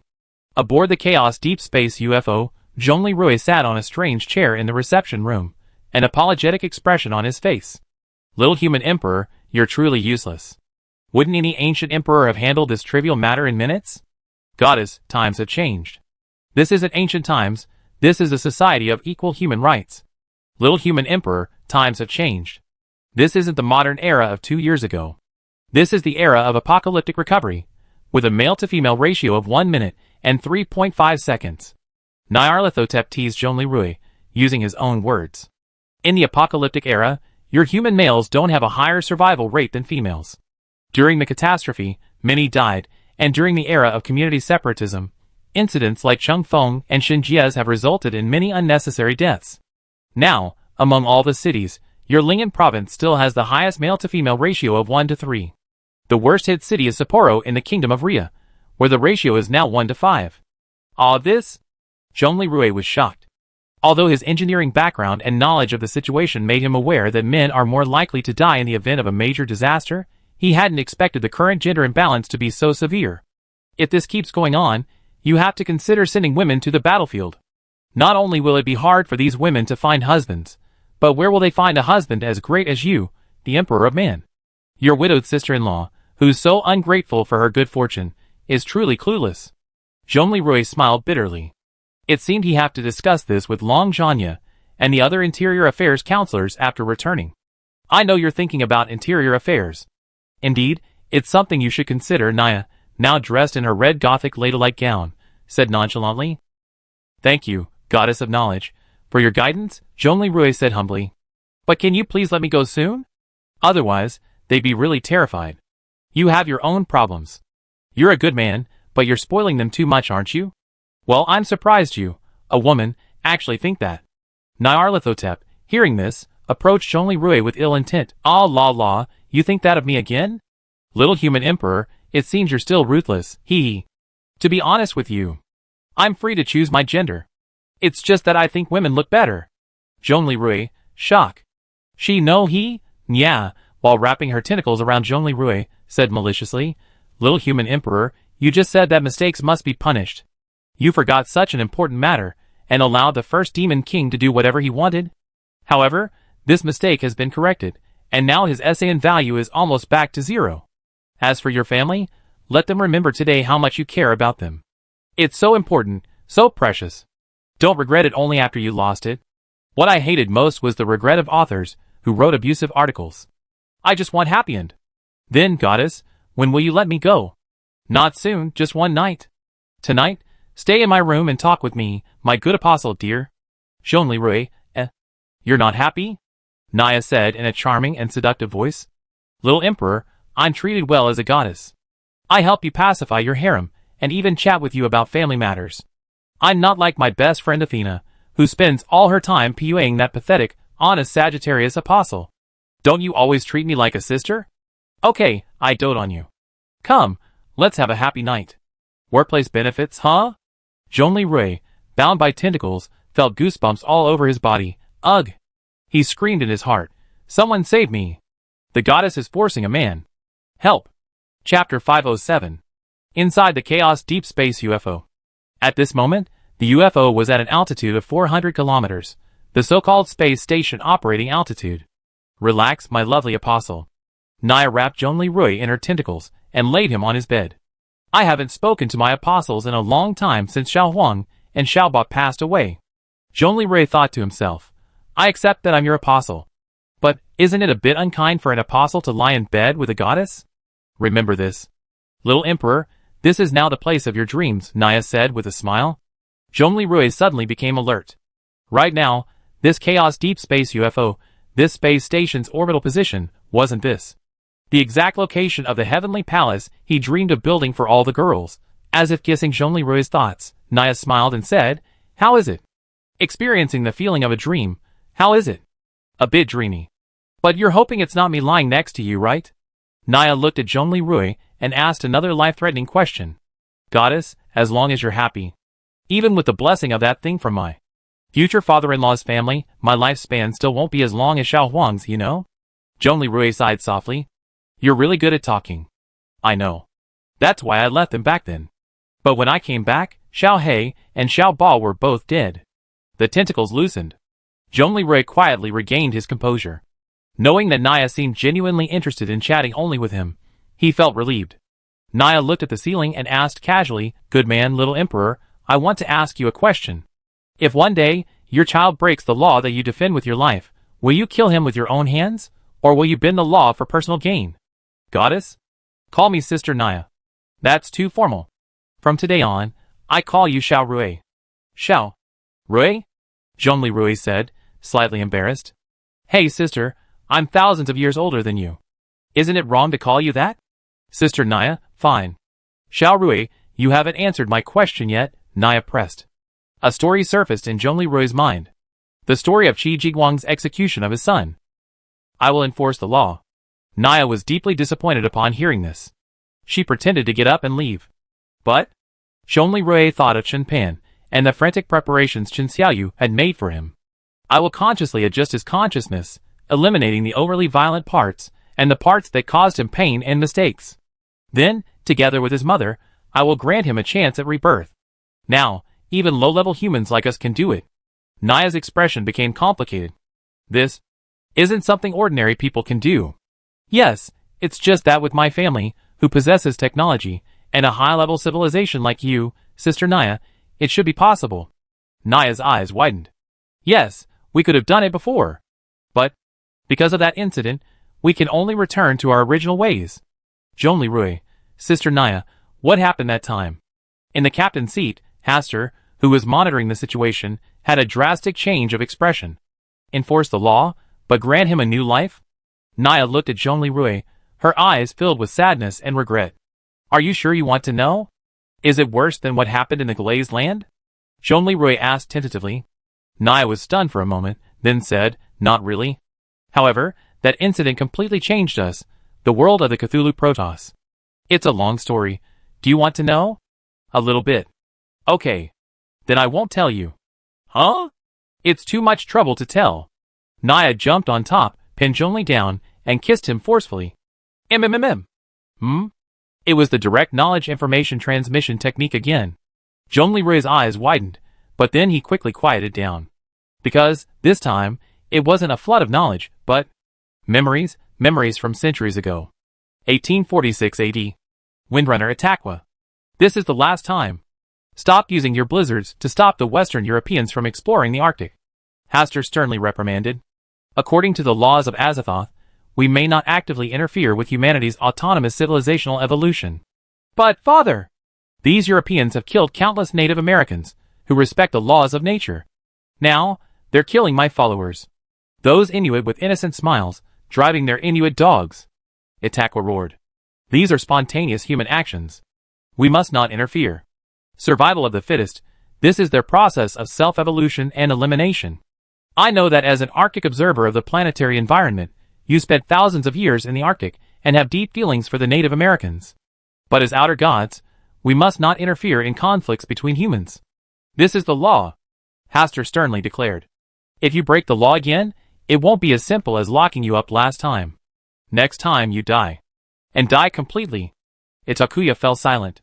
That day, he continued his work as a base observation scientist, observing the changes at the Arctic base. Humanity began using the fossil fuel coal. Now, new fuel oil products are being marketed. It's speculated that the planet will experience global warming in 200 years. The Arctic ice cap will shrink, and polar bears may become extinct. This impact and trend could lead to temperatures in the equatorial zone becoming too high for habitation in the future. Itakuya gloomily watched the analysis of his accompanying intelligent assistant. After thousands of years of observation, he had long since fallen in love with the seemingly pristine ice base and the Inuit people, with their childlike yet resilient spirits. Becoming their deity was entirely an accident. One day, in a snowstorm, an Inuit child, disoriented and unable to return home in time, dug a snow cave and huddled with his husky, helpless and despairing, feeling the warmth of himself and his companions gradually fade away. That day, Itakuya, a scientist, broke his rules for the first time. He wielded his massive windwalker body, snatched the child and dog from the blizzard, and then, before their horrified eyes, the giant, clutching them, ran towards his tribe's settlement. The giant brought the child and dog back to their now desperate parents. The village chief and villagers watched in horror as the 40-meter-tall, hair-covered giant, amidst the blizzard, brought the child and dog back. That was the first time Itakuya was punished by law for crossing a line. That day, Itakwa became the patron saint of the Inuit, known as Windwalker. Later, he was punished 4 times for the Inuit.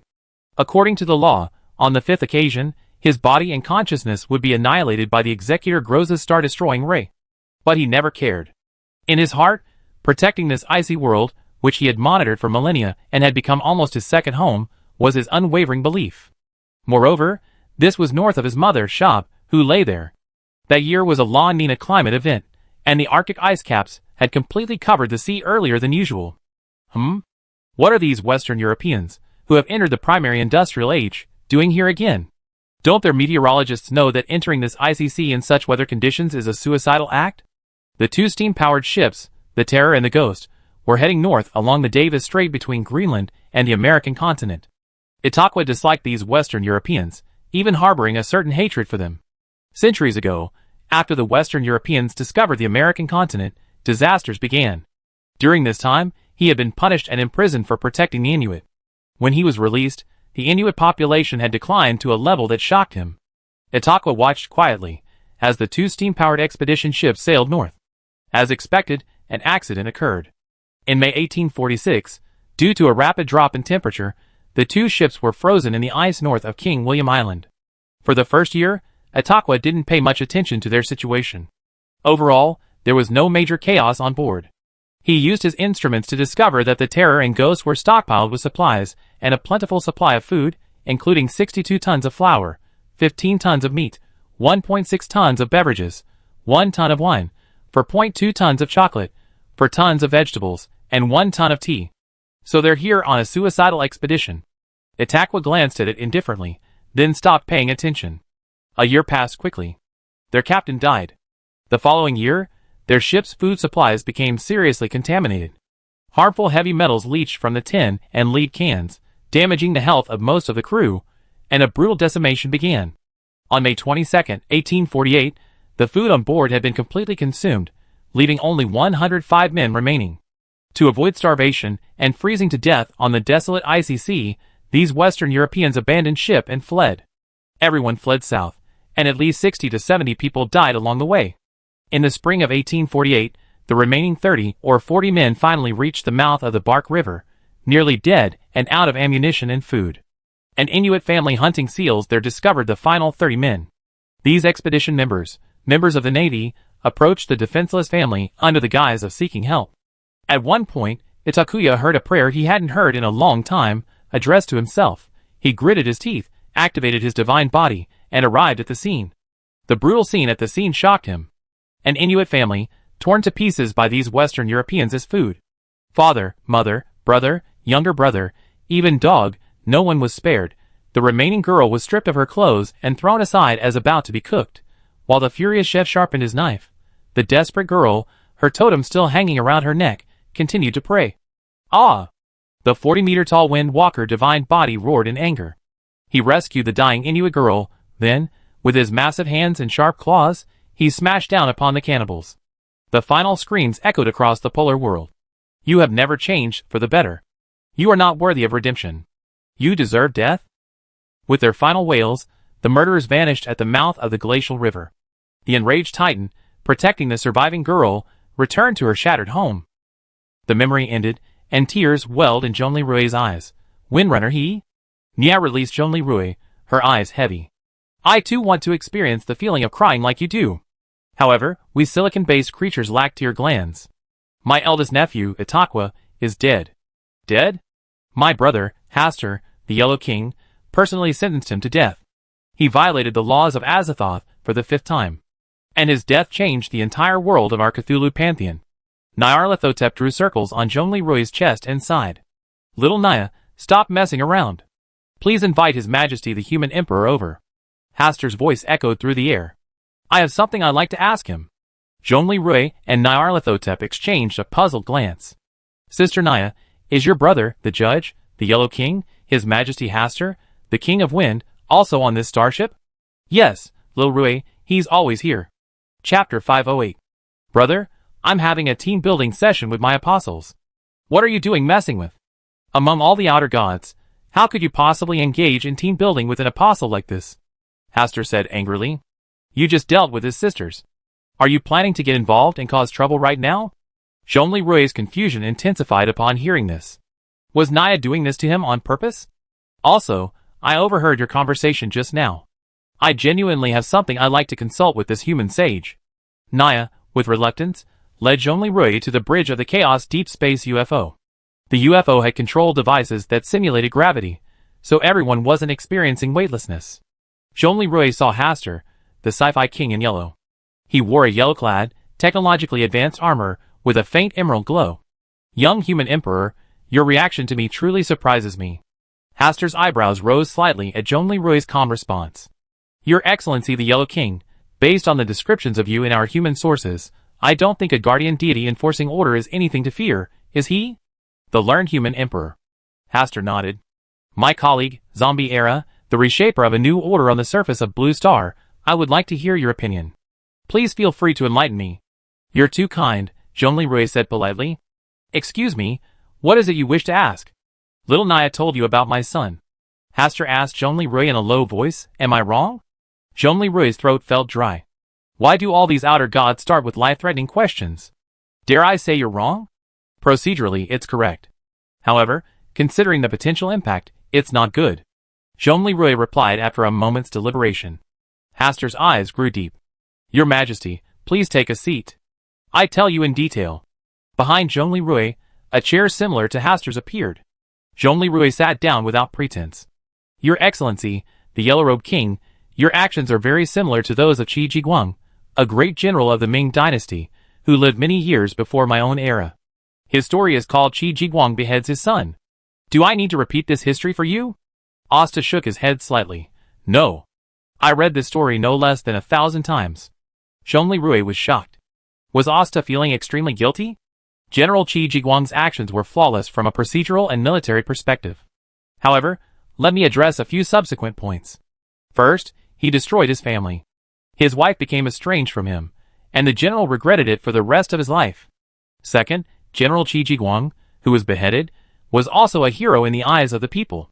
After his execution, the people even built a temple in his honor on Chanfeng Ridge. Because, although he violated military law, a general in the military is not subject to the emperor's orders and must adapt to the circumstances. General Qi Yin led his men to victory and protected the people. According to our Dacian legal system, he shouldn't have died. Are you referring to your Dacian's current first-to-arrive regulations? Hastur continued. Yes, Zhongli Rui nodded. Many of my colleagues and subordinates have gone from criminals to heroes thanks to the first-to-arrive regulations. You mean Cheng Feng, Shen Jie, Murong Chanfeng, those low-level officers and soldiers? And Long Zhanya, Saren, even the first demon king Chen Jinkuan, and finally, myself? In Zhongli Rui's mind, blowing up the thousands of zombies in their half-zombie or primitive forms, those whose memories had partially awakened, was his original sin. He believed he was atoning for it. A flash of surprise flashed in Asta's eyes, but then he fell into deep thought. But leaving loopholes in the law like this will lead to abuse. Asta raised his head again. Laws are meant to keep systems, machines, societies, nations, and even the world running better. This law is very pragmatic. It's been around since ancient times, and it's been very effective. In times of war, not just Dacian, but many other nations sent prisoners to the battlefield. By the time they returned, the criminals had already become heroes. Moreover, now, my Dacian has only 140,000 people. Every individual is precious. The failure of overusing laws on Blue Star is a lesson learned from the fall of the Second Qin Emperor on the land of Dacian. Hastur seemed to have been deeply shocked. Laws are meant to keep the world running better, not like what I did. I almost destroyed my own world, and the world of my race. He covered his face, and fell silent. Seeing this, Zhongli guessed that the Yellow King seemed to be recalling something sad. After a long pause, Hastur finally raised his head and said, "Your Majesty, thank you for your advice. I suspect my initial paranoia has truly led to irreversible consequences. But now, I can only desperately and madly enforce this law. Otherwise, even the last remaining remains of these ruins will be lost." "Sir, what do you mean?" The Yellow King slumped in his seat. "Your Majesty, do you want to know what happened after the trial?" Zhongli nodded, then felt a twinge of regret. Although the Yellow King looked like a beautiful boy, kissing a beautiful boy could reveal past memories. Hastur shook his head. "Don't let little Naya lead you astray. She's just trying to simulate the thrill of love with you. None of our other outer gods would be so frivolous as her." Then, the entire hall's walls transformed into holographic memory playback. This was proper memory playback. Zhongli turned to look at Naya, who stood nonchalantly by her side. Naya mouthed, "Continue later." Zhongli Around them, the lost memory began to play. Judgment, Itakuya, Great Old One, Arctic Environmental Monitor, Execution. High in the sky, atop the UFO, Hastur trembled as he pronounced his verdict.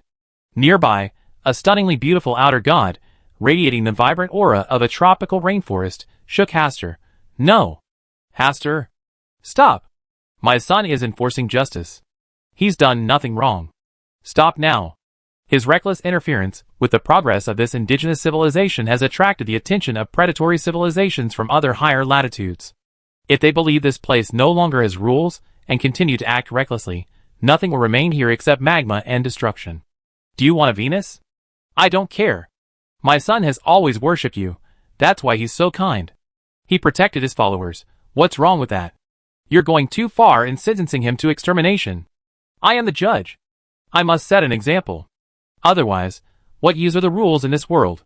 At this moment, Itakuya remained silent, holding the heartbroken Inuit girl in his arms, and returned to the village. Ineptitude, God, thank you. Itakuya simply sighed, turned his head, and headed off toward the ICC. He rode his 40-meter-tall divine body, running waiting. In the asteroid belt, Growth opened his eye of judgment and demanded, "Judge, shall I execute the sentence?" Hastur closed his eyes. "Execute." "Shab, no!" Growth's eye of judgment began to gather energy. Soon, a thick beam of star-destroying death ray blasted from the asteroid belt straight toward the blue planet. It accurately struck the head of the Windwalker's divine body. The body of Itakuya. "Mom, goodbye." The massive divine body collapsed, smashing through the thick ice of the ICC and sinking to the bottom of the sea. Shabu screamed, "Ah! My son!" Time flew by, the world changed. The spot where Itakuya had fallen had transformed from the seabed into an ice sheet. "Your Excellency, King of Wind, this is the 5th time Shabu, the goddess of life and plenty, has committed suicide in recent years," Feng Qilin said in embarrassment. Without her adjustments, many of the Nicholas systems, which hibernate and regenerate, have malfunctioned. Resurrect her. Hastur slumped at his chair, helpless. This time, I'd definitely be able to persuade her to heal.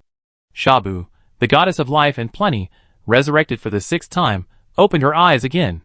"Shabu, don't go on like this. Come back, and let's live a good life. Hastur, abide by your laws and rules, and live your life. You won't let me die, will you?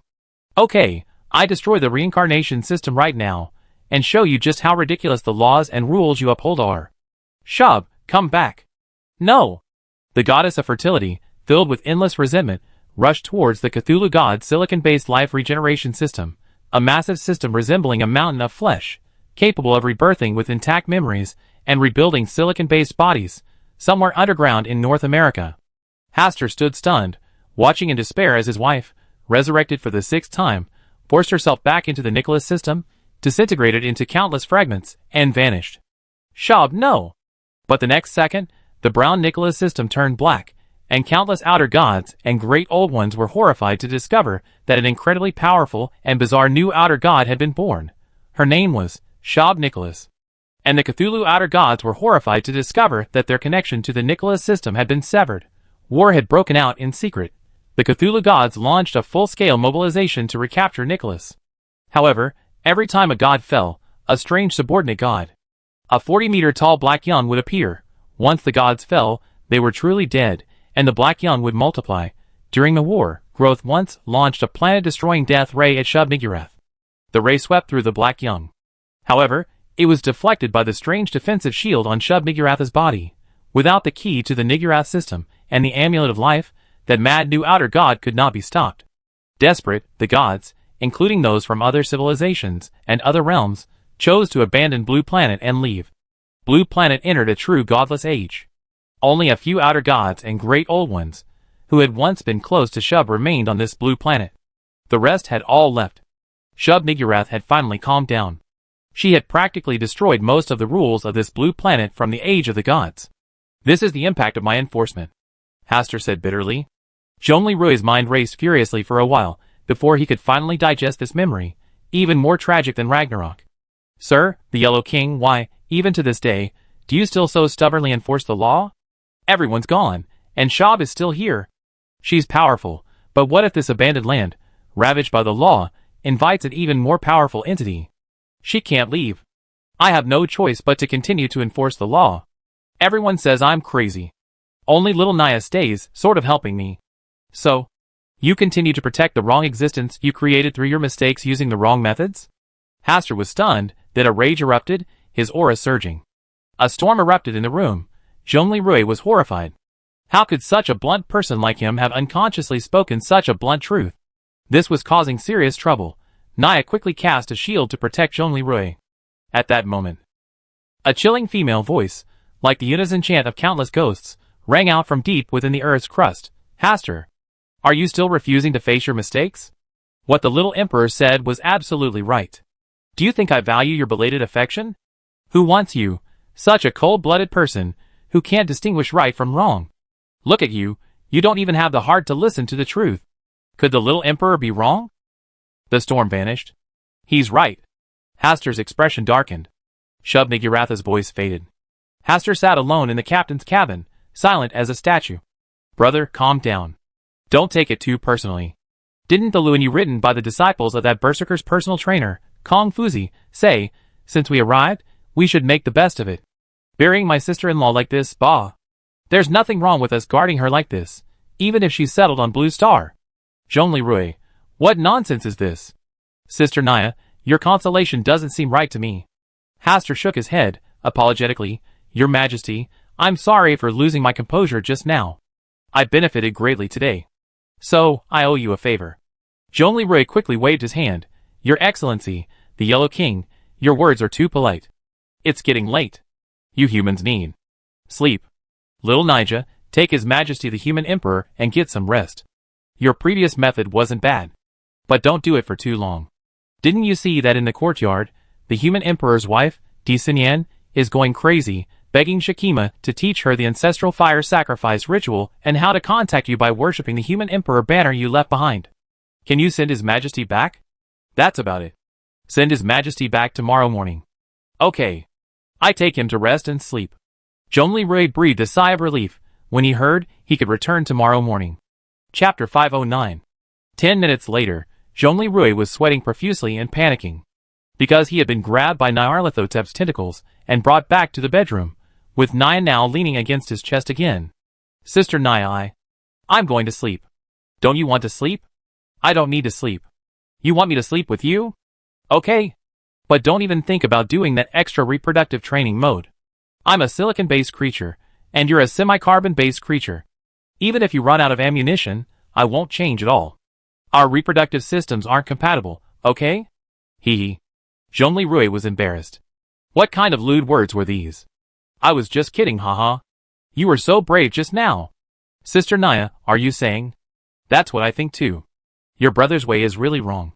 But he's my brother. I can't abandon him. Before, I abandoned Xiao Huang, Xiao Ba, Xiao He, and the others. I regret it. This time, I stay with you until death, when your consciousness goes to the elves. She made a promise with you, right? Referring to Yu Jia and Zhongli Rui's promise for the afterlife, Zhongli Rui's shock intensified. Naya meant to follow him forever. To be separated from him until death. After repeating to himself 3 times, she definitely doesn't mean that. Zhongli Rui gathered himself and said, yes. Don't worry, I discussed this with her before I captured you. That attack didn't damage the armor, and neither did the consciousness.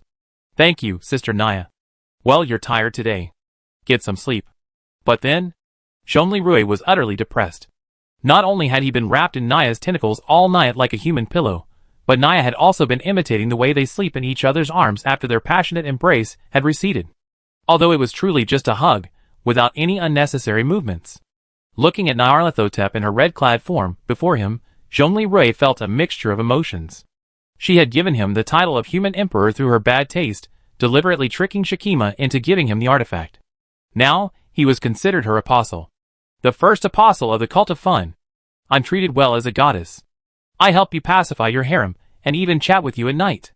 I'm not like my best friend Athena, who spends all her time PUAing that pathetic, honest-minded Sagittarius apostle. Zhongli Rui suddenly remembered Naya's earlier words. So, is she the goddess behind him? Although she's not very serious, with 1,000 forms, and even this current form still has 8 tentacles. Could it be that Seiya is his predecessor? Such a ridiculous thought suddenly flashed through Zhongli Rui's mind. She smells like popcorn?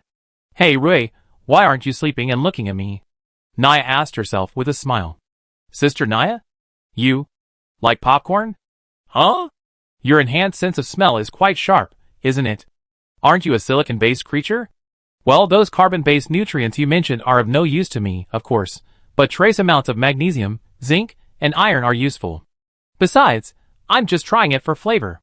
Actually, I can eat any human food. Oh, how about you come over to my house for dinner someday? Zhongli Rui said casually. Sinyan and Kikij are pretty good cooks. Naya raised her eyebrows and smirked. You little emperor. You're so bold as to invite me to your house for dinner? You really want to take me under your wing? You're quite ambitious. As he spoke, Zhongli Rui's entire body tensed. No, Zhongli Rui said hurriedly. Huh? What do you mean? I'm not as pretty as your woman? What do you think of me? Naya was immediately displeased when she heard Zhongli Rui say no. Sister Naya, do you have a sanctuary? Do you need my protection? Zhongli Rui said quickly. Oh! Naya was stunned, then burst into laughter. You're going to protect me, and fight for me like that straightforward Sagittarius guy? Well, I might be a little overconfident, but I'm your apostle after all. I received your favor, so I'm inviting you to my home and helping you with your sphere of influence. It's okay. Ha ha ha. Naya laughed heartily again, her tentacles loosening. Okay.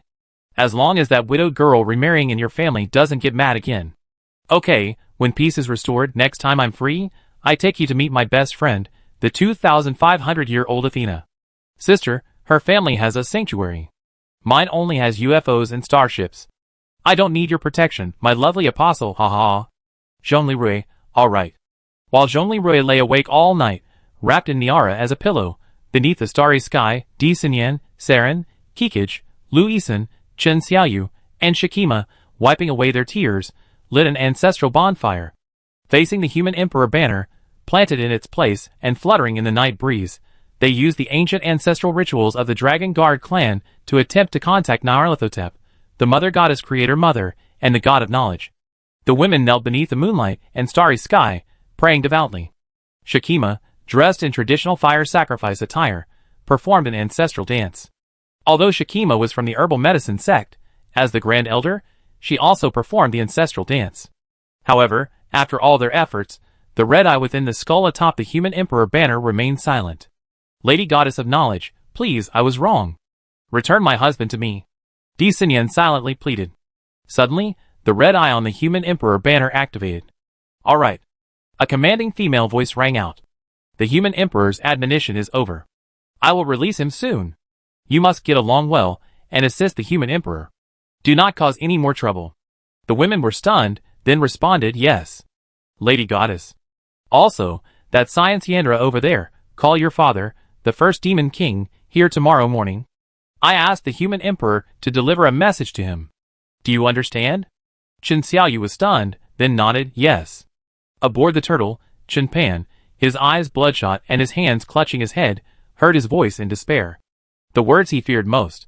He stood up shakily, resigned to his fate, and hugged Bai Lingxin, XNRI. I'm sorry to all of you. This time, I hurt Arue. I'm so sorry. Bai Lingxin simply hugged him. Stop talking, husband. I go with you. Okay, that's all I have to say. Take care of yourselves. Pregnant women at the scene, all return to rest. The rest of you, reflect on yourselves until dawn. Then, the human emperor will return with the rising sun. Di Xinyan and the other women burst into tears of joy upon hearing this. Thank you, goddess of knowledge. Then Di Xinyan arranged for Qi Qiga and Chen Xiaoyu to go inside to rest. Qi Qiga refused. Di Xinyan sighed, my sisters, the goddess is merciful. And she's absolutely right. You must not disturb the fetus.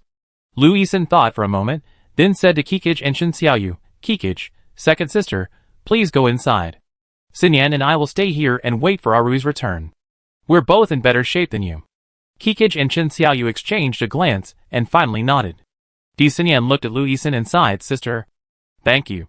Alas, Xinyan, do you know how terrified I was the moment Arui was taken away? Lu Yixin said sadly. It's not just because I love him. Our Dakian, and indeed the world, needs him. Do you think our Dakian is recovering on a solid foundation? No. Right now, not only Dakian, Luosha, but even the new Lifeng Kingdom, all three nations are built on the aura of epic heroes' personal prestige, preventing them from collapsing. If we had lost Arui, I can't even imagine what would have happened. What will happen next? Di Xinyan closed her eyes. You're absolutely right. We're standing on floating ice. Ugh. It's all my fault. Why was I getting mad at him? Lu Yixin apologized, Xinyan, it's not your fault. I'm sorry, my intentions were certainly impure. I never let go of Rui. But I can't help it. You know what? The world has changed. In Ling'an Prefecture, have you noticed?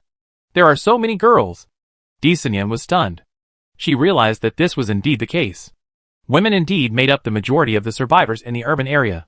What's going on? Di Xinyan asked. My colleagues and I have discussed this. Men have shorter lifespans than women and are more likely to die in disasters. Furthermore, during the Iron Man offing rebellion, of the hundreds of survivors from the community, all the men were killed, while the women were. But not killed. Many were simply tortured and severely injured, then turned into zombies and thrown out. Even if we restore all the people in the 18 tribes, the male-to-female ratio will probably only be 1 minute and 2.5 seconds at best. I'm sorry, I knew about this beforehand, and when I heard that Arui was going to risk his life carrying a nuclear bomb into the dungeon, I couldn't help myself. I'm so sorry. Hearing this, Di Xinyan sighed, stepped forward, and embraced Lu Yixin. Forget it. This world is truly different now. Actually, I just figured it out. As long as he truly loves us, then it's fine, right? Friendly reminder, this is a sci-fi post-apocalyptic world, not reality. Don't take it as a given. Lu Yixin nodded. Yes, as long as he truly loves us, that's all that matters. Thank you, Xinyan. Come on, let's wait for Arui to return. Soon, 2 Peregrine Falcon fighters landed. Chen Pan and Bai Lingxin also arrived. Bai Lingxin addressed the surrounding fighters and equipment with a heavy heart. Kunluo, all units, prepare to transfer your master's consciousness. Prepare to regenerate the process. Yes, ma'am, everything is ready. However, it will take a year for the master's new body to be ready. 1 year, so to speak. Perhaps, by then, the world will be at peace, Bai Lingxin said lightly. Chen Pan slowly walked towards Di Xinyan and Lu Yixin, who were kneeling on the ground. Di Xinyan looked at him with a complicated expression. After a long moment, she calmly greeted him. Uncle Chen. Alas, I, Chen Jinquan, feel unworthy of the title of uncle. Lu Yixin looked at Chen Jinquan, clenching her fists. She had long since learned from Zhong Lirui that the current Chen Pan was the second life of Chen Jinquan, reborn after his death.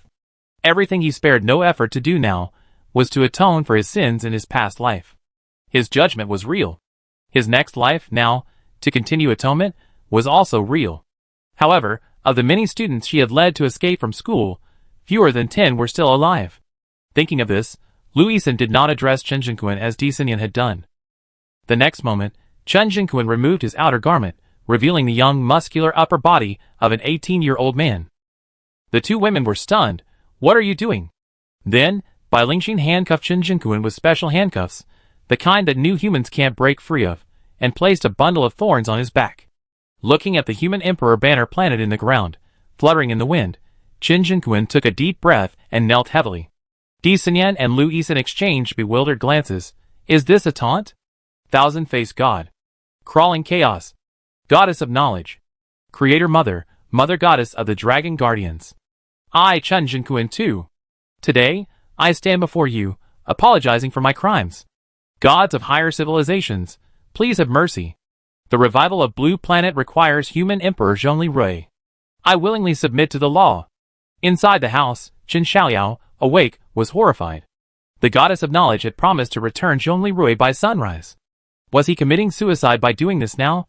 However, looking at the human emperor banner, which monitored everything, Chen Xiaoyao didn't dare go out to alert his father. What if this action angered Nyarlathotep again, and he refused to release Zhongli Rui from high above? Nyarlathotep, lying on the luxurious bed with Zhongli Rui tied up, heard Chen Jinquan's confession. She felt a bit amused and helpless, then contacted Haster. Brother, if the first demon king wants to confess, he should have come to you. Well, I pass on his confession to you. What's your decision? Haster raised his head slightly from his silence. The little human emperor is right. A living Chen Jinquan atoning for his sins is far more meaningful to maintaining order in this world than a dead specimen. Ah, brother, it would have been great if you had thought of this sooner. Nyarlathotep was speechless, then shook Zhongli Rui little Rui. Zhongli Rui, who had finally begun to feel sleepy, was shaken awake. Sister Naya, what's wrong? Naya played a video of Chen Jinquan bare-chested, apologizing, and Di Sinyan and Lu Yisan kneeling beside him, guarding the human emperor banner. This. At dawn, I contact Yujia the elf and take you back. Naya tapped Zhongli Rui's nose with her tentacle. Don't forget to pass on the message this time. Okay. By the way, I help you make your story more realistic. Naya smiled eerily.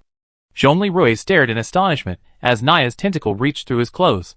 The pain of suffocation and bondage spread throughout his body. Chapter 510. At dawn. Sister Naya, Zhongli Rui, aching all over, said speechlessly. If you return unscathed, will your sisters take it seriously? Besides, with your regeneration rate, there be no trace left in 3 days. Zhongli Rui was speechless. He then remembered that his goddess's most famous nickname was Deceitful One. Alright, go. Naya smiled and disappeared, making a graceful by gesture before leaving. Detected the master's personal communicator signal. Yujia said immediately. 500 meters away, in the wilderness outside the fortress city. In the courtyard, the Great Xia Dragon Bird Battle Armor Sword Combat Suit on guard gave a real-time report. Di Sinyan and Lu Yisan, now numb from kneeling, covered their mouths and shouted, Arui, you're back. Chichiga rushed out of the room, Arui, you're back. At this moment, Chen Pan, who had been kneeling for hours, apologizing, looked up in confusion. Everyone, wait a moment, I go get the master. The empty Great Xia Dragon Bird Armor launched into the air, connecting with the Minghong fighter plane hovering above. Master. Seeing Zhongli Rui standing in the wilderness, Yujia frantically uttered, like a worried human girl. I'm fine, hiss. Zhongli Rui said calmly, feeling the pain all over his body. Master, let's go home. Yujia landed the Great Xia Dragon Bird Armor and attempted to merge with it. Stop. Don't. Zhongli Rui exclaimed in shock. Huh? Yujia was puzzled by Zhongli Rui's reaction. Then, she activated a scan. What's going on? Master, you have bruises all over your body from the bindings. What's happening, goddess of knowledge? So, I told you not to merge. Zhongli Rui shook his head. Master, I drive slowly and carry you back. Next, the Minghong armor lowered its altitude, carefully scooped up Zhongli Rui with its large manipulators, and took off. Soon, the Dragon Bird armor, like a princess, carried Zhongli Rui through the gate. Everyone, I'm back, Zhongli Rui whispered, dark circles under his eyes, and aching all over after a sleepless night.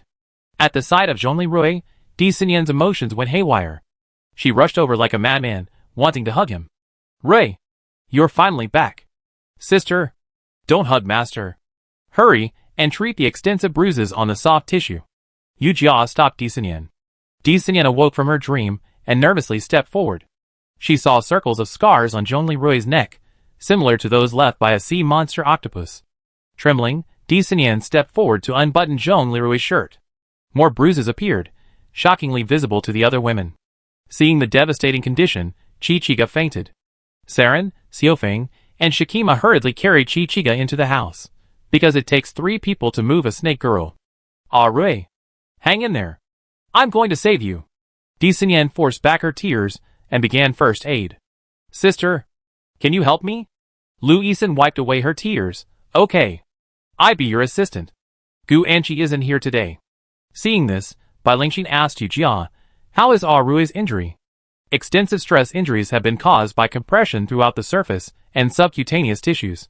I believe it was caused by being bound by tentacles like those of a giant squid. Will there be any sequelae?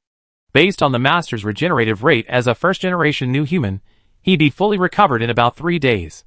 There won't be any sequelae, but he'd be in a lot of pain during those 3 days. Cthulhu Outer Gods. This is a warning and a reprimand, Bai Lingxin said, her face pale.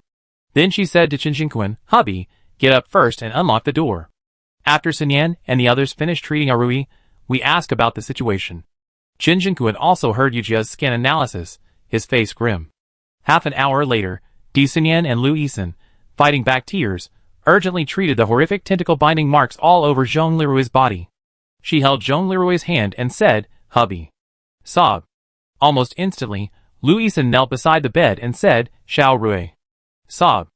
Outside, Chi-Chiga woke up and joined in the bedside weeping. Qin Xiaoyu was crying by the door. Zhong Lirui felt incredibly depressed, experiencing the feeling of the women weeping in advance. However, he didn't interrupt them. 15 minutes later. Everyone, please stop crying. I did something wrong this time, and I deserve the punishment. I'm sorry for worrying you. Don't cry, I'm a new human. This injury is much less serious than the last thermobaric bomb shockwave. Zhong Lirui forced a smile, trying to comfort the women.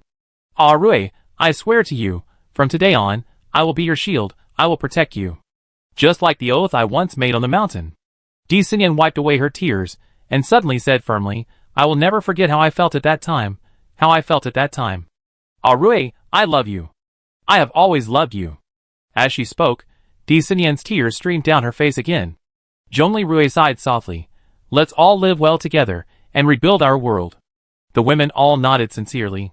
30 meters away, Naya, with his advanced invisibility skills, smiled. Hey, that's right. A widow remarrying young lady. Now that's more like her. My life as an evil god is worth it. Well, what did you say?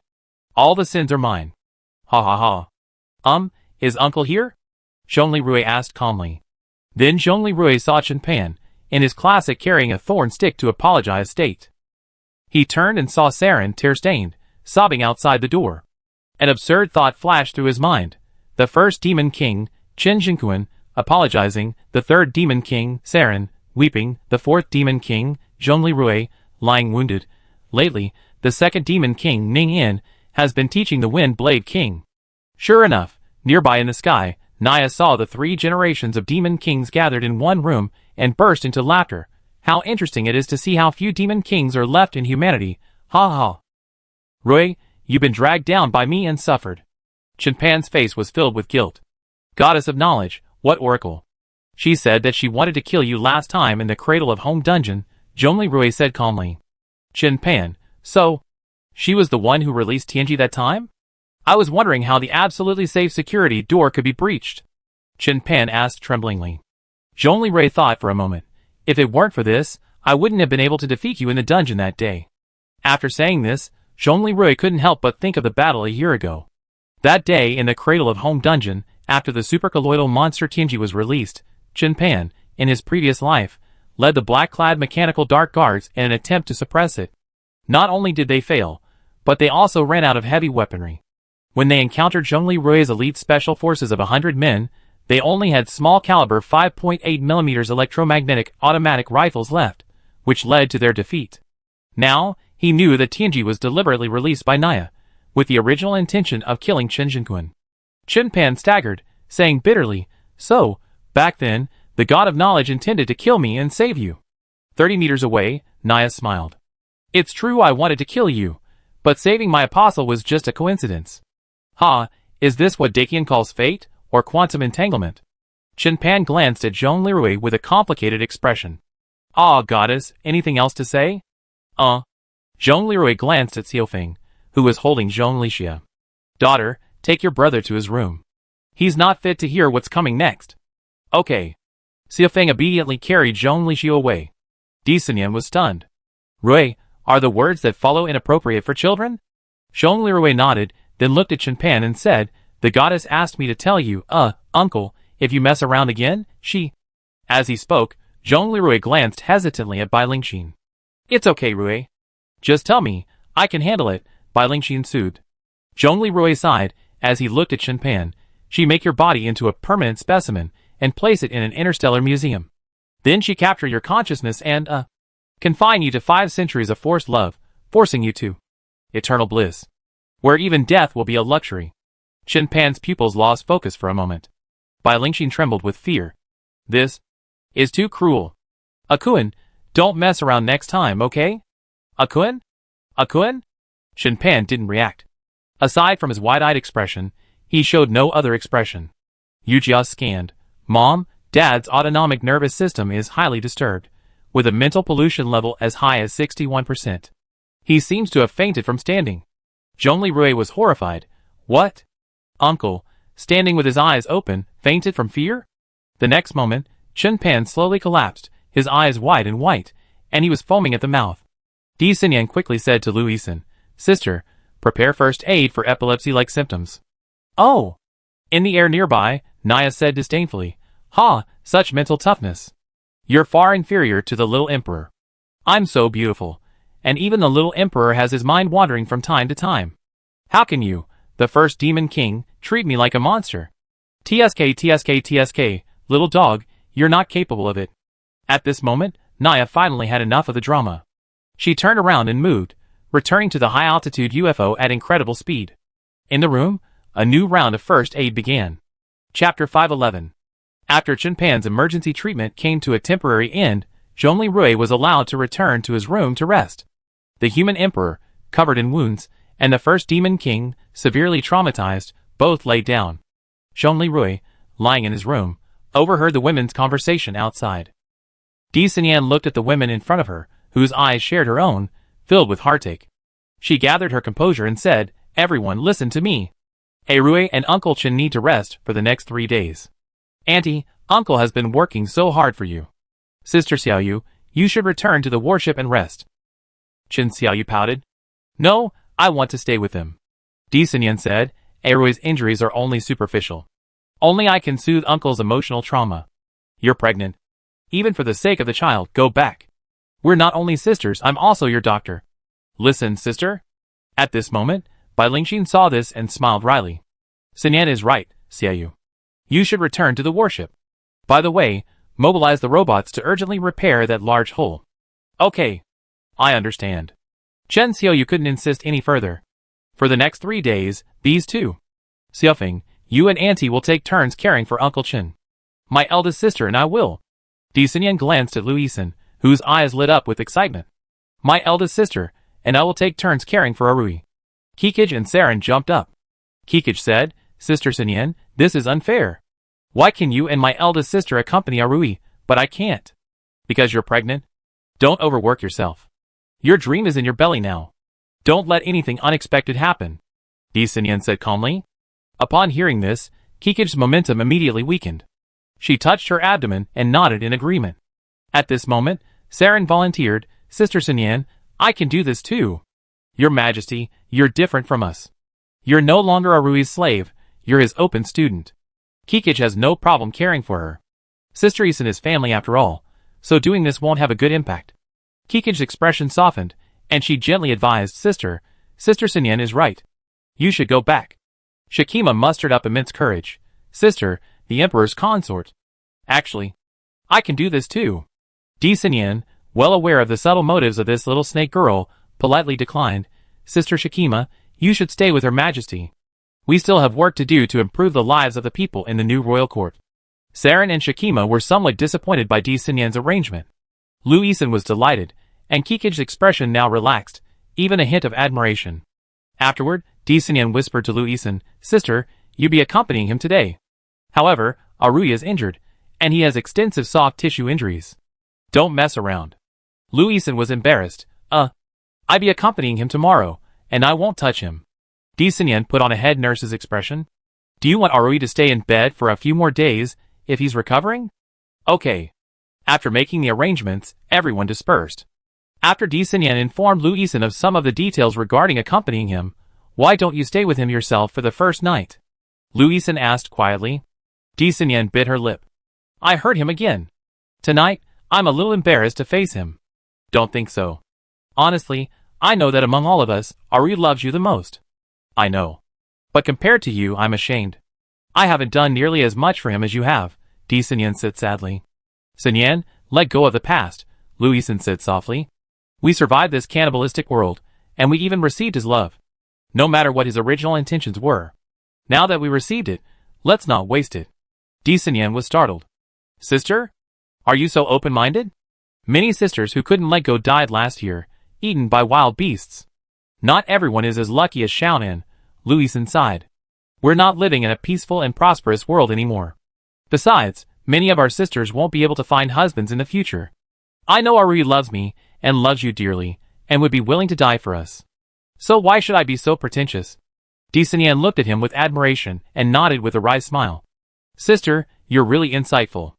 Zhonglirui was inside, hearing all this. "Alas, I never imagined it would turn out like this," Zhonglirui said self-deprecatingly. With Lu Yisan taking turns caring for him, Zhonglirui began his 3-day rest period. Although they had been recognized and their relationship was public, but Lu Yisan truly kept her promise with Di Sinyan. Night. "Master, the Taotai has been severely damaged and sunk." Zhonglirui, "What? How is that possible?" He looked closely and saw himself piloting a Minghong mecha fighter, leading the coalition fleet in a fierce battle in the Arctic with Itakuya. By this point, the coalition's situation was dire. All U.S. aircraft had crashed. Both of Rakshas's bisons, pierced by some kind of attack, exploded and burned. Thick smoke filled half the sky.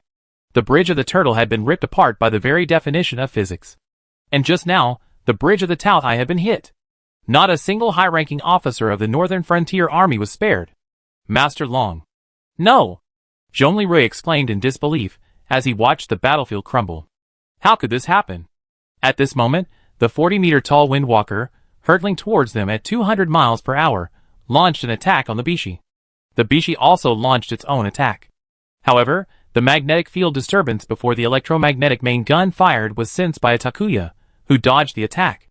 "Itakuya is too fast," Yujia continued, reporting, "the electromagnetic gun's hit rate is less than 35%. The battleship's attitude adjustment system and main gun turret rotation speed can't keep up. We recommend retreating to Cradle Home Base number 2. "No! I want revenge for everyone." "Revenge?" Zhonglirui suddenly realized. Lingonzhou, Shukeki, Sapporo, Alaska, the 13 Tombs Fortress City. It's all gone. Fewer than 30,000 humans remained. Sinyan, Kikij, Yisan, Saren, Xiaoliao. They're all dead? Arui, focus and fight. Qin Xiaoyu's voice rang out. At that moment, from the fog, 2 thick red impact beams, resembling large lasers, barreled towards the Bishi. Yujia, warships, evade. Zhonglirui issued the command involuntarily, but the Bishi was still pierced. Zhonglirui, already facing a desperate situation, saw Itakuya's claws rise, clawing at his fighter. But his fighter had long lost any ability to fight back. Ah! As his fighter and armor were crushed together, Zhonglirui felt a surge of pain. His vision blurred, the image shifted. As if a woman was trying to stop him from tearing. Yujia, execute the plan. Rui, we see each other in 1 year. In the next life, I be your mother. Qin Xiaoyu cried tearfully. Ah! Zhonglirui screamed. Rui, wake up. Don't do this. You're not well, don't do this. Lu Yisan's voice rang out from the darkness. Lu Yisan? Yisan? Are you still alive? Of course I am. Are you having a nightmare? Zhonglirui's consciousness finally cleared. He finally remembered that he was recuperating in a villa in the Ming Tomb's fortress. Don't be nervous, Rui. You let me go first. I go change into my pajamas. Oh. Huh? Zhongli Rui then realized that Lu Yixin, who had been accompanying him, had been wearing pajamas that had been torn almost completely apart by his own nightmare. Her entire body was now exposed. Master, I know you might be a little impatient. But your relentless pursuit of your sister isn't good for your recovery, is it? Yu Jia, now initiating a conversation through the high-tech monocle on the bedside table, said sarcastically. Zhongli Rui held his forehead with his hand, then said to Lu Yixin apologetically, Yixin, I'm so sorry. It's okay. Next time, when you're better, I change to something easier to tear, and then you can do it. Lu Yixin whispered. Huh? Zhongli Rui was stunned. I'm fine. Don't worry, just sleep, Lu Yixin said sternly. No, now's not the time to sleep. Zhongli Rui put on his high-tech monocle. Yu Jia, combine the armor. Master, please don't be impulsive. You have soft tissue injuries all over your body. Combining them will be excruciating. Never mind, it's urgent. Administrator privileges, combine. Zhongli Rui ordered. Yu Jia reluctantly activated the Great Xia Dragon Bird armor to combine with Zhongli Rui. Instantly, pain shot through her body, shooting all the way to her head. Ha, ha. It hurt so bad. Zhongli Rui gasped. Rui, you're kidding. Lu Yixin, who had just changed into her new pajamas, saw Zhongli Rui wearing armor and angrily said, Are you going to kill yourself? I go get Sinyan to deal with you. With that, Lu Yixin, furious and anxious, ran to find Di Sinyan. Zhongli Rui, however, endured the pain and arrived in the courtyard. He activated the Human Emperor Banner's second form and began to communicate with her. Goddess of Knowledge, Sister Naya. I have a question and need your advice. The skull decoration atop the Human Emperor Banner turned red. At this moment, Di Sinyan, Lu Yixin, and Bai Lingxin hurried into the courtyard. Rui, are you trying to kill yourself? Wearing armor like this will kill you. Zhongli Rui ignored her, but continued to try to contact Nyarlathotep. Stop calling. My apostle, do you still want me to deal with you tonight? Suddenly, a scarlet armor appeared from midair, still with 8 tentacles behind it. Under the moonlight, she slowly descended into the courtyard.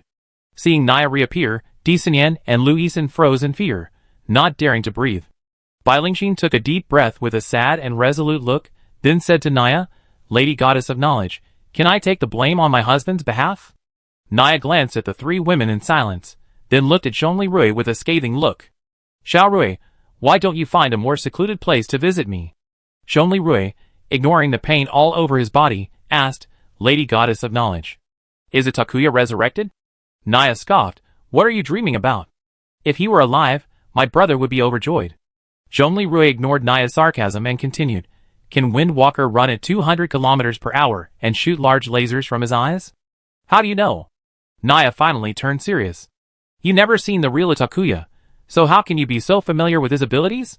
I remember that those novelists who wrote about our clan.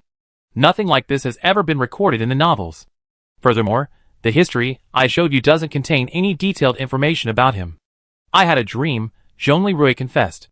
I dreamed that our Blue Star Coalition was defeated and annihilated by a Takuya. Furthermore, all the remaining major cities on Blue Star were gone. What? Naya's expression suddenly grew serious, his eyes gleaming coldly. Takuya hasn't been resurrected.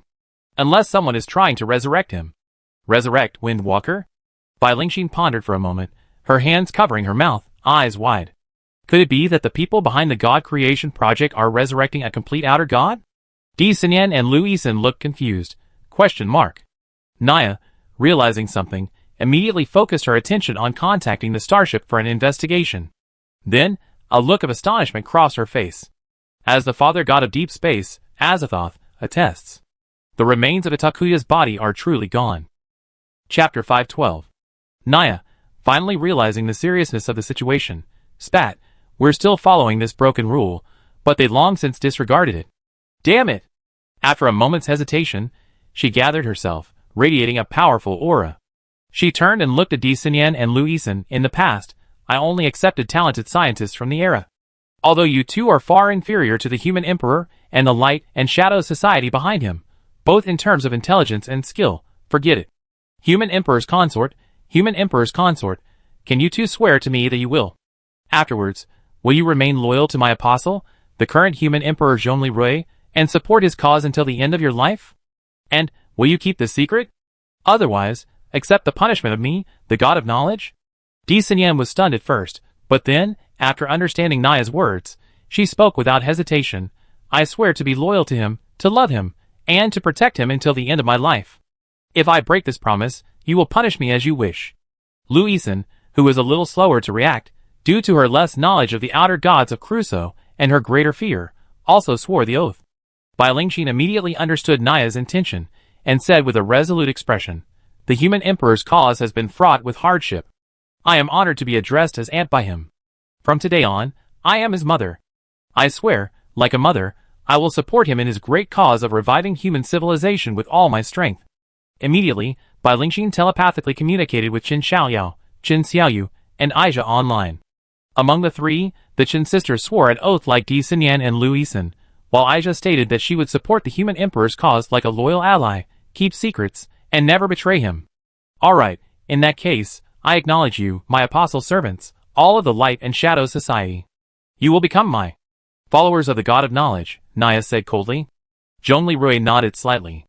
Naya's seriousness suggested she finally understood the seriousness of the situation. Then Naya looked up, gazing at the sky.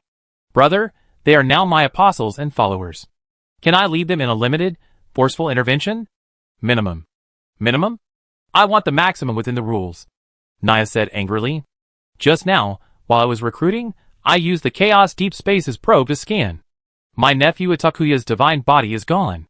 I suspect that an unknown god from another realm is interfering in the god creation plan. You're still adhering to these rules, while they're already secretly plotting mischief.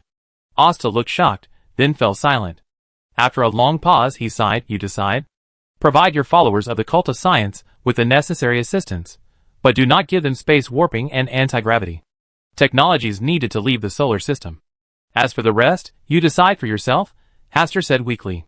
Dispatching the forces of the gods, apostles, and secret believers to resolve the crisis is still permitted under the laws of Azathoth. That's more or less the case, Naya curled her lips. Off to the side, Zhongli Rui and Bai Lingxin, who had a deeper understanding of the situation, exchanged wry smiles. After saying this, Naya looked at Di Xinyan. All right, Di Xinyan, the legitimate wife of the human emperor, I've seen your attitude. Then I bless you. The next second, Naya's 8 tentacles wrapped around Di Xinyan. 8 tentacles carefully lifted Di Xinyan, as if she were a precious work of art, gracefully suspending her in the air. This was a stark contrast to the rough binding she had previously used on Zhongli Rui. Zhongli Rui internally complained, Sister Naya, your treatment is so different. Why am I the one being bundled up like a pillow and turned into a seed? Of course, you're so gentle with my wife, thank you. One of Naya's tentacles encircled Di Xinyan's head. Then, a blue light shone from the inside of the tentacle. Bai Lingxin telepathically communicated with Yujia. Yujia, is this the memory-sharing technology of 4.0 technology? Yes, Mom. It's much more efficient, and has fewer limitations than the interface-based transfer method used by Xiaofeng and the others. If this becomes widespread, the education industry will cease to exist. Zhongli Rui internally complained again. Why is it my turn to transfer genes through a tongue-kissing method? It could be so elegant. Suddenly, he recalled Hastur's words. Little Naya just wanted to simulate the feeling of love in you. A nearly immortal silicon-based outer god simulating love with a 240-year-old half-silicon, half-carbon, mutated humanoid? Constantly being subjected to her powerful tentacle bondage play, unable to break free? Constantly being confined to sexual indoctrination for centuries? Although, I had this extremely wrong impression, she seemed like a kind girl, impossible, absolutely impossible. Master, what's wrong with you? Your mental pollution level is 22%. Yujia asked worriedly. It's okay, I just miss you so much, Zhongli Rui said with a forced composure. Master, are you trying to coax me into a woman? Well, I'm happy. But now isn't the time. Please focus on the crisis at hand. Yujia's consciousness communicated with a hint of a smile. In reality, Zhongli Rui was simply thinking that after death, going to the cyber data world with Yujia would be far better than being swept away by Naya. Meanwhile, the light faded, and Di Xinyan's expression showed surprise. Naya, however, remained unconcerned. Have you learned it? I only teach you once. Goddess of knowledge, thank you. Di Xinyan bowed solemnly. Then, you will heal the human emperor and the first demon king. We need them to get up and work. Over there, little girl Bai Lingxin, go and move your husband, the little demon king who's messing with Blue Planet, out here. Bai Lingxin, with a 50-year-old mental age, was indeed a young girl in front of the 1,000-year-old Naya. Yes, Lady Goddess of Knowledge. Bai Lingxin then directed 2 nearby black-clad mechanical guards to leave. Soon, Chen Jinquan, still unconscious, was brought in. Under the moonlight, Di Xinyan's eyes were determined. She took a deep breath and began to sing. Zhongli Rui's pupils suddenly widened. Is this the siren's way of singing? At this moment, Di Xinyan used a lyrical, monosyllabic, dolphin-like voice. Yet, her voice, like a sea siren, was piercing and imbued with unprecedented power. Soon, Zhongli Rui was astonished to discover that, thanks to the nanorobot's orderly and high-performance operation, his injuries were healing with astonishing efficiency, comparable to that of regeneration maniacs Shen Jie and Murong Chanfeng. In a matter of moments, all the injuries on his body were completely healed. This was far beyond the level of regeneration he experienced as a first-generation new human. Furthermore, Zhongli Rui felt his mind was exceptionally clear, his heart filled with strength. Master, the goddess has optimized the method by which the singer's power is released. Under the influence of this goddess song, the nanorobots in your body are now fully functional and organized for the first time. Yes, I understand what Sister Naya means. Her method is to refine the technology we already possess, giving it an extreme refinement. Okay. Soon, under the influence of Di Xinyan's newfound power, Chen Pan also revived. Naturally, he saw Naya, clad in high-tech armor and armed with 8 tentacles. Ah! Goddess!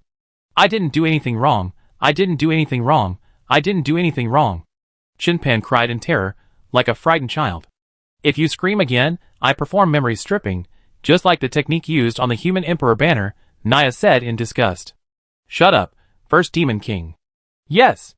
Goddess of knowledge. Chen Pan said without a word. Remember, this effect is temporary, Naya said to Zhongli Rui, who was now clearly feeling the changes in his body. The nanobots you have are first generation, unlike Murong Chanfeng and Shen Jie, which are second generation, modified by the little devil for war. But that's fine. If you use those, you won't live past 60. Little devil, right? Chen Pan nodded resignedly. Yes, second generation nanobots are different from the first. They were designed specifically for war. I plead guilty. Zhongli Rui was stunned. Murong Chanfeng and Shen Jie, 2 giants with extraordinary regenerative powers, couldn't live past 60? Doesn't that mean Shen Yichu, Shen Jie's wife, and Bai Qiangwei, Murong Chanfeng's wife? In about 30 years, she have to be a widow for over 200 years? He suddenly felt a pang of pity, thinking to himself, never mind. In a few decades, the world will surely be at peace. I can just have someone take care of these 2 widows then. Shen Yichu and Bai Qiangwei are the first generation of new humans who successfully transformed alive. Their lifespan, like Zhongli Rui's, is 240 to 300 years. Alright. 50-year-old brat devil. I didn't wake you up to hear your confession. Naya interrupted coldly. A world-class crisis is approaching on Blue Planet. You must temporarily abandon your path to genetic ascension. Even if you replicate Xiao Huang, you'd be no match for the upcoming crisis. Do you know what terrible thing our human Emperor Ming has predicted? Chen Pan shook his head repeatedly, his nerves trembling like a sieve. Elf, get a player. Show the connector. Yes, goddess. Naya casually opened the visor of her tech armor and approached Zhongli Rui. Zhongli Rui sensed her malicious gaze and quickly said, Lord Naya.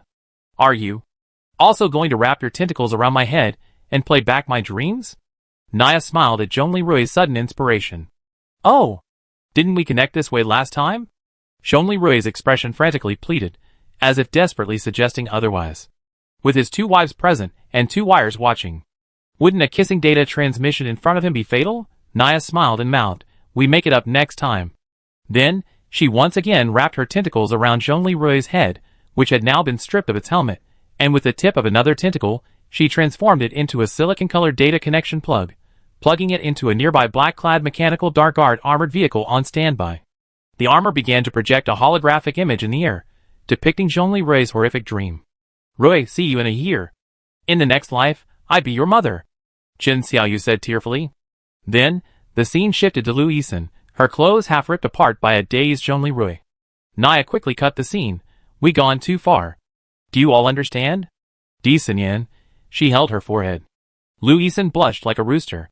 Chen Pan, the mad scientist's family, and Aisha were all stunned.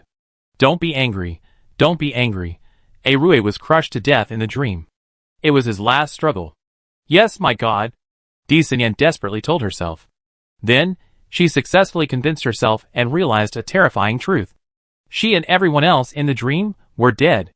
At this moment, the 3D holographic projection of Chen Xiaoyu covered her mouth and voiced Disanyan's fear. If my plan is truly implemented, there's only one possibility. Is Rui truly dead?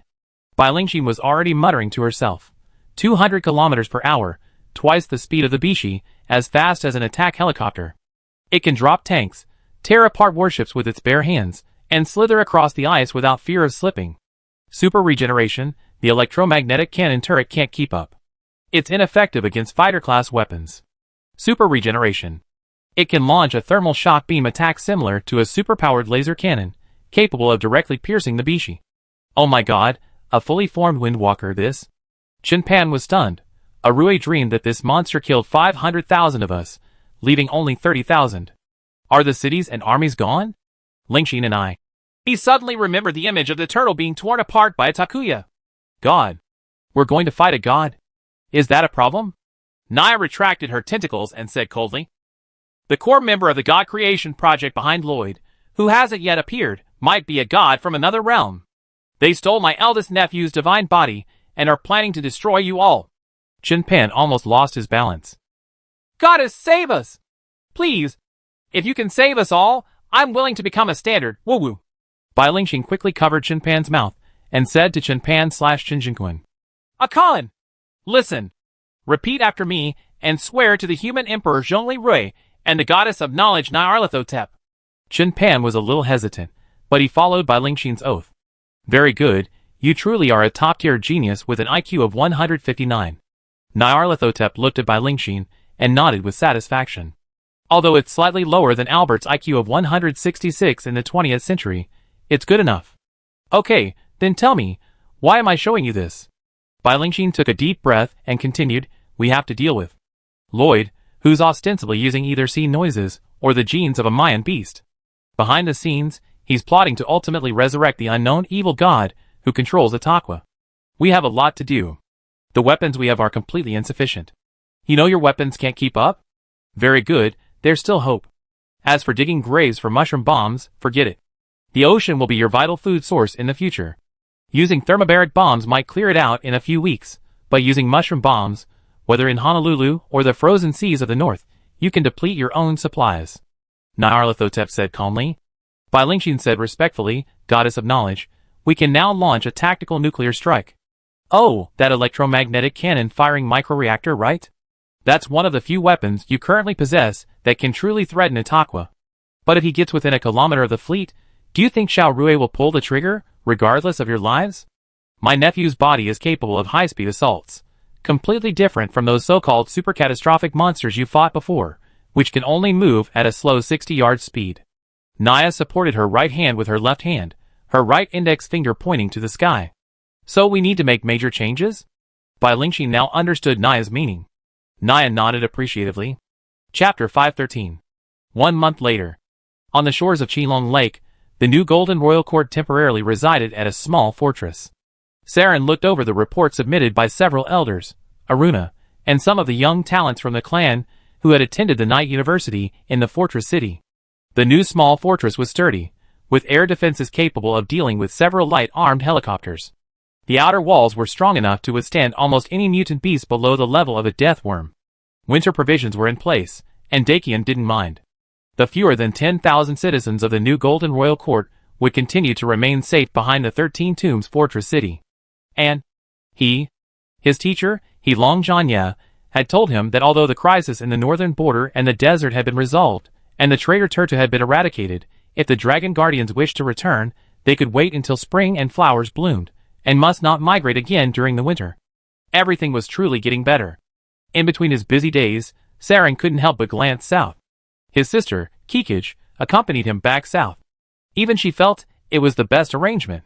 But, the queen of the newly born royal court clutched her heart, unable to help but think of him, her mentor and brother-in-law, who had redeemed her mentor, the man who had carved the giant delphinium in the glazed land with fighter jets and lasers, Saren could only work furiously to numb herself.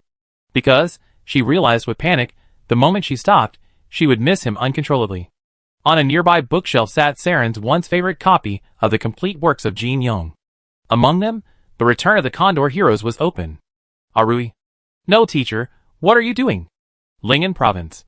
Chen Xiaoyu's villa, underground base. Arui, are you ready? I'm ready.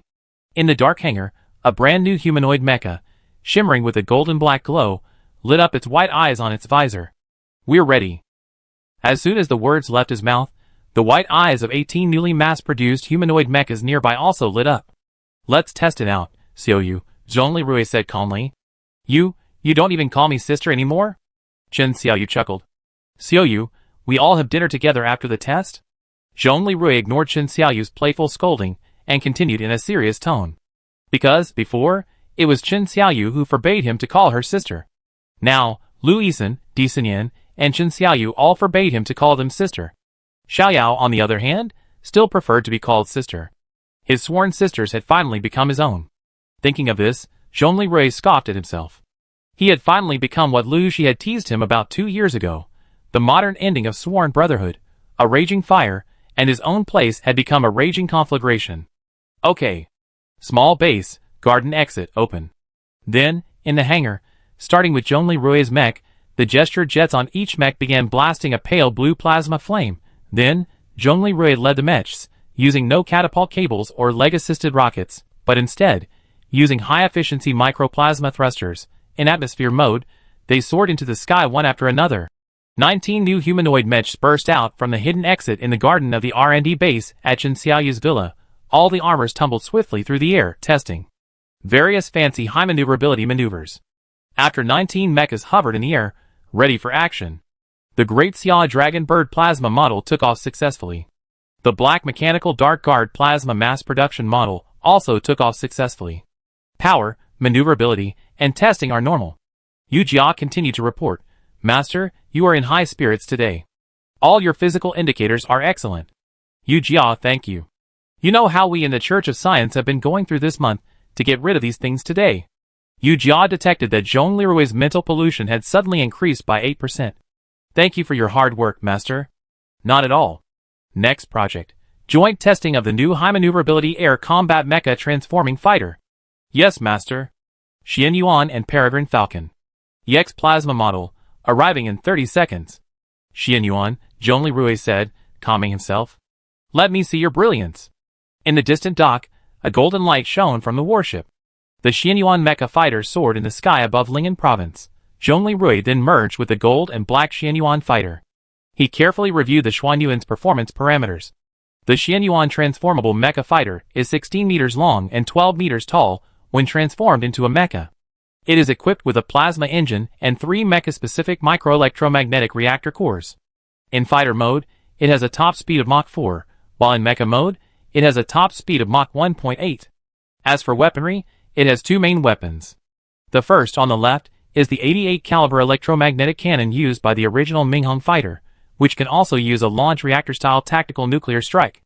It has a standard electromagnetic cannon ammunition reserve of 15 rounds. The second, on the right, is a high-power pulse laser cannon, with a power 4 times the rated power of the pulse laser cannons installed on the original Minghong, including the Sentry drone, the Golden Crow Wing series, and the later Peregrine series, approaching the power of an electromagnetic cannon. The fighter is equipped with 7 swords, with a top speed of Mach 4. A plasma engine sword-shaped drone, the drone inherits the pulse laser cannon and return charging function of the Minghong Sentry UAV, and is also equipped with a plasma arc cutting function, which can perform an unknown mysterious move. 10,000 swords return to the origin.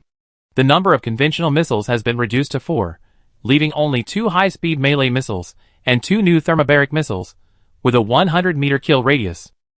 In addition, the fighter itself possesses a low-temperature plasma shield capable of withstanding powerful laser attacks for 10 seconds, but this shield is ineffective against live ammunition and strike attacks.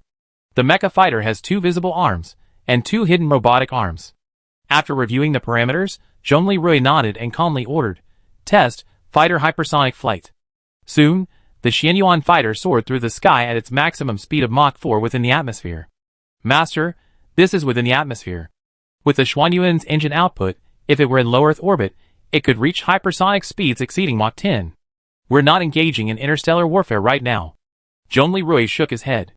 This speed for a man-mecha fighter within the atmosphere is quite astonishing. Yes, Master. Yu Jia nodded. Flight test completed, everything is normal. Because the fighter uses a plasma shield to reduce drag, it flies smoothly. Next agenda. By the way, let's do some publicity. Target, the skies above Awakener University. Master, you're still a little selfish. Today's Kikij's first day of class, right? So, pamper her. That's fair enough, but Yujia, you know, there's more to it than that. Yujia's code flowed, and a feeling resembling joy emerged in her core consciousness. She knew that one of Zhongli Rui's original aspirations was a preference for science and technology. At the same time, at Awakener University, Kikij was teaching her first class to her first class. To her own surprise, the human emperor's publicized lover status, coupled with the characteristics of her half-snake body and dragon god bloodline, had made her elective course, History of Desert Culture, a popular subject among students, rivaling even the human history elective taught by Professor Ning Yin, the second demon lord, Strange Biochemical Matrix. In addition, she naturally received strong support from the school's Human Emperor Support Club, and her new title was Dragon Clan Prince Princess. Hello, students. I'm Borjigin Kikij, your teacher. Let's begin. Suddenly, the students became agitated. This was because a golden and black floating mecha, about 12 meters tall, appeared in the sky above the school. What is that? That's the Human Emperor's mecha fighter, the Minghong, right? A Batman student asked. No, it's not. The Minghong is still a fighter, but it has 4 large mechanical arms underneath. This is a mecha, huh? Really? Could it be that the military has developed a new weapon? Wow, mechas, that's the real romance. And it's a flying mecha. Looks like it's a transformable mecha? Kikij was speechless. What was Rui doing in his first class? In the class? Zhongli Rui, piloting the mecha, hovered 20 meters above the school. Then, in his humanoid suit, he detached from the fighter and stood on the mecha's outstretched hand. In his left hand, he held up the Human Emperor banner in its second form, unfolded, with a gust of wind, but without the wandering spirit and red-eye effects. Suddenly, not only Kikij students, but students from other majors also ran out. This time, even the second demon King Ningyan, as well as Dean Huang, Professor Liao, Professor Chao, Teacher Li, and other teachers were displeased. And the girls of the Human Emperor Support Club, led by Cheng Wei, began to scream with excitement. Amid the hilarious situation of students running away and teachers feeling depressed, Zhongli Rui activated his propaganda equipment. My fellow juniors, I am your senior, the Supreme Chief Executive of Dakian, the newest Human Emperor, Zhongli Rui. Today, seeing you like this, my heart is filled with excitement. Because you and the school as they are now, are my dream since the apocalypse. 2 years ago, I fought here with fellow survivors to protect the last living community in our school. See Chapter 59, the Battle of Our Alma Mater. 2 years later, you are all studying here, and technology has culminated in great achievements. We will use mechas, fighter jets, and super weapons to fight against evil gods, monsters, and conspiracies, and reclaim the civilized and orderly world we revere. Your study life today is the dream I am reclaiming with you. The knowledge you are learning today will provide us with sufficient food to rebuild our country. Our city, our nation, our civilization, has forged powerful weapons to lead us out of the dark night of the apocalyptic zombie crisis. My brothers and sisters, please cherish this moment. Let us all work together. When Zhongli Rui finished speaking, the first to react were the professors and teachers. Dean Huang smiled.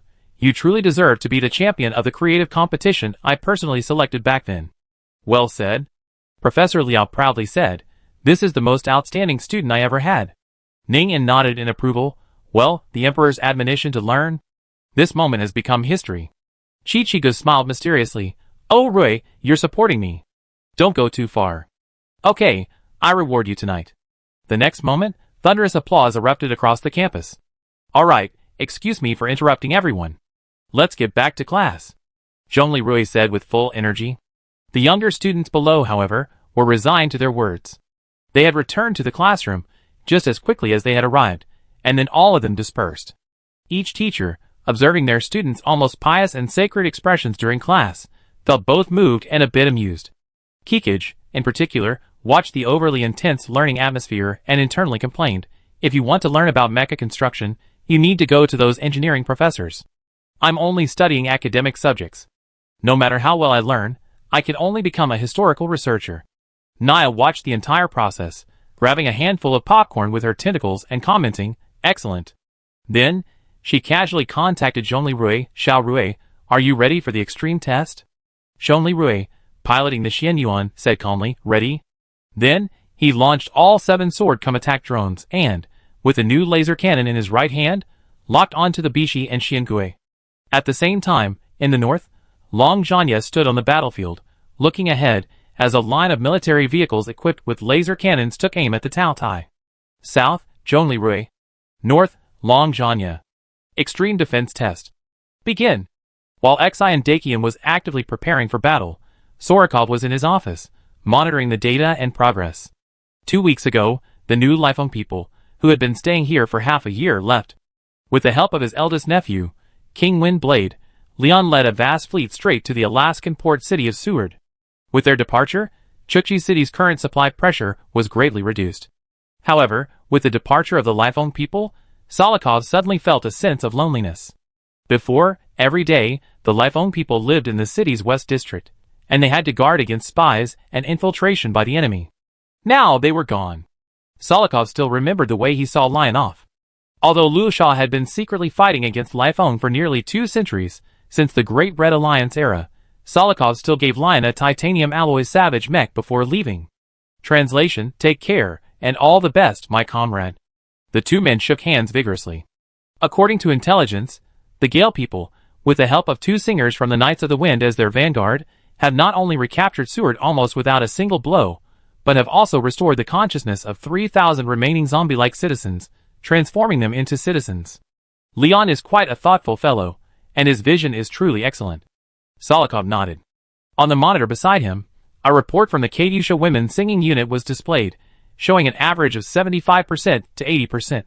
When we're ready, we also march toward Siberia and reclaim everything we have, including the resting place of the great teacher. Just as Solokov was musing, gazing at the coastline in a trance, Brigadier General Alyosha Kokin called urgently, "Your Excellency the Supreme Commander. An unidentified, supergiant sea monster is approaching the city of Chukchi. Detected individual, 300 meters long, 60 meters wide, 30 meters thick at its thickest point. Distance, 50 nautical miles, depth, 600 meters, speed, 20 knots. At the same time, a large swarm of unidentified creatures has been detected 2 kilometers behind the supergiant sea monster. A swarm of Quetzalcoatlus has been spotted in the southern sky, totaling over 2,000. Solokov looked surprised. What? Chapter 514. Activate the long-range observation system. Launch reconnaissance drones. Launch deep-sea probes. Coastal forces, prepare to engage. After a brief pause, Solokov said, "Move the air defense forces and the Iron Man force to higher ground in the city and prepare for air defense operations. Aside from combat ships, all other fishing boats should head north to the fortress area for temporary shelter. A fish in the sea, no matter how big, is still a fish in the sea. A fish this big, how could it possibly make it ashore? It's huge, but it's terrifying. However, we must be wary of those suspected beaching and airdrop forces. We suffered a heavy loss from them last time. Also, move the tanks to the coastline as a line of defense and naval guns. Also, pull out the peonies from the warehouse. If that big fish surfaces, blow it up." "Yes." Solokov rubbed his brow. "Damn it. 20 years ago, to save costs, the shore-to-ship missiles and coastal artillery batteries were dismantled. The battle alarm sounded throughout the city of Chuk. Citizens began evacuating, and Rakshasa army vehicles and tanks began to move out. Following the tanks were the Peony 203 self-propelled howitzers. High above the city, at the exit of a secret base, an electric gate slowly rose. In the darkness, rows of all-titanium alloy Savage mechs, their red displays illuminated, emerged from the base's exit. Compared to the previous Northern War era, these Savage mechs had significant differences. First, the machine guns on these mechs could now be raised to higher elevation angles. Some specialized anti-aircraft models had back-mounted automatic anti-aircraft light machine gun systems with no blind spots. Others had miniature 9-barreled systems mounted on their shoulders. The Savage mechs, bearing a suffocating sense of oppression, marched in measured steps into various combat positions throughout the city. However, as they passed, both civilians and friendly forces gave them a thumbs up. In the sky, the roar of heavy attack helicopters began to rise. The tornado positions, 5 kilometers behind the city, had been deployed. After the troops were deployed, Salikov, in the combat command room, looked at the approaching monster horde and sneered, "You monstrous scum, are you treating us brave Rakshasa like soft persimmons? I make you regret coming into this world." "Commander-in-Chief, the monster horde is approaching 5 kilometers," Alyosha reported. "Get them within visual range before attacking. This is the end of the world. Although the ammunition production line has been partially restored, we must still use it sparingly. Also, let the citizens see how we blow up this big fish." Salikov adjusted his commander's cap. Alyosha agreed.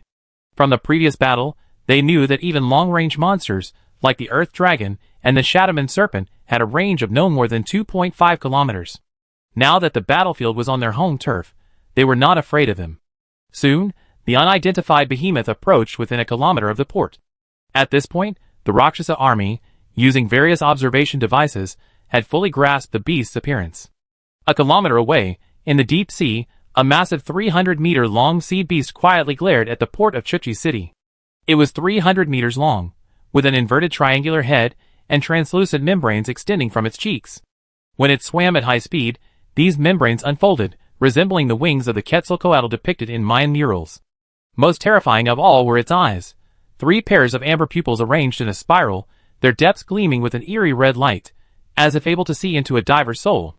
Its massive mouth, slit to its ears, was filled with countless sharp teeth like giant steel spikes. However, from afar, these fangs gave the illusion of being resembling toothbrushes. Behind its massive inverted triangular head, a serpentine body stretched immensely thick, reaching over 20 meters in diameter.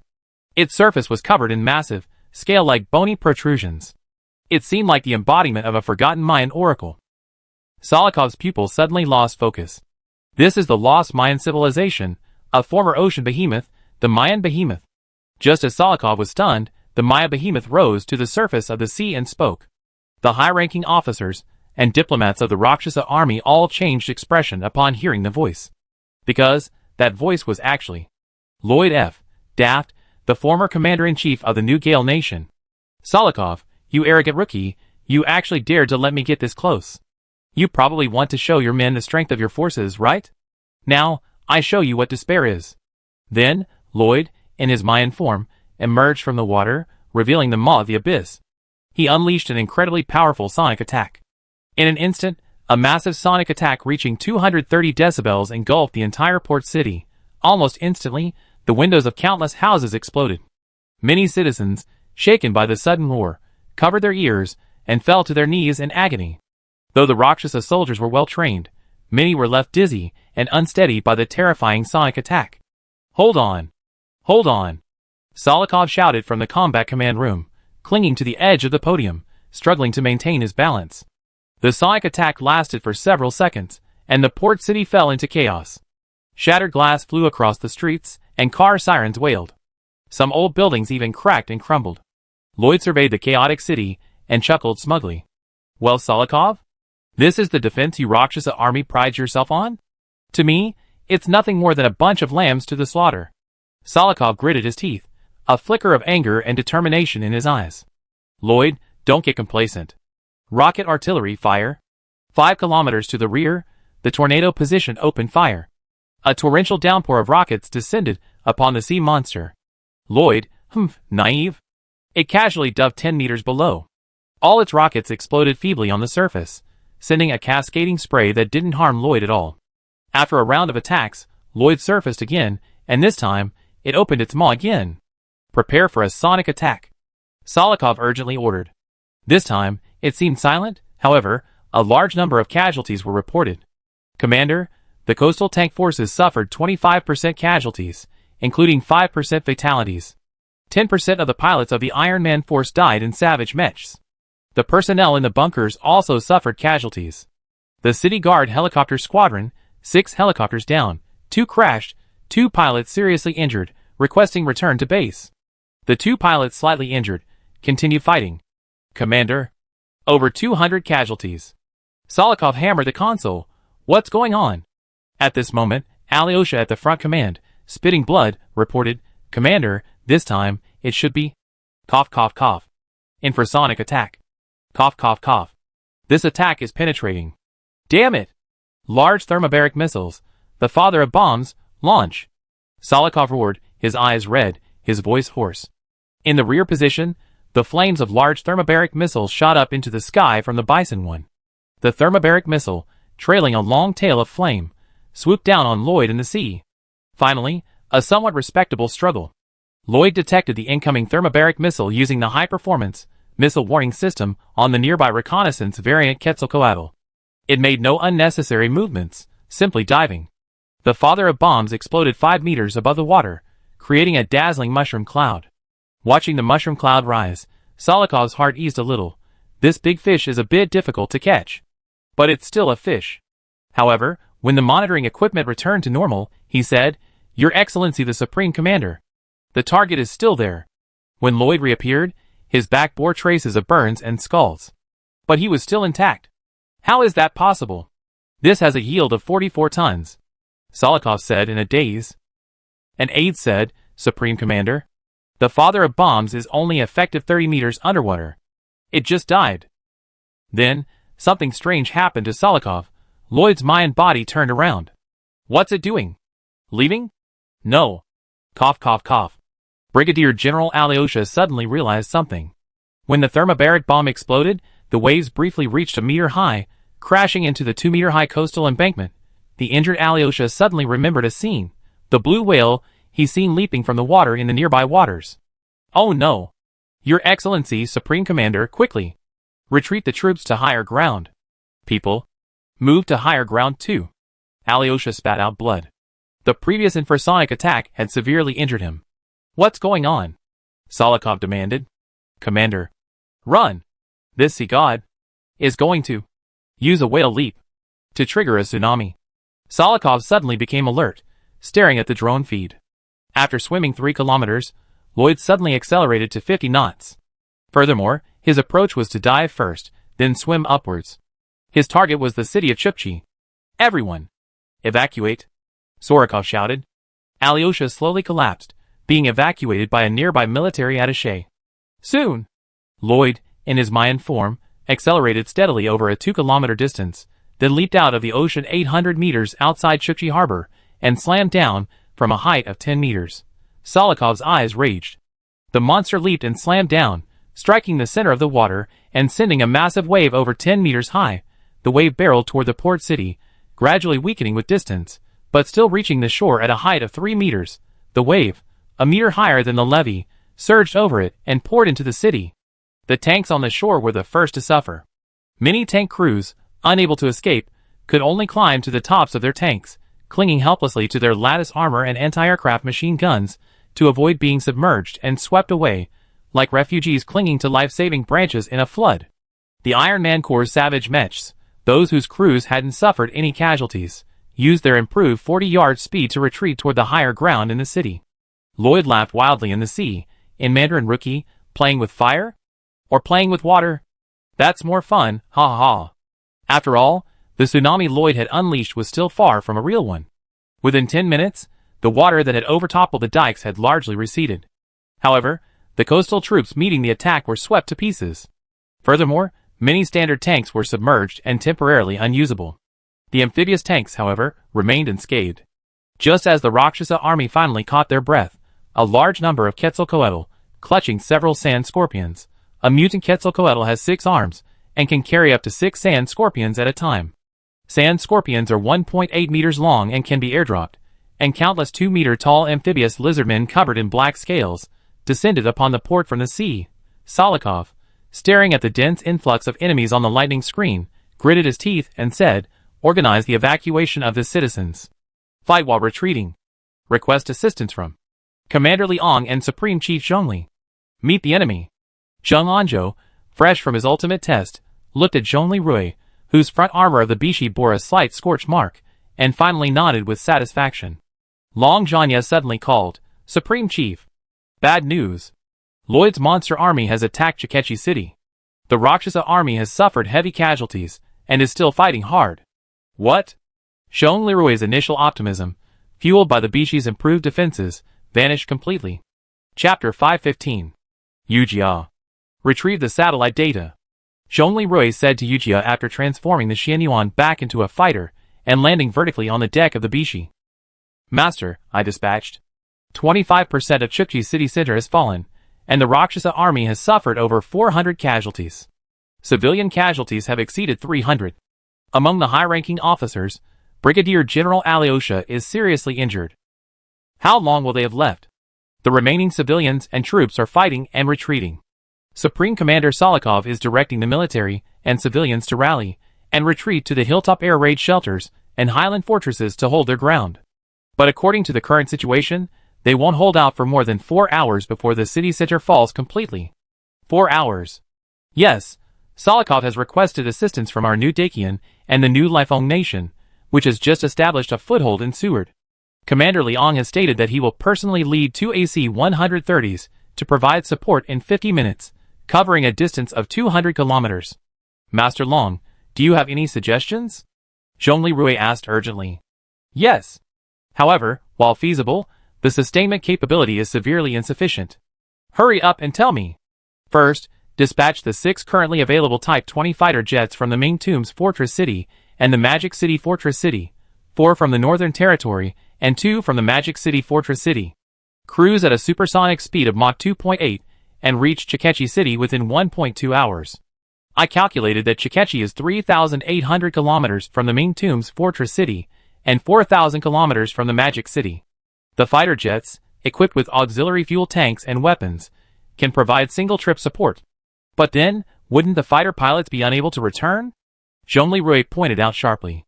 As far as I know, the Type 20 fighter's combat radius is 2,500 kilometers. That's a one-way trip. The world needs us, New Dakian. The world also needs New Luosha. Once New Luosha is destroyed, all will be in jeopardy. This was the first wave. The second wave is coming soon. 3 Y-20EX transport aircraft, transporting 36 fully equipped Yinglong ZI Phase 4 aircraft and 3 stealth infantry fighting vehicles, will be airdropped to support the urban battle. Next, please ask the chief executive for approval to deploy the fleet to provide support. Zhongli Rui fell into deep thought. His intuition told him that such support was simply suicide. The next moment, he activated the accelerated world and asked Yujia, among all the new mecha fighters in Lingen province, which one can? Master, I know what you want to ask, but please don't. Yujia said anxiously. Answer me first, Zhongli Rui asked, attempting a gentle tone. Master, I think you guessed it. Your Xianyuan now possesses 3 microelectromagnetic reactors. Theoretically, at a slow speed, you could orbit the blue planet in a year. At its design cruising speed of Mach 4, you could indeed reach the Chikechi battlefield in 55 minutes in this highly capable Xianyuan fighter to provide support. But, I will fight alongside you, right? Well, I will protect you, Master Arui, my human emperor, my love. Yujia hesitated before saying so. Then what's there to worry about? This big fish is easier to deal with than a takuya, right? It's just a fish. Zhongli Rui smiled magnanimously. Master, I strongly advise against this plan. But if you insist, I will always protect you and help you achieve victory. Okay. Zhongli Rui exited the accelerated world. Master Long, I make some changes to your plan. Please direct, Supreme Chief. The rest of the plan remains unchanged. However, the first wave of support will be led by me personally, piloting a Xianyuan mecha fighter jet at Mach 4, reaching Chikechi's city center within 55 minutes. You and Yelena's fighter jets will serve as the second wave to support us. Then, our air force will hold out until the Yinglong Wing airborne troops arrive in 3 hours. With that, the city center will be essentially secure. Chief, as the garrison commander, I object to this battle plan. Long Zhanya was horrified. Chief Zhongli, you are the most important core of our Dakian. How could you? Your and Yelena's Type 20 fighter jets can only carry 16 at most. Shoot missiles? Zhongli Rui pointed out again. Furthermore, for this mission, this kind of support presupposes that Solikov and his men can hold out. That way, we can secure the military base behind the city, and the fighters and airborne mechas that are sending them back alive. Otherwise, if the supporting troops are underpowered, they'd be sending themselves to their deaths. But what? My mecha fighter has been tested today. It has a 3-core electromagnetic reactor and a high-performance plasma engine. I can fly around the blue planet. If I take care of heat dissipation, I can fight Lloyd with laser cannons all day long. Can you guys do it? We truly can't. If you do that, I need you to bring decisive weapons. Of the 6 fighters you send, 3 will be equipped with Judgment Blade hypersonic missiles. They effectively damage Lloyd, though not kill him. The other 3, bring ground support weapons. Air superiority, and until your Judgment Blade arrives, hold Lloyd back. I handle it. How's that? After consulting with Zhao Pu beside him for a moment, Long Zhanya showed a look of astonishment at first, then finally nodded gravely. Chief Executive, as ordered. Also, Zhao Pu will join the airborne troops, and come to support you as soon as possible. Don't worry, Zhong Leroy smiled. In fact, Xian Yuan has the firepower to kill Lloyd single-handedly, so don't worry. Long Zhanya knew the current specifications of the Xian Yuan fighter, and knew that Zhong Leroy was right. However, whether he looked at Zhong Leroy or Zhao Pu, these young men who repeatedly risked their lives for Dakian, he felt a pang of heartache. Rui, take care. If things are impossible, maintain your strength and take a long-term view. Long Zhanya said helplessly. Mr. Long, thank you. Zhong Leroy then called Bai Lingxin, Auntie. Stop talking, I heard everything. Bai Lingxin, aboard the Xiangui, her eyes red, said, luckily, Xiaoyao and Xiaoyu went to Sinyan Hospital for a checkup today. Otherwise, if they had seen you acting so recklessly through surveillance, they have cried. Annie, don't worry about me. You know the Xuanyuan's firepower best. Yes. Not only is it powerful, but its survivability is simply unmatched by previous fighters. But after all, you're only... I have one. If I'd known this, I would have upgraded the Mirage, Excalibur 2, and Minghong to EX Plasma versions like the Peregrine. Even if they were upgraded, only the Minghong can reach normal supersonic speeds. The Peregrine's combat radius is fine, but the Mirage and Excalibur 2 can't. If the Excalibur 2's Surfer form were upgraded to Plasma EX power, it could reach Mach 2.8. However, with only 10 183mm railguns, it can only damage Lloyd, not kill him. Its ground attack capabilities aren't as good as the Minghong's. It's okay, maybe next time. Auntie, please help me quickly get ready. Unload the air-to-air missiles. I take 4 high-speed cruise and thermobaric missiles. I know what you mean. It take 5 minutes to reload. Would you like to accelerate the world and give it to them? Say goodbye to them all. Okay. At the same time, Di Xinyan, who was performing a prenatal checkup on Chen Xiaoyu and Chen Xiaoyao at the First People's Hospital, suddenly froze for 3 seconds before tears began to flow. Chen Xiaoyu and Chen Xiaoyao were stunned. Xinyan, what's wrong? Then, Chen Xiaoyu and Chen Xiaoyao also froze for 3 seconds before tears streamed down their faces. Almost immediately, Qi Qiga and Lu Yisan were in a frantic call. Did everyone hear what Arui said? Xinyan, he listens to you the most. He wants to travel 4,400 kilometers alone to save 100,000 people. Xinyan, stop him. Qi Qiga's voice was also filled with tears. He's truly doing this for the greater good of humanity, like a truly great emperor, but I guess this is just like the last time he carried a nuclear bomb into the dungeon. There's nothing he can do about it. But my heart aches. Sob. Xinyan thought for a moment and sighed, everyone listen to me. He's fighting for our world. Let's wait for his triumphant return with a smile. I believe that, guided by the wisdom and radiance of the goddess of knowledge, he will triumph. Currently Di Xinyan, Kikij, Lu Yisan, Chen Xiaoyu, and Chen Xiaoyao all carry simplified versions of Zhongli Rui's high-tech neural communication equipment, but they still function as the accelerated world. 5 minutes later, Bai Lingxin handed over a specially crafted functional drink. Ah Rui, be careful. Zhongli Rui smiled and nodded. In Chen Xiaoyu's base. Kunlo, how's the progress? Chen Jingquan asked. Master, it will take 1 hour to install the reliable plasma engine used in the Xianyuan demonstrator on the Minghong mecha fighter. Test results show that with the addition of a disposable nose fairing, the reduction of 2 sentry drones, and the abandonment of low-speed thermobaric bombs, the Minghong fighter can barely accelerate to a cruising speed of Mach 3.0. It will take approximately 2 hours to reach the city of Chikechi. In theory, your mid-core support plan is feasible. However, the Minghong fighter's firepower has been significantly reduced due to the speed of travel. Upon arrival in the battle zone, please be cautious in combat. Also, be aware of the overheating of the sentry drone's laser cannons. In high-intensity combat, with only 4 sentry drones, overheating is more likely. I will be careful, Chen Jingquan nodded. He then telepathically notified Bai Lingxin. Wife, this is for humanity. Bai Lingxin was stunned, then her eyes reddened even more. Then, she said to Zhong Rui, When you arrive in the war zone, be careful and use conservative tactics. Your uncle will arrive in an hour after you in a newly modified Minghong fighter. By then, your pressure will be much less. Zhong Lirui was puzzled. Didn't the Minghong previously use high-performance jet engines? It was an emergency replacement.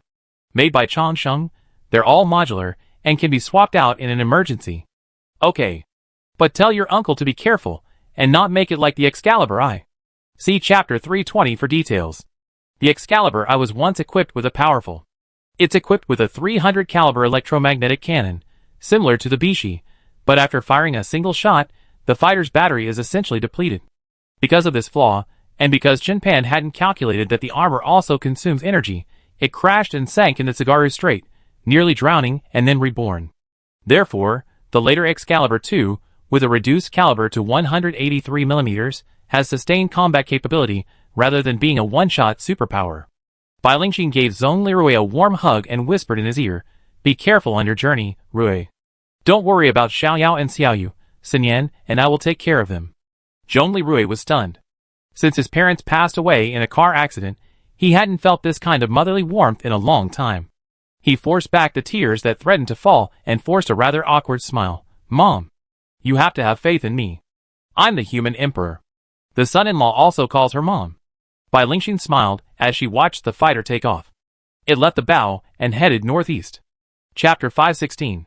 At the top of the stratosphere, Zhong Lirui piloted the Xianyuan fighter jet, hurtling forward at a hypersonic cruising speed of Mach 4, like a meteor, all following our automatic translations.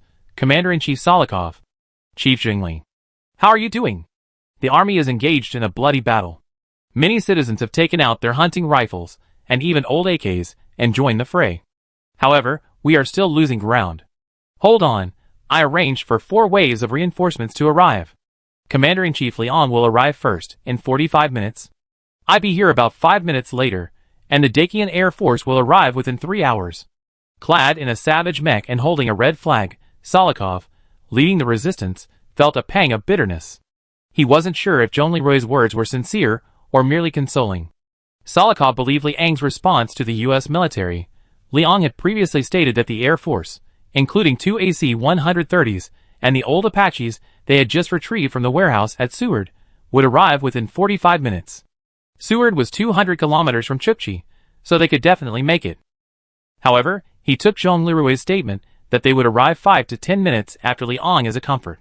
Because he knew that Dacian, the nearest fortress to the Ming tombs, was over 3,800 kilometers away. He also knew that even if Long Zhanya sent his most advanced Type 20 fighter jets to assist, not only would they have limited ammunition, but it would also be a one-way, self-defeating support. Mr. Zhongli, thank you for your kindness. The call ended. Zhong Lirui continued piloting the Xianyuan, charging towards the fierce battle in Seward thousands of kilometers away. Unbeknownst to him, 5 kilometers away, a Scarlet mecha fighter, even more sci-fi in its high maneuverability flight mode, activated its advanced stealth capabilities, and followed the Xianyuan towards the battle zone. On the chaos deep space, Haster narrowed his eyes and admonished, "Little Naya, don't break the law. Don't cross the line. Hey brother, I won't fight for him. But I won't let him die unnatural deaths. It's not illegal. Besides, he's my first apostle." Naya smiled from the cockpit of the mech. "He said I'm the goddess behind him, right? I'm not my best friend Athena, watching him die as cannon fodder. You can't see your own heart clearly. Little Naya, you and him won't have a good ending. Even if he accepts you, he can only give you 1/6 of his love. Besides, his lifespan is only 240 to 300 years. Do you want to be heartbroken again? That's the lifespan of his physical body. When the time comes, I copy his consciousness like his elf, and use our silicon-based life technology to create a new body for him. Speaking of which, brother, if you have the ability to extract my sister-in-law's consciousness from Nicholas's system, you can also use this method to resurrect her." Haster's eyes suddenly widened. But then, as if deliberately ignoring the last half of Naya's sentence, he said coldly, "According to the law, this requires the consent of the person involved." Don't worry. He still has 240 to 300 years left. I have plenty of patience. I make him fall in love with me, and then he agree. Besides, I don't mind sharing happiness with mortals in their short lives. Alas, I still have to warn you. I read too many ancient legends and stories about love affairs between mortals and gods. They almost always end in tragedy, with no happy ending. You think I haven't read them? Those gods are selfish. They clearly have a way to immortality, so why not also make their loved ones' lives eternal? Wouldn't that solve the problem? Naya said dismissively. In the face of absolute technology, all tragedies are just technical problems waiting to be solved. Never mind. Decide for yourself. Asta silently ended the call, casting a meaningful glance towards a point somewhere in North America. 45 minutes later, Lloyd's unbridled laughter echoed over Chukchi. Down in the city, the remaining Rakshasa troops continued to resist valiantly. The savage mechs light and heavy machine guns, missiles, and the cannons of armored vehicles roared incessantly. Many citizens, especially men who hadn't had time to evacuate after downing a sip of vodka, pulled AK-47s and even Mosin Nagant rifles from under their beds and joined the battle. However, even with the heroic and unyielding resistance of the Russian soldiers and civilians, the area of the city that had fallen continued to grow. By this point, 35% of the city had fallen. Solikov, clad in a mech and holding a red flag, stood at the frontline command post at the Highland Fortress. He stared at the dynamic battle map on the electronic screen, his veins bulging. At one point, "Supreme Commander Solikov, we are west of you." A voice rang out in the Mandarin version of the Galewind radio. Solikov was startled. It was Leon's voice. He activated his observation device. To the west of the battle zone, the massive bodies of two AC-130s and several older Apache attack helicopters appeared. The following is entirely translated. The AC-130 dropped cluster bombs. Then, at the port, cluster bombs unleashed over the heads of the numerous amphibious lizardmen who were landing on the beach. Countless bombs rained down like a torrential rain. Amidst the clashing explosions and the screams of the amphibious lizardmen, the port area became a swirling hell. "Your Excellency, Supreme Commander, U.S. reinforcements have arrived. Their carpet bombing has just killed 300 amphibious lizardmen who descended on the city," the intelligence sergeant reported excitedly. "I never expected the Galewinds to actually arrive. But they're courting death." "Commander?" Solikov sighed. The next moment, Lloyd spoke up. "You? My descendant, the newest Supreme Commander of the Gale Nation? How could you possibly have fallen so low? Not only did you seek refuge with our former sworn enemy, but now you're saving them? Look at you. You're still using those ridiculous old Lockheed Martin aircraft designed for security operations. You completely disgraced the Gale Nation. You bastard." Leon, undeterred, unleashed his propaganda. "Lloyd, you lost your right to be a human being. I'm still a Gale Nation citizen, a legitimate and democratically elected leader. Commander-in-Chief, I represent the freedom of Gale Nation, its traditions, its constitution, and its dreams. Look at you now. God will not forgive your sins." "How shameless." Lloyd raged, then sneered. "How dare you, rookie? Have you forgotten that the AC-130 is only capable of ground attack?" Then, under the control of his special sonic channel, several mutated Quetzalcoatl pterosaurs in the air nearby, having already launched their sand scorpions, began to pounce on the AC-130 and its escorting older Apaches. Approximately 100 mutated Quetzons charged towards the new Gale Nation rescue aircraft. The Apaches' nose cannons clattered open. One after another, the mutated Quetzons were shot down. However, after the Quetzons approached within 100 meters, their dorsal armor opened and launched their stingers. Instantly, several Apaches were covered in stingers. Leon was shocked. "These mutated Quetzons are better than those in the desert." Lloyd sneered inwardly. The ones he had given to were inferior. The Apaches fired furiously, but there were simply too many Quetzons. Soon, one Apache, trailing a thick trail of smoke, began to plummet. "This is Fox 1. Help! Help!" Hiss. At that moment, the AC-130's hatch opened. About 30 Batmen flew out of the cabin. "Warriors of the Wind Knights, for glory, kill!" The Windblade King, wielding a rapid-fire howitzer, shouted. The 11 Wind Knights beside him led the charge.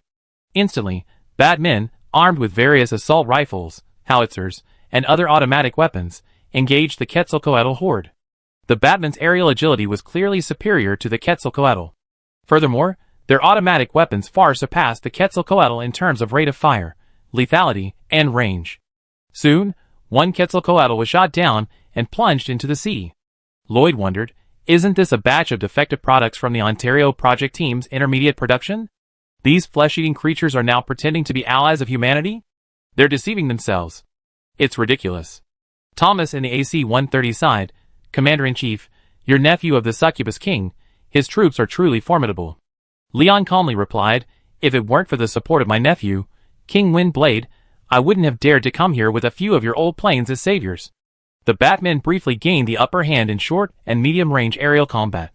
However, they were outnumbered. They soon suffered casualties. A rookie is a rookie. You're bringing the firepower of an air group to support a large-scale city raid? Lloyd scoffed. The battle continued fiercely and bloodily. Soon, 2 of the 5 Apaches crashed, and the rest were all damaged. Of the 30 Batmen, 6 were killed and 10 were injured, nearly half the casualties. In the air, Xiaoyu, the troublemaker's sister, was struck in the left shoulder by a stinger during the fierce battle. She couldn't lift her left hand. Her Type 79 sniper rifle was useless. With her right hand, she pulled out her pistol and continued fighting. Suddenly, a Quetzalcoatl, taking advantage of her injury and slowing her down, charged over and struck her with a powerful claw. Although her bulletproof gear protected her from being ripped open, the massive impact still caused severe internal injuries. She plummeted toward the sea like a kite with a broken string. 4. King Windblade. Xiu shouted with difficulty, watching her beloved king and her comrades still fighting bloody battles. Sister! Xiao Chuanghua tried to save her, but it was too late. Xiu's body suddenly slowed down 20 meters below the surface. Finally, she came to a steady stop 15 meters above the water. Is this a miracle? Xiaoyu wondered. Then, the being carrying her materialized. That being captured the attention of all the warring factions on the battlefield. On the surface of the sea, a 12-meter-tall golden-black battle armor hovered above the water, like a dragonfly skimming the surface of the water, supported by its mechanical arms. Huh? Xiu exclaimed in shock. This is... Good boy, go back. I have Fengren give you a medal. Zhongli Rui's voice blared from the mech through the speakers. Solikov's expression was dazed. Chief Zhongli. Brother, you're crazy. Leon brought a whole squadron and you flew a mech across 4,500 kilometers. My brother, we 3 can't be wiped out here. If that happens, humanity will be finished. But at this moment, the sight of Liang and Zhongli Rui arriving still made him feel visor splitting. He realized he was about to cry and quickly closed the visor of his savage mech. Then, forcing himself to concentrate, he said to those around him, Commander-in-Chief Liang and Chief Zhongli's first wave of reinforcements have arrived. Everyone, hold on. There will be several more waves of reinforcements on the way. Everyone, hold on. Oh! Though still somewhat puzzled, a glimmer of hope dawned in the eyes of the soldiers and civilians fighting nearby. Although the reinforcements seemed small, they were coming. Zhongli Rui, carrying Xiaoyu, locked onto Solikov's location and quickly flew over. He reached the top of the mountaintop fortress and saw Solikov, still holding the huge Red Alliance battle flag. Supreme Commander, the skies are in the hands of Liang and me. We catch our breath, then we support the ground. Hold on, the Yinglong wings are on their way. Solikov's eyes narrowed slightly. Long Zhanya had actually sent his most elite Yinglong wings to rescue him. Brother Zhongli. Be careful. Don't worry, I know what to do. Take care of the wounded from this storm nation. I go clean up the skies. With that, the Xianyuan fighter turned and rushed to the battlefield. Solikov waved his hand, and 2 medics lifted Xiaoyu on a stretcher. Xiaoyu's eyes lit up as he gazed at the golden mecha in the sky. Master. Lloyd pondered in the sea, these rookies are truly one step behind the other. One leads a battalion with insufficient firepower and misplaced positioning to rescue a city invasion, while the other rashly flies a mecha across 4,500 kilometers to rescue. Are these 2 mentally challenged? Do they truly believe they are the legendary 10,000 enemies of Dakian? The next moment, Zhongli Rui's eyes flashed, locking onto a target in the hostile area of the air combat zone. Swords! He shouted with a surge of emotion. The Xianyuan mecha launched 7 high-speed plasma attack drones. 10,000 swords return. Zhongli Rui shouted again. Chapter 517. 7 drones soared through the air. Next, they closed in on one side of a group of Quetzalcoatl swarms engaged by U.S. forces and opened fire. 7 bright green laser beams swept across the sky. Approximately 20 mutant Quetzalcoatl swarms were killed, severed, and plummeted into the sea. After the drone strafing ended, they didn't return to Xianyuan. Instead, 3 2-meter-long plasma arc sword blades appeared from each drone's head and sides. Like true flying swords, they pierced the swarm of mutant Quetzalcoatl swarms engaged by the new Lifeng Nationalist Army. Where the sword-coming drones passed, numerous Quetzalcoatl swarms were either directly slashed to death or had their wings slashed, sending them plummeting into the sea. However, the intelligent drones completely evaded the Batman and the US military's fighter jets during their attack. Suddenly, the swarm of wind god pterosaurs, previously locked in a fierce battle with the new fierce wind kingdom and the storm kingdom, suddenly dwindled by 60%. A large area suddenly vanished from the battlefield's sky, and then a bloody rain began to fall. Leon in the AC-130 and Solikov on the ground were stunned. Oh my god. The Windblade King and the Batman, previously locked in a bitter battle in the air, were now greatly encouraged and cheered. The Windblade King excitedly raised his howitzer. Master Human Emperor Mighty. Lloyd observed the changes in the sky with admiration. Human Emperor of Dakian. Zhongli Rui, you surprise me. Are you also pursuing the path of absolute technological superiority over conventional numbers? Very good. Among the three of us, you are the true rival of our creation project. High-performance mecha, very impressive. I want to see your limit. Then, with a wave of faith, the 500 wind god pterosaurs in the nearby sky, after airdropping approximately 2,000 more sand scorpions over the city, turned and headed towards Zhongli Rui and the rest of the Air Force. Seeing this, Zhongli Rui said to Fengren and Liang, Fengren, get your men back to the plane. I'm about to unleash high-powered weapons. Yes, master. Then the remaining 23 Batmen retreated to the AC-130's cabin. All Air Force pilots, protect your eyes. Zhongli Rui shouted over the coalition's public channel. Solikov was stunned. Chief Zhongli, are you planning to unleash high-powered weapons? Liang immediately contacted the 3 remaining Apaches and quickly gathered his nephew, King Fengren's troops. At this moment, he looked at the overwhelming 500 large Quetzalcoatl pterosaurs before him with a sense of dread. Thomas's voice trembled. Commander-in-Chief, how do we fight this? Just now, His Majesty the Human Emperor eliminated about 50 with one strike, which was impressive. But now there are 500. He told us to protect our eyes. Is he going to drop a nuclear bomb? Leon smiled wryly. It seemed that his brother, Zhongli Rui, the Human Emperor of Dakian, with whom he had a good personal relationship, was a nuclear bomb human emperor.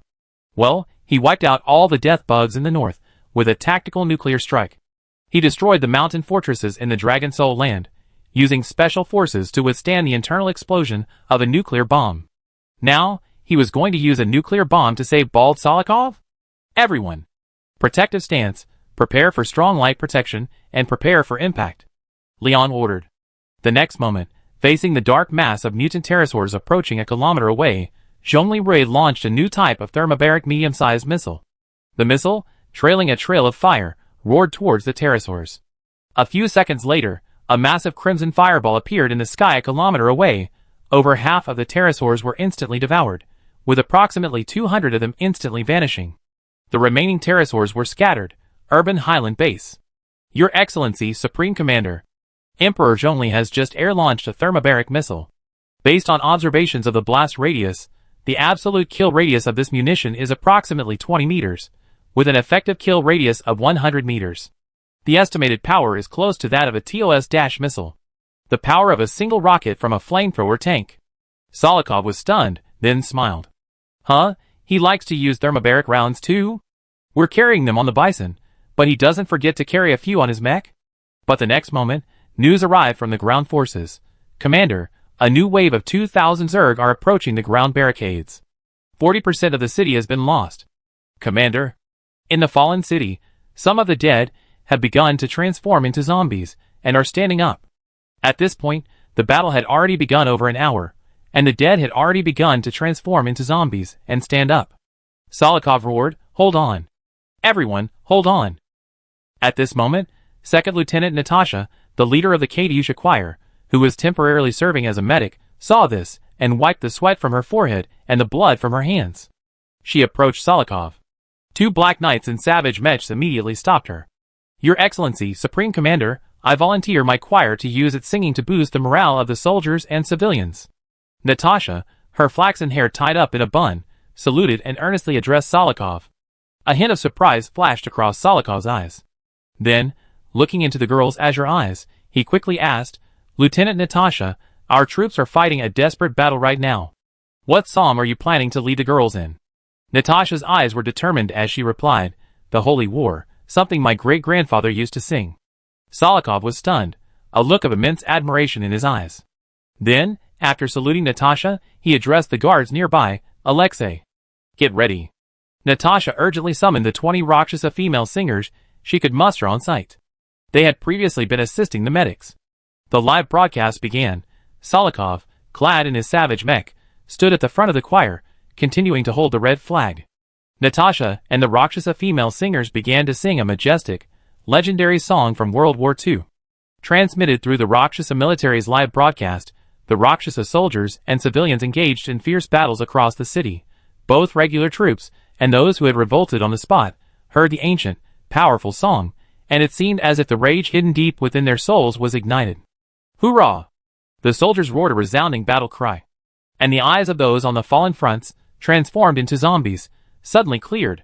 The eyes of those who lay dead on the ground suddenly opened. They looked around them. Surrounded, realizing their current situation, they quickly grabbed their weapons again. Their eyes, as they pounced on the monsters, were like vengeful demons crawling from hell. Lian learned all this on the public channel and nodded slightly. Salikov, he truly deserves the position of Supreme Commander. After Zhongli Rui incinerated 200 pterosaurs with a single strike and scattered the remaining 300, the pterosaurs in the sky, recognizing his skill at group attacks against densely packed air formations, began to disperse. This dispersal significantly reduced the pressure on Lion and Zhongli Rui, who were surrounded. However, the scattered wind god pterosaurs also became increasingly difficult to defeat. After all, Zhongli Rui was the only air superiority fighter in the air.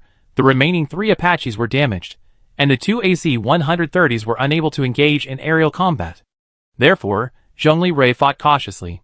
Even with the 300 winged dragons scattered, he didn't dare stray far from the AC-130s to pursue them. Master, Yu Jia reminded, the winged dragon air force that attacked you and Commander Liang just now dropped a unit of sand scorpions into the city. Now, inspired by the Katyusha singers, the city's military and civilians have temporarily withstood the attack with a bloody battle. But they won't be able to hold out for long. The sand scorpions can climb right through buildings, and no matter how tenacious the human soldiers and civilians are, they won't be able to hold out for long. Zhongli Rui turned around and saw the city billowing with smoke. He contacted Liang.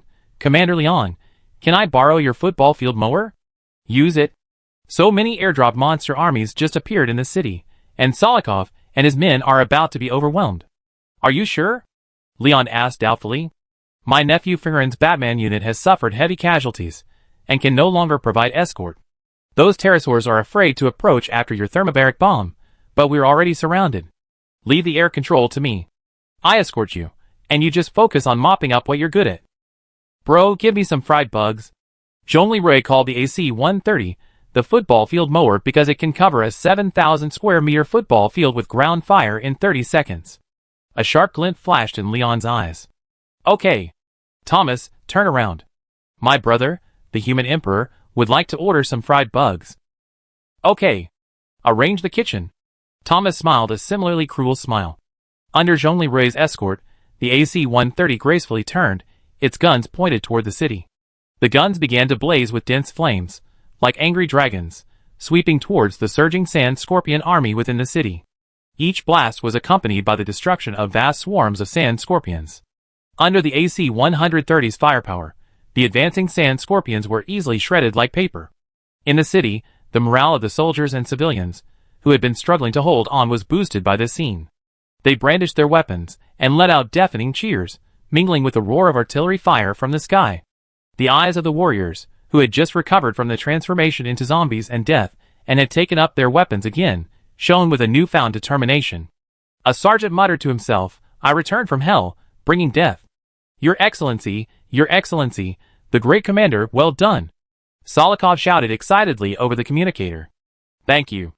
Zhongli Rui smiled faintly within his mech. He watched the city below gradually clear, but he didn't feel particularly relieved. He knew the battle was far from over. Lloyd, far out in the sea, nodded inwardly. Human Emperor Zhongli Rui, a formidable figure. No wonder Turju was defeated so easily by you. Salikov, Leon, you're not completely fools.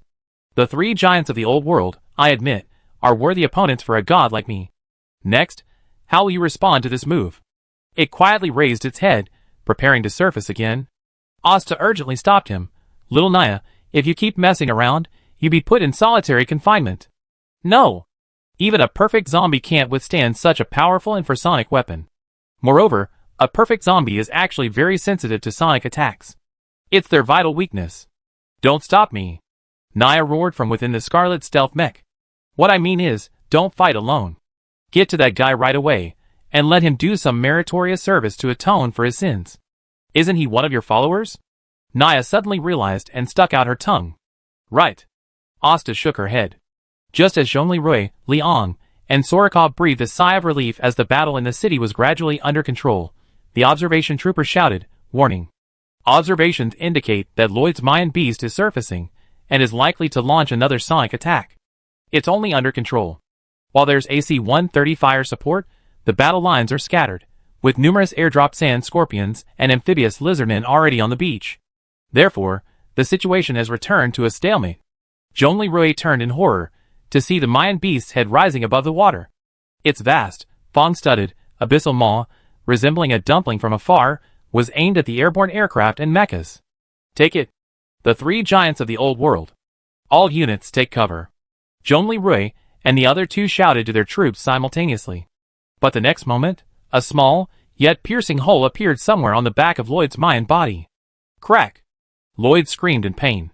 What puzzled Zhongli Rui, Liang, and Solikov was that although Lloyd was screaming loudly, the decibel measurement showed that this sonic attack was only 108 decibels. Moreover, Lloyd's Mayan body seemed to be twisting in pain.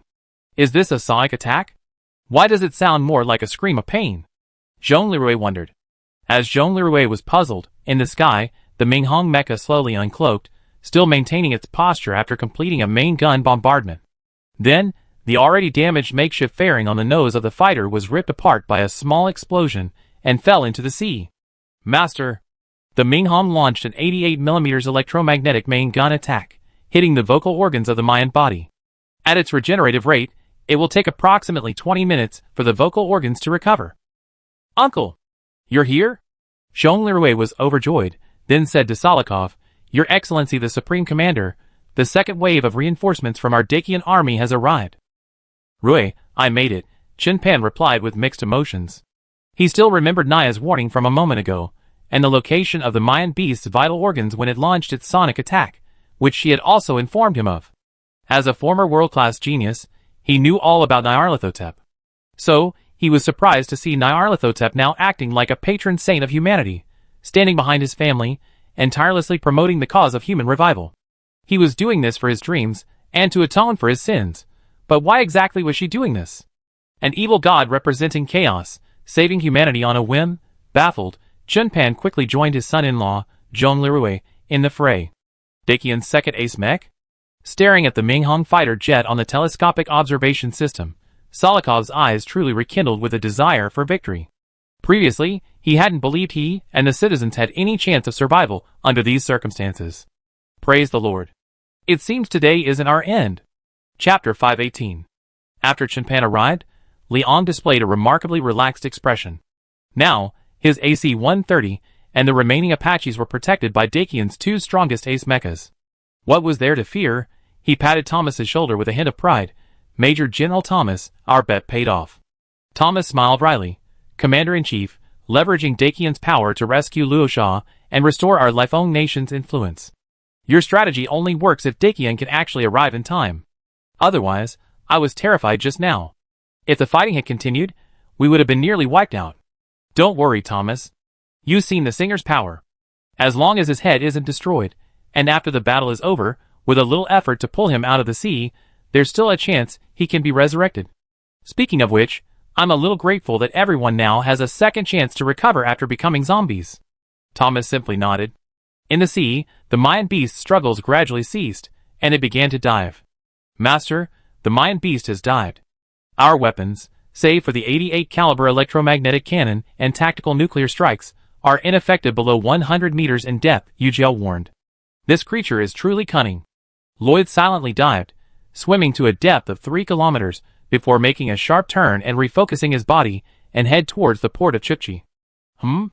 Leon wondered. Is this giant fish just taking a stroll? Solikov gritted his teeth. All troops, prepare to evacuate to the high ground. Zhongli Rui was puzzled by Solikov's order. The next moment, Yujiao reported, Master, I reviewed the previous video footage from the Rakshasa army's reconnaissance drones. Take a look. Yujia then played video footage of Lloyd's previous battles, including Whale Leap Tsunami and Flood the Seven Armies. Lloyd is quite ruthless. Zhongli Rui, a thought coming to his mind, quickly asked Yujia, can you verify my plan's yield? Is it strong enough? Yujia quickly calculated and replied, Master, completely blocking it is definitely impossible. However, your plan might be able to reduce its effectiveness by approximately 45%. After reducing the enemy's strategy by 45%, it's assumed that it will have little impact on the city. However, with your remaining 3 rounds of ammunition, this defensive strategy can only be implemented once. Don't worry, I have a backup plan. Zhongli Rui's eyes flashed coldly. I know that with our current weapons, it's impossible to kill him in the harbor waters. However, we can still make him suffer. Drive him away. Okay, Master, your strategy isn't too risky this time. I agree. Zhongli Rui smiled. Solokov's veins bulged as he watched the Mayan beast accelerate towards the harbor again. As the terrifying Mayan beast leaped out of the water once again, he lamented inwardly. The situation, finally stabilized by the arrival of his allies, was about to be shattered once again by the flooding of the 7 armies. Sure enough, a massive wave swung toward the city again. At this moment, Zhongli Rui accelerated his Xian Yuan and flew over the city. He aimed ahead of the wave and launched 3 thermobaric missiles. Boom! Boom! Boom! 3 earth-shattering explosions erupted, and the sea surface exploded with a massive wave. Chen Pan smiled. This contrast is interesting. Under the astonished gazes of Solokov and Leon, the waves unleashed by Zhongli Rui's 3 thermobaric missiles significantly weakened the Mayan beast's Whale Leap Tsunami. The waves were weakened by 45%, reaching the dike at a height of only 1.8 to 2 meters, with only a portion of the wave overcoming the dike and reaching the shore. Lloyd, watching from the sea, was horrified. Human Emperor, you are truly a master. You were able to neutralize my tsunami attack with just 3 small thermobaric bombs. However, no matter how powerful you are, your weapons can't cause me any real damage. Seeing no benefit, the Mayan beast dived once more below 10 meters. Solokov, seeing this, finally felt relieved. He said to his deputy, Alexei, Zhongli Rui is truly a formidable figure. He's mastered the use of thermobaric bombs in such a way that they can not only attack, but also defend? Alexei nodded, Commander, this strategy can be implemented by our army as well. Solokov nodded with satisfaction, excellent. Zhongli Rui, having just neutralized the tsunami offensive, received a transmission, Arui. We're coming. It was Yelena's voice. From the southwest horizon, 6 Type 20 fighter jets flew over the horizon. Zhongli Rui smiled. The 3rd wave has arrived. Commander Solokov, Zhongli Rui communicated, the 3rd wave of fighter planes from our Dakian army has arrived. However, they can only hold the city center for a maximum of 1 hour. How's the base behind your city? Solokov said with emotion. The rear base was also attacked by airdrops just now, but they've been destroyed by the defenders. Don't worry, after the battle, the fighter planes can land and resupply at the base's airfield.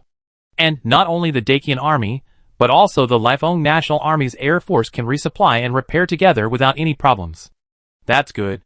Zhongli Rui then asked Yujia, scan the critical muscle tissue locations on the Mayan beast's body when it leaps from the sea. After scanning, Yujia replied, Master, the key location is about 1/3 of the Mayan beast's length from its tail. Currently, our army's only weapons capable of damaging the Mayan beast are your and your father's Type 88 electromagnetic cannons, and the Judgment Blade hypersonic missiles of our 3 fighter jets. However, I calculated that the Mayan beast is too large, and its regenerative abilities are too terrifying. If it remains hidden in the deep water, even if we run out of ammunition, we can only damage it, not kill it. There's only one way to kill it. You mean, I have to spend an engine, right? Zhongli Rui raised an eyebrow. Yes, Master. If this were long distance, open ocean, I might do so. But look, where are you standing? Zhongli Rui said coldly, I can't do that. If I do, how am I any better than Lloyd? I understand what you mean. But dragging it out like this won't do us any good, Master. Lloyd can outlast him. Because he's a living being. Our coalition can't. I have my own plans. For now, let's make him suffer. Zhongli Rui contacted Yelena. Yelena, your unit, the ground attack team, will go to the city and bomb the monster army. Be careful not to hurt your own people. The other 3, aim at Lloyd and give him a provocation. Remember, fire at the locations I marked, to prevent him from sending a tsunami all over the city.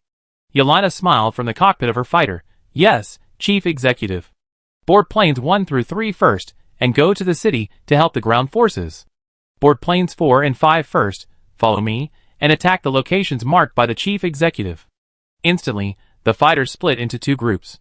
The ground attack group swooped down on the city, unleashing their arsenal of weapons overhead. Meanwhile, the 3 fighters led by Yelena gracefully turned, soared high into the sky, and began to accelerate. Judgment Blades 1 to 3 fire. Yelena pressed the launch button on the joystick. 3 Judgment Blades hypersonic missiles swooped down on the Mayan behemoth, now 50 meters underwater. Ugh! Lloyd gasped in shock from the water. 3 missiles burst through the sea, piercing the Maya beast's body. However, 2 of the missiles, due to their excessive speed, not only penetrated the beast's body but also exploded 20 meters below it. Of the 3 hypersonic missiles, only 1 exploded within Maya's body, at the base of her tail. Suddenly, a large pool of blood stained the deep waters crimson. In the ocean, Maya swayed in pain, and waves about a meter high rose on the surface. This attack wasn't very effective, Zhongli said, somewhat frustrated. Master, hypersonic missiles are too fast. Theoretically, 2 missiles can penetrate 150 meters of ocean, so they didn't explode within Maya. It's estimated that Maya will need 24 hours to heal from this injury, Yu Jia said somewhat awkwardly. At this moment, Yelena reported to Zhongli, Chief Zhongli, the 3 hypersonic missiles have been launched. We only have 2 air-to-air missiles left. Your mission is complete, Yelena. Wait for us at the base and protect yourself. Hearing Zhongli concern, Yelena smiled knowingly. Thank you, my human Emperor Rui. Then, 3 fighters contacted the Rakshasa base and headed toward the base outside the city. In the sea, Lloyd, in agony, seethed with rage. All right, you forced me to do this. All forces, attack. He used the built-in communication device to issue an order to the nearby air forces, over 70% of which were still on standby. Master, a large number of air units are approaching, 1,500 in number, 4,000 range. They are primarily mutant Quetzalcoatl pterosaurs, but some are much smaller, strapped with special equipment, presumably bombs. Kuan Lu reported coldly to Chen Pan from the Minghong fighter protecting the AC-130. Chen Pan checked the 4-pulse laser cannon sentry drones. Their overheating limit had already reached 50%. Rui, a large number of air forces are approaching, presumably the reserve forces for the Genesis project, Chen Pan communicated. Zhongli Rui stared at the dense array of targets on the Thunderbolt display inside. He muttered to himself, Salikov, forgive me. Yu Jia comforted him, Master, don't worry too much.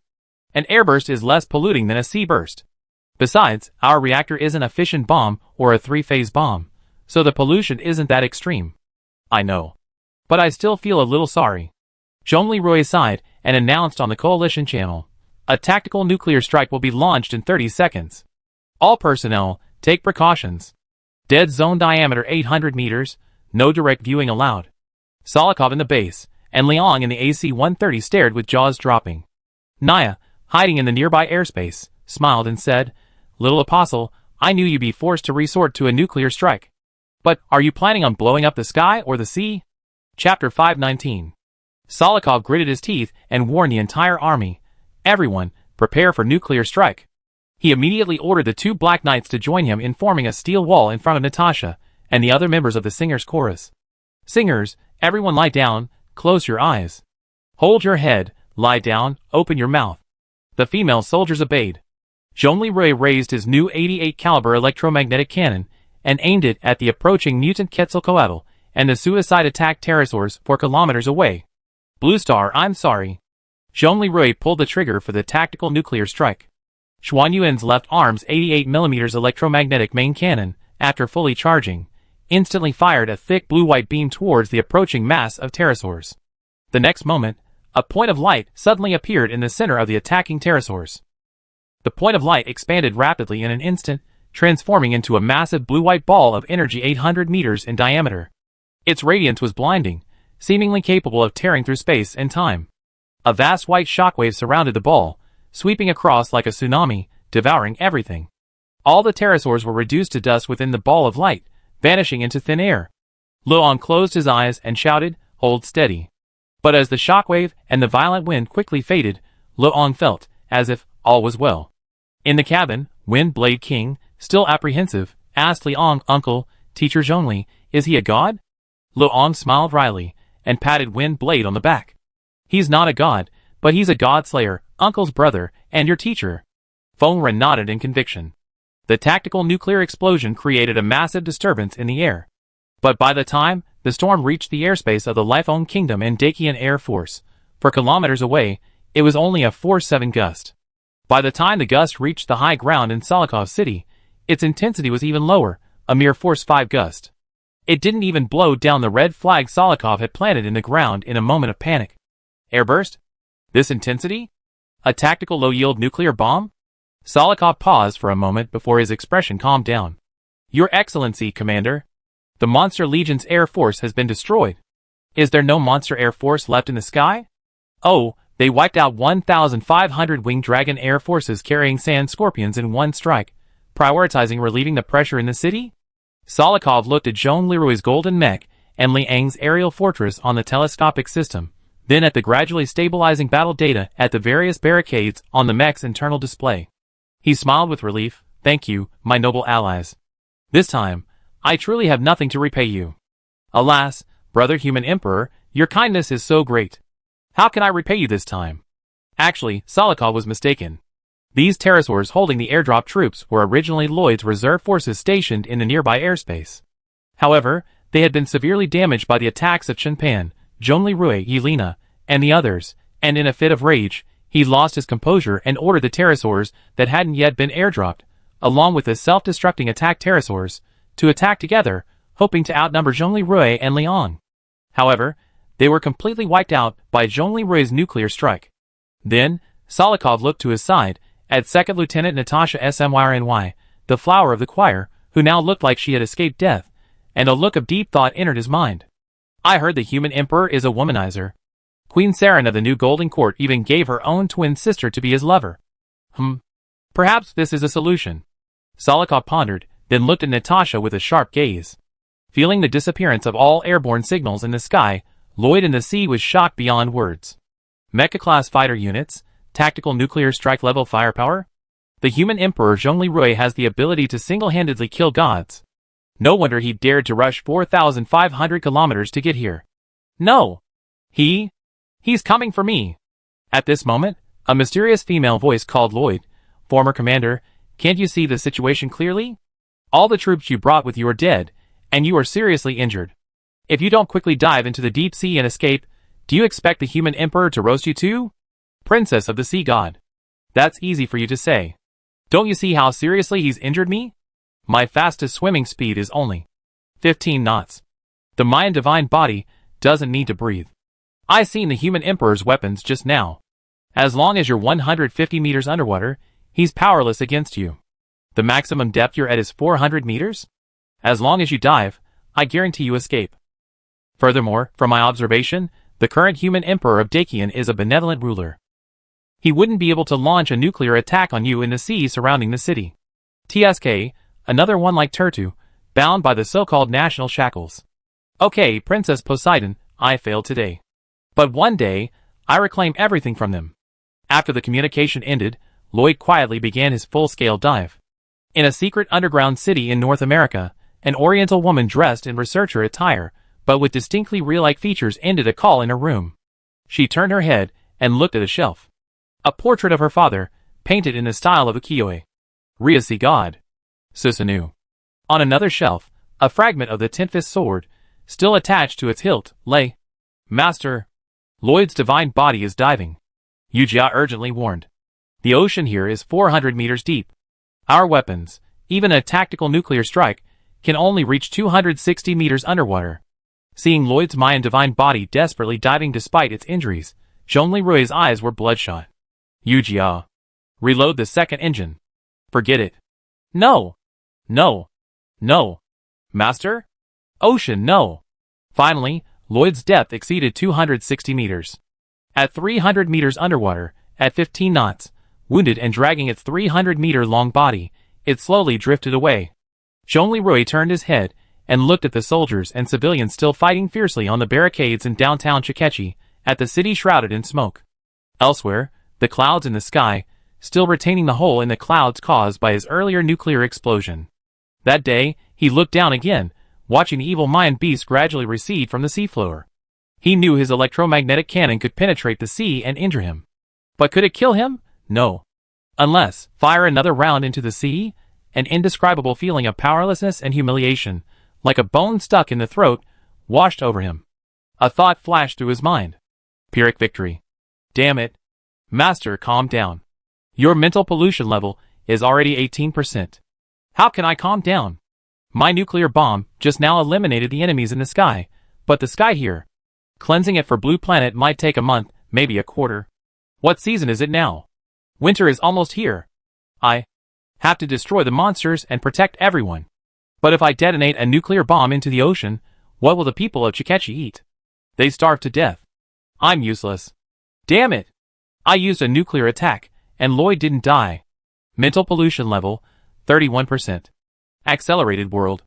Zhongli Rui found himself forcibly dragged into the accelerated world by Yujia. What are you doing, Yujia? The fighting is still raging in the city. Zhongli Rui was speechless. Yujia, in her radiant angelic form, lifted his lips and kissed him deeply. Practice observation and learning techniques. A passionate French kiss. Yujia's code flowed. I told you to face me. Zhongli Rui, feeling a kiss similar to Kikich's, pushed Yujia away. The next moment, Yujia kissed him again. But this time, her technique was a little clumsy. Master Rui, are you feeling better? Yujia's voice was calm and gentle. Thank you. I just hate myself for being useless. Master, no one is omnipotent. According to the stories you told me, even the goddess of wisdom and the lord of wind have their moments of helplessness. Don't take everything on yourself. This time, Lloyd escaped. I know that, in this situation, only another tactical nuclear strike can eliminate this hidden danger. But if I do that, this sea will become a sea of death and radiation. The Chikechi citizens who welcomed us with liquor and grilled fish last time will starve to death. This isn't Zero in province. There's not enough sunlight. I just feel so powerless. My mech has the myriad swords returning to the origin, laser cannons, electromagnetic cannons, thermobaric bombs, and even nuclear strikes. Why don't I have depth charges? Looking at that damn Lloyd, I'm completely helpless. Yujia embraced Zhongli Rui again, while quietly hacking into the Luosha Kingdom's original military database. Master, 80 kilometers away, the Luosha people have the depth charges you requested? How about the RBU 6000? Zhongli Rui's sorrowful expression froze, like a break. Where are the bombs? I suggest you take Supreme Commander Solikov with you, who's just as grief-stricken on the ground. The Avengers need an alliance, don't they? Zhongli Rui's eyes blazed. Yujia, thank you. 3 hours later, amid the roar of the Y-20EX transport aircraft, the Luosha soldiers and civilians, who had fought for 4 hours, saw 36 Ing Longwing 2 humanoid mechas airborne into the city. The newly arrived, well-maintained Ing Longwings began sweeping away the remaining amphibious lizardmen and sand scorpions in the occupied city. Amid the blasts of light and heavy machine guns, howitzers, and even individual thermobaric rounds, the city was recaptured bit by bit.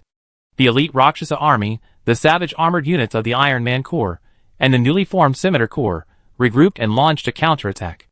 5 hours into the Battle of Chikechi, the last monster invading the city was eliminated. Commander Zhongli, Zhaopu communicated, our Ing Longwings have assisted the Luosha ground forces in clearing the city. Thank you for your hard work. How are the new mechas performing? Were there any casualties? Commander, one person was slightly injured, but the rest are safe. The new armor is very functional and durable. The troops are now largely immune to the sand scorpion sting. Excellent, huh? What about one minor injury? Sir, I'm requesting disciplinary action. After the battle, a paratrooper opened his visor to smoke, and his lighter malfunctioned, singeing his beard. Puff. Zhongli Rui almost couldn't hold back his laughter. But then, remembering the devastated scene, his smile vanished.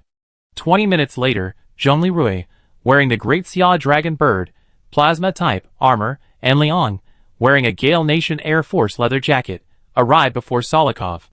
The two men saw that until the end of the battle, Solikov still did not let go of the bloody battle flag he had raised again. Chapter 520. The following dialogue is entirely translated from Dakian text. The data was quickly compiled. The Chikechi defenders, Tank Corps, suffered 30% casualties. The primary casualties occurred during the infrasonic attack, with severely injured members drowning in their tanks in the subsequent flood. Of the 100 tank corps, 95 were killed and 305 were injured. For main battle tank crew members, the air attack helicopter squadron had 6 K-52s, but only 2 remained. The crews of 2 survived the infrasonic attack, returning to base with serious injuries. 2 crashed on the spot, and the 2 pilots were slightly injured before being shot down in the fierce fighting. A total of 4 people were killed. The Iron Man Savage Mech Corps suffered 27 casualties, 25 of whom died during the infrasonic attack, and 2 were injured in the subsequent battle. Fortunately, they died in their mechs with their heads intact. The Rakshasa City Defense Army suffered 500 casualties during the siege of the city. Of these, 300 died, and 107 of them, in close combat with the Sand Scorpions, suffered head damage from removing their visors for convenience, rendering them unable to be revived. The Rakshasa Army's helmets were the famous welder helmets, heavy 6B2 titanium alloy helmets with a visor similar to that of a medieval knight, with only a single slit. During actual combat, many soldiers removed their visors, disliking the weight and obstruction of their vision. This resulted in their deaths. The scimitars were the troops Yelena resurrected after the Dragon Soul Fortress attack. The citizens spontaneously resisted the troops, resulting in 1,503 casualties, including 501 deaths and 293 head damage. When the count was completed, the smoke of gunpowder still hung over the city.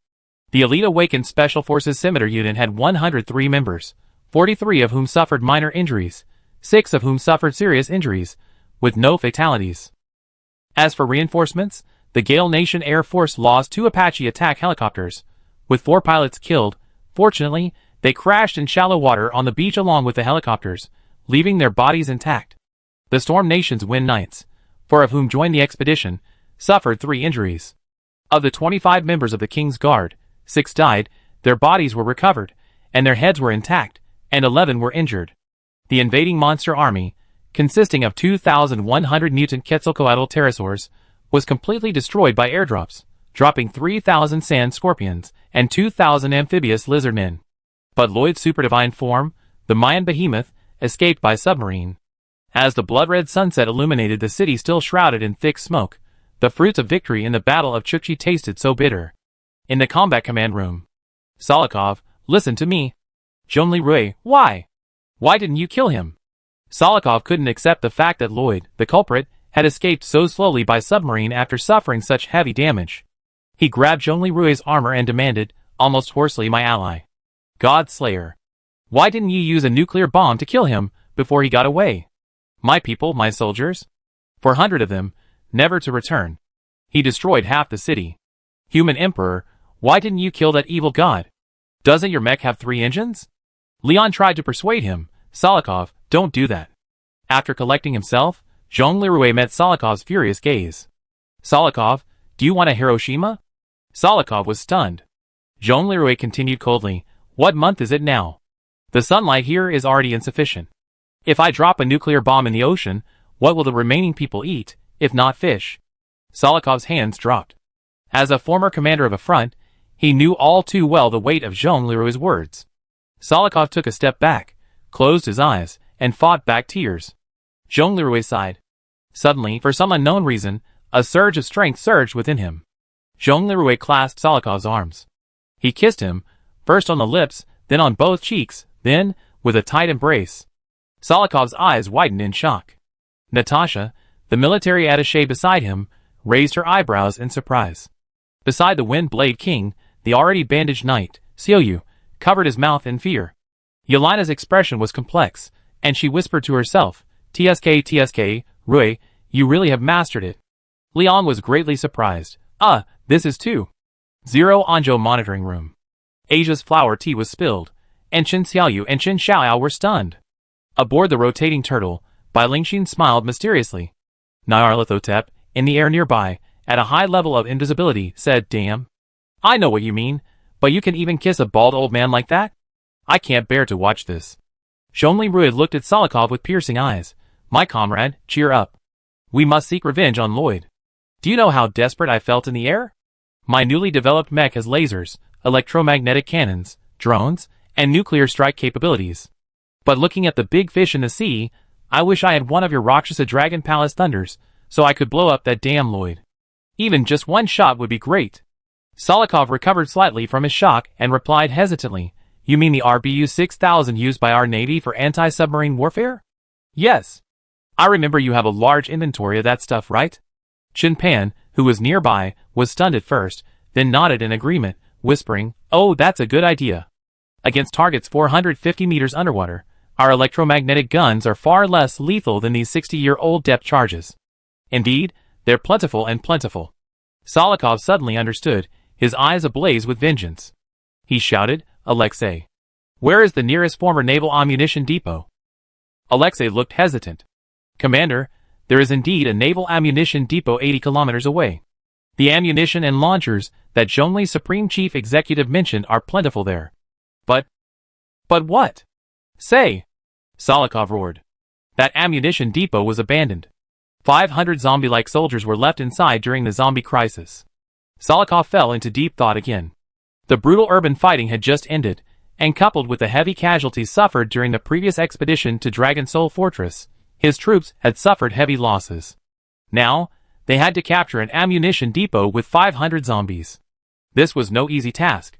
If it were a fortress with 500 men, he could simply launch a tornado attack. But this was an ammunition depot, so he could only dispatch troops cautiously to clear it out. Zhongli Rui had already roughly guessed Solikov's concerns at this point in his silence. His thoughts shifted, and his expression suddenly brightened. "Solikov, my comrade, here's your chance to replenish both ammunition and troops." Solikov looked up in confusion. "Zhongli, Chief Executive, are you kidding? Your suggestion just now was a good one, but now that I'm in this state, am I supposed to lead my troops on an 80-kilometer march to timidly fight an ammunition depot street battle?" Off to the side, Liang suddenly understood what Zhongli Rui meant by replenishing ammunition and troops. He immediately stepped forward, smiling warmly and explaining, "Solikov, Zhongli Rui means you can follow my example and take the singers to find the zombies? 500 zombies in the ammunition depot? If your singers are as reliable as my nephew's men, wouldn't that give your scimitars 500 powerful new recruits? You saw for yourself how your scimitars performed in this urban battle." Solikov finally understood what Zhongli Rui and Liang meant. The fire in his eyes flared once again. "Alexei." Solikov clenched his fists.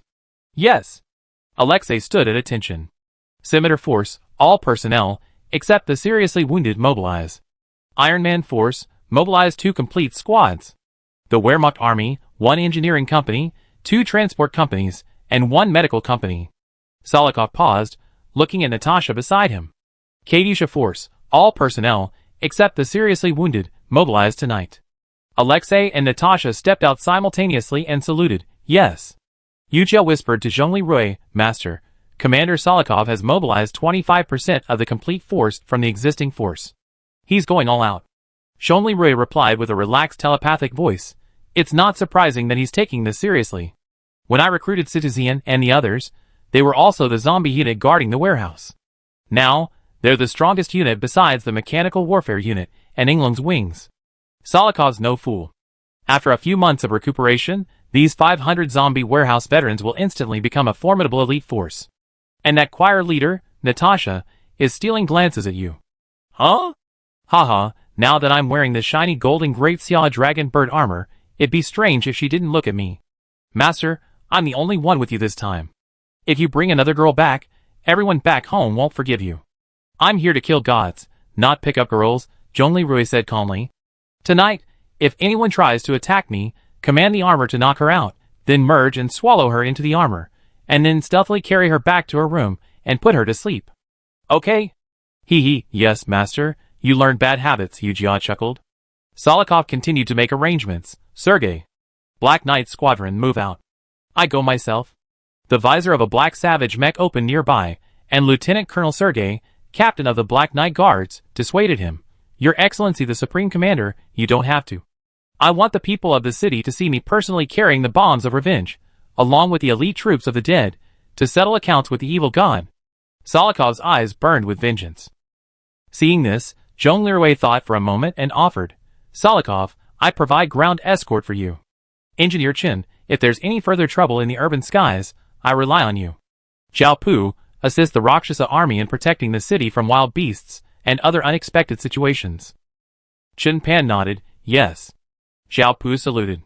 Liang then gently asked, "Solikov, when we left last time, Were those anti-submarine aircraft at your Air Force base still there? Solikov was stunned, then said in a trembling voice, you also. To bomb fish, you need a dedicated bombing plane. My AC-130 isn't for that. You guys go get the bombs, and I get familiar with my Air Force, and prepare the anti-submarine aircraft, Liang said with a smile. Solikov looked at Zhong Leroy and Liang with a deeply moved expression. Thank you, brothers. The crowd dispersed. Seeing Zhong Leroy about to join them, Yelena stepped forward and whispered to him, Commander Rui, my dear master, I'd like to go with my best friend Natasha to rescue the awakened zombie troops. Is that okay? Zhong Leroy was stunned. The choir leader, who was stealing glances at him, was Yelena's best friend. You traveled thousands of kilometers like me, and you're still going back to the base. Can you handle it? Hearing this, Yelena felt a warm warmth. She said shyly, Are you concerned about me? Thank you. It's okay. If you're not tired, then I'm not tired either. Not to mention, I used to be a pilot in good health, but now we're the powerful first generation of new humans. We can fight continuously, so what's there to be afraid of? Okay, Zhong Leroy smiled casually. You lead them. According to Yujia's data, none of their stats are higher than yours. Yelena puffed out her chest, though not much, with even greater pride upon hearing this. Okay, Master Rui. After the two of them left, Natasha slowly emerged from a nearby corner, a look of disgust on her face. She muttered to herself, this great Qian emperor is truly a pervert. I heard he already has 5 beautiful women at home. I didn't expect Yelena's involvement. Never mind. This is all for Luosha, for the mission, and for Alyosha's promotion. Alyosha, I'm doing this for you. Get well soon. Naya, in the air nearby, smiled with interest. Oh my! Birds of a feather flocked together. The best friend of the mixed-race female governor, who drugged her, is also this ruthless? Okay, that's really interesting, Earlier, Yelena had tried to drug and threaten Zhong Leroy to save her father, Ivan, who had become a zombie, but Zhong Leroy saw through her plan. Thinking of Zhong Leroy's previous contingency plan for Yujia, Naya smiled again. Okay, I'd like to see how many people you knock out over the next few nights,